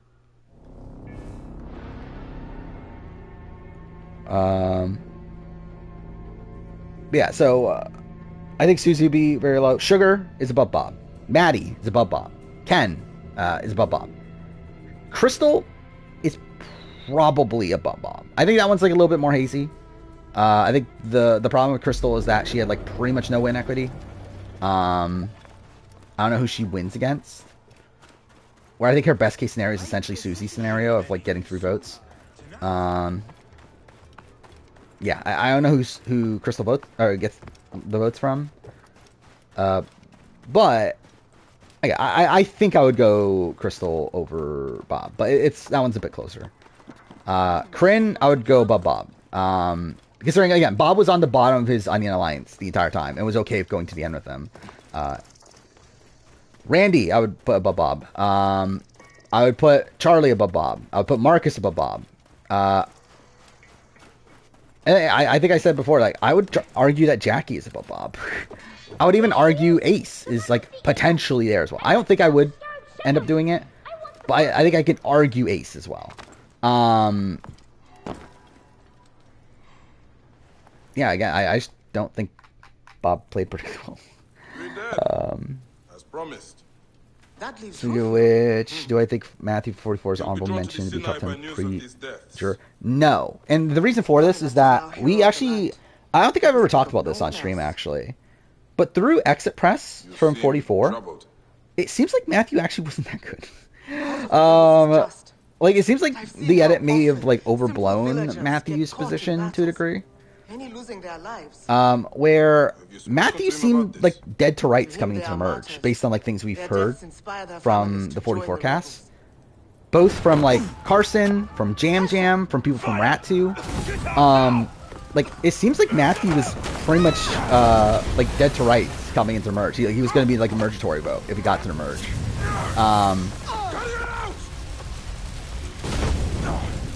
And yeah, like no one trusted him out there. So, no. I think he's an interesting strategic player for sure.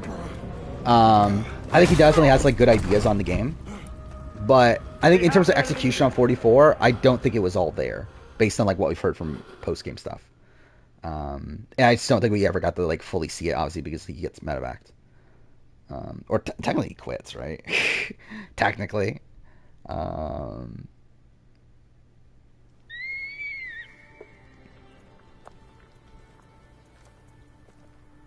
I want to look this up real quick. How long have I, or like how quick was my speed run of Curse the Pharaohs? Because I think I'm willing to do Curse the Pharaohs if I could skip cutscenes.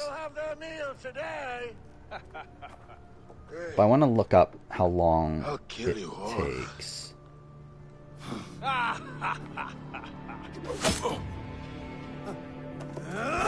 Ooh, that's longer than I thought. Hour 45. That's a bit rough. It's doable. That means this will be around an 11-hour stream. Ish. Put some clothes on. Show some decency. I don't know. I'm debating it right now, if it's worth it.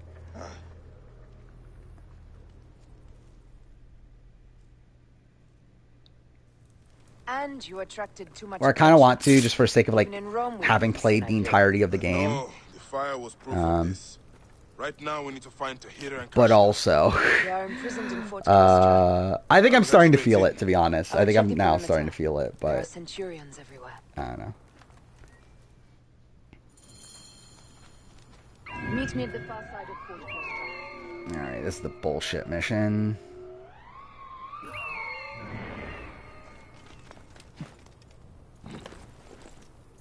This really hot guy just came to your job. Well, that's cool.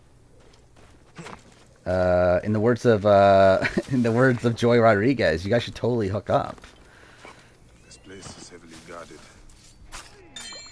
It's just, it is funny, like looking back at the Joy Rodriguez, Joy Rodriguez situation. He's old though. Wow. Again, it depends on how much older you're willing to go. Bayek, thank God you are here. This fort was designed by Osiris. It is madness. Tahira is badly burned.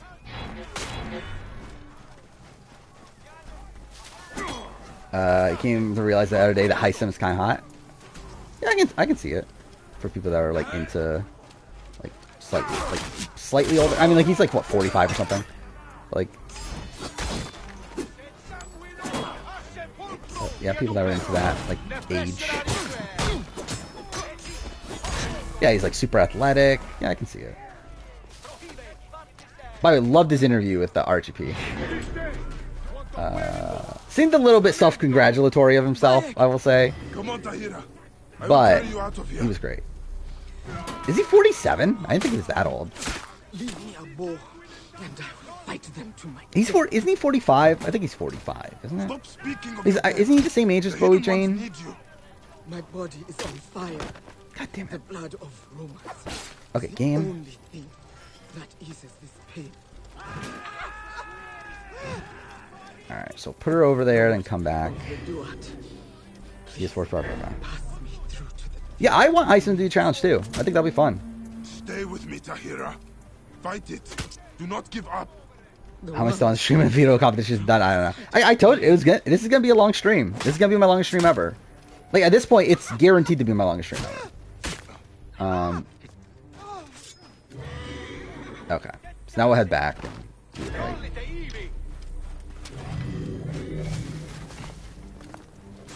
Wait, is that guy actually following us? Oh. This actually would have been good for a speedrun. The guy usually doesn't follow you. Oh, wait, that's... Okay. That's all, yeah.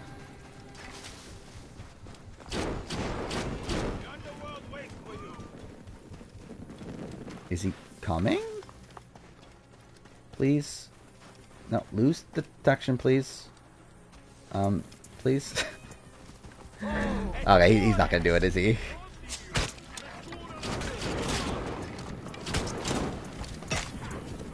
This could have been good if this was a speedrun, which is not. Which, to be fair, there's not even an official leaderboard for a speedrun. I literally just did it for fun on my own because that's fucking me. But yeah, I'm gonna have to kill them, aren't I? Horse sound was so... I mean, like, it wouldn't surprise me if they just, like, used the same horse sounds in a lot of games. It's like, how often are they really going out of their way to get, like, different horse sounds? Which, to be fair, this came out before Red Dead, so... Red Dead stole from Assassin's Creed Origins. How embarrassing is that? Okay, not what I want to do at all. Alright, good enough. Tahira is badly burned. I fear for her life. Is that people you want to see on the challenge? Is that what you're talking about?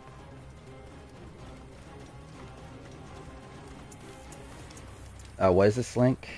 First 15 minutes of chat. Yeah, I'm not gonna watch that. I'm gonna watch the season, but I'm not gonna fucking watch the preview. Wait, where am I at? Okay, here. Yeah, that starts this week, right? The 4th. Yeah, so that is Wednesday. At any time. Follow me to my camp. Right. It sickens me to see Tahira like this. Yeah. At my camp, we can help her. Wednesday, there's gonna be a lot of stuff to talk about then. Do not take my great sister. Actually, fuck, dude, there's gonna be a lot to talk about on Wednesday. Who could have let this happen? All swear an oath. We have been played for workers. No, we still don't know about Swear UK officially. Which, it looks very unlikely. Like, there's no fucking way they're premiering it October 9th, right? The same Like, we're literally, the more known we are, we're what, a week away? There's no way they're gonna premiere in a week, right? They can't do that, right? The gods will keep Tahira for us. She is invaluable to maintaining Nabatea. Does Revelation make you rethink your top 10? Not really. Hey, it's me, Raccoon. Again, we're over 8 hours into this stream. I've lost my mind at this point.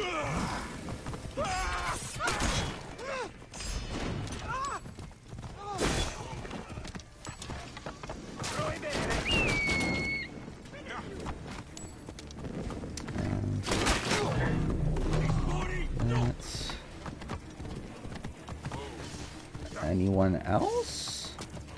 Oh, that guy. Oh, one more. Fuck. Wait, why is there a guy all the way in the back? Good enough. Wait, where the fuck is she going? Where the fuck did all these guys come from? Whatever. Yeah, it's 9:18 in the after... or at night. Fuck me, dude. I've streamed my entire day's worth of work at this point. That's great. Is that it? Fuck.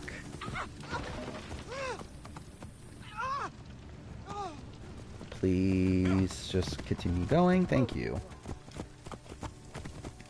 There's a couple in Survivor 45?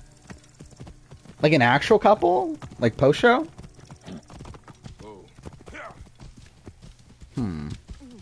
We're almost there. Great. Amun, be merciful. I think my first instinct is Austin and D. That would be my first guess. Simply because I feel like they're two of the only single people on this cast. And they are in the same tribe. It is them? Oh, that's funny. I let you down, Bayek. Yeah, I feel like that was my first instinct. I was like, who else would it be? Because, like, if we're looking at, like, most of the tribes. Bruce, married. Kelly, engaged. Jake is single, right? I think Jake's single. Brando's probably single. Don't really know. I guess Drew's probably single. Katura. I guess there are a decent amount of single people, actually. I was thinking, like, most of the cast was married. Or something. Or, like, in relationships. J. Maya and Brando. Oh, yeah, that's also... Is that a couple? I think that could be a fun couple. Because, like, they were both, like, super into puns and everything, right? I will kill. Little bum that they didn't use the opportunity to bring two others for 45. Yeah, me too. I don't think they would have done Jenny. I don't know if they would have done Matthew. I think they would have done Pat and then... We'll take Tahira to the mountains. Somewhere she can be given a... Who was the other person I was talking about? There's someone else I was talking about that they would bring back. We will carry on. But no, I don't think they would do Jenny. Actually, maybe I was saying Matthew. Maybe I was saying Matthew and Pat. But I don't think they would have done Jenny, though. I don't think they care about Jenny. Like, Jenny's not playing Survivor again. Oh, yeah, I think I wanted Terry, but I never actually expected them to do Terry. If they were to do it. Which, by the way, also, yeah, we're not getting All-Stars till 50. Which I think I talked about this last stream, but Jeff pretty much confirmed it. I don't think Brando's gay. At least, not that I know of. No, at Alcinoe. He is most likely lingering... Yeah, it's sad, but it's also the reality. Because, yeah, I don't think production gives a shit about Jenny. Wonder if Matthew was still too hurt. He wasn't. Oh, I mean, like, I think he was probably still hurt, but I don't think it was to the point where he would have said no. I don't think they asked. I don't think they cared. I think they just want Bruce, and that's it. And Jeff openly says that they just want Bruce, and that's it. That they never once thought about bringing back other returnees. because he likes having newbie casts. She has brought prosperity to Alexandria. And he said that he doesn't intend on doing it until Survivor 50. It is her lover's army that bothers us now. Mark Antony bears the same stench of tyranny that Caesar did. Rufio carries the same. Alright, when did I start this again? Yes, to the Sinai, which is why Starts we at must be the welcome. 7 hours 20 minutes, right? So almost an hour into blood. this. We did not choose. Actually, not that bad of a time. It chose us.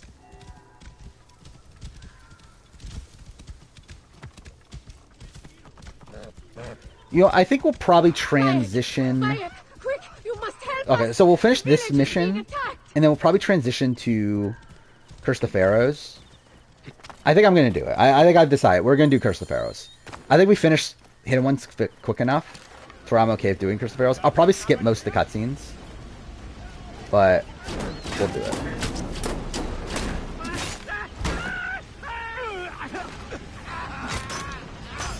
Okay, game. Thank you. Yeah, because like Matthew did like exit press for 44, obviously, like just what, a month after Bruce did, which actually by that point, actually Matthew's exit press was before the season films, because the season filmed when the Josh boot aired. It was when Mergatory aired. So yeah, Matthew would have played again. He did openly say it at the time, so yeah, it's like 100% they just didn't want him. I don't think we'll ever see Matthew again at this point, to be honest, which I think is a shame, but I don't expect it. Because yeah, like if Jeff is gonna stay true to that, no returning season until 50.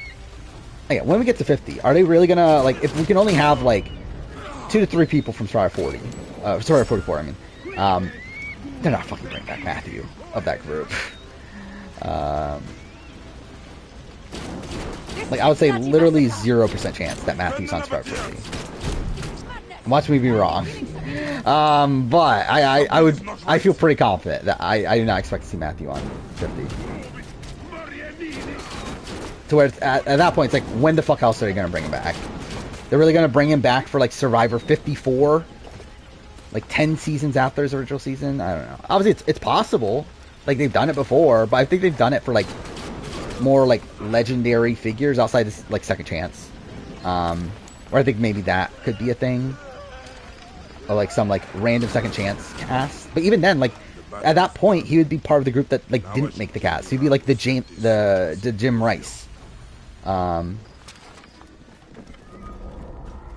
wait, what? Oh, I'm an idiot. I did the fight. I'm an idiot. Yeah, he'd be like the Jim Rice of the pool of like people that they want back, but like are not actually going to make the cut, right?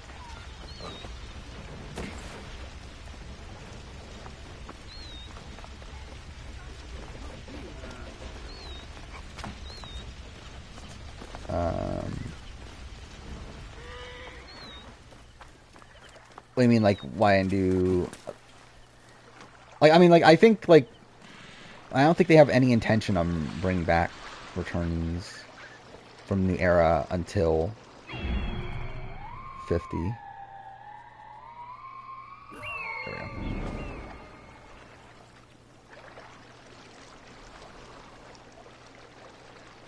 go. The Survivor hate returning players due to pre-gaming preseason? No, I don't think that's why they hate it. I just think, actually, I don't even think they dislike returning players. I just think they like new players. Because again, like for Jeff, I think this comes down to what the philosophy of the show is at this point, which I don't like, but it simply is the fact that for them, it's about the journey. It's about the experience that Survivor is. And like to them, and like the reality is that when people come back for Survivor, they don't give a shit about the journey. They just want the win. They're coming back for the money. Like they're coming back for the win. That's the point. That's the reason why they come back. You are not a man at all. Less than a fly. All right, there we go. I did not mean to do that. That's cool. And I think like having returning players like kind of nullifies the entire like premise of what they want Survivor to currently be. Okay, can you let me do this, please? Oh, fuck off! I was so close. There we go. Barely. Fuck, dude. 46. I don't remember the 46 cast at this point. I remember there's someone named Tevin remember there's someone named Quintivius, something like that, right? Someone named Venus, right? Who else is there? Well, someone mentioned earlier there's a Maria and a Mariah. Yeah, oh, he's slot machine guy? What's his name? I couldn't tell you, dude. There's a David, is there? Cool. Can't wait to see David.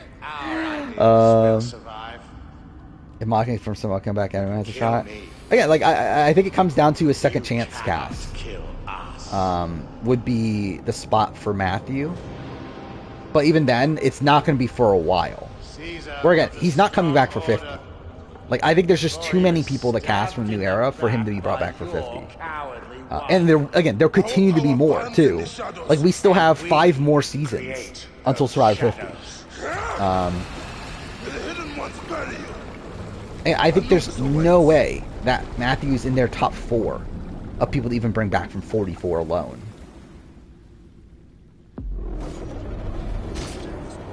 Okay. Later I will explore the Temple of Thoth. Alright, so this is the point where I want to... I should tell Amunet. She will be pleased. Okay. Wait, I just want to see this real quick.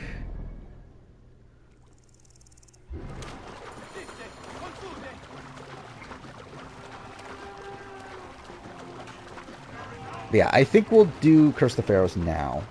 We'll save this final mission for the end of stream. Because I think it's much better to end on Hidden Ones than it's Curse the Pharaohs.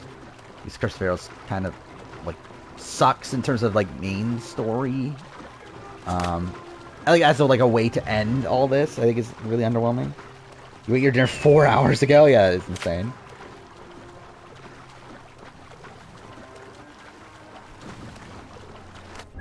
I can't fast travel yet, right? Yeah, okay.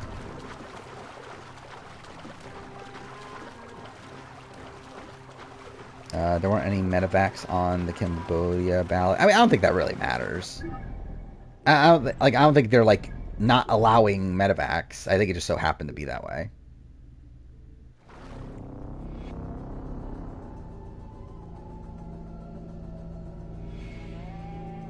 Yeah.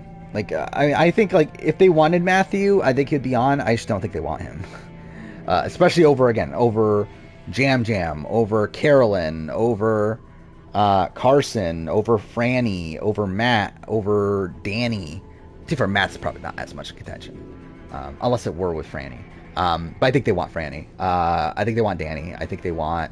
As of right now. To be fair, that will probably change. I think there'll be people to replace them. But as of right now... Yeah, I think Heidi. I think they want Heidi. Even Lauren. I think they want Lauren. Bayek, I do not send you greetings, but a warning. I think those are probably the big names. I don't think they want Jamie. If I were to guess. We'll watch the opening cutscene. Why not? Yeah, I don't think they want Jamie. I don't think they want Brandon. I don't think they want Kane. I don't think they want Josh, which I think is a shame because I think Josh could be fun, but I don't think they want Josh. Not friendship. Who else is after that? Find this artifact no matter the cost. Well, Matt, I mentioned, like, I don't know about Matt. Matt is like a question mark, but I think by the time we get there, no way. Right now, I think if returning season was right now, maybe. And I think particularly due to his connection to Franny, I think they would like to have both of them back out. But again, by time 50, are they really going to waste like 2 spots on Matt and Franny, both of them? Probably not. I think they'll bring up. I think they could bring back Franny. I don't think they'll bring back Matt. Those we once swore to protect. Welcome. Welcome in. A favorite character, C-Tech, who I definitely remembered his name. Even pre-merge, I think Sarah Wade is more likely to come back than Matthew, by the way. They love Sarah Wade for no fucking reason, and it's funny. I think no chance of Claire, no chance of Helen. Like minor chance of Maddie. Which is, I think Maddie's likelihood of coming back is the same as Matthew's. It's not out of the realm possibility, but like probably not happening. Though I will say, Maddie for 50, no chance. Maddie for like like 54 second chances. Like if Star 54 is like second chance or something like that, maybe. But even that'll be 10 seasons down the road. Bruce, I mean, I think we'll have to see how this season goes. I don't remember what Sarah Wade sounds like. Me neither. And she got like 27 confessionals or something like that, right? Amunet said her contact was near Luxor. Oh, I'm in the wrong... Okay, I have the wrong mission equipped.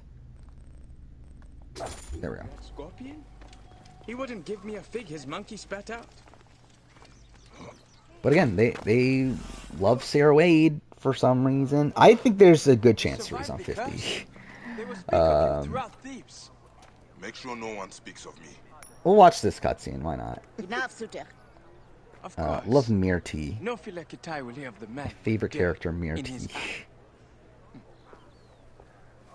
I do find it funny, like how tight her clothing is on. Like, why is it like so, like, skin tight there? Oh, whatever. The woman you know as Aya. By the time we get returning season, your college zone is gonna be finished. That's weird. I mean, yeah, that's where you are in life. A rare artifact. By the time we get a returning season, I'm gonna be 30, I think. Could it be? Is that right? Rumors, whispers. Yeah. A relic was stolen from an unknown pharaoh's That's tomb. Some weird. say these desecration called cast down upon us. I must find it. Yeah, we talked about Boss Rob and Deal or No Deal Island, which why, but also I'll watch it if Boss Rob's on. But random as fuck. The merchants near the docks. They will know more. Until Three's game B25 worse than Game Changers? I am headed south. No. Comes too And like, close I mean, I've said this before. I don't think Three's game and Game Changers is that good. Then find Isidora, the god's wife of Like, I think her first half of the game's kind of bad. this curse in a way.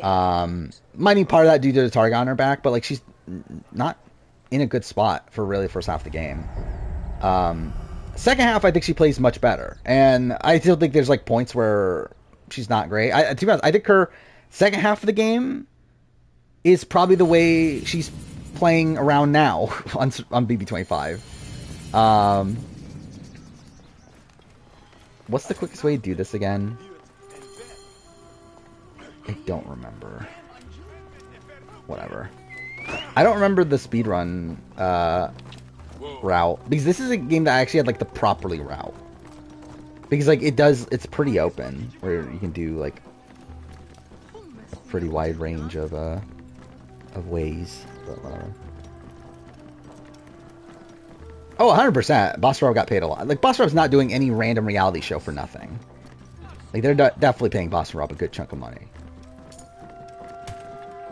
Obviously, the rumor for Winners at War is that he got paid $100,000 just to show up. Which, again, I don't know how much I fully believe that, but, like, that is the rumor. Is that what him, Sandra, Parvati, and Amber were given $100,000 each to show up? Which wouldn't shock me, but also, like, I'm not, like, fully buying into it. But 100%, Winners at War cast got paid a decent chunk to show up. And also got higher prize money than the normal season. I'll be honest, I'm starting to get hungry. Like, this is, I think I might have made a mistake starting this, but whatever. Isadora, my favorite fucking character. You know, I'm not gonna. Actually, should I watch the opening cutscene? I think the middle cutscene's like whatever. I guess we'll watch the opening cutscene. Purified is the Lord of Thebes. Where's Suri on Game Changers player ranking? You, lurking in the shadows. I should be angry. 3? But you are in the Maybe? house of the Hidden One. What is your business? Maybe 2. I don't know. She's still relatively high, but also I don't feel like Game Changers had like a very consistent season. Or like there's no, like I don't think people necessarily play poorly, but it's just like no one really has this like super strong game the entire time outside Sarah. Like Sarah's #1 by a lot. I think after that it's a pretty big drop off. And I'm not 100% sure where it goes. Countless suffered at the hands of the men who wielded The experience story. Obviously, I love the story of Curse of Pharaohs. You have suffered more. Dude, there are good ideas in Curse of Pharaohs, especially in terms of like a Bayek story. And it's like but it is not men this or like relics payoff to Amun's ire is fearsome. his like The Pharaoh's religious weakest beliefs and all that sort of stuff, punishment will be but thieves who desecrate the tombs. You believe this is your Lord's will? Amun comes at the where like this ends up like and distressed. it like shows him like trying like kind of what do you call it? It shows him. I'm so getting so tired. It shows him like starting to become The curse does not distinguish more in line with like the rulers assassin and philosophy subjects. in the modern day, Perhaps where they like recognize the another pharaoh walks there, but the people have escaped the his fact that ire. like religion and everything isn't I will real. find out why. Speak to them, then tell me this is not the wrath of Amun. I'm not gonna lie, when we get to my years of villains, ranking 10 years from now, curious where I rank the top 3. And we talked about Heroes of Villains earlier in stream. Like I think it is probably Russell Parvati. And then I don't know, is it Jerry 3? Maybe. Not sure. Wait, where the fuck am I going?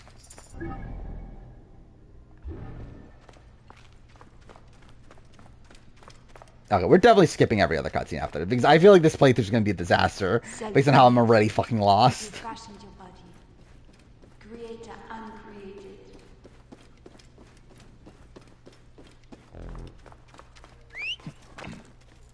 Yeah, Samoa Russell's #1 by a lot. But hopefully we get there sooner than 10 years. We'll see. I don't know. I don't know what I'm doing. Because I mentioned this before, that I think my final hurrah for like the current like way the channel is being run in terms of like consistently 2 videos a week, like all that sort of stuff. I think that's gonna be Survivor 50. I think once Survivor 50 happens, I'm gonna wrap it up with a ranking of every Survivor player ever, and then I'll still do YouTube, but it'll be not in the same way. Like I'll do it more like I'll just make videos when I want to make them and like that sort of thing. Now I would not be shocked if I don't end up actually changing anything. I mean, like the thing is, like I think what will end up probably changing, if anything, is just like the type of videos I make and like the or maybe not the type, the consistency of those videos. Or like again, straight up, I mentioned this before. I've like fallen out of love with like making like random casting videos, random what if videos, like stuff like that. So I feel like that sort of stuff is probably gone, unless I like actually genuinely think it's like a fun idea that I actually want to see for myself. But I might mean I speed up the retrospective series. Not sure, because like that's something I've talked about. Like I would be remiss if I stopped the channel and never finished the retrospective series. Okay, we're skipping this. Just like you taught us. You alone. Oh, wrong thing. Risen. What's the other thing to interact with? Again, I used to fucking have this game memorized, this DLC memorized. This? Not the typical. No? Or is there... Okay, there's just... Lie down and die. Something's not right. Oh, it's here.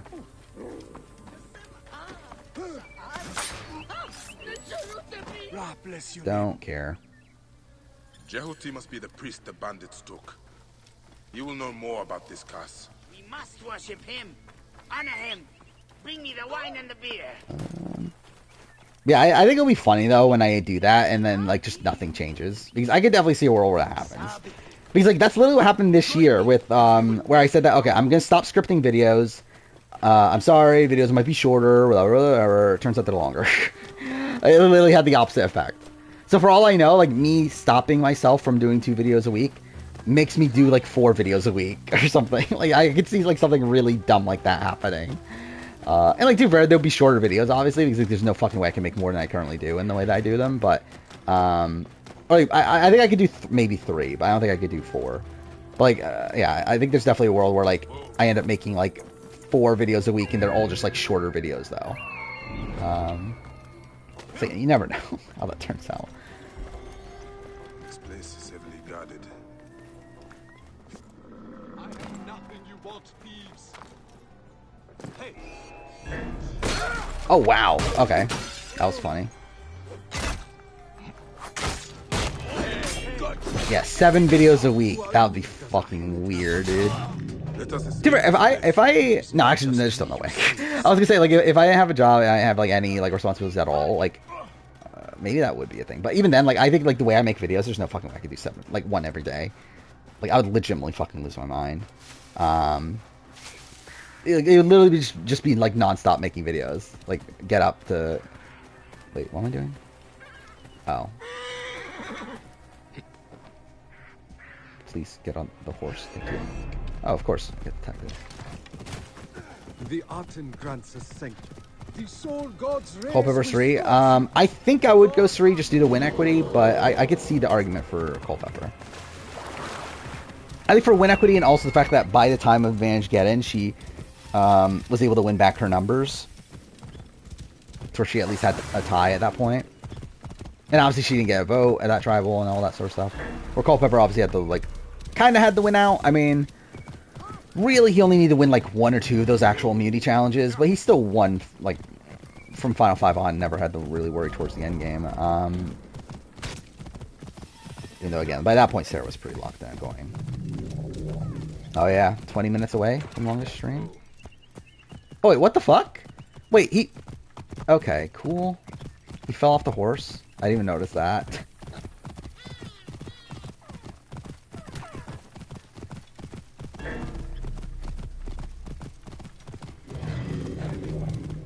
Oh. There we go. I should have continued on my horse. The Aten grants us sanctity. Again, that's literally a video I'm doing, is who would Jeff Probst vote for. I did go with Clay. Or I did go with Brian, though. But I think it's one where he obviously didn't want to vote for either of them. But I do think he votes Brian. Wait, where the fuck did he go? This is one-way spend day? Obviously. Thank God I fucking took a week off of work to fucking spend a full day playing Assassin's Creed Origins. Where the fuck is this guy going?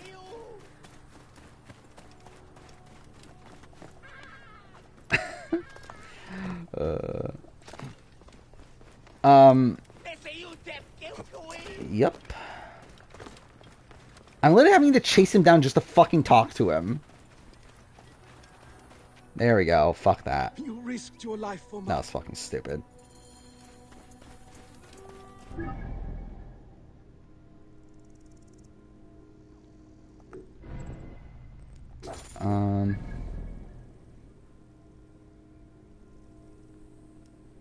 Yeah, let's just do this one. Next week is Canadian Thanksgiving. Well, that's something. I'll be honest, I don't even care about my own Thanksgiving. But yeah. If you celebrate and you're actually happy about it, have a good Thanksgiving. I personally hate Thanksgiving. So I'd rather not have it. But that's just me.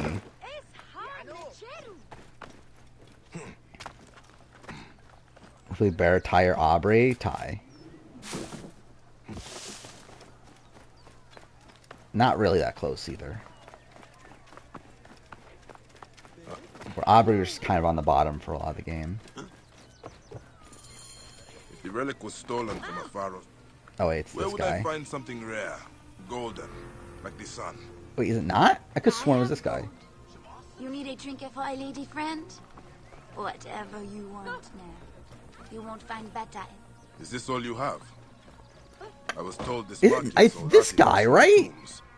What do you mean unavailable? Fuck me, dude. Fuck this game.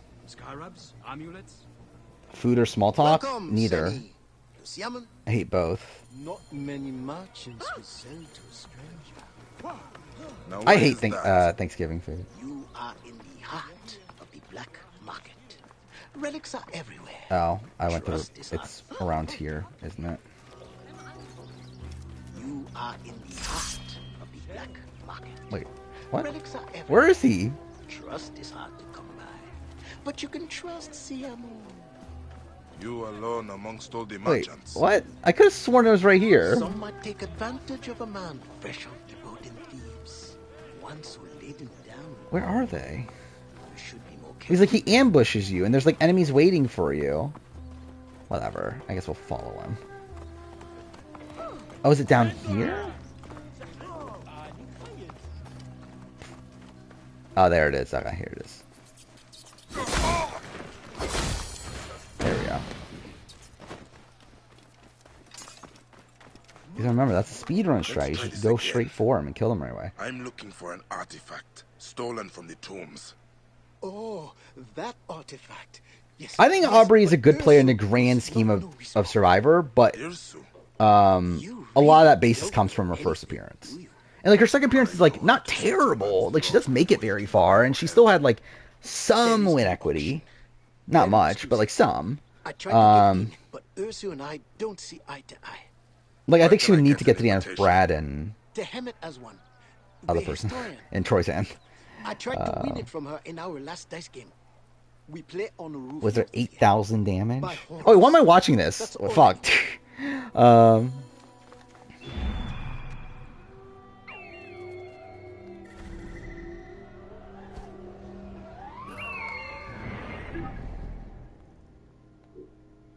I don't know if that's worth it, but whatever. We're doing that. Malcolm or Denise? I would have Malcolm. I literally went on a rant last stream, and I stand by it. I don't think Denise is that good of a player. And I moved Denise like way down in my winner ranking.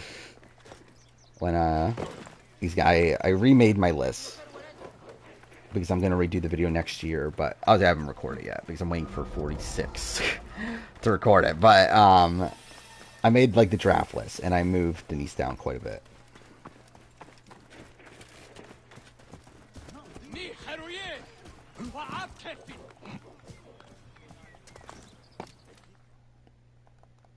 Yeah, we'll skip this. Don't care. You're hiding muscles now, damn it! You better not still come. No. Getting pretty tired. I am too. I do regret starting this at this point, but we're here. I already lost all my money, huh? Why do all the women in this DLC have massive cleavage? Like, why is it just this one DLC? Why is it like no other game in all of AC Origins, but just like one DLC? Is it just like Ubisoft Sophia is like, you know what, we need women to have cleavage in our games. That's our big thing. I don't think AC Rogue had any cleavage though. And I love this is where I'm at. I'm talking about fucking cleavage in fucking Assassin's Creed games. Where is this? What was it? Oh, okay. Actually, I don't remember what the fuck I have to actually do, but oh no, they have to look at each other, right? Statues can be turned. They all seem to turn in one direction. I would vote for Lisa over Denise too.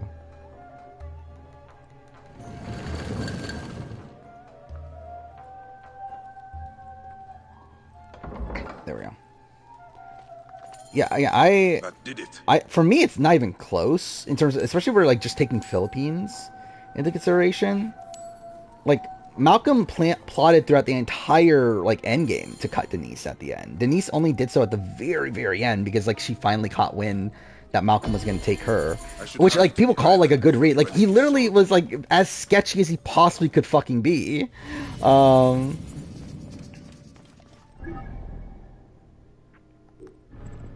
Okay. Where is this? On the other side? Okay, we'll do this one then.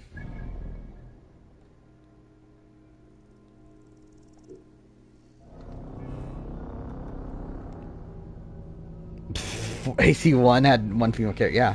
Gotta love Maria Thorpe. And like even then she was dressed up in Robert de Saab's clothing, right? Like they'd even like it wasn't even like she was in like proper like clothing. Like she was in like a Templar armor outfit, like a guy's Templar armor outfit. So yeah, what great diversity AC1 has. Which, I mean, to be fair, it is Middle Ages, and I don't know how many women are going to be involved in the Assassin Templar conflict, but still. I don't think Denise is a moron. I just don't think she's as good as people think she is.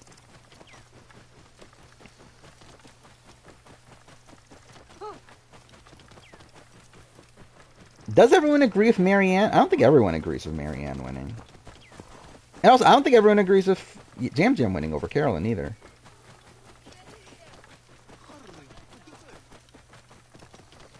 I think, yeah, they probably had more positive reception than the other two, but I don't think I think they were still somewhat divisive. Or I think there were certainly people that wanted it to go the other way. Especially Jam. Like, I think, like, Marianne versus Mike, I think it's probably less so. But I do think there's definitely people that think Carolyn should beat Jam Jam, which...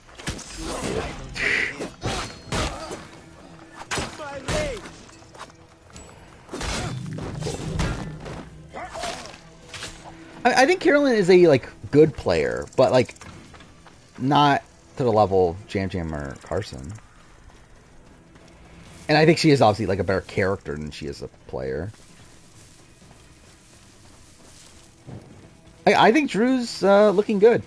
I wouldn't say he's my top contender, but I think he's certainly my top contender of the people not... Okay, I'm an idiot. Okay. Like, throw it.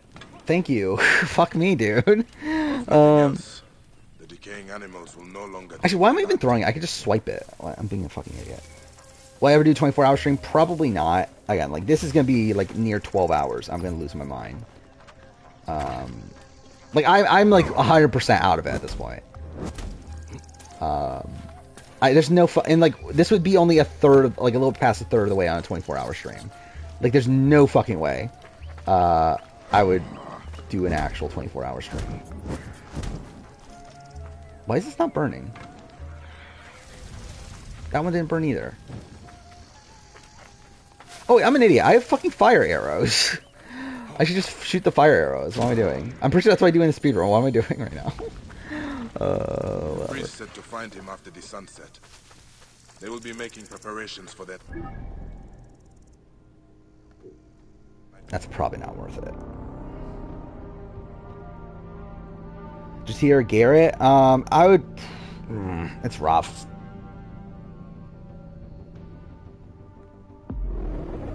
I might have Garrett, but I'm not like 100%. I think if Jatia had survived one more round, I think I probably would have had Jatia. The fact that she like gets taken out immediately afterwards. Mind you, that was like obviously like somewhat coerced by Jeff. But still, I mean, like, I don't know. I think it's not great.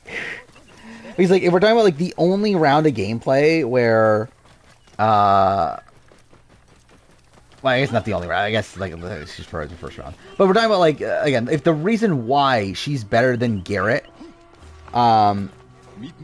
is because she survived the round where Garrett went home. And that being a round where she dumped the rice because she thought everyone was going to vote her out,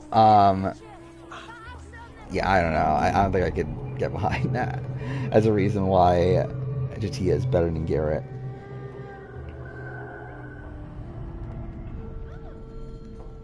I've done what you asked. Do a subathon? How do those work? It's just like when you sub, like when people sub, you like get like you add time to timer, right? And when it once runs out again stream. I don't know. I don't like the idea of like making. Well, I guess it's obviously not making people, but like I don't know. I don't even want people to like. I don't even want to incentivize people to sub. If you sub, cool, but I'm not like going to. I don't know, make it like a major aspect of the streaming experience. Like obviously, like the big benefit of it is the fact that you don't get ads on here. Which even then, I don't play ads. Like pre-roll ads always play when you join the stream. There shouldn't be any outside that. I mean, I don't play any. If there are there, it's from Twitch. Which I don't think they do play unless you push it midstream. I could be wrong on that. Like, I know they do if you're a partner, but I'm not a partner, obviously. I'm only affiliate, so I don't think there's mid-roll ads. Again, we do sub. Thank you for that. But again, not gonna, no. Have the scales fallen from your eyes? Do like I something that's been bothering me with Terran, and like I end up subbing to Terran just because like I watch his streams enough to where like it's worth it to sub to him anyway. But I do really dislike how he's handling like his like ads and everything, like getting people to sub to him on Twitch. I will find a way in. Look for a statue in the archives. Oh, wait, why am I watching this? Again, I'm just like losing focus at points. Finding Akhenaten's temple should lead me closer to the relic. And who has it?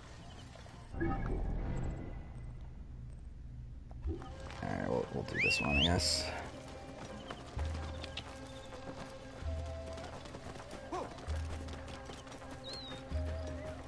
Yeah, I don't play any, personally. So, like, if they are playing, it'll be from Twitch, and I don't think they do that for non-partners. Imagine if Wu won. I'm thinking also, I think during VODs, they probably do play. But, again, that's VODs, not live, obviously.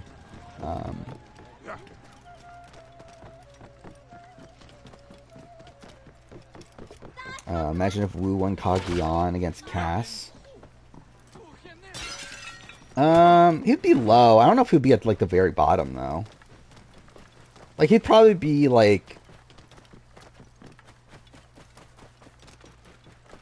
Actually, I don't know. Where would he be? Maybe, like, where I would have Gabler, maybe? Like, if he was... Because, like, in that instance, that would mean that he was, like, actively playing Tony the entire time, right?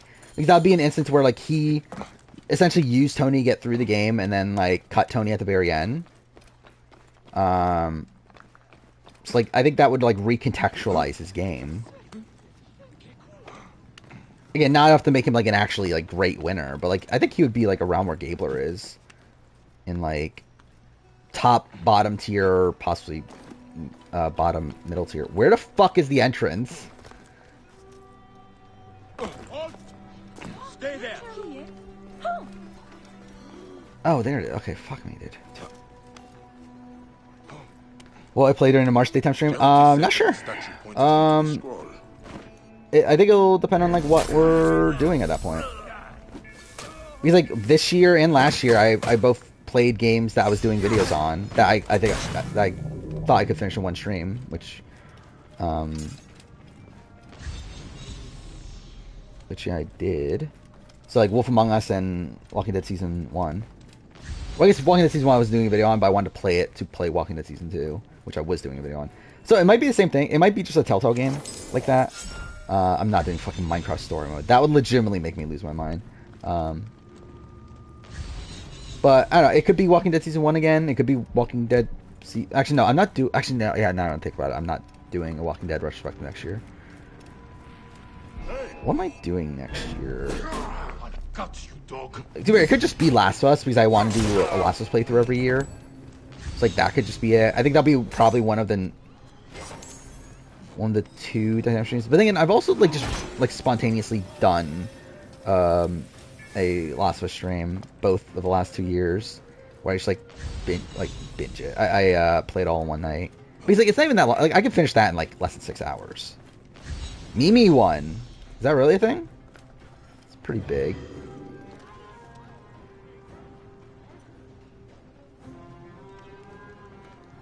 See, I don't know if it's even worth doing a daytime stream for Last of Us.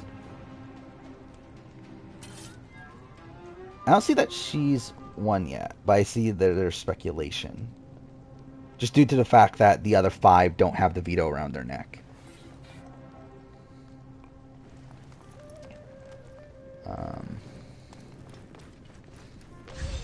Dude, I don't remember this DLC anymore. Where is this thing? Oh, cool.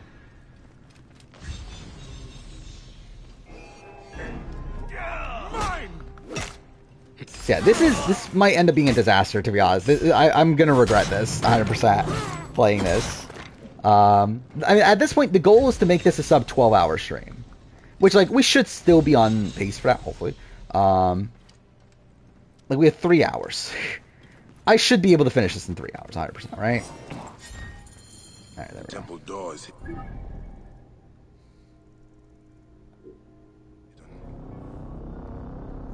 But yeah, it's not looking great. Little Nightmares. I don't care enough to do Little Nightmares like that. I don't think. I think like if I do Little Nightmares, I think it'll be. I mean, like Little Nightmares isn't even that long of a game, right? Maybe that wouldn't be a terrible idea to do it for that.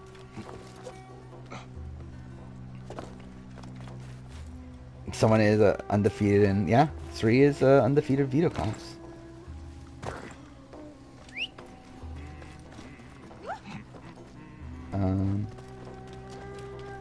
Yeah, like if we're actually, I want to see this rate real quick.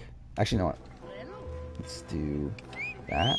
I haven't plotted out how long each of these games will take. Like as of right now, like where would we be around the Survivor premiere? Maybe I could do Uncharted. Uncharted 1's too short though. I could finish Uncharted 1 in like 5 hours or something, right? 5 or 6 hours.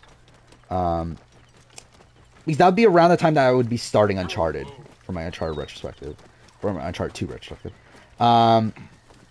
Maybe I could do AC2 if I'm gonna do, because like I replay every AC game, or I replay the Ezio trilogy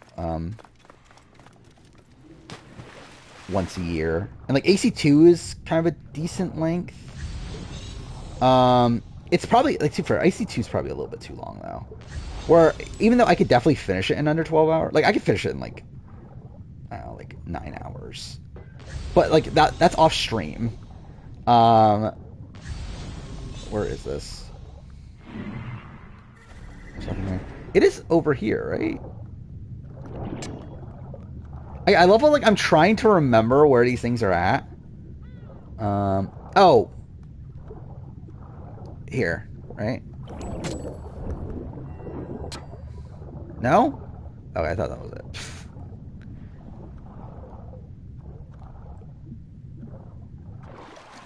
Alright. I guess we'll have to do this properly. Yeah, I'll stream Castaway Island at some point. So maybe that's what we should do. Actually, no, maybe that won't be a good. I was gonna say maybe that's what we should do for the 45. Oh wait, it's right there. The 45 finale. But no, that's probably not a good idea. Probably shouldn't be on a stream where there's actually things to talk about. But I don't know. Yeah, I'll definitely stream Castaway Island at some point. Oh, there it is. Oh, it was right next to the fucking thing. God damn it. Fuck this game.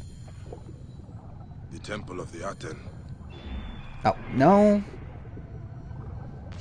This is what I want to do. Fed the son in the womb of his mother, the great royal wife. Yeah, Life is Strange 1 wouldn't be a bad one, but also like I'm not like as like long-haired, like dedicated to playing Life is Strange 1 once a year. Where I think my 2 games I want to do that for are well, the Ezio trilogy and the other one, and Last of Us. AC Origins is kind of like borderline. Like obviously I'm doing it here, but like I don't need to play it once a year. I just decided, fuck it. We haven't played this all year.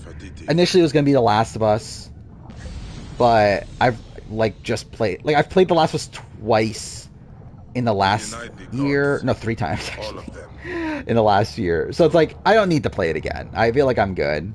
So I was like, okay, we'll do AC Origins since I haven't played this in over a year at this point.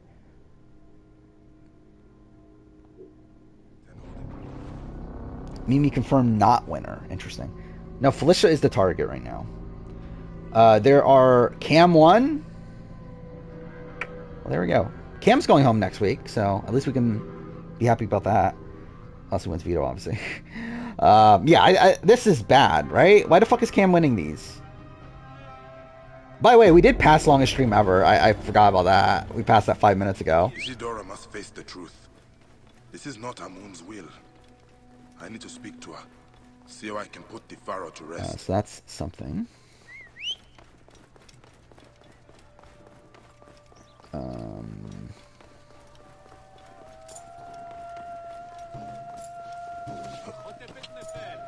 Yeah, like, this should be bad for Cameron. I don't know why he's winning these comps, especially when, like, people were already calling out that, oh, he's winning too many comps after he won this HOH. Yeah, I think this is just going to incentivize Matt and Jag to take him out even more.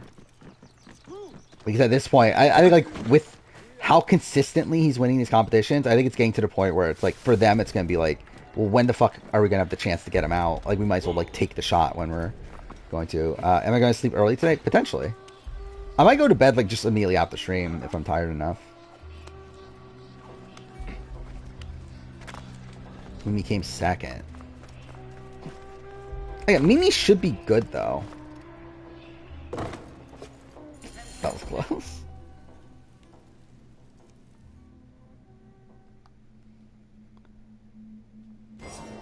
Tihon conducts his business around Hatshepsut's temple area. Okay.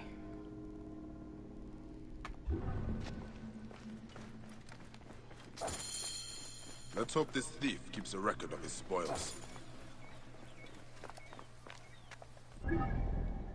Okay, so I know that's there. There's also a later mission that goes there, right? So I think we might as well do this one first.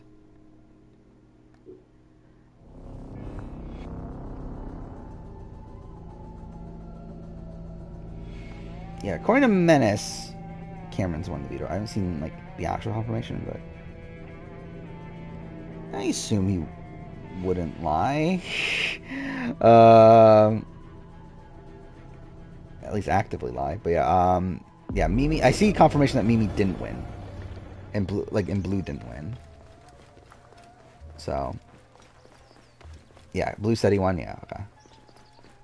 Not surprising. I mean, you would think with this being like a sponsor comp, it would be a like big comp, because you would think they would want to show off a bit for their sponsor. Which, if it's a big comp, that more than likely means it's a physical one. Which, through that, looking at who was there, again, it was essentially just Cam and Matt who would be the two. But if Mimi did come in second, though, I guess that's not necessarily the case. I think I think I might just forgo tomorrow, because like the only reason I was streaming tomorrow is to keep pace with getting what's it called, Watch Dogs done, because I'm at the point where like I should be working on the Watch Dogs video. Why did I? Yeah, I'm being a fucking idiot. Why the fuck did I swim this?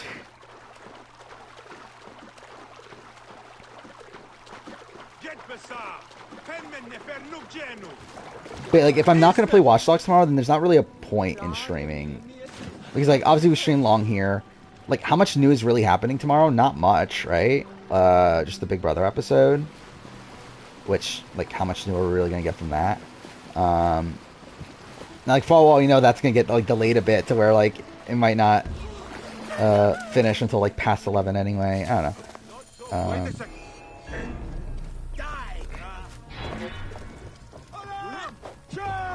Like, I think at this point where like this stream's going like almost fucking 12 hours, I think we'll probably just forgo tomorrow.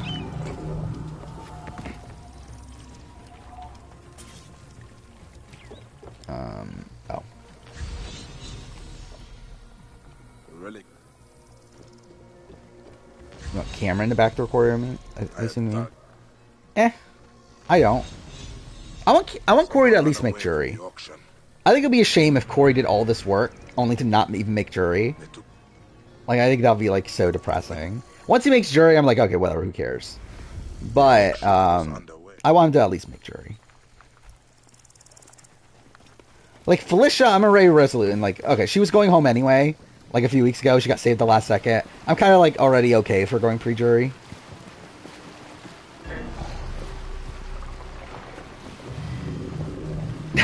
That'll be funny, yeah. I mean, to be fair, at 11, we're probably still going to be here for a bit.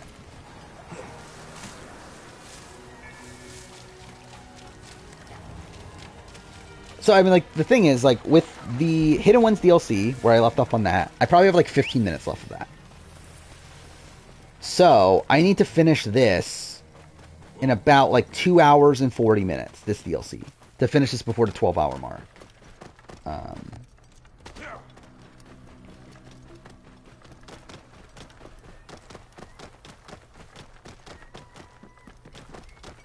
Hopefully I'm right, by the way, about YouTube's breakout point being 12 hours.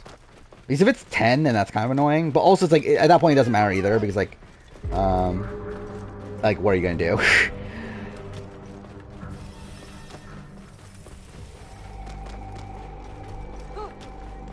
Because I think at the end of the day, at this point, I probably would, like, no matter what, we're just going to do all of it. Hey, you! Hey, wait. I think at the point where I finish... Because either way, I was going to finish Curse of the Pharaohs at... what, only like 8.5 hours or something like that?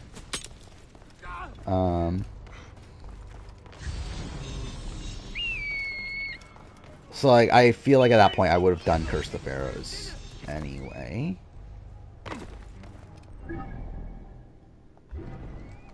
Where are the captured people? It's not here. Is it here? It is, okay. I like the beacon! As far as player ranking, like the one, like, of ranking everybody, ridiculously long. Don't know how long, but it'll be long. We calculated before. I think it was like 14 hours or something dumb like that. Or like how long I expect it to be.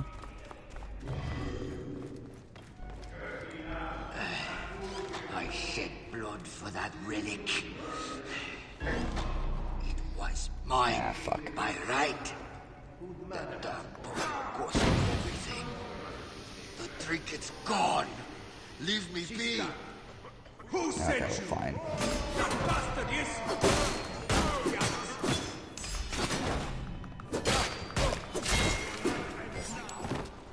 Nothing gets past.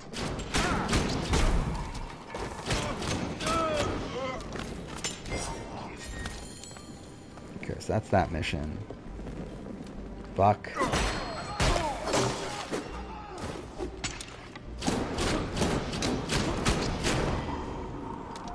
Okay, is that it? Fuck off! Fuck this game, dude.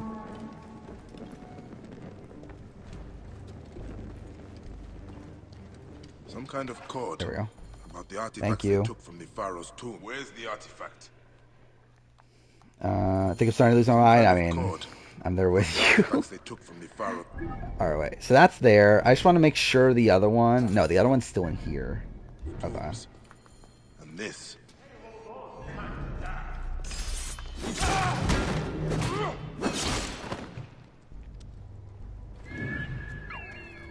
Is this the one in that room? Treasures at the Temple of Hatshepsut. I think it is, right? Yeah, Tasha, I think, like, plays, like, a weird game in Cambodia, obviously, where, like, I think she plays, like, the first half pretty well. But I think, like, once she gets into the fight with Cass, I think that's kind of where she, like, kind of gives up her game. Where it feels like she starts to, like, not feel good about her jury chances and everything, and that's when it feels like she's, like, playing more so for Jeremy.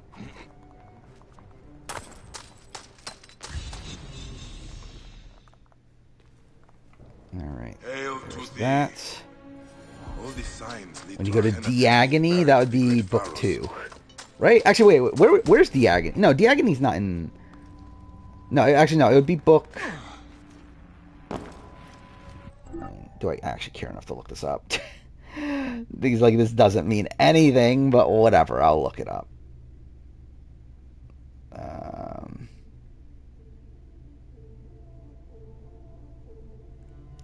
If I can find it. There we go. I think it's much later, isn't it? I will be done within 2.5 hours, if I were to guess.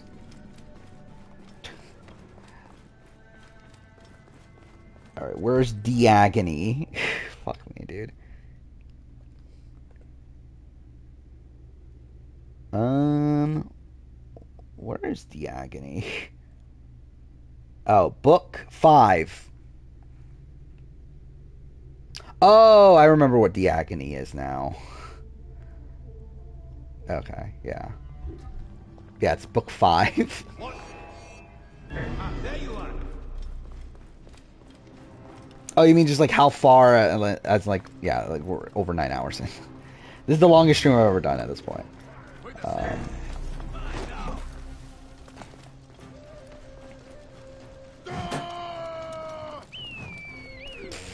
Caused me to waste time. Yeah, I know. I wasted all that time. Okay, okay, maybe I didn't? Okay, I thought I was gonna kill myself.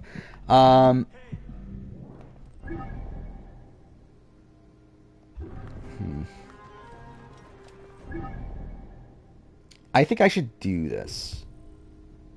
Wait, no, it doesn't matter because I get the fast travel. No, okay, yeah, I'm an idiot. I get the fast travel from going. Wait, but then again, I should do this then first. Alright, time to climb this for forever.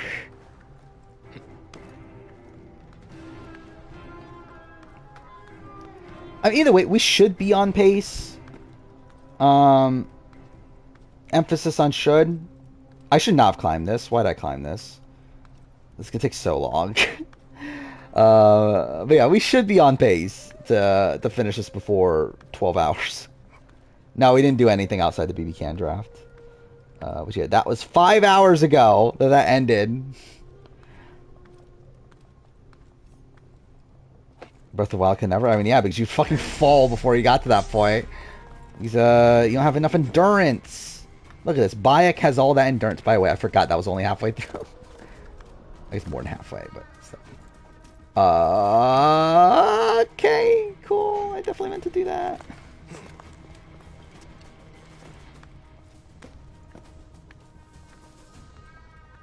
Beck and Kate. Who are Beck and Kate? Oh, I'm not. I didn't bother watching that. I'll watch the actual season when it starts. I don't care enough to watch the fucking preview.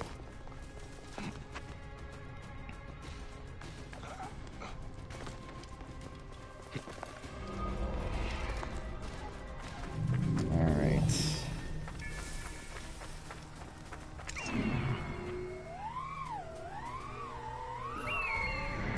Actually, now that I think about it.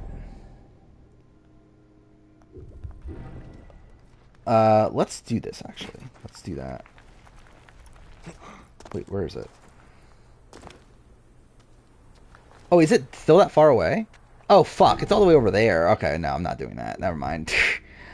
I think it actually probably would have been helpful to do that, but at this point, I'm not going all the way over there just to do it.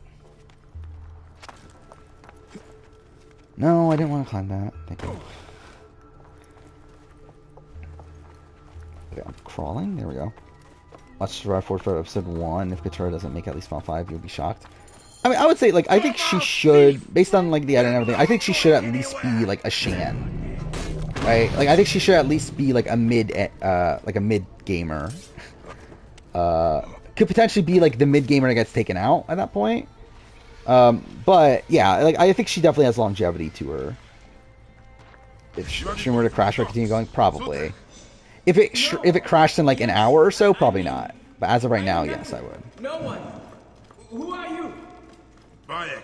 And to us, I think at that point, it'll at least take out the stress of, like, again, the quote-unquote stress. I don't really have much stress. But, like, the, like, concept of, like, oh, I need to finish this in, like, 3 hours or 2 hours and 45 minutes or whatever. My uncle's men, but I know another way out. You will remember your promise. Oh, no. Where am I? Here. Alright, so they're both here, right? Okay. I will. What will you do now? Find work and stay out of trouble. The speedrun strat, I believe, is to go there first, right? So you can fast travel back, I believe. Something like that. Oh, it's over here.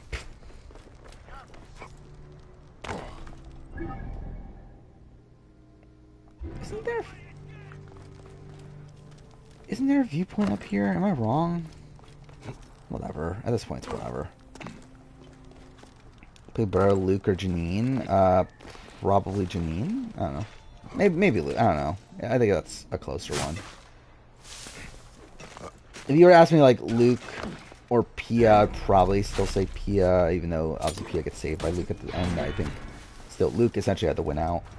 Again, Luke is essentially a Ben in my mind.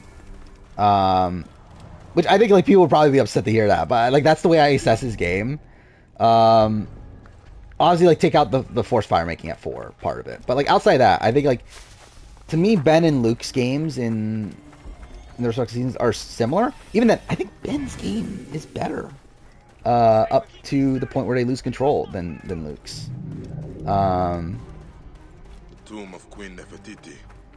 Will anything be left inside? But yeah, again, I think they have like strong first halves. Second half they become like targets simply because like they were always going to be targets. Want to make sure about something. Okay, we do have it. Okay. Want to make sure I had the fast travel. Sarcophagus. Is she still within?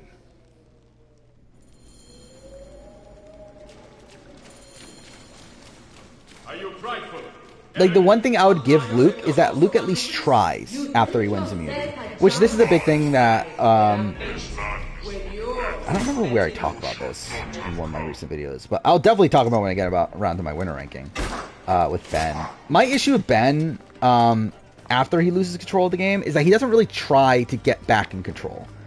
Or at least Mike. And the reason why I'd have Mike above Ben, outside of the force fire making, which Two-Fair would also put Mike above Ben, but like I think like a big aspect of it too is the fact that like Ben at least Mike at least tries to get the numbers back, and ends up controlling some votes afterwards. Where Ben doesn't try, he simply is just there and then fails to get his target out over and over and over again in Devon. Alright, Eternal Maw. We got the Eternal Maw. The horse I would typically use if I wasn't using the Chocobo for the memes. What is this? Can this be Aru? I think Harriet said Luke is the best player he's ever played with. And, relic to the temple. I think that is what you would say about someone like that.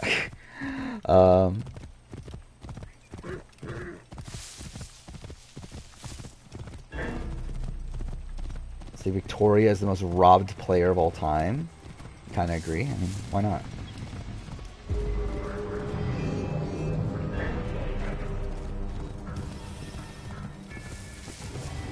But yeah, straight up, I am 100% feeling it at this point. I think I'm definitely going to be sick tomorrow. I'm fucking just sitting here playing this all fucking day. This one, right? Something was stolen from the Pharaoh. Oh no, I have to talk to all of them. The Pharaoh, your honor, is... You come to offer a... Wait, where's the other one? Up here. This relic, it was stolen. When I get, probably not for a pretty long time, if I were to guess. Because I don't have it currently on the schedule, which means I would have to go out of my way to put it on the schedule. At this point, which probably won't happen. And again, the schedule's filled until the end of next year. For some reason. I do fair, like some of the videos that are like scheduled currently are videos that I don't actually even intend on releasing when they're scheduled for, because like a lot of them are like kind of these like easy videos to put together that are just like kind of easy videos to like slot in on the schedule that I still think are like fun to make, and that's why I'm making them, but like they're also super easy to make. So yeah, like those will probably not come out as is, but still, I don't know if the first season thing, I don't know if that's something I'm going to do like right away, even if I were to take those videos off their current spots. Oh wait, this isn't what I'm doing. I have to break the ones down here.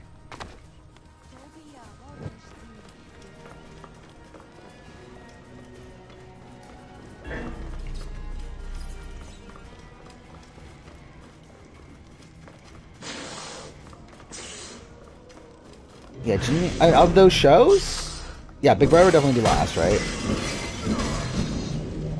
Actually, I would rather watch Road Rules. Okay, cool.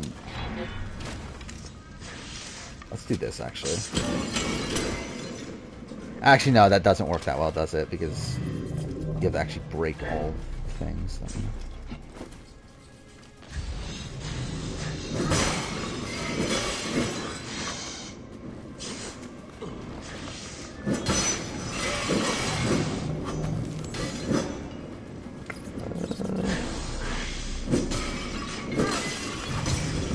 Yeah, Genius would for sure be... Oh, no. Fuck. I knew I was going to do that, too. But, yeah, Genius would be number one. I think I might have Amazing Race above Borneo. Might. Again, not guaranteed, but I think I might. Also, I think if I'm adding in Traders is above Survivor and Amazing Race. Really for all of its versions, probably. Yeah, like I would include Australian Survivor and like those sort of shows on there too, I think. Alright, so I guess I won't... I'll just use the regular sword. Because I knew that was a possibility. Because I know I've done that in a speedrun before. Of killing myself. Because I used the fire sword. And I burned myself to death. Oh wait, what? I thought I took the other one. Okay, there we go.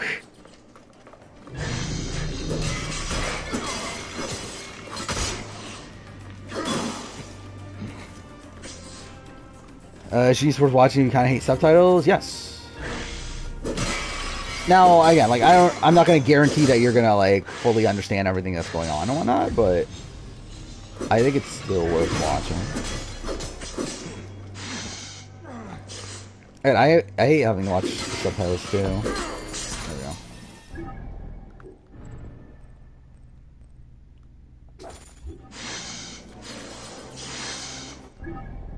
Can I fast travel out?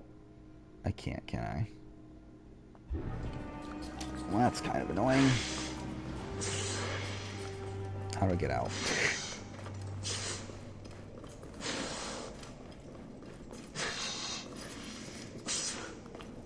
Oh, that is the way. Okay. Borneo is worse than AE 2016? I would agree with that. But I don't know how... is that an unpopular opinion? It probably is. But I don't know. I don't feel it. Like I feel like I wouldn't consider that an unpopular opinion, but it probably is though. I probably would add those shows. I think I'll just add the first season of whatever reality shows I've watched. I think it'll just be every show that I've ever watched. Like Claim to Fame would be on there. Get all the different Traders iterations, all the different Amazing Race iterations, all the different Survivor and Big Brother iterations. I don't know. How do I handle the challenge spin-offs? Because, like, do those count? I think that's where it gets a bit tricky. Because, like, Challenge Australia, does that count? Is that a new show? Or is that just a challenge spin-off? Because, like, I'm not going to include spin-offs, I don't think. Like, I don't think I'm going to... At least my initial guides did not include, like, Celebrity Big Brother and that sort of stuff.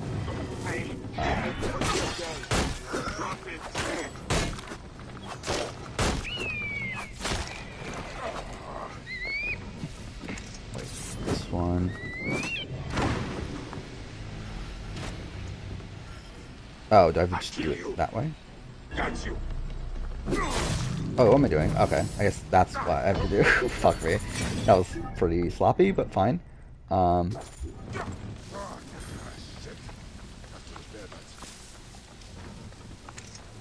that's super lucky, actually, that I end up, like, landing right in front of this thing. I might... Actually, I don't know how I handle that, to be honest. Maybe... I don't know. Do I make a rule that has to last a certain amount of seasons? I think maybe that should be a rule.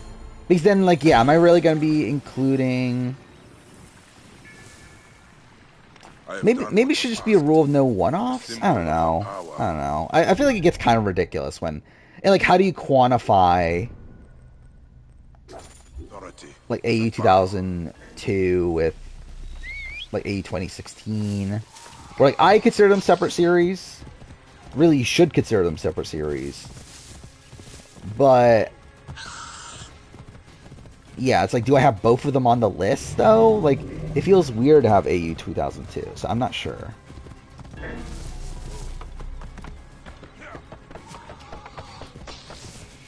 Add USA, Australia, Argentina, UK, but not change sources. I don't know. That feels weird though to do that.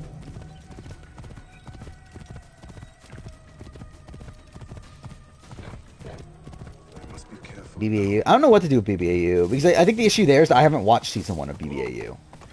So like, do I even bother including it? Because I'm not gonna fucking go out of my way to watch BBAU for that video.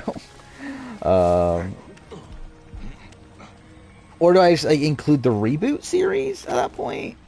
But it's weird because like they consider it part of the same series. Because that's the thing that's different from like Australian Survivor is that like Australian Survivor they consider 2016 the first season, where like with BBAU they consider it like one consistent storyline. I don't know why I said storyline. One consistent series, whatever.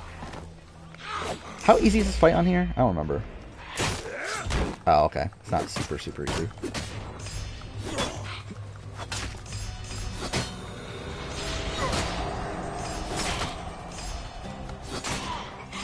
This weapon is so overpowered, though. Like, it's instant charge and also does critical up. There we go. That was pretty easy.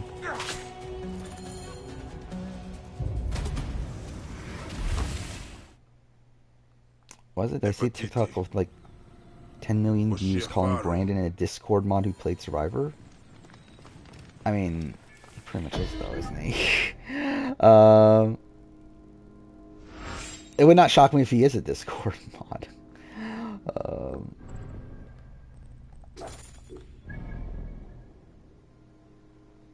Wait.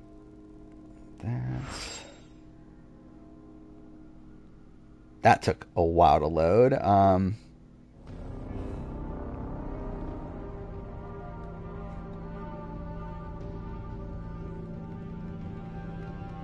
Yeah, I think I would have to have a rule of that. It has to have at least like 2 seasons. I think that would be my rule. I think just like no one-off seasons of the show or series or whatever.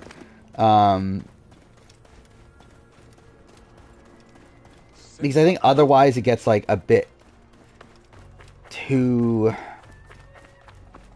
I think it has to be like a series that has more than 1 season.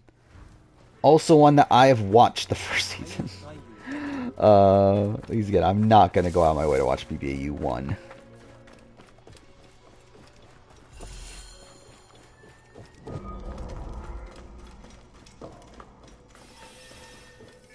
Yes, 2002. Yeah, that's what I'm saying. Like 2002 and 2006 are like separate series technically because they're both different production companies. They don't acknowledge each other at all. It's like, would they both be like if I didn't have the rule of like multiple seasons, then like would they both be on the list? Like that's just kind of weird.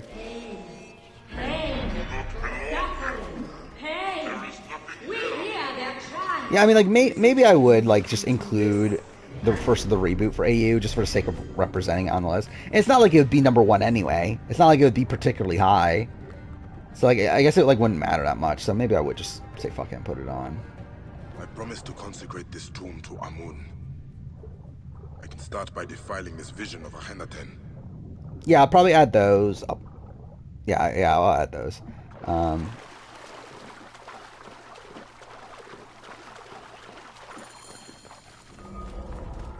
I don't think Brandon will quit. I'll be mind blown if Brandon quit the game.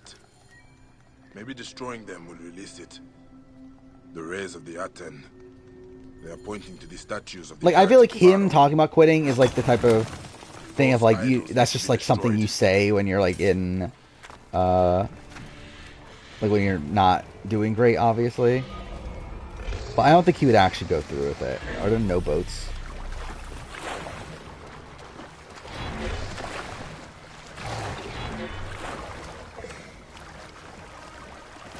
This DLC is pretty monotonous gameplay-wise, isn't it?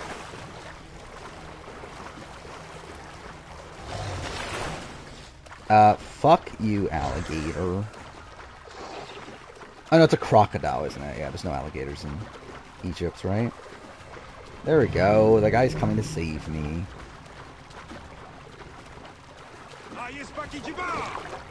Afraid I must borrow this.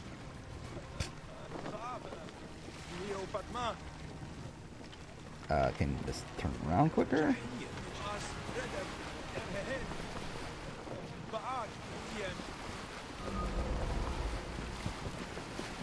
What's the difference between what?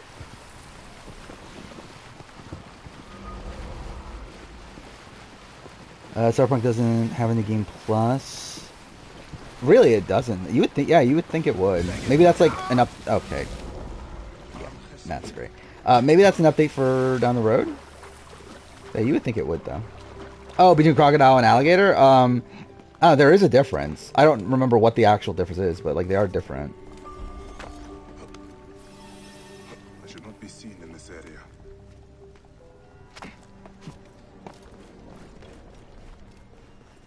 95% sure George is one of the first few foods. Don't put that in the world. George is the winner. That's all you have to think about. If you think it will come true.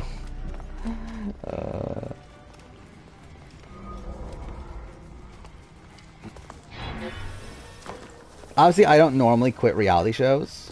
If George is the first or second boot of AU, I don't know if I can take it.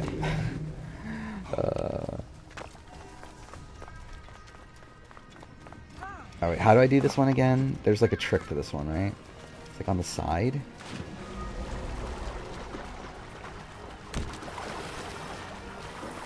Trevor NZ, the show that has the biggest gap between the quality of the first two seasons? Probably. Well, yeah, first season's like one of the worst seasons of Survivor ever. Season 2 is a pretty solid, like, almost top-tier season. Like, very good middle school-esque season.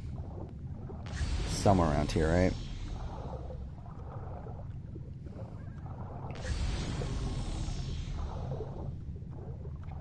Fuck, where is it? I know it has a secret entrance.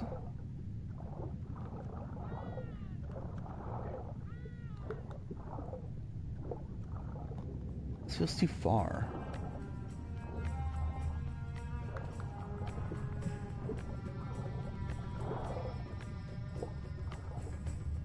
Is it in the back? I didn't think it was in the back. Oh, maybe it is.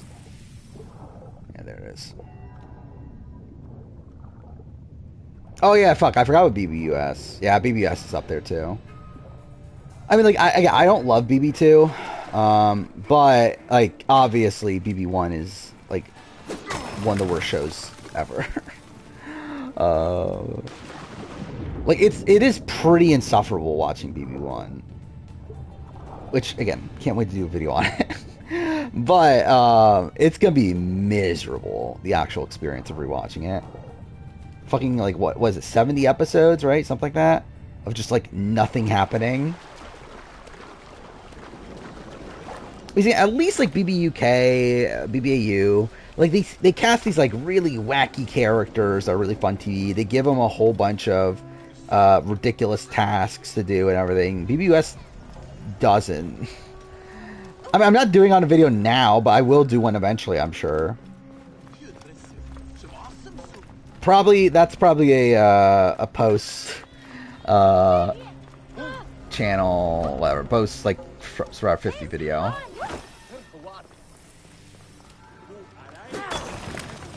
Alright, one more.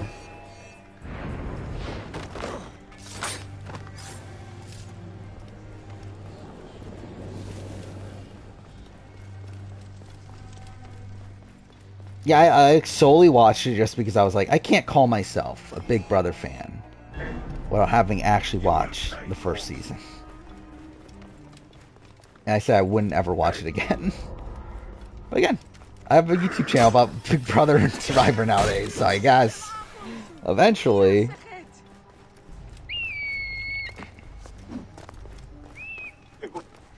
Yeah, New Zealand, Thailand, final 6 round, all-time great round of Survivor. And you have a lot of fun stuff before that, like final 9 rounds really good. The, what is it? The first swap vote is pretty good, and even the second swap vote is pretty good. Guards here are vigilant. Just like the obviously like Lisa's run on the season's really great. Dave's run's really interesting.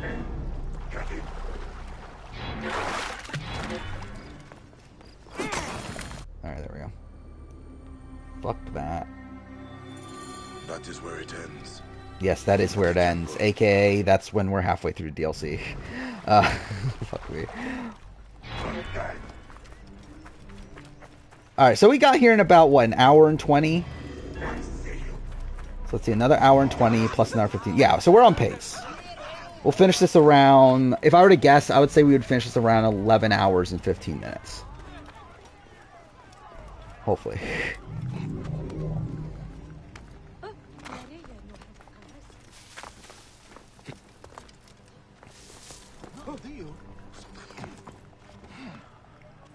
Like, I love it, like, this is purely on me, though. Like, this is purely, like, no one wants me to do this. No one's asking me to fucking stream the entirety of fucking Assassin's Creed Origins and its DLCs. This is purely just me, like, being a fucking lunatic and, doing this for, like, no fucking reason. But here we go.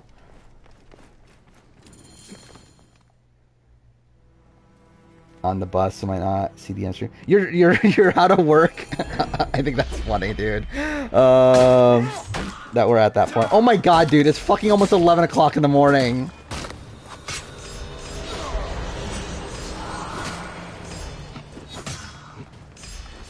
Oh fuck. Bad. Oh, whoa. What? Whoa, I'm looking at the replay. Holy shit, that took off like a fourth of his health. That final hit. What the fuck? Like, that's ridiculous. Alright, there we go.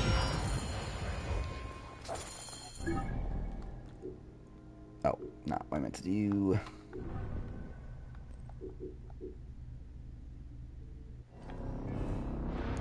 Probably no one wants that BB1 video either. I want to make it, though. No one hates me that much. I think you're wrong about that. I think people do hate me. But it's fine. I don't care that you hate me. Too bad, I do care. It's just that I'm not going to see it, so I don't care in that way.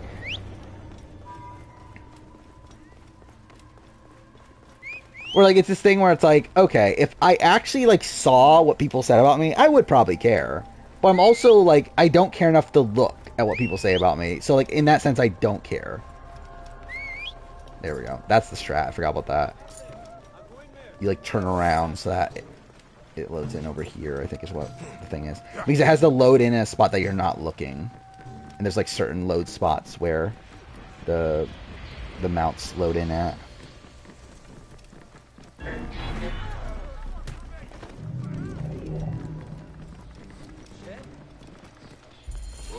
Oh, I would not be surprised if it is. My least, my like worst reality TV video ever.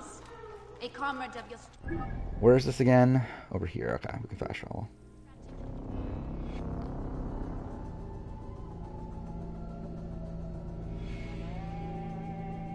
A lot of Twitter hate is pretty unfair.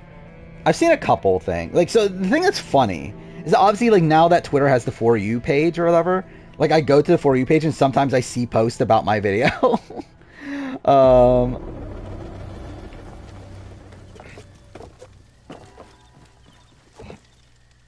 Which, like, again, like, it's funny to me that people actually even care enough to post about it. Which, obviously, like, I'm sure there's not that many, but obviously, like, I do see it from time to time.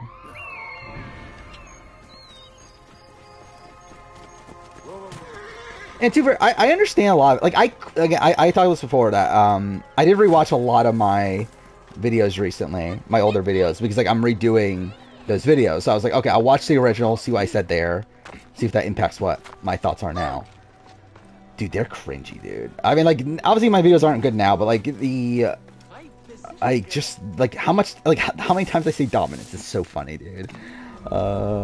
Like, I literally have to fast forward my, like, spiel about dominance at the beginning of each, like, winner ranking and, like, who would I vote for video.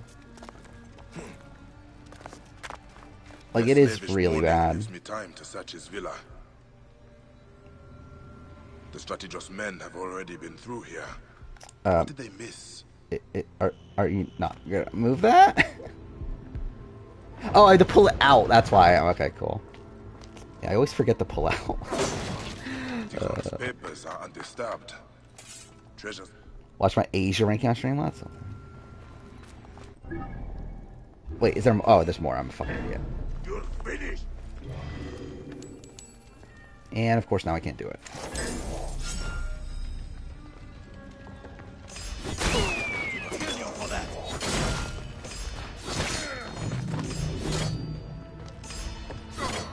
That's everywhere? What? Okay. I feel like I'm doing this fine. Like, I haven't gotten, like, stuck at a section a bit. That is my Blood in the water! I don't know why, like, whenever I see that, obviously I take a blood versus water. Manifest might tell me who the ship belongs to.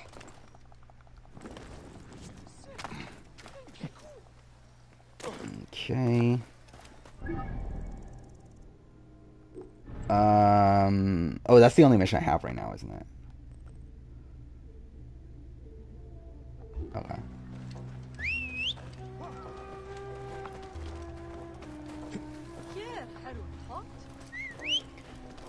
How much fresh air do I get daily? Not enough.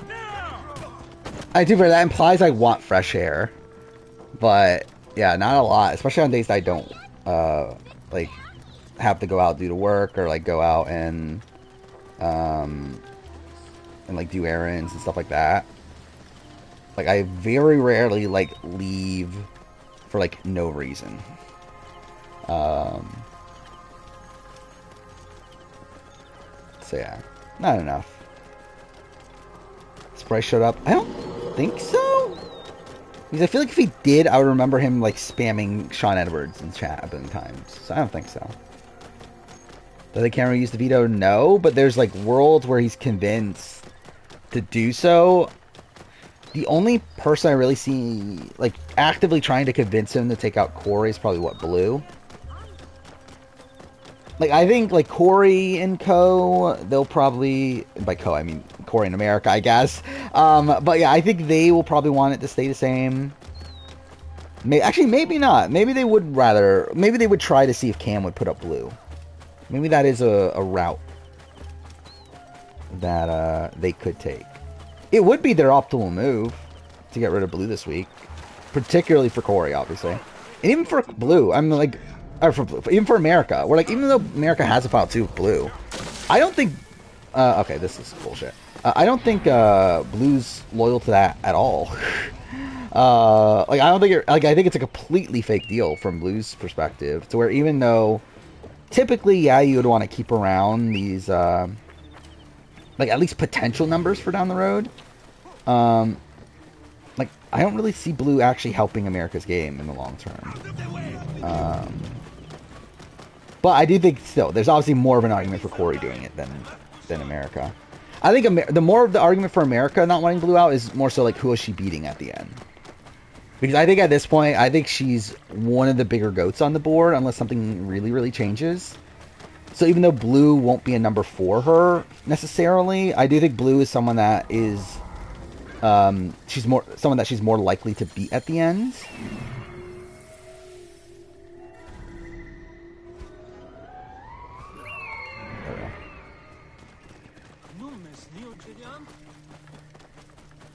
How often do I get mad at my coworkers? Like, I got mad. What was the day I was late to stream? When was that? Last Sunday? I got pissed off that day. Like, legitimately pissed off. Outside of that, not that often. Oh, what am I doing? Not that. Place looks deserted. Where could he have gone? I wonder. Let's skip this. And you are? Looking. Like, genuinely, I don't get angry that often. Especially, like real angry. Like, obviously, like, I get, like, joke angry for, like talking about, like, Assassin's Creed Odyssey and stuff like that. But, like, I'm not actually, like, that angry. Like, I just think it's, like, fucking dumb. Like, I obviously, like, when it comes to stuff like that, like, I do a lot of complaining. But I'm not actually that angry. Like, I could probably think of, like... I don't know. Like, really only a couple times in the last, like, few years where I've actually been, like, actually angry at something. Whoa. Signs of a struggle. Rage is lowercase, I guess so. Or the manifest. Bandits A ambushed high him. optimum job, I mean, not particularly high, but not the lowest. Like, not entry level, but not, like, that high. This area is off limits. Hey, hold on. I don't even remember this part of the game. This is the Lotus. What is this? Oh, wait, okay, I remember that. Okay, I remember this now. So now we have to go to the boat and do a stupid investigation there, right? This is so pointless. Like, this DLC, like, the gameplay aspect of this DLC kind of sucks. Especially when you're, like, not in the Afterlife worlds. Which, the Afterlife themselves are weird, especially for Assassin's Creed's sake, especially, like, lore-wise, but I think they make it make sense through it being, like, an exploration of, like, psyche. But, like, these sections suck, dude.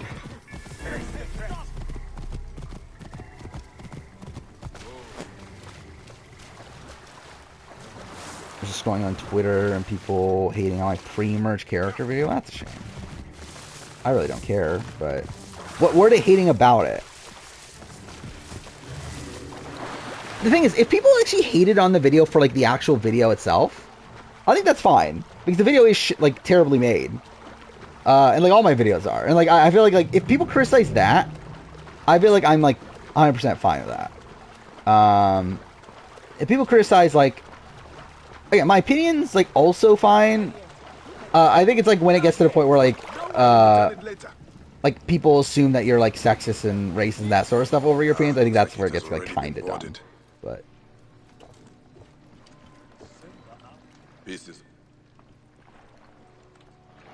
The Brad pick? I stand by the Brad pick.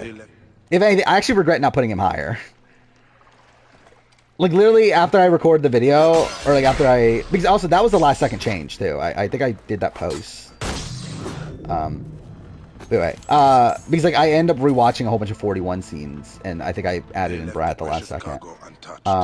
Looking for information, not profit. But, yeah, I 100% stand by the Brad pick.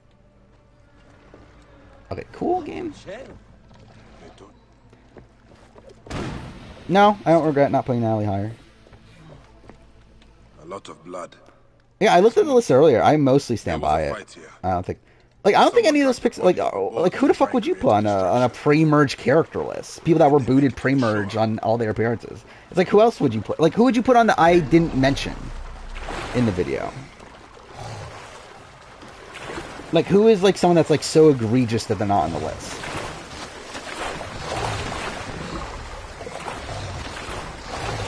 Okay, fuck off. There we go. You're the people, not the order. Alright.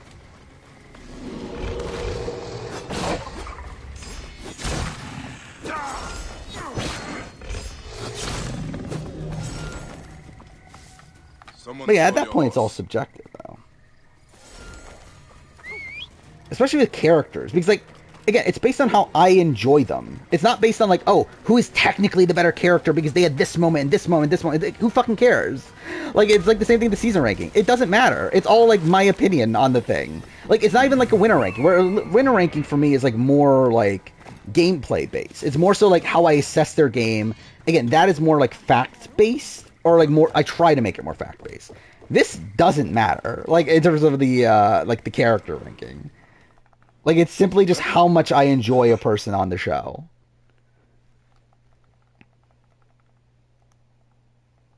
I was doing important work when we were both. Should I mention Garrett?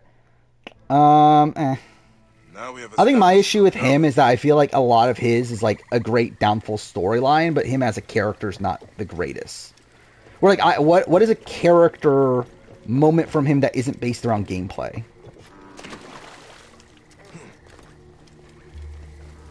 Because I feel like the character moments that I think of with him are things that are, like, based around gameplay.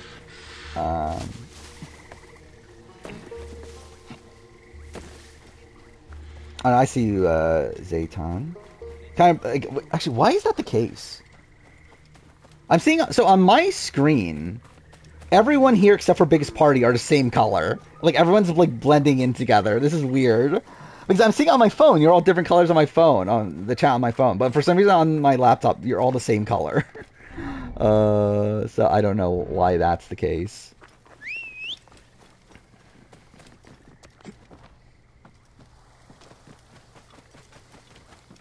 I don't know, but that's what I'm saying. Like, why do people take it seriously? Why do you care? Like, I understand, like, okay, you could, like, point out, like, things you would do differently. But, like, to actually, like, get genuinely angry because of, like, someone else's opinions on who are the most fun characters. It's like, why do you care? Like, let people enjoy what they want to enjoy.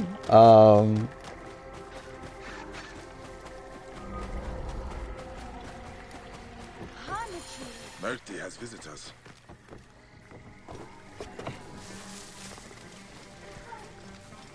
Wait. Oh, I have to kill the guys up here.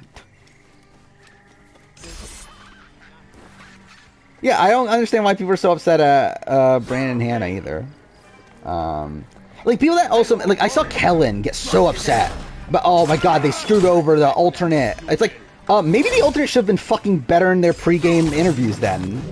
Maybe they should have gotten, like, maybe they should have done better than Hannah in the interviews to even get on the show to begin with then, if they got so screwed over.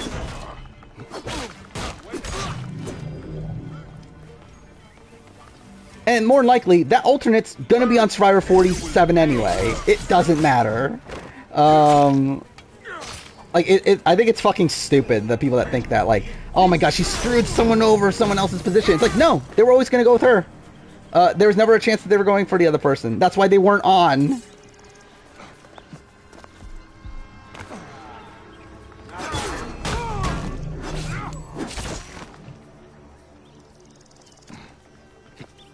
Yeah. Again, like, I think it's just, like, really dumb the amount of hate that Hannah is getting over having quit.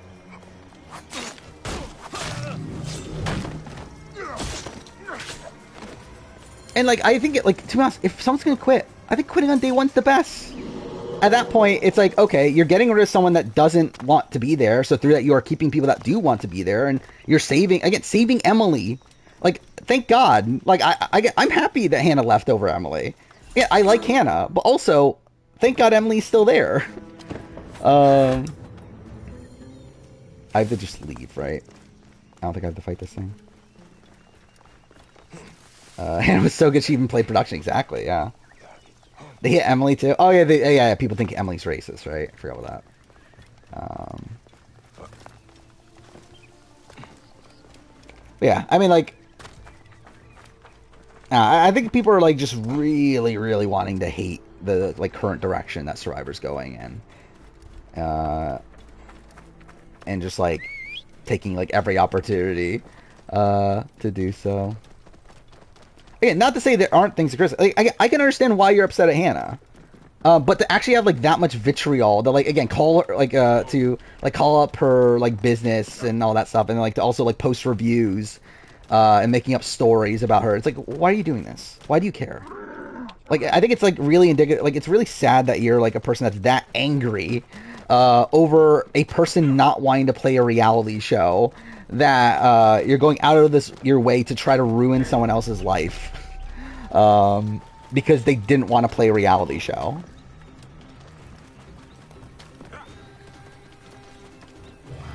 Imagine someone quit day one and during the opening marine. That'd be... I mean, Melissa McNulty did. If they did, they just wouldn't be on the show. They just wouldn't even show them. Like, Melissa McNulty literally quit, like, the moment they were going out to start filming.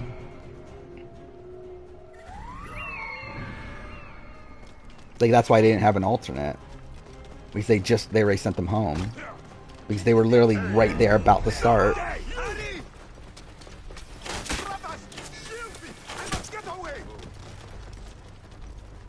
But it is funny, though, that, like, so someone that, like, quits before the game even starts is, like, gonna get less criticism than, like, someone that quits on day 3.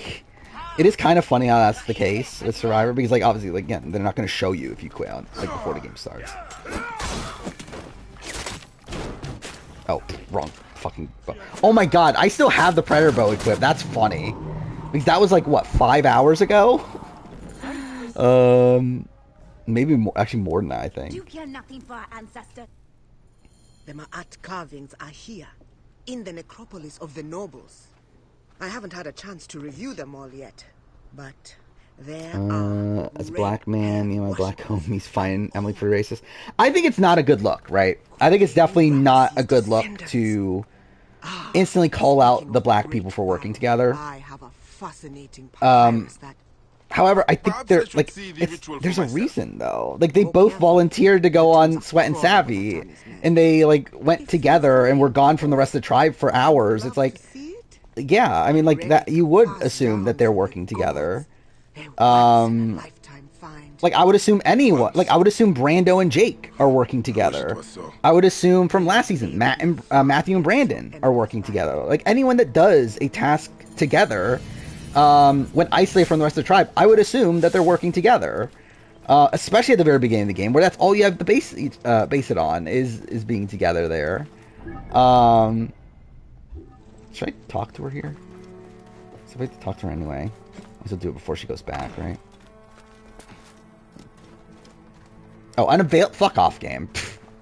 Cool. But again, I 100% understand why people think that it's like racist and like it has like implicit bias and like all that stuff. But I do think this is like an instance that it's like understandable the way that she's thinking it, but again, like she should also be aware that like, yeah, it's not a good look. Hey now. Hey, what?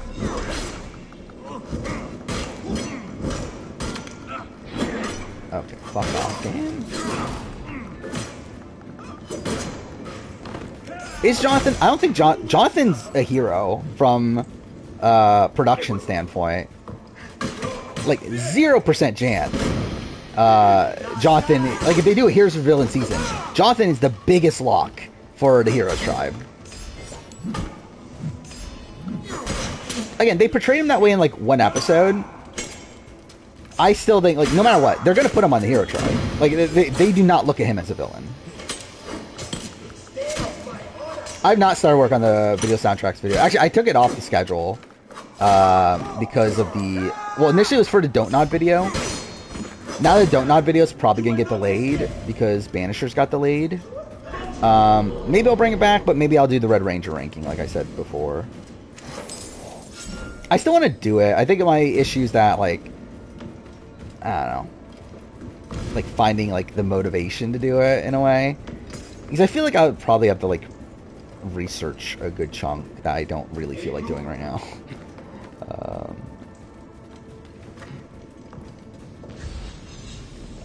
The Drea Tribal, I think they tried to show Jonathan as sympathetic. Like, I think they, like, protected Jonathan during that. What? Because, like, they could have made him so much more of a villain from all that. And instead they like try to turn it into like a learning lesson sort of thing. Oh, is it 11:05? Here we go.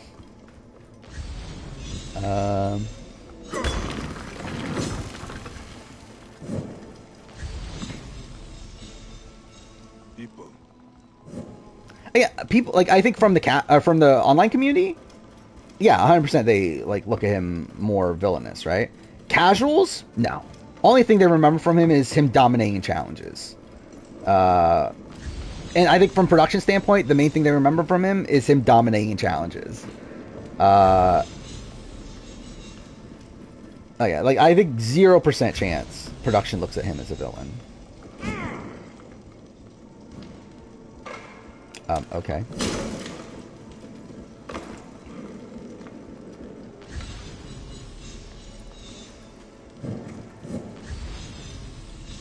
Dude, I hate this section so much.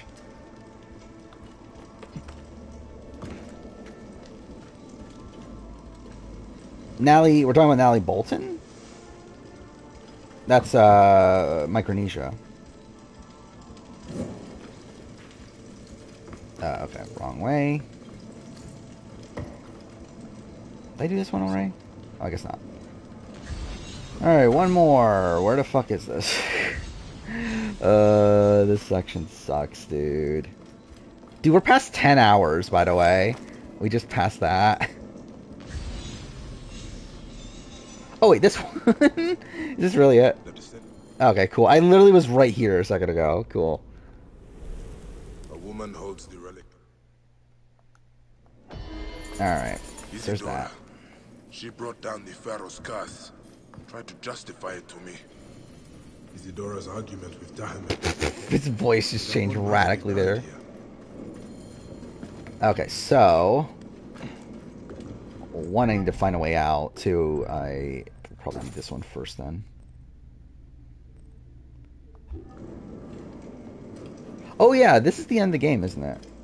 I mean, this is the end of the game for, like, the thing is you could play the end of the game before the end of the game, which is fucking stupid.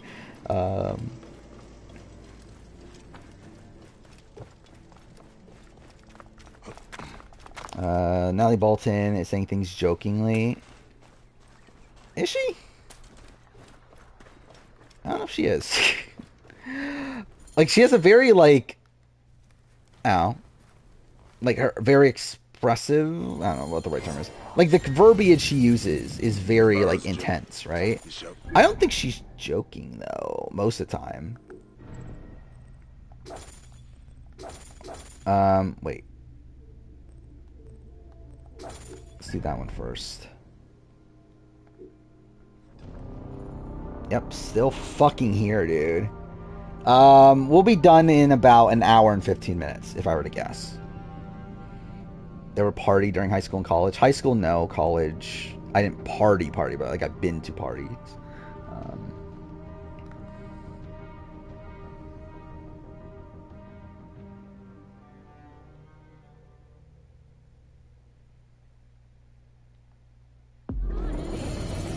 Like, the flossing juggler, that might be one. I don't know.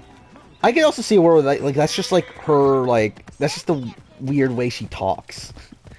Like, is she hamming up for the camera? Probably. But, I don't know, like, I don't know if it's, like, joking, though.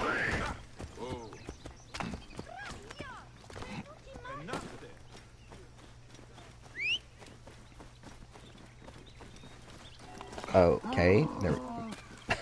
Cool, there we go. Not the stream wait. Oh yeah, I forgot you woke up at the beginning of stream. Yeah, that's funny. Yeah, again, at this point, I'm not streaming tomorrow. Yeah, I think I'm good. Again, this stream will be like over 11 hours. Soldiers are excavating here. I need to find the songs before they do. I don't even remember, like, yeah, why did Natalie Bolton come up? Oh, you're talking about villains, yeah.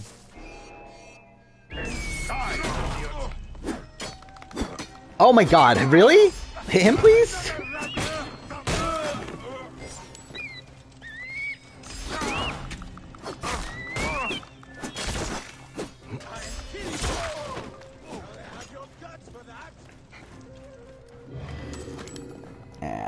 Westery flips the house and convinces Cameron to backdoor Corey. I mean, that would be something. I don't know if it's really worth it for her to use that much social capital to do so, but it'll be fine.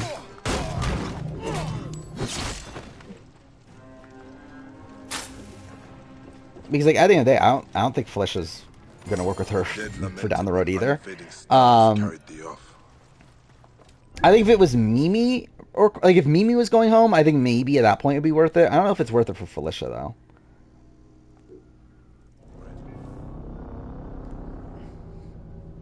Would it make me stream? Oh, that's what you were asking. If they flip, will it make me stream tomorrow? Probably still not. I have a feeling I'm not gonna be like I feel like I'm not gonna feel well tomorrow.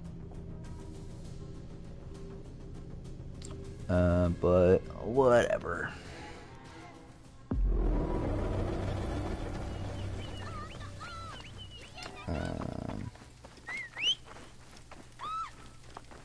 And that's what I get for fucking streaming for almost 12 hours.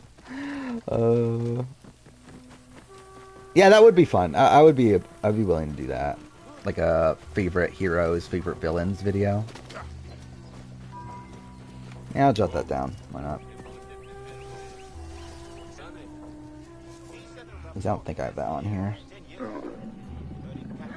So I'll mention you if I ever make that video, which, no. If I do make it, it probably won't be for a while, to be honest.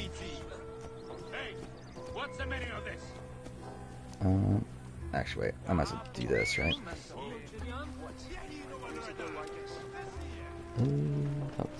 Like, again, the issue, right now with, like, videos like this is that I kind of have the schedule pretty plugged up until at least, like September of next year.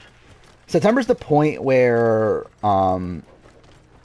I don't have, where, like, that's where, like, the videos that, like, where the spots are there, but, like, I'm not actually confident in, like, those actually being the videos I make for those specific times. Like, that's when that starts. Up to that point, I feel like the schedule is, like, pretty solid outside of, obviously, like, outside of, like, a new challenge. Well, Challenge All Stars 4, I'll probably do a video on. That'll be added to the schedule at some point. Like, stuff like that.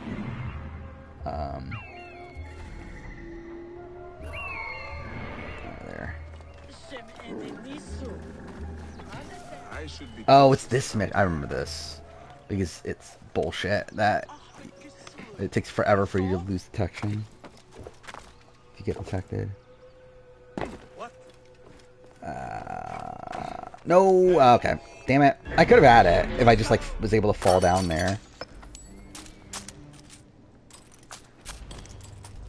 Now, are they going to follow me? It'll be October before the end of stream. Yeah, that is also a thing. Yeah, I mean, it'll be in the next month. By the time streams ends.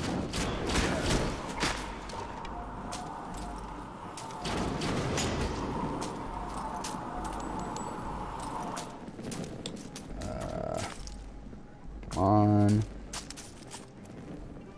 Oh yeah, I forgot about that too. That moon is going to be on the mole. Yeah, when is the mole? I mean, it's probably not until next year, right? Oh, fuck off.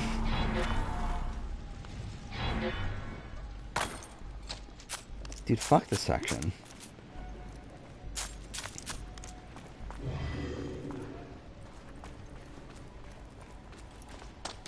What are you talking about? Canada. Oh, Canada 1 or AU versus NZ.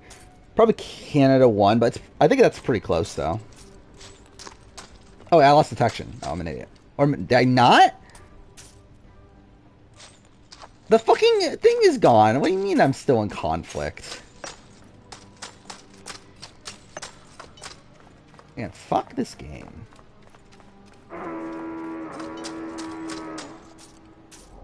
I can literally meditate and it's still saying I'm in conflict. This game's fucking stupid. There we go. Masterpiece. Okay, so I need to do this one, right? Which this is a RNG based one, so that's obviously cool. Hopefully it doesn't take too long to spawn in.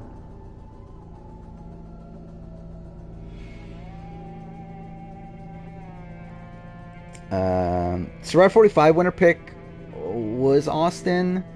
If I like said that like before the premiere, that if I were to change it, I would have changed it to Kelly by that point. If we're talking about like Edgic wise right now in the season, I think I would probably like I have Katura number 1, but I'm not like super. No, that's not it. Super confident in that right now. But I think Katura got the best like opening edit. If we're talking about Amazing Race, my winner picks were Greg and John, I believe are the names, the brothers. Okay, do I have to go all the way over there? One typically spawns in over here, right?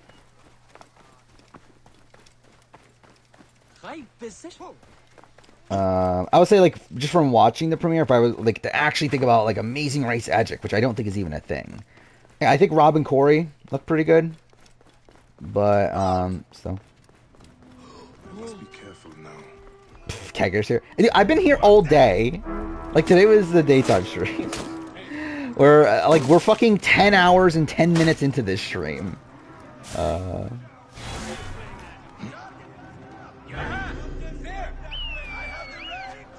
probably done within the next hour at this point.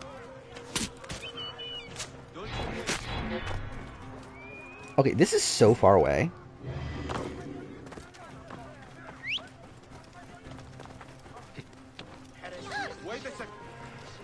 Okay. I am too much of a completionist. Which is the issue of why I'm still fucking here. Imagine I didn't skip cutscenes too for Curse the Pharaohs. I would literally be here for another hour. Like another hour beyond the hour it's gonna take from here. Draw video. I don't watch many YouTubers that have like over like 100,000 subscribers or whatever, but yeah, I have watched the completionist for a bit. Alright, here we go. This is it.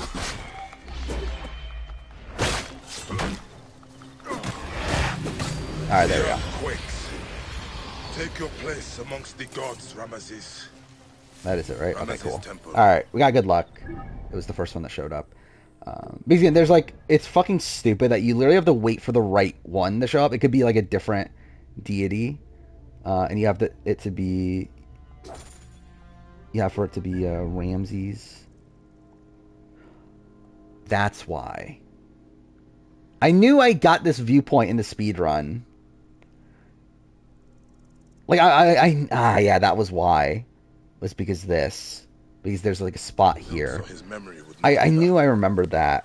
But like, I was like confused at the time, like, why did I do that in the speedrun? And yeah, this is why. This is gonna waste time. Better player, Haley or Jen?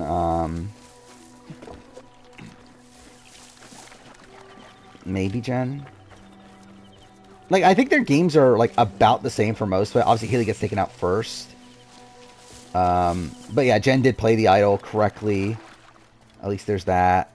Jen also, like, early on was, like, more in the middle than Haley was, so yeah. You're all busy all day today? Lots of shit. Yeah, again, we've been here for fucking 10 hours. By the way, I love why... I guess it makes sense considering I would normally stream around now. But I do have more, like... I think outside of the last, like, hour of stream, I think there's more people here now than there were for most of the rest of the stream.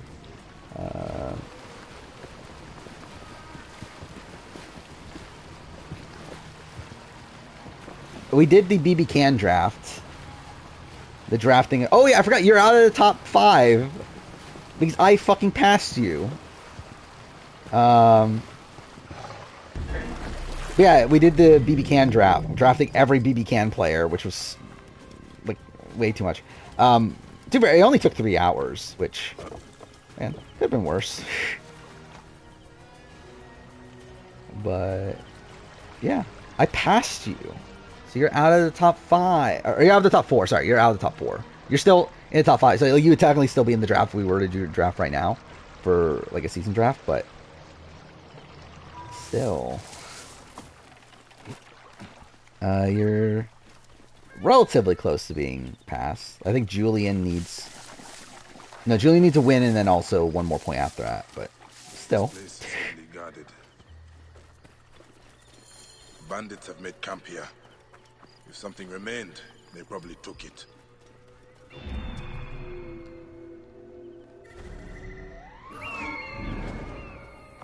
Okay... Hey now, wait a minute. Yeah. An unmarked tomb with the same cartouche. Oh, cool. Yeah, and yeah, to be fair, there's not much happening anytime soon, is there? Alright, we're at the end. Kind of. We only have to do 2 Afterlife worlds now.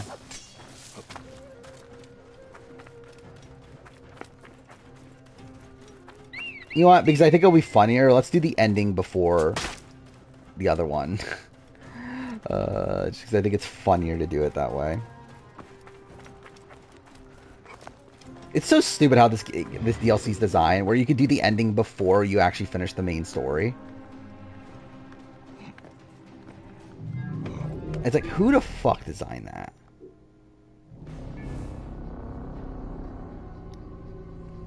Want to hear your experience with Strive 45? What is it? They told me you're one of these Hannah haters.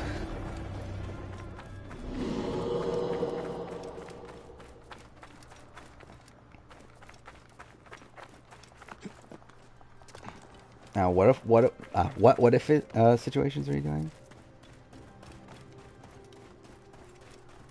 What will I find? Would I have RDR2 soundtrack? I think it would be pretty high.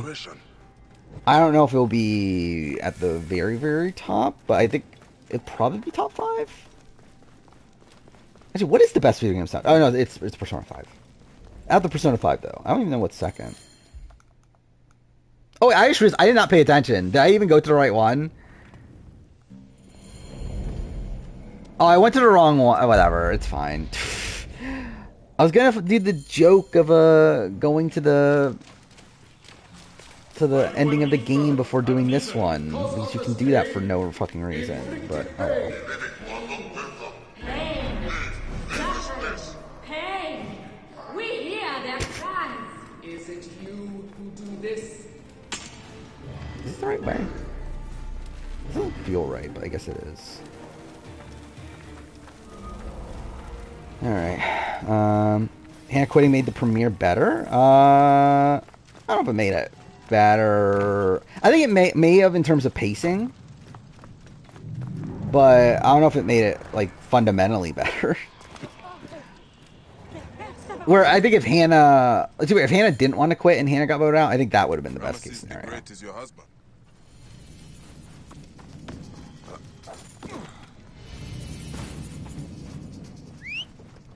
Alright, now for really tedious tasks.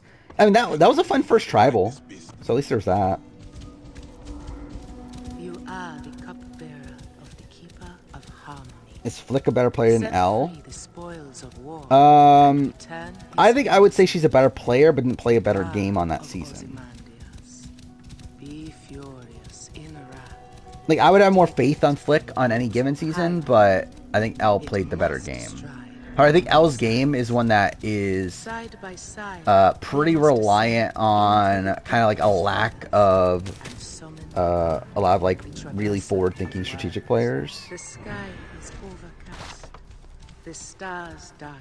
Where I think on most given seasons, like she's essentially like Haley if Haley had no strategic ability, or at least like very like baseline strategic ability. Game? Okay, cool. What a masterpiece. Thou perish not, thy car perishes not.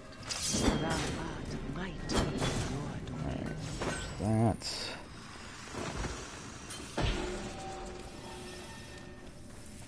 Wait, where's the eye here? Oh.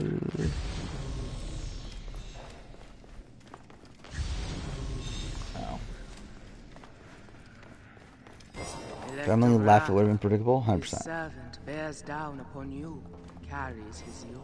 That's what I said. Like, I think the best case scenario would have been Hannah getting voted out without her having to be prompted to be quit, or without her like prompting them that she wanted to leave. But yeah, I mean, like obviously this is much better than Emily getting voted out.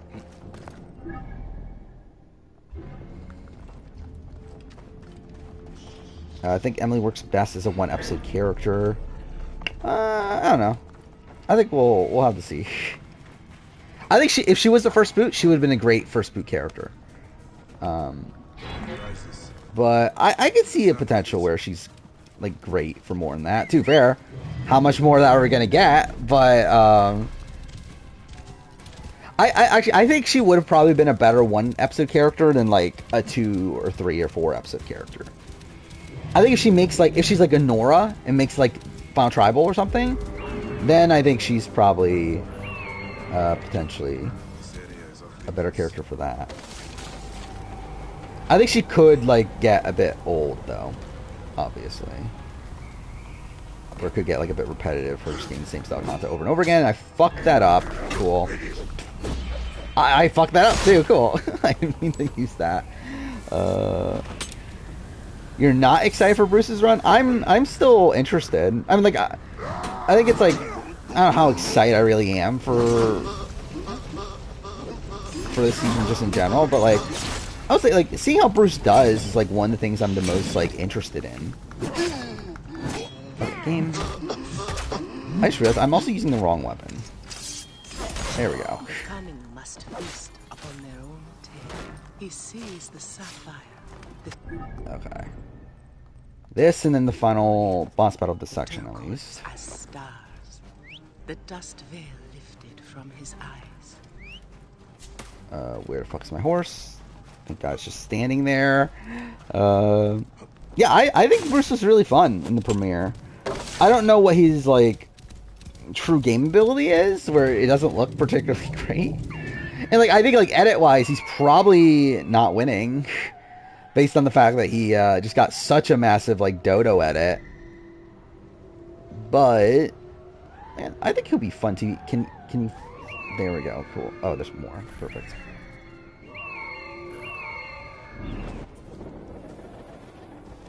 I'm just really happy that this game didn't crash on me yet. And look, I say that and then it crashes on me later. But I really thought we would get a game crash at some point.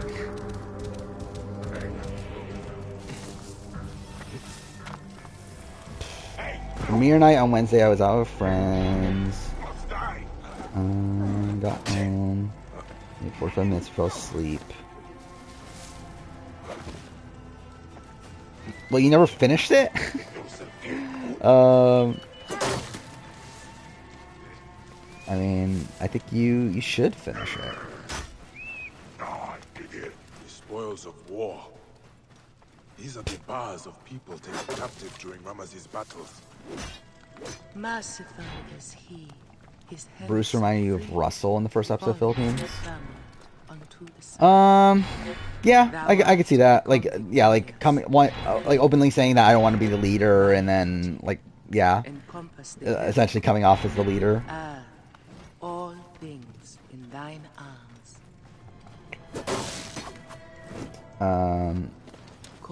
Yeah, obviously it's a worry that Bruce.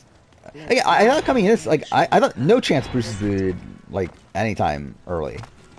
But again, he is looking like a more sporadic player than I was expecting. Alright, there we go. Bones of the earth god quake. The two doors of the horizon are open. Its bolts. I mean, like, it's someone quitting the game. I've literally been talking about, like, I don't care personally that she quit. This one?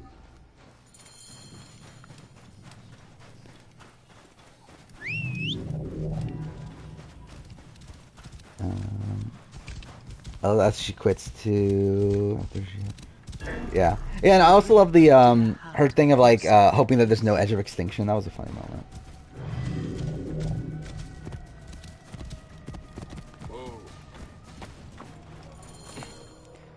Alright. Almost fucking done with this. So like 2 boss battles and escaping the afterlife and then finishing the hidden ones, which will take like 15 minutes.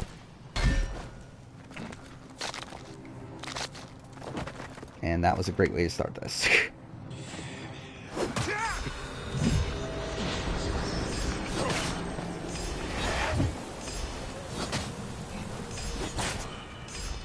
Bruce wasn't really doing anything bad. He was just like, I know he wasn't doing anything bad, but like I feel like the portrayal of it though is the issue in terms of like his like edit and like winning chances.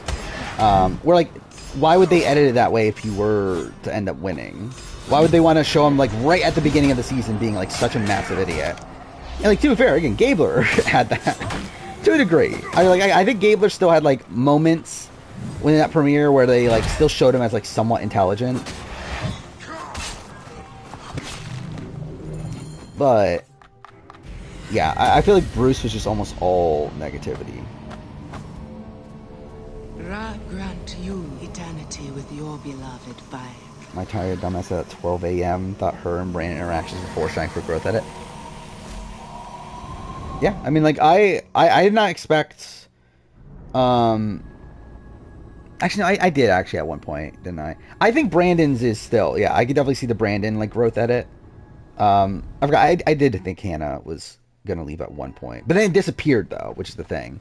But yeah, like, when she, like, mentioned that she was gonna quit and everything, like, I was like, oh, is that where this is heading? Is that, like, all this Emily stuff is for naught? And then, no, we get the tribal, and I was like, oh, I guess, like, Emily is going home, and then... No.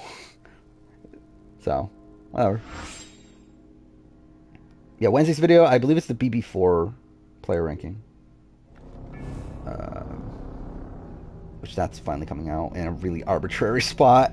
Because initially, because the, like, concept of that at this point is I ideally would like to release those on, like, the finale date of Big Brother. Or at least around the finale. That's kind of what I'm doing nowadays, is, like, releasing the player rankings for retrospectives. Oh, I'm a fucking idiot. I forgot to do this. I'm a dumb. Okay, this is me being dumb. Alright, well, we're wasting more time. God damn it. I forgot I have to fucking, like, investigate her tomb, and then we go over here. Oh, well. You're Sean Edwards Truther. I mean, I like Sean Edwards, but he's also not likely to win. Like, I like him as a person. I think he seems like he could also be a really good player. I just don't really see the winning, like, edit from him over the first episode. Which, again, can potentially change, but I do think his, like, first episode is, like, really lacking. Hey, maybe you should just watch the fucking episode, then.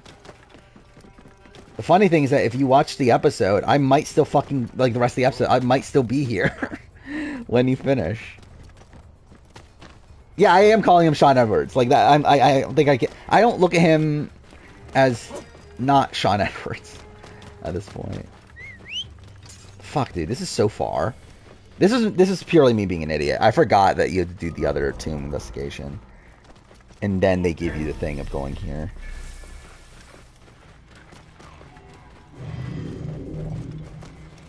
Yeah, my top contender is Katura right now.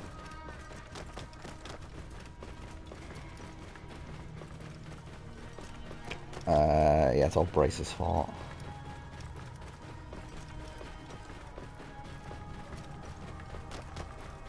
Yeah, Shelly would make top 10. I don't know if she would be number 1. I don't remember the actual list anymore. But I'm too fair. It's like her, like Kaser was like number 3, right? She's probably better than Kaser.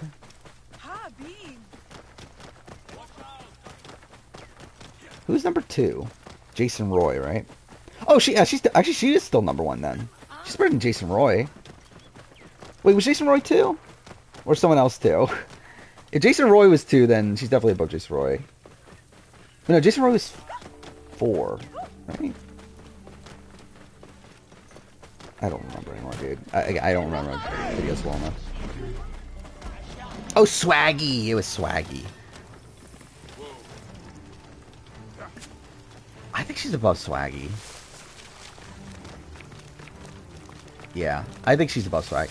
I think it's like a weird compromise. And I literally talked about this earlier in stream, didn't we? Like, why are we talking about this again? But either way, yeah, like, I think the thing about Clay and Shelly is that I think Shelly, was more control of the game, had more, like, had more going on in the game than Clay.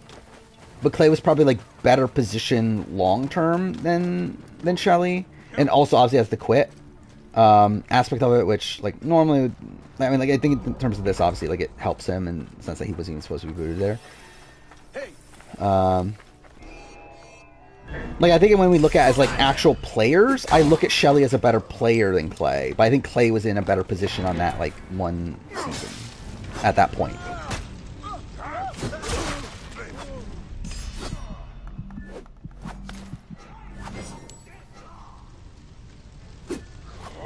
Give you an ad. It shouldn't. Again, I don't even have ads turned on for mid-roll.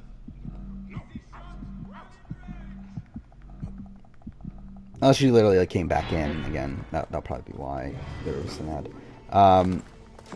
Yeah, Katura is my number one after the premiere. Where's this? This is such a pain.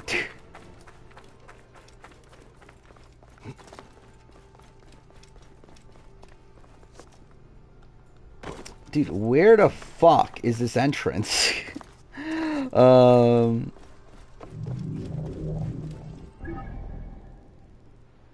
Is this it?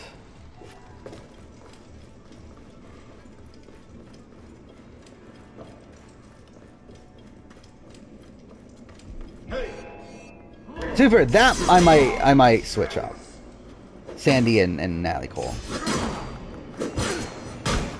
I think the thing is, so like, literally, what my process was for that video is I literally, for every person that I considered, I went back and watched like a lot of the better moments, and I just like found Sandy so funny on the rewatch.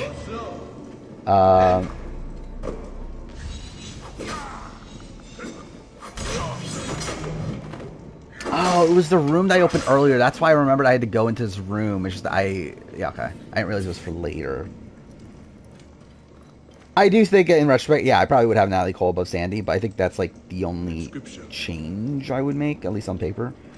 At least like based on my like initial thought right now. But I stand by, like, Rob Zavanek is still number one. Like stuff like that.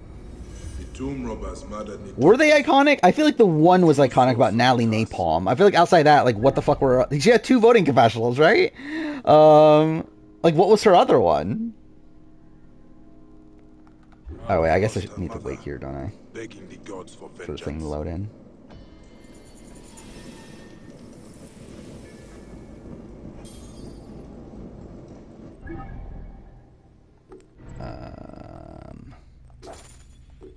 Okay, now... Oh, wait, fuck off! Okay, I forgot about so much of this. Dude, I'm a fucking idiot. Okay, we have to go there, try to assassinate her, investigate, then go to the tomb. Dude, I thought we were almost done. We'll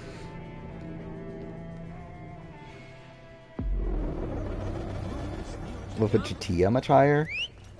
To be honest, I'm surprised Jatia made my list, if I'm being honest.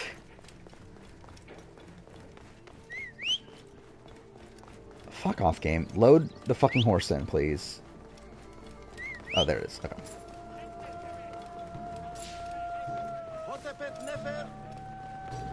Ending stream probably in 45 minutes, if I were to guess.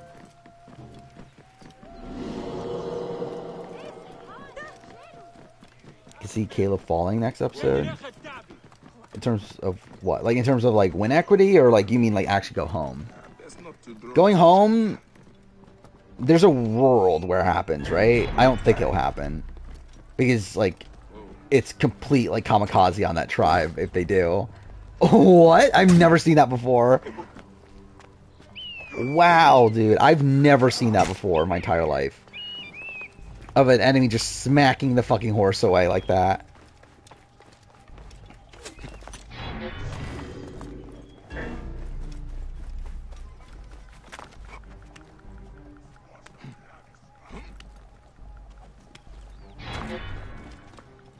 But yeah, again, like, I'm gonna end, like, almost immediately after we finish this, which... Well, after we finish this and Hidden Ones, which Hidden Ones were in the final 15 minutes of. Because, again, I said I was gonna fucking play through the entirety of Assassin's Creed Origins and its DLCs, because I ended up doing that for some reason. Yeah, technically, I skipped the cutscenes with Curse the Pharaohs, but also, it's like, whatever.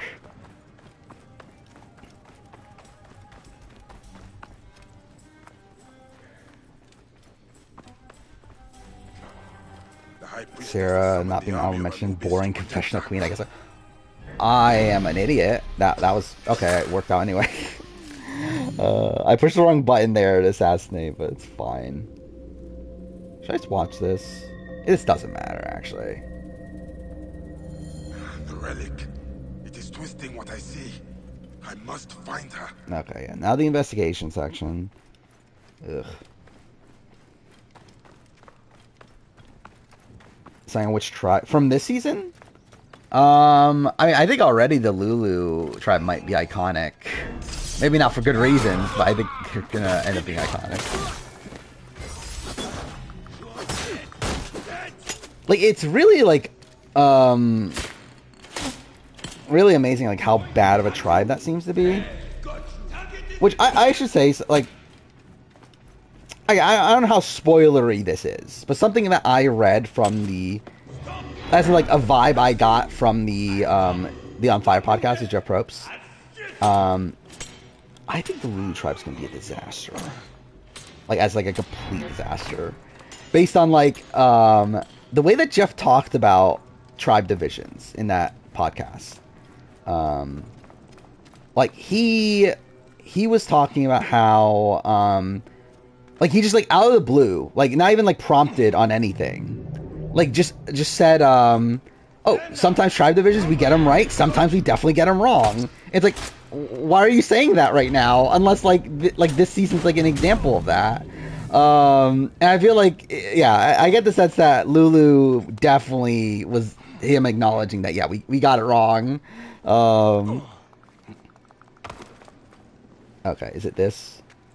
Okay, I can't do this now, okay.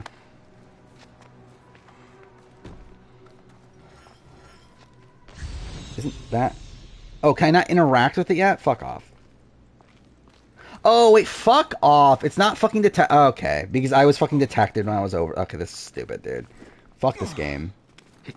He's not detecting that I'm fucking here yet, so it's not going to activate the fucking mission prop because I was detected when I got here. Fuck off.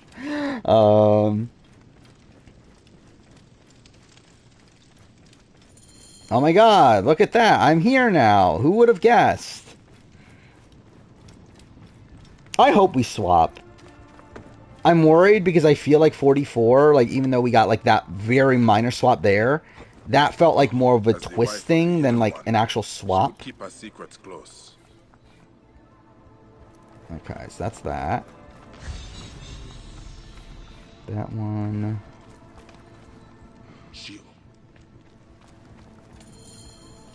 She means to finish what There we go. Finally. This is what the point that I thought we were at, like, fucking 20 minutes ago or whatever.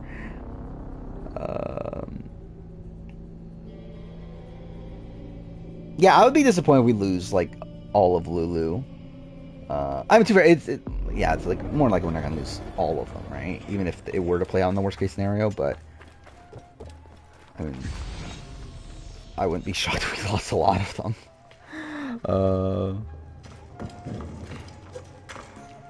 Imagine they do like flip vote out Caleb next. Like if Emily, Sean. Oh, I'm being dumb again. I went to the wrong thing. Ugh. I didn't pay attention to the trailers this year. Normally I would like pay attention to that stuff. I really just didn't care this year. So no, I didn't pay attention. I should be cautious around here. I really don't care anymore with Survivor. There's like I think like it's weird that obviously like I obviously have a channel where I talk about it, and I'm gonna probably talk about it longer than most like people ever talk about it in their lives. But I also feel like I've just like kind of lost the interest in like doing like massive deep dives into like analyzing the commercials and like all that sort of stuff, which I definitely would have like years ago. But I just like I don't really care anymore. I even did that for like 43 and 44, and it's like I don't know, kind of over it. It's like I'm not really that invested in like okay this way, in like having to know what's gonna happen. Where I'm gonna go out of my way to do that sort of stuff. Should I watch this? We have time at this point, so why not? We'll watch the ending cutscenes of this. I think Brandon's tied with Caleb and Sabaya. See, my thought is that I think Brandon's tied with Caleb. I think Sean is tied with Sabaya.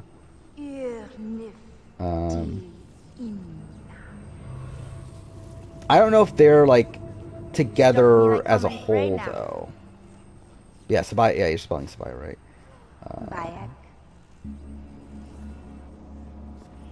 Give me the orb. Probably. I do not want I'd be super excited if My mother we get an told me All-Star this season before is 50. our We're not goal. going to though, but Restore my I think it'll be axe. exciting. Obviously, I'm like back on his throne. have a lot of fun talking about the This returnees and all that sort of is stuff. why I was born. But This yeah, is why it's he not hide and happening watch though. as they slit her throat.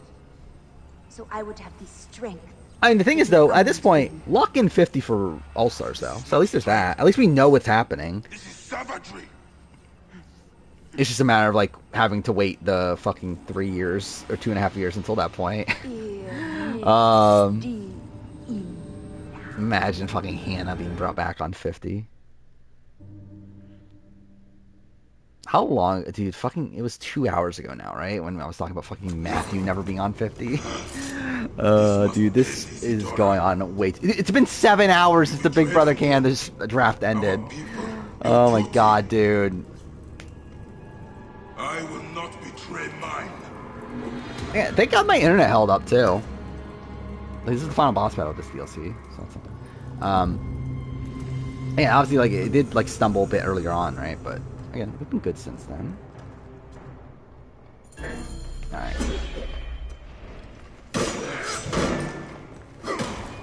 I mean, Jeff could 100% go back on his word and not make 50 All-Stars. I don't think they will, though. I think it would be such a bizarre choice. And, like, I think, obviously, like, 30 happened, and, like, 30, he was like, oh, we're only at Survivor 30, so we're not going to do All-Stars. But then they did All-Stars for 31. I don't see how, in any way, they do Survivor 50, and it's not returners. Like, it's just, what a bizarre choice that would be. Yeah, I mean, there's been so many, like this stream has had, like, so many different, like, major talking points throughout it.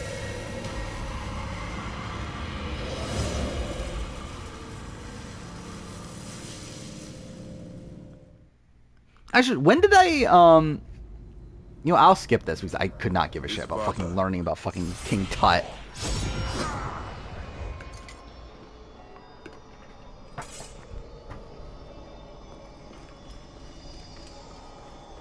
But, let's see, 10, wait. We'll probably finish this in like 5 minutes. Then go to, finish the hidden ones, that'll take 15 minutes. Maybe we'll finish this a bit earlier than I thought. I think we'll just like, we'll probably pass the 11-hour mark, but not that much more. Like the tracker program, yeah, that was a thing. Imagine I actually make Tales from Morania at some point. Someone like is like fucking 5 hours into a fucking Assassin's Creed Orange stream. Like, oh my god, I got fucking spoiled on Tales from Morania. Rank the 5 premieres. I'm pretty sure we've done that in this stream, haven't we? Or maybe not. Maybe not the premieres. What was that? Let's see, 41. Actually, no, I think we did that last stream. Now I think about it. I would say 41's better than 42. 43 is probably better than 42, but not better than 41. 44 is probably better. And I think didn't I say 45 was the best? Which I probably stand by. I don't know. I think it's like close. I think obviously the disappointing aspect of it is that we didn't get a vote off.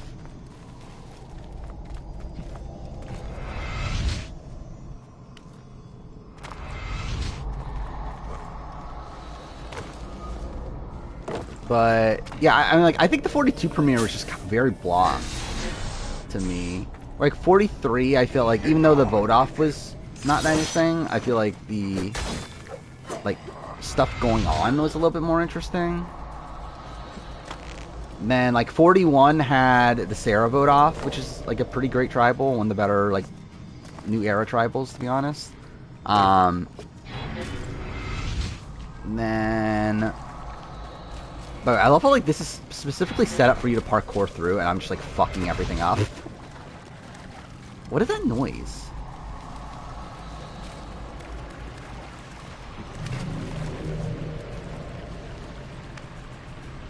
But, yeah, then 44 obviously has the Maddie vote, which even then, like, the first half of the premiere, 44 is kind of blah, but, like, the second half is pretty good. And then yeah, 45. Again, I really just had fun with the 45 premiere. And again, yeah, I actually think Hannah quitting is like a better ending to the episode than like Emily just getting voted out unanimously. Are you an instrument of misery? Cause others pain. Inflicted pain. Is it weird to think Redemption Island would be in the middle tier? I mean, like, again, you do you. Again, like I don't understand why people are like get like really upset over other people's season rankings. Again, if you like it, then you like it. Amun chose you. Like I have it like top bottom tier. I think is where I left it. I do not understand. Like I still think like it being as much of a like a steamroll as it is still something to knock against it. But I still have fun with the season. I personally enjoy it. But I understand why people don't. I'm trying to find my fucking list, and for some reason, it's a pain. Okay, yeah, that would have been a 5-2 because of a fucking Kendra. Dude, actually, it would have been a 5-1-1 probably, because Emily probably would have voted for Caleb. No. Yeah, let's see. Where do I have it? Out of the 44 seasons, I have Redemption Island at 35. I thought I had higher, to be honest, but still. By the way, I have 44 at 37. As easy as it is to do wrong, it is easy for a moon to be. I love it. Like I've always said that I think like all the new era seasons are super close, yet none of them are next to each other at all. On my like first draft of the season ranking, may the hidden one walk with like they all have at least like 4 seasons of separating each other. I don't know why Kendra try to vote off Brandon. That is pretty random. We're at 41. I have it right in the middle. I had it at 21, so technically like a spot away from the middle, but it's the best of the new era on my list. Oh, there's only 2 starting tracks for 47, 48. I mean, you're gonna be disappointed then. Put me down. Again, listening to Jeff, it's not changing. I can manage on my own. Can you? I once thought I had no one left in the world. This 45 at least now give I am me a descendant of Ramesses the Great. Hope and I have a family bigger than I could have imagined. It could be. Again, I thought it was a good premiere, but obviously we're only 1 episode in, so I don't know. Thank you, Neb. Michaela can't be on the list because Michaela came back and was not a pre-merge character. That horror. She doesn't qualify for the list. By Ra's light, I do not want it. Like the entire basis of the video is only people that never made it to the merge.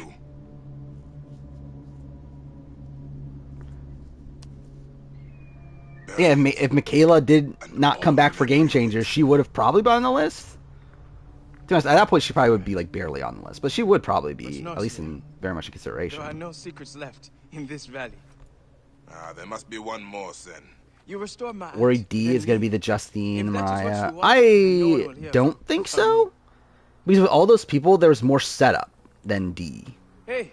I worry D is going to be like Lauren. Or like one of these people that gets like booted like Final 5. Someone like that. And is super boring along the way. I think that's probably more of why CD has. Jafar could be he can be on the list. We do not we will close all of this up. I don't think Brian Corden was on the list. And I think a lot of that comes from like again, a lot of his like character moments are wrapped around gameplay. There we go. Curse the Pharaohs is fucking done. Let's finish this shit. Let's get this over with. Alright. Final thing we're doing. Actually, wait. Which one do I want? I want this one, right? Oh, yeah. I guess technically he may merge, didn't he? In Australian Outback.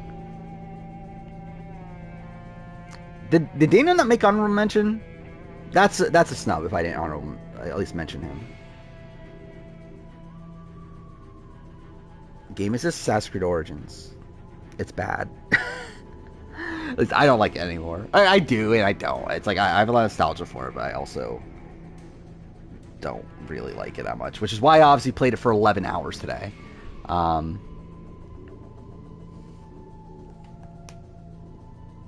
Understand why Survivor refused to do a real swap? Yes. I also think it's really dumb why they don't swap. But I understand why. Because to them, it's about, like, the danger of being on your small tribe and that, it's like, it's a lot of it's just based around this, like, this concept of, like, which, like, really, it's like, you'd think swapping tribes would be, like, more dangerous. But I think they like the idea of, like, oh, no room to hide and, like, all that bullshit. Like, that you're, like, have the fend for yourself from the beginning and, like, all that other stuff. By the way, this looks weird because it's fucking daytime now.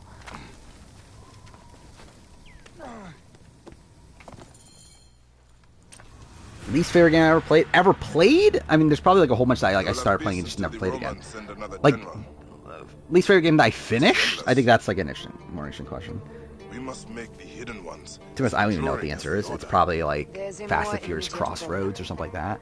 Because, like, dude, I actually, yeah, because most games I wouldn't finish that I don't like. So it's like, it would have to be, like, a really random game that I just finished because it was, like, super short. He fights for the people's freedom. Longest straight I ever played a game? Probably a while. Probably since, like, 2018.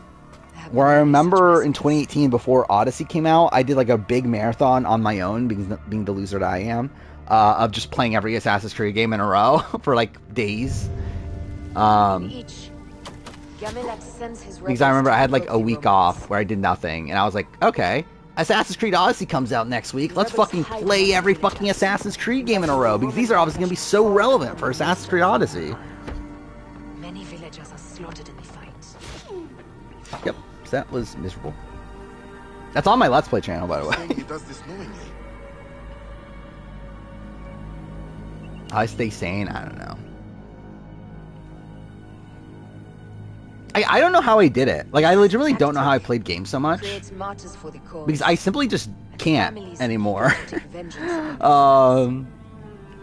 Like, even playing, like, Resident Evil for, like, more than 2 hours, I'm like, I think I'm good. Like, I don't play games for more than, like, a couple hours off stream anymore. He's done this again and again. He's building a I guess, like, with the exception of, like, when a new game comes out. Then I'll play, like, I've played, like, Final Fantasy 16 for, like, 4 hours at a time. And was more than a friend. I'm pretty sure, didn't I play Plague Tale in, like, Plague Tale Requiem in, like, 2 days? I'm pretty sure that's a thing.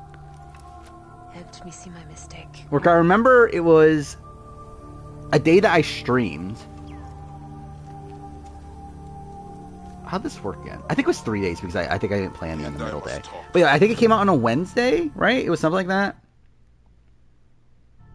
Which obviously I streamed, and Survivor happened. I am astonished by Gamilat's actions. To where, like, I pretty much played it from the point I got it until Survivor was on. And then I think I took, like, I worked the next day, so I was just like, okay, I'm not gonna play the next day. And then the Friday, I just, like, played the rest of it.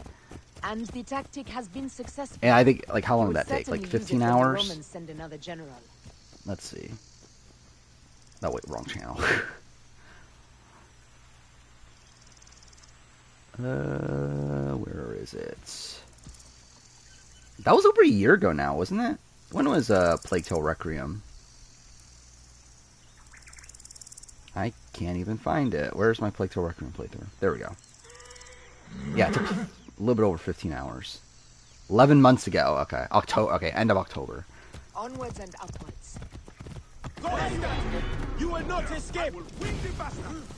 Where are the sources for that for Survivor UK? I'll be interested in seeing that. Because again, like, the rumors that it starts on the 9th, and we still haven't seen anything. Like, the 9th is literally a week from Monday, and we haven't seen a single fucking thing. So it's like, you would think if it does start that day, then yeah, it would be soon.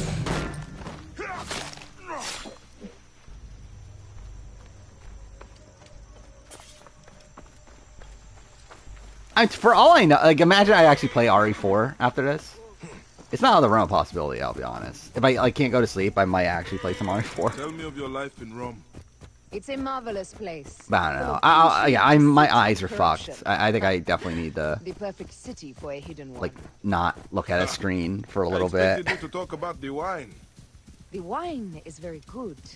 You should come visit sometime. We'll have a taste. I might do that. Oh my god, it's setting up a Bayek sequel. Be surrounded by his I can't wait for it to happen. I see him as a god. Oh, fuck me, Challenge him dude. in front of them. I think that was probably like one of the most disappointing things. Like, as when that fucking Odyssey got announced and there was no fucking Bayek sequel. It's like, fuck me, dude. Oh, I forgot about this part of the mission.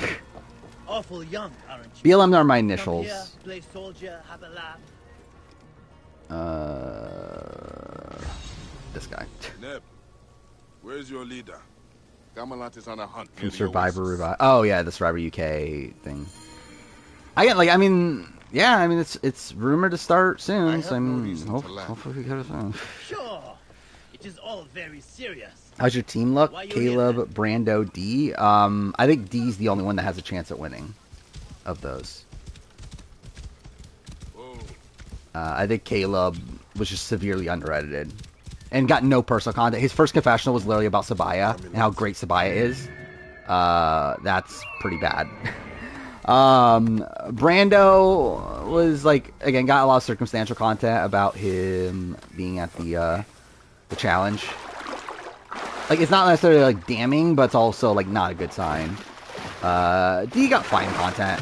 Still not like a top contender, but I thought I had a good like opening confessional, so at least there's that. All right, here we go. Final boss battle of the night. Let's get this fucking over with. And this is gonna look ridiculous too because I'm on New Game Plus. Dwight edit. I don't even think it's a Dwight edit. Dwight got like a massive premiere.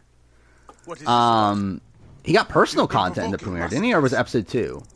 But he got like a really big edit early on, and just like invisible after that. Like if anything, this is like a Xander edit. Or something like that, of like a person who's like there, but just like not getting a single ounce of like content about themselves. Don't be absurd. We fight on the same side. My top 3 are the Bellow Woman. No. Like Katura, Kelly, and Kendra. We simply fight. After that, I have Drew. My issue with Drew. By the way, this is weird to do in the daytime. I've never I've never done this in the daytime. Because usually you do it right away after the previous mission, which the previous mission is at nighttime. So this is fucking weird. And by the way, I could have literally just finished the fight right there in like a second if I was actually paying attention. Look at that, he has the high ground. I wonder if that's a reference to something. Okay, cool. Wow, I actually have to do this fight properly. That's a shame. Oh.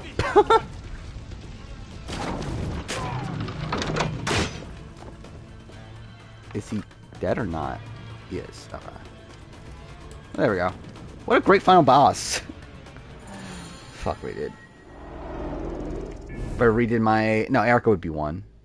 I think everything's the same, just move Erica to 1. There is freedom.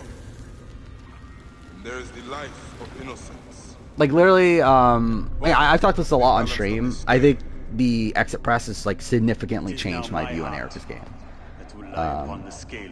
Forget when the winner ranking comes out, she'll be probably higher than most people would think. She's not like top tier, but like she's like decently high. My ardor shone like sun in my eyes. Yeah, it's over. Should I make that an emote? Fucking Lee saying it's over. I should get Jeff's face when Hannah says she's gonna quit. I should get that as an emote. I accept his death. UK3 have a public vote? I don't think they will, but no, maybe. I think they're gonna keep it genuine, if I were to guess, considering the production company is the same one that does SA in Quebec. So I think they're gonna keep it relatively like baseline. I mean, Quebec is Quebec, but I don't think it will be like, yeah, we're going to change up the format to a radical degree, especially for a first season. I think Drew had an incredible confessional that plays into like the entire story arc of the season, or what seems like the story is the theme of the season, not story arc. The theme of the season. Where again, like a lot of the talk from the other players, a lot of like the thematic messaging of the season so far seems to be this debate over playing as yourself or playing as like someone else, like playing like with the true self or playing with a mask on. And Drew has both.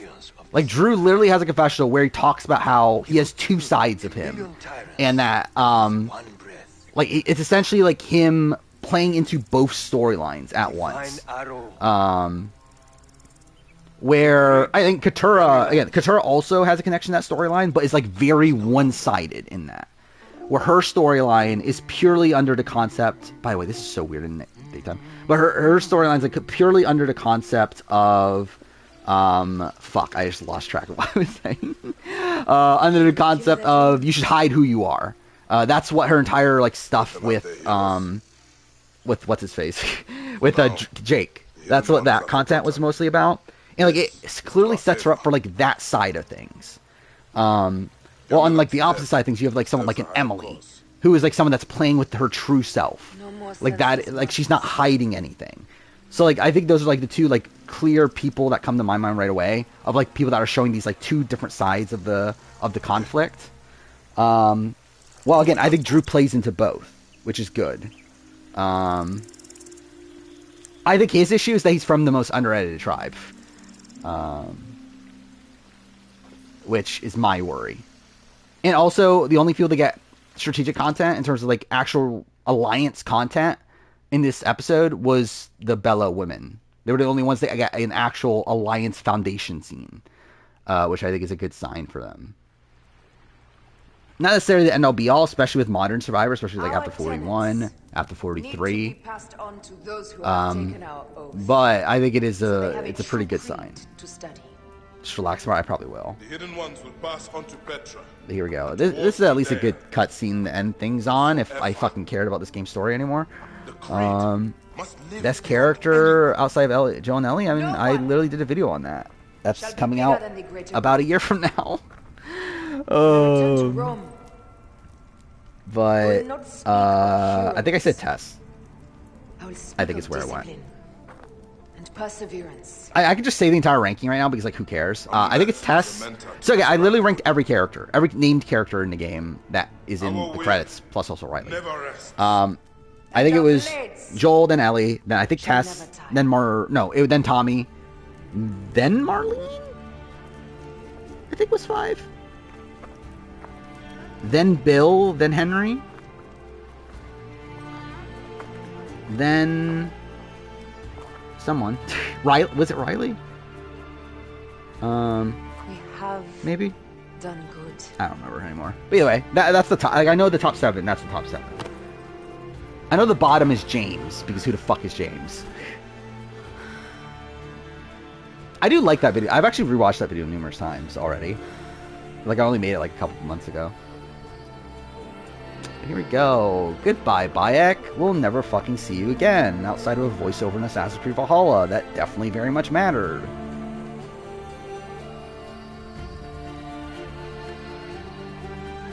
Yeah, past 11 hours.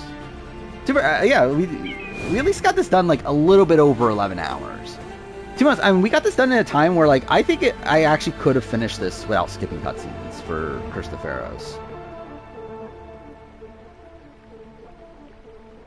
Almost as long as the insane reality of that video that I definitely love. What's funny is that this video is not even gonna be as long as my fucking Survivor ranking.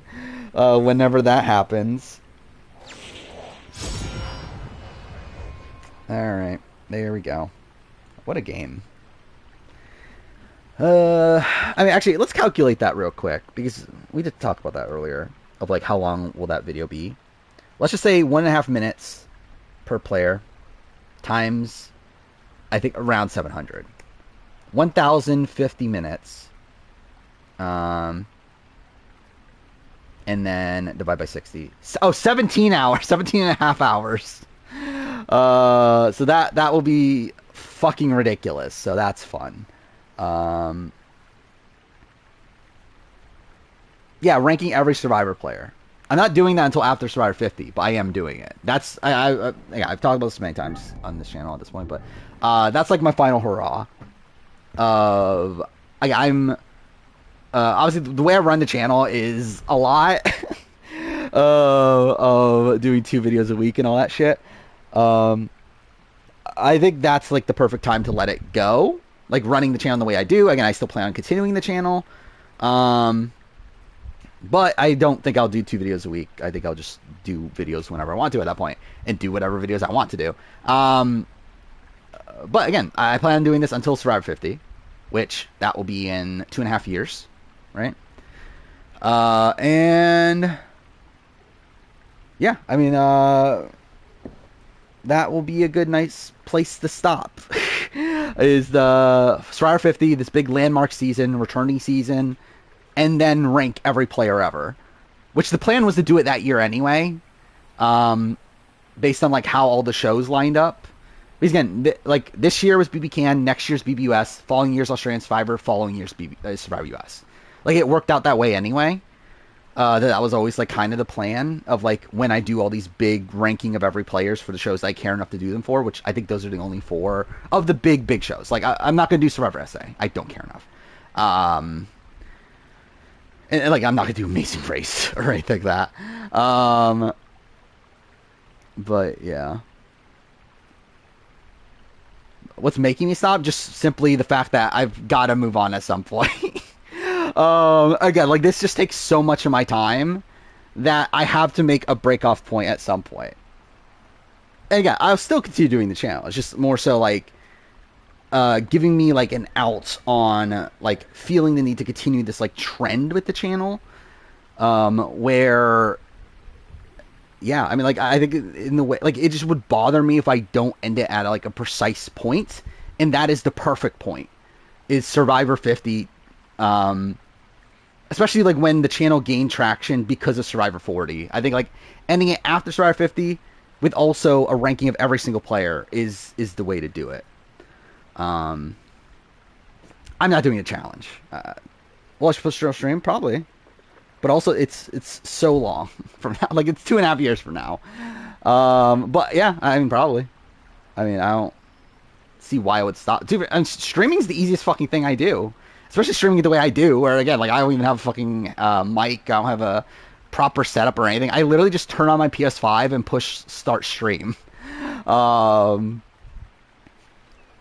Like at least streaming in the way that I currently do it is just so easy. It's like the easiest thing to do. It's like obviously most of the time it's just relaxing while playing a game, talking chat. Will I get a face cam? Don't know. I don't know. It's like the problem with that, like in terms of like consistently using, it's just the fact that like that's more prep, obviously. Like yeah, if I did this fucking daytime stream with the camera on the entire time, I feel like that'd be even more fucking miserable. But I don't know. I need to like I should get a proper setup at this point. I've been streaming for what 2.5 years, and I still haven't gotten like a proper setup. On the hunt for Mrs. VLM, I guess so. What is this? Mimi, I think we're getting a double. I'll give anything to sit next to him. The final 2. No, fuck it. Okay. Corey and Blue agree that Mimi is the next one to go. I mean, obviously they're going to agree. Because, like, that's... Like, I don't think Corey is telling Blue the truth. I don't think Blue is telling Corey the truth. But obviously that's, like, the name they can agree on. And they're like, I would not be shocked if Blue then goes back to Mimi and says, "Hey, Corey is coming after you," because that's fucking Blue for you. Of just like trying to like do everything she can to get information to turn against Corey. So yeah, Mimi does have that mean character energy. Obviously, I do think we will get a double though. Yeah, it'd probably be like towards the end game. Probably final 6 somewhere on there. Because I believe the schedule works out to where we can, right? Because like essentially we instead of the double, like when we had the double, instead of the double, what we end up instead having is no double, no elimination at all for a week, and then yeah, the next week just 1 elimination. So essentially we just like entirely missed out an entire week's worth of elimination instead of getting a double, which is like ridiculous when you think about that. that essentially over a 2-week period, we were supposed to have 3 people go home, but instead only 1 person went home. So yeah, we're still set up for a double. So yeah, I think that'll probably be towards endgame. Which, we'll see if, like, I like streaming after double evictions. We'll see if I can do that. Hopefully it lines up well. But again, that's for way down the road, probably like, what, a month from now or something.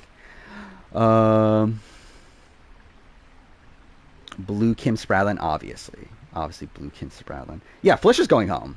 Unless like something major changes, she's probably going home.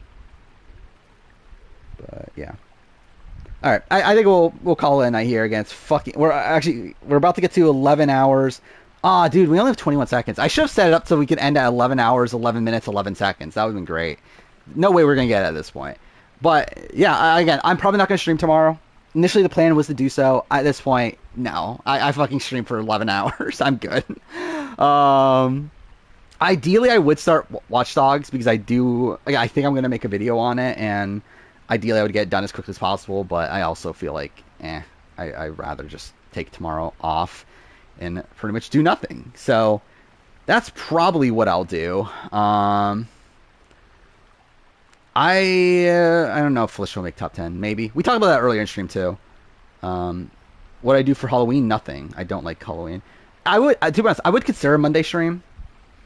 I think my big qualm is the fact that Traitors Canada airs, and I don't know if I'm going to watch it live. So, yeah, not sure if that's worth streaming that day.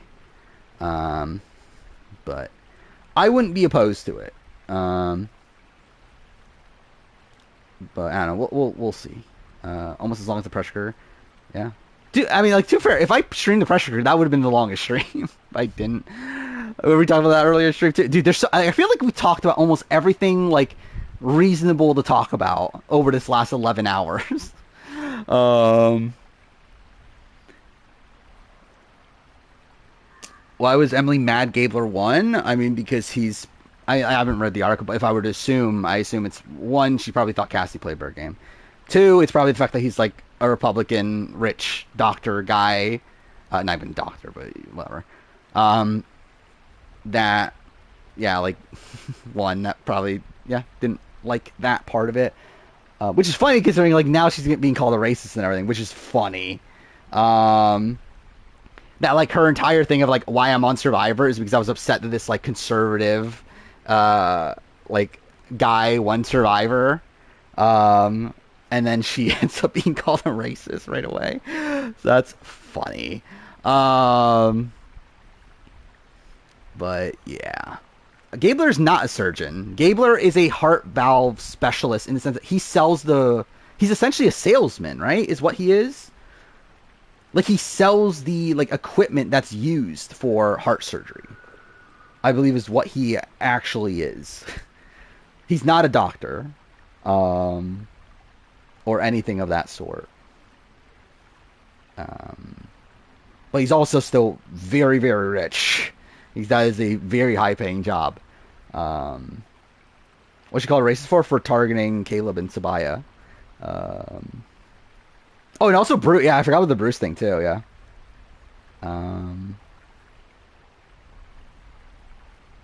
Well, yeah, he goes into the room, but he doesn't actually do the surgery. He's not the one doing the surgery.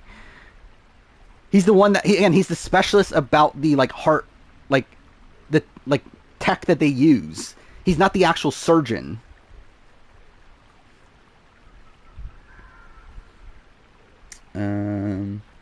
People on Reddit are saying, yeah, I can get that. I can 100% get that. Why it looks bad for Emily, 100%. And yeah, I mean, at the end of the day, like, is there some unconscious bias? Probably. But also, I do think it is logical, the Caleb and Sabaya thing, at least, why you would think that they're together, considering they both, by the way, I love how it was daytime when we got here, and now it's fucking nighttime. But yeah, like, I can understand why she would think that, considering they went on the journey together. The Bruce thing was, again, I don't think it was racially motivated, but also very bad luck.